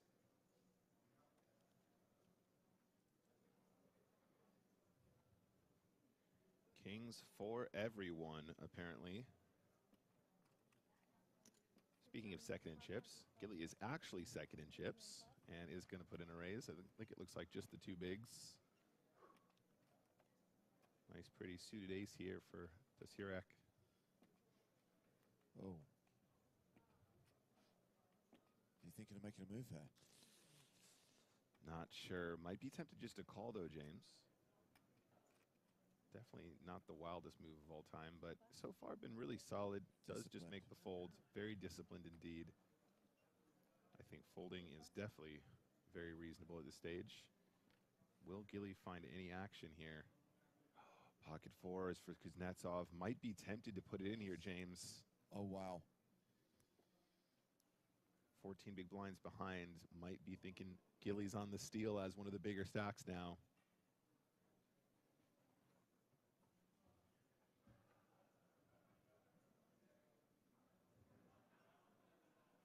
Absolutely devastating ICM spot. Really, really not sure what computer says here, but he is all in. Call. All in and a call. And Kings against fours. you heard the man.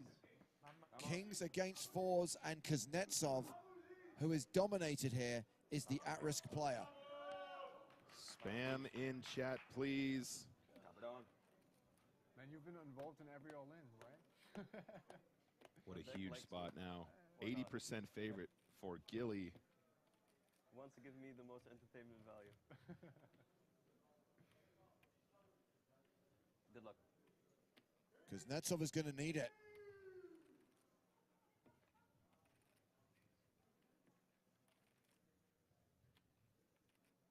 The flop is 9-8 tray. Diamond's not a factor.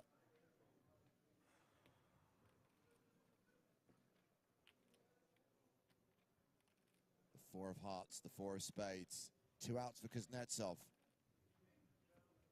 One last chance to hit. A four on the river, or we are down to 5 players. He's trying the standing up trick, trying to get additional equity. His actual chance of survival is 5%.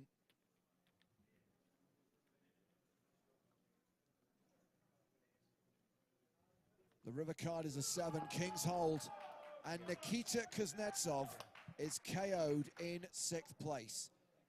We finally lose a player from this 6-handed final table. He did say something cool for the stream, and he was right. Kings, you know, that's boring. But if I guess ace king, right? More combos to this. Yeah. I get to look cool more often on stream. At least you say suited or something, no? Pass. Folded around to Tasharak on the button.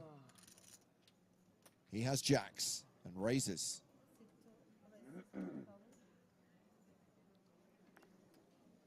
Ace queen for Schumacher in the small blind. Wow.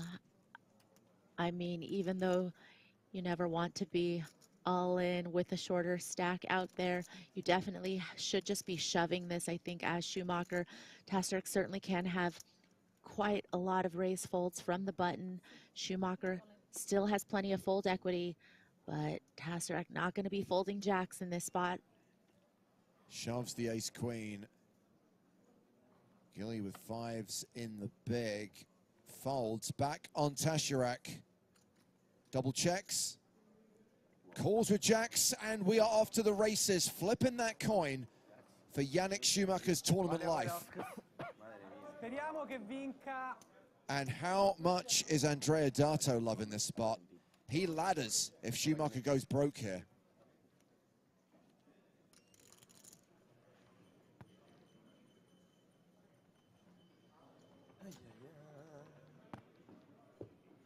I stand up on the turn.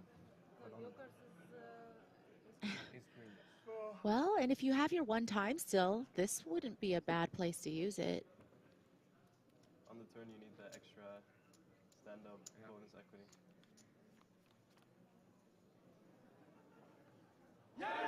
Oh, wow, a jack high flop. But guys, be careful of the premature celebration. A 10 gives Schumacher the straight. No percentage on the screen, no? Heart will be brutal. Hard for a sweat, Durduruya come bir on. sürü şeyi var. Adam bir sürü. No heart. It's the 8 of diamonds pairing the board, giving Tashirak the full house, and seeing Yannick Schumacher drawing dead on the turn. Schumacher is eliminated in 5th place. We are down to 4 players. Schumacher cashes for $275,425, and Gonzalez still out in front, but loses a chunk on that hand. I don't know how to describe this final table, Maria. It feels like it's crawling along because there hasn't been a ton of like all-in confrontations and bust-outs, but there's been a lot of changes of momentum. Yeah, and I think you could attribute that to the fact that even the chip leaders aren't very deep. Even the big stacks aren't very deep stacked. So that pendulum is going to swing with every pot. You know, if the chip leader gets involved in a hand with the second biggest stack, then all of a sudden, you know, even if they win a small pot, the roles can quickly be reversed because the difference is, you know, 5, 7 big blinds between the stacks. And that's what happens, you know, with us having such a long play down to 7 yesterday. And a lot of these players, you know, managing to hold on, some of the shorties doubling, and now they're not very deep anymore. Yeah, I'm feeling that. That's well described. Actions folded around to Gonzalez, who's probably been the swingiest player over the last 48 hours. Has been up, down, left, right, all over the place. Check.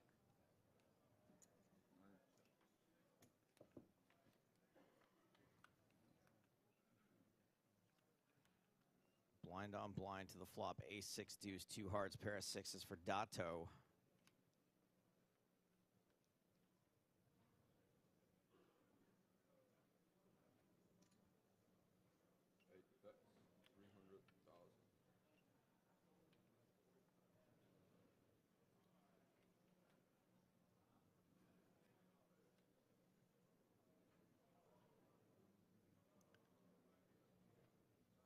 Okay, I feel like we need a cameraman to stay fixed on the Dato one shot because I just want to know if he takes a break from that posture. I don't think when so. the camera's not on him. I don't think so. He's stiff as a board. Dato announces call, and Gonzalez picks up a straight draw while Dato turns a second pair.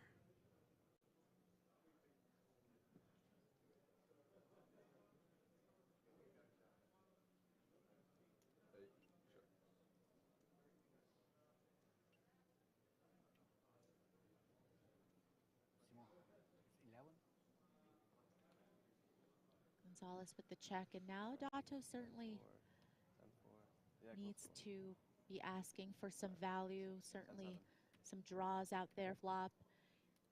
Probably feeling like it's a bit unlikely that Gonzalez would check top pair. 350,000. The announcement's been made. Hear my cry. 350,000.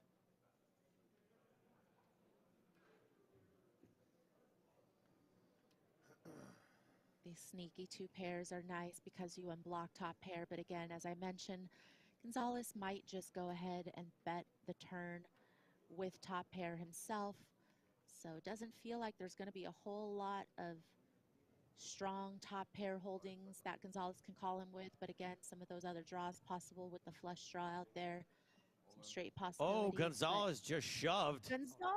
Dato Oh does not take his time this time. Makes the call and is a huge favorite to double up. Gonzalez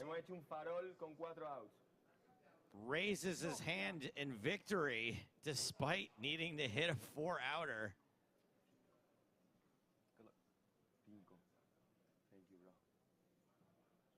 This fella's put on quite the spectacle at today's final table. Looks like reality's setting in finally.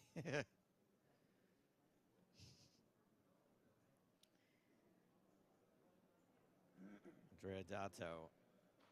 There you go. He does have a second pose. It's on his feet, but still quite posturific. River card is the queen, not the card Gonzalez was looking for. And yet another double up for Andrea Dato.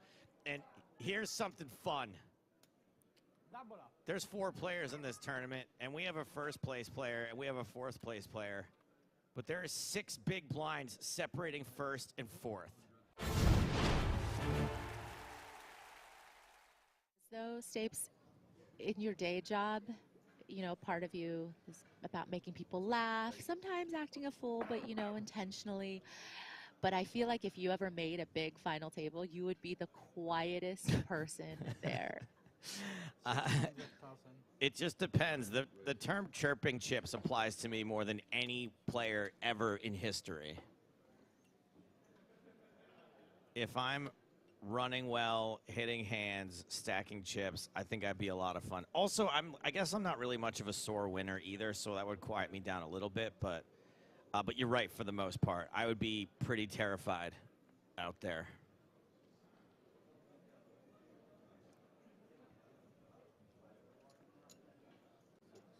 You just want it to end. You'd be like, is this going to be over? Correct. The stress of it would really be taxing on my person. Dato versus Simone in another big post-flop flip here. Pair of 10s for Dato. Big old diamond draw for Simone.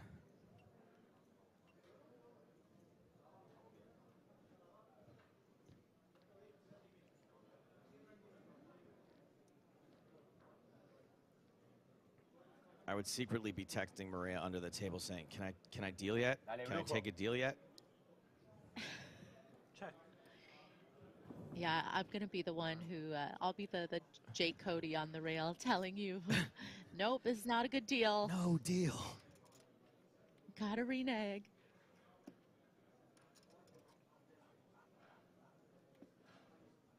Check, check on the flop. 8 of hearts on the turn.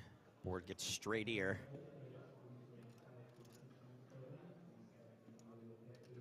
Simone's gonna fire now. Yeah, pretty natural semi-bluff. Certainly, you know, feels like with Dato checking back, there can be a lot of weaker hands, perhaps some ace-X's, some small pairs that didn't really like that flop and may not be able to continue to any aggression. But Dato checking back that flop so that he could pick off some of these stabs, I think, quite easily. There is a 4-liner out there, so that's going to make the pair of 10s a little uncomfortable, but you can certainly see why he's going to make the call and decide on the river. And this pot's getting pretty big as well. 3.5 million out there now. Final card is a 6. 5, 6, 7, 8. Nope. Not a straight for Simone, not this time.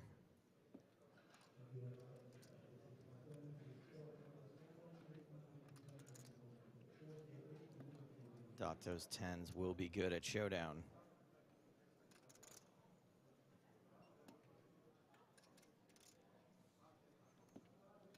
Are we gonna get to showdown?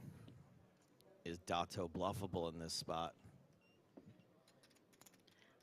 I think facing another sizable barrel, he will definitely have to fold the pair of tens. That's a sizable barrel. The sizing 2 million. Yeah, it's. I really think that it could get the job done here.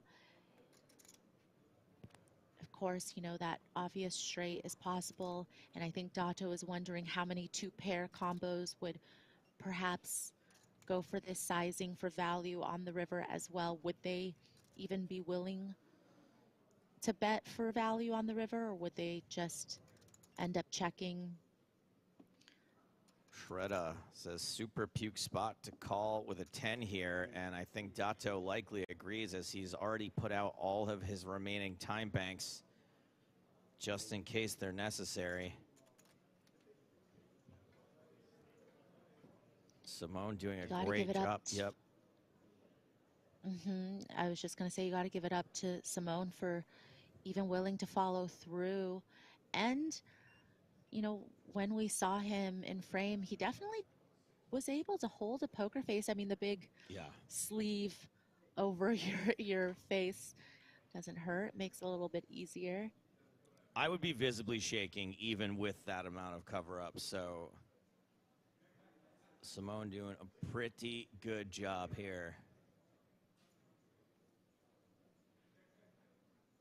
I can't imagine Dato. Pass. Simone bluffs Dato off the best hand. Basically hour-long levels from now on. Are you guys ready for the crapshoot? Hey, that's an EPT event. You take that back. Hey guys, you want to see a feeling tonight? Together? With red wine? Which one? Huh? Which one? Red wine. Red lines. Wine. King Jack for Dato in the small. Vino. We deserve a bottle of wine tonight. You staying tonight here in Melda? Yeah, but I have to get up early for my flight. What time? 7:30. Depends on what time. Tomorrow in the morning. Bro, we're almost millionaires. We can do whatever the fuck we want. Yeah, We go must to my pop a girlfriend. bottle today. We must pop a bottle. You know. For me, you know, there's no better way than celebrating whatever happens from now than flying back to my girlfriend. You know, He's saying that because he knows she's watching. Dato all in, shoves on Tashirak, who with ace-queen calls it off. Good luck, guys. And Tashirak is going to be the at-risk player here. Dato has him covered. Huge swing here. Tashirak has the advantage with ace-queen.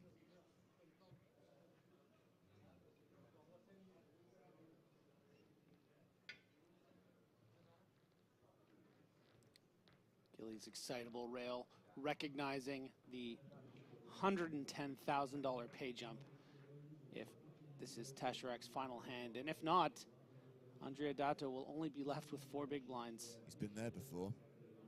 That short? Yeah, he was down to 4 big blinds at one point. Wow. And everyone going to their support systems. So ace-queen ahead. Tashirak a 2-to-1 favorite to double up. 5 cards to come. The flop is king high. That's a good start. Dato now an 86% favorite to eliminate Halil Tashirak. He has 3 outs, the 3 aces in the deck.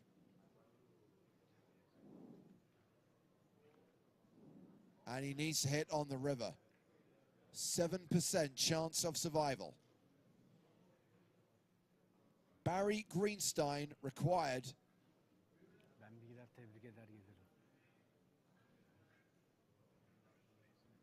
The river card is a 9. And that will do it for Halil Tashirak. We will not have the first ever Turkish EPT champion here in Cyprus.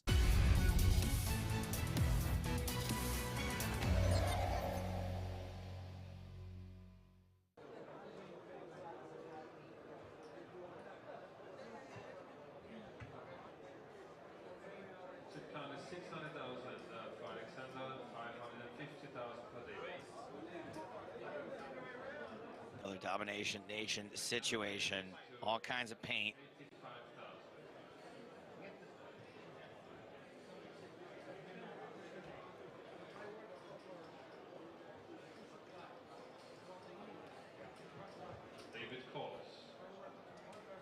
So Stevic raises to 85,000. O'Callaghan calls, and once again it's Domination Nation. And it's a queen high flop.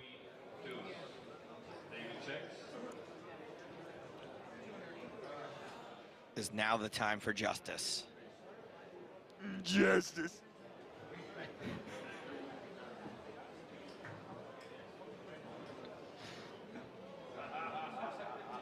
Alexander bets 135,000. Go. David calls. Really tough to tell the size of Stevic's stack with his chips all over the place. 5 queen deuce, turn card. Oh, this is going to be impossible for O'Callaghan to escape from now. GNGG.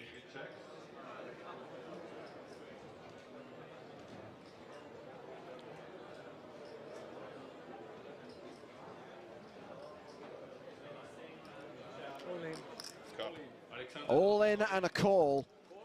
And for the third time, by my calculations, Stevic is in a position to win this thing. This one feels like the one, though. O'Callaghan 86%, one card to come. looking for his lucky jack. Does not hit on the river, and finally it's over. And this is the moment that Alexander Stevic became the inaugural European Poker Tour champion. James, I just noticed a huge mistake. That was a 4-star hand versus a 4-star hand. Some 4-star hands are better than others. This is pretty cool, though, huh? Look at this emotion. Crucial information left off the graphics. A great moment. And it all gets ruined by someone knocking over their lunch.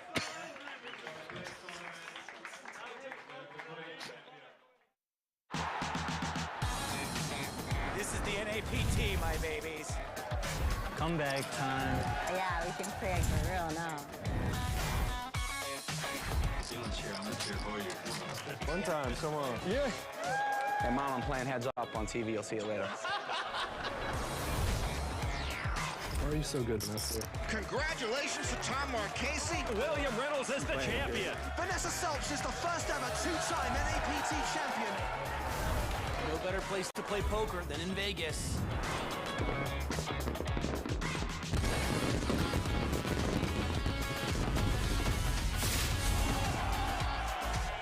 I think I'm gonna have fun playing with you today, sir.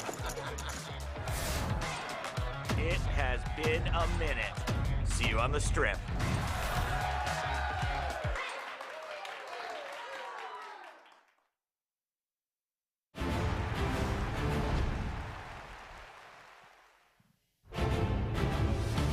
Well, during that break, you got to relive the winning moment, the conclusion of the first ever EPT main event. Now it's time for the conclusion of the first ever EPT Cyprus main event.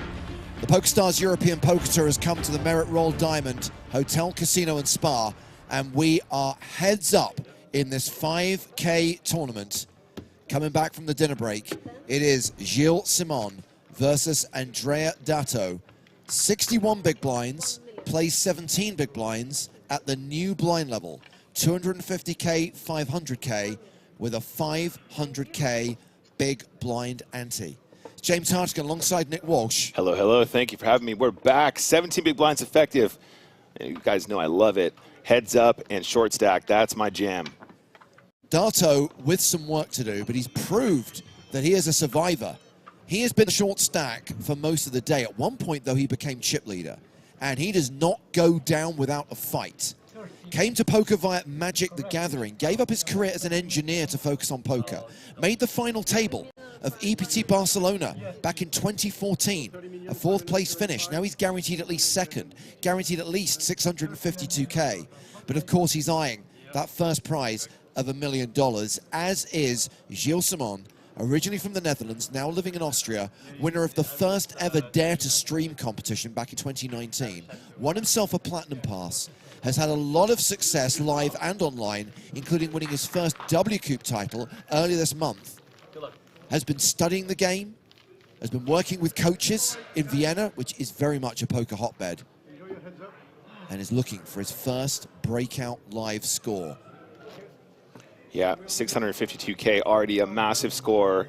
Can he continue to spin? He's been the short stack, but survive he has. Let's click some buttons.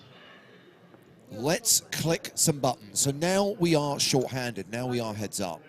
The blinds are 45 minutes long rather than 90 minutes long. So we're going to play 2 levels back-to-back. This first level being level 36, 250-500. Yeah, so just a reminder, guys, 17 big blinds is the effective stack. That is Dato. So definitely within the realms of a raise all-in scenario. Lots of raise from the button, shove from the big blind scenarios that happen. Lots of limp shoving. So many traps start to slip in there. Sub 25 big blinds effective. We're going to start seeing a lot more limping come into play, as opposed to when you're deeper, you do a lot more raising from position.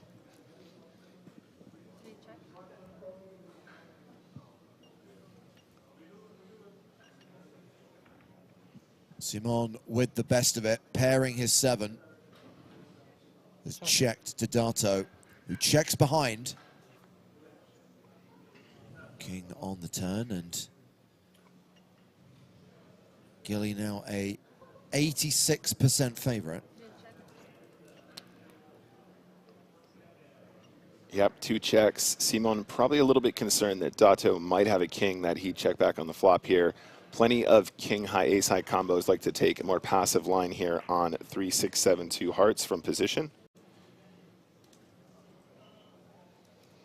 Check. 10 of clubs on the river has not changed the outcome of this hand.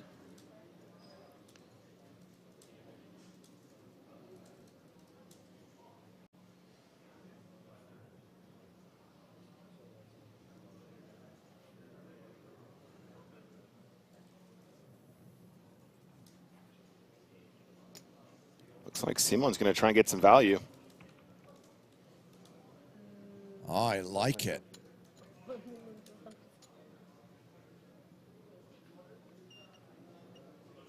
$1.2 million. Near enough full pot.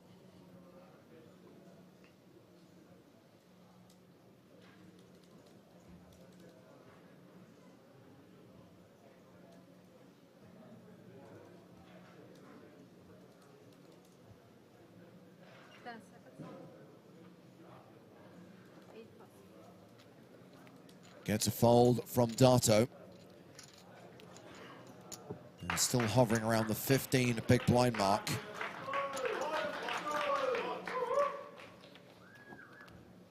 Gilles Simon playing more than 60 big blinds.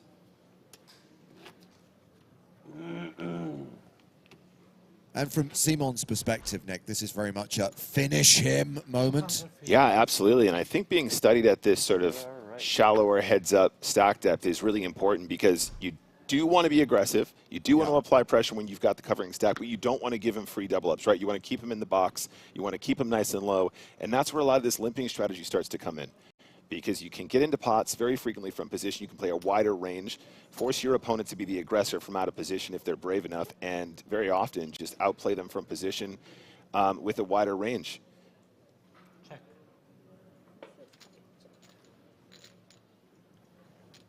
Yep, you'll notice even the 10 deuce off being a limp here, definitely part of this limping range, 100% going to be in there.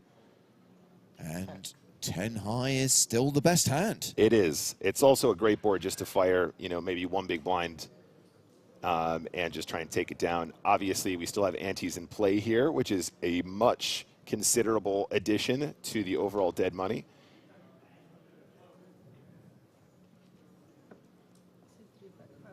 Yeah, that's what we like to see.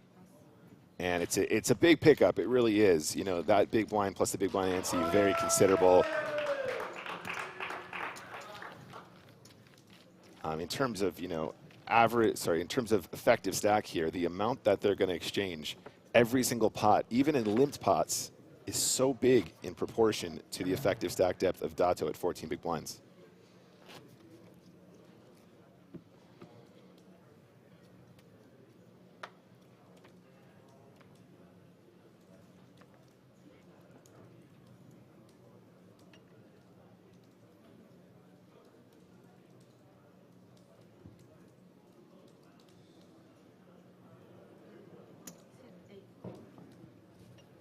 Dato 9-6 completes on the button in the small blind. Simon with queen 5 in the big.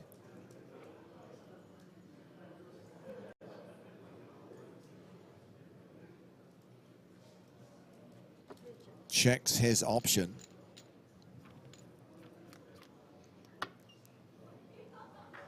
The flop is king, jack, 6. So a pair of 6s for Dato.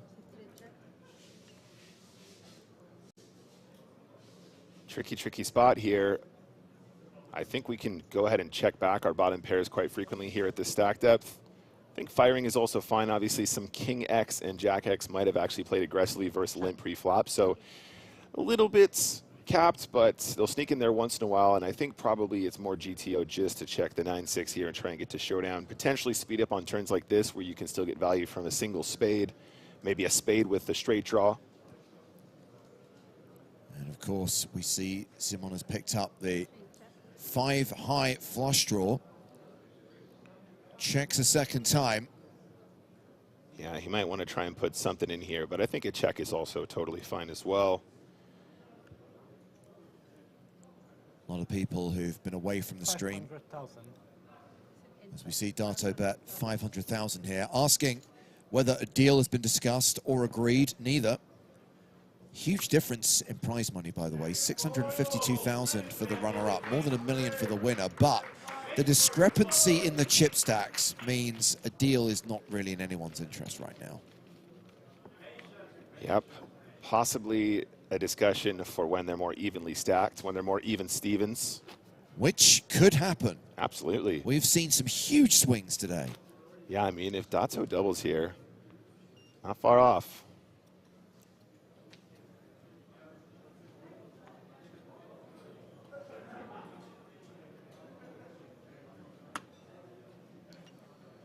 So now you'll notice Simon, excuse me, might consider sneaking in a little trappy trap here. Ace-10 suited, definitely a hand you want to play in position. I think also having some raises, again, of course, never a mistake here with such a nice hand. Ace-10 suited at this point, probably a hand you wouldn't mind going broke with, James. Get that in pre-flop all day long here. Dato just doesn't have the hand to play, though, so gets the fold there, and Simon's going to pick it up.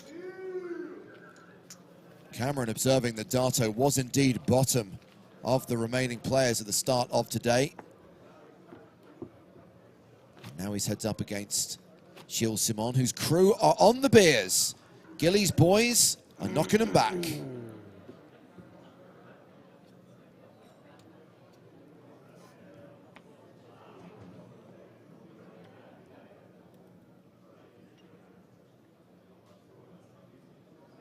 $7-5 on the button for Dato.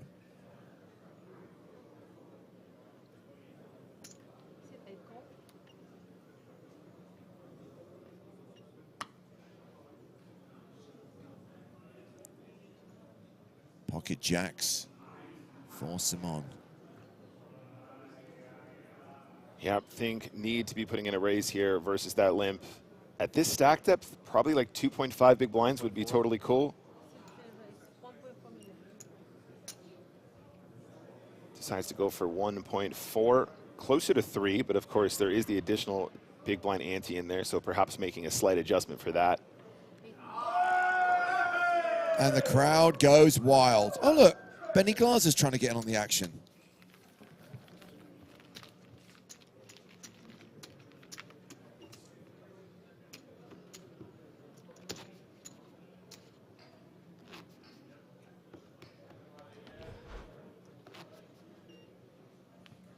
$32.5 million, plays 6.9 million, 64 big blinds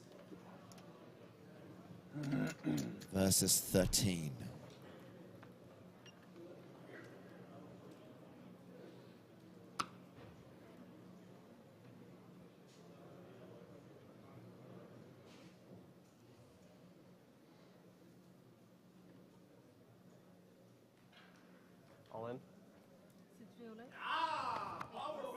Oh yeah, power poker. No call from Dato, understandably, 7 deuce. Oh yeah, ace 4, definitely going to be shoving there tons. Seems like I'm getting all the good cards. No, it's just that you are better than me. Infinite variance and heads up, right? That is incredible banter. Love to hear that. I know Dato's actually been very robotic in his actions, but off the table, really seems like a super sweet, jovial guy. Is not anywhere near like what we've seen so far in this tournament. Hey, if I come into a final table with like 12 big blinds and I've managed to ladder up to second place and guarantee myself 650K, I'd be in a good mood too. Absolutely.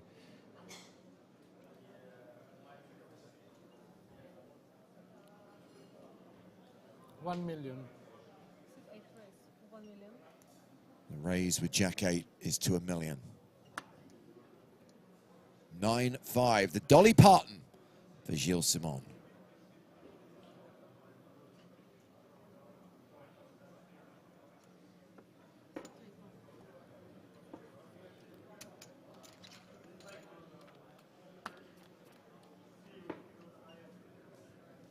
And a King 7-4 flop. Yeah, I'd be interested to see this range here. Simon defending the big blind extremely wide here at a very shallow stack depth. But of course, as we've already mentioned, the addition of that big blind ante means those ranges get uber wide. Check. Sometimes surprisingly so. Ace of diamonds on the turn. Jack high still the best hand.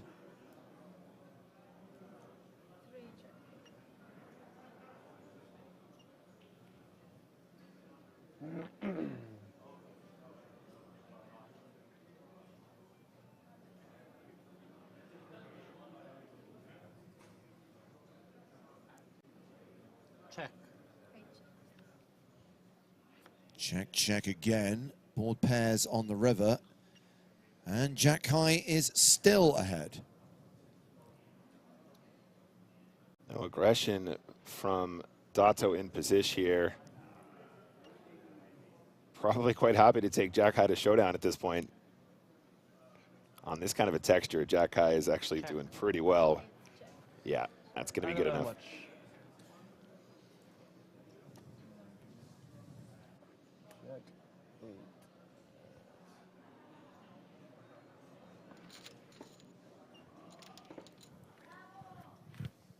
Vamo indeed.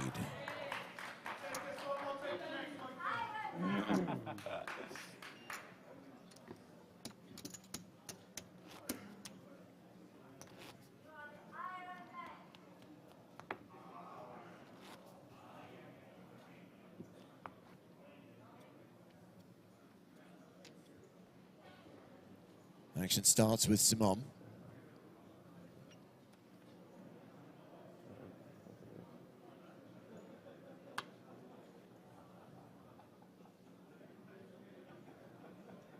King 8. This is definitely in shoving territory, James. Getting real shallow. Decides just to call. Yep, very reasonable as well. Dato in the big blind with ace jack. It might be shovey time. These offsuit aces love to be all in versus limps here at this very shallow stack depth. 1,600,000. 1.6 million, as verbally declared by Andrea, the announcer, Dato. So James, like I said, the offsuit aces like to be all in here very often. It's usually the suited ace jack that likes to be an ISO non all in. This is giving Simon the opportunity to catch up for a relatively cheap price. So you think he calls here, plays the flop in position? I think that's what he's going to do, but I think this is a circumstance where a lot of the suited ace combos prefer to be all in because they have poorer playability than their suited counterparts. But let's see how we do on the flop. 3.7 million in the middle. Dato with 5.35 behind. The flop is 8 high. Advantage Simon. Gilly is a 3-1 favorite on this board. SPR looking really low now. Kind of awkwardly stacked, James.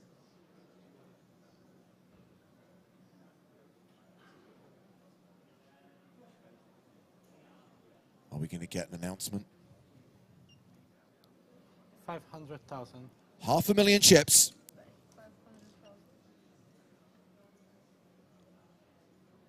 Min bet.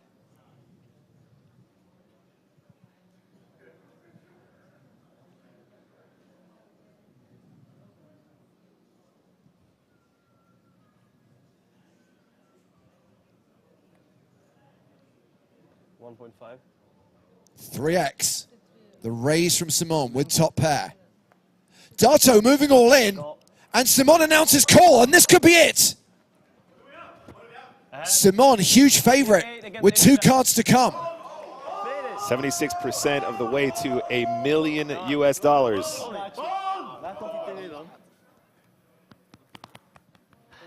King 8 against Ace Jack on 8-7 deuce. You can see Dato's outs. 3 aces, 3 jacks, 6 cards he can hit to survive. We're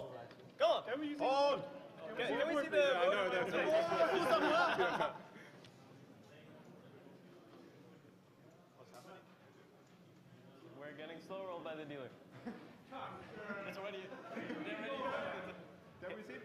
It's a big moment, guys. Have you won yet? Guys, this would be very painful if we lose, so calm down, calm down. Dato has clung on for so long. He's been a survivor. Can he survive this? 3 on the turn. Gilles Simon is now 1 card away from winning the first ever EPT Cyprus main event. He and Israel are on the side of the table. Andre Dato joined by his friends and family as well, waiting for this river card to be dealt. If it is not an ace or a jack, this tournament is over.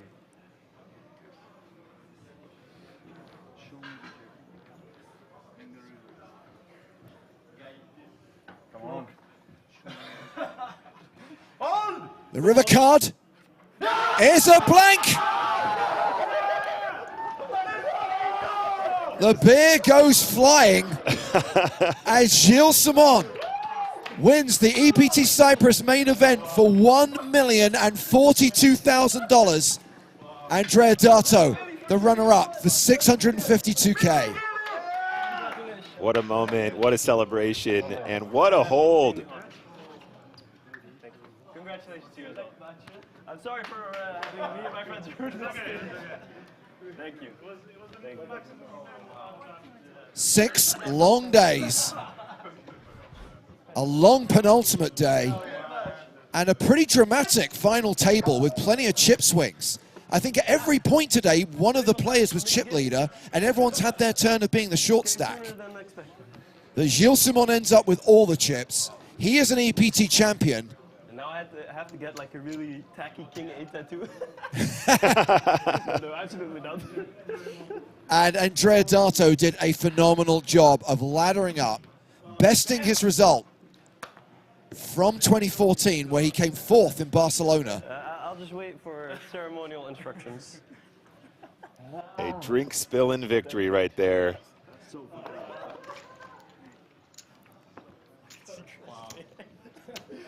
All that spamming of willies and chilies clearly paid off. Meanwhile, Andrea Dato, the runner-up for $652,200. Yes, we've noticed what's happened to our set. It has been destroyed by spilled beer. We'll be sending the bill to Gilles Simon. It's not like he's not got a few quid now. There's no use crying over spilled beer, guys.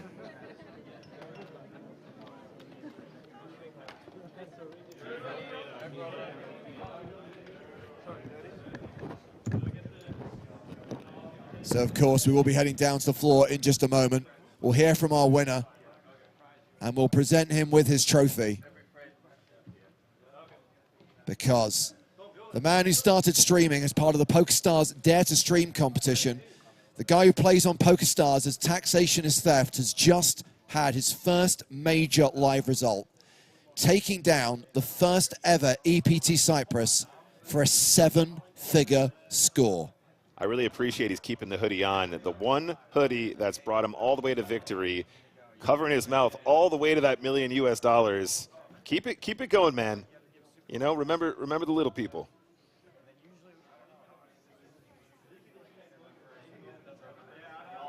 Well, I hope you've enjoyed our coverage of EPT Cyprus, and I hope you enjoyed what I thought was a very entertaining and pretty dramatic and very swingy final table. Remember, we came into the day with 7 players. After 3 hands, we lost Bjorn Kozenkai. It then took a while before Nikita Kuznetsov went out in 6th place. Yannick Schumacher bowing out in 5th. Halil Tashirek, 4th place finisher. Jose Gonzalez at one point looked like he had a lock on this, but eventually had to make do with a 3rd place finish.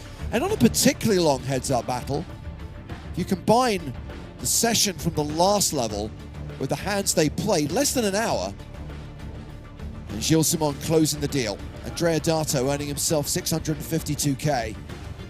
And Gilles Simon will receive more than $1 million. All these players deserving of the sums they receive, and worth highlighting, Nick, that they did outlast more than 1,310 other players. Yeah, let's not forget, great turnout here in Cyprus. So happy to see the first Cyprus ever with those kinds of numbers. Who knows, maybe more in the future. So stand by to hear from our winner. Stand by for the winner's presentation. But before that, let's talk about what we have coming up in the next few weeks, in the next couple of months. Once we have wrapped here in Cyprus, we will clean the stage and we will ship it across the Atlantic. Because we are going to Vegas, ladies and gentlemen, where we are bringing you the big game on tour. We're bringing back the big game. We're going to be filming at NAPT Las Vegas on November the 8th and 9th. And a reminder that we are looking for loose cannons to take part in the show. Qualifying tournaments will take place at Resorts World November the 5th.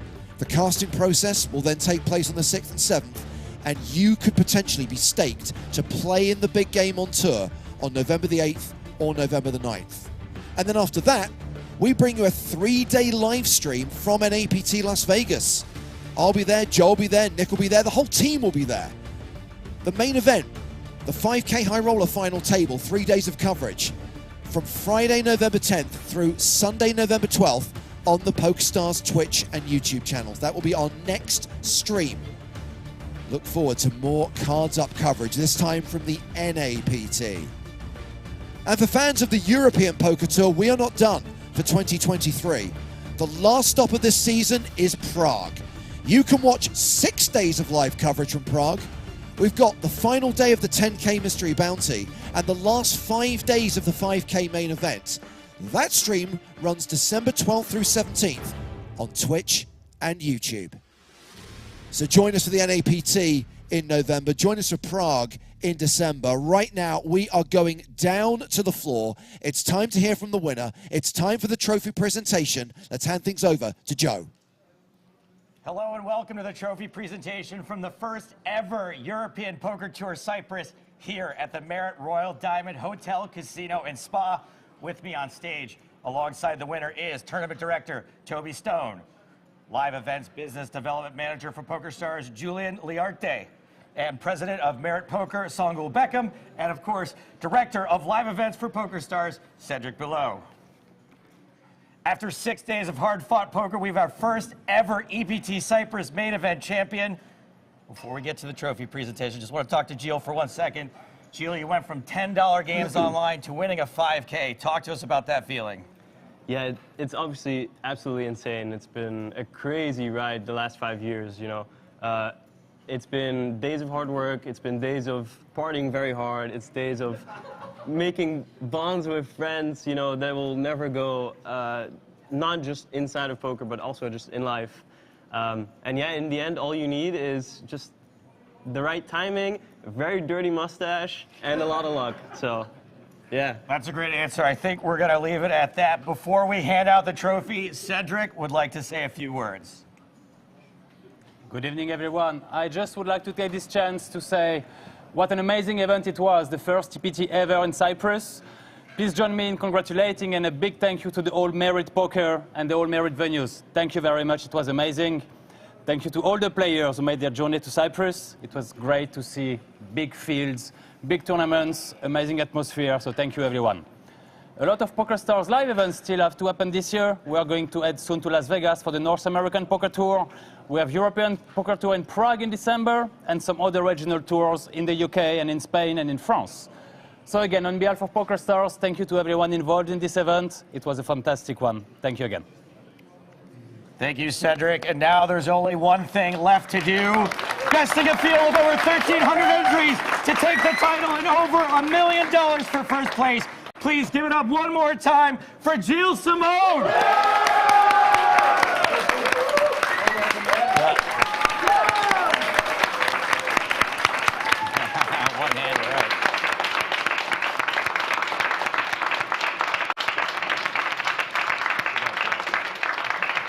Who needs two hands to lift a trophy? Not this guy. And now the real celebration. Do not drop that trophy. Do not drop that poker player. Amazing stuff. Love the celebration.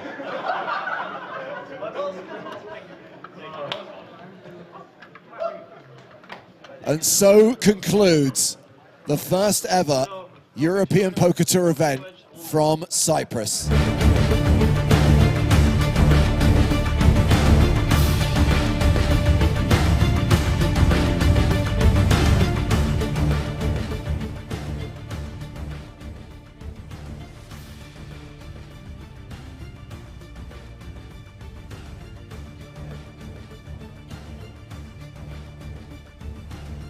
A reminder, as we heard from Cedric, NAPT Las Vegas is just around the corner.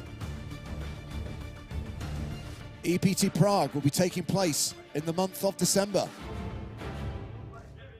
We will be streaming both day of the festival, and we hope to see you there. It's the final table. Former streamer Gilles Simon Gilly, who leads. And understandably, players been tight. Look at the payouts. Look at the money jumps with each elimination. Right now, everyone's locked up the better part of 163K, but we're looking at more than 650K for the runner-up and more than $1 million to the winner, plus that all-important EPT title and trophy that will be presented today.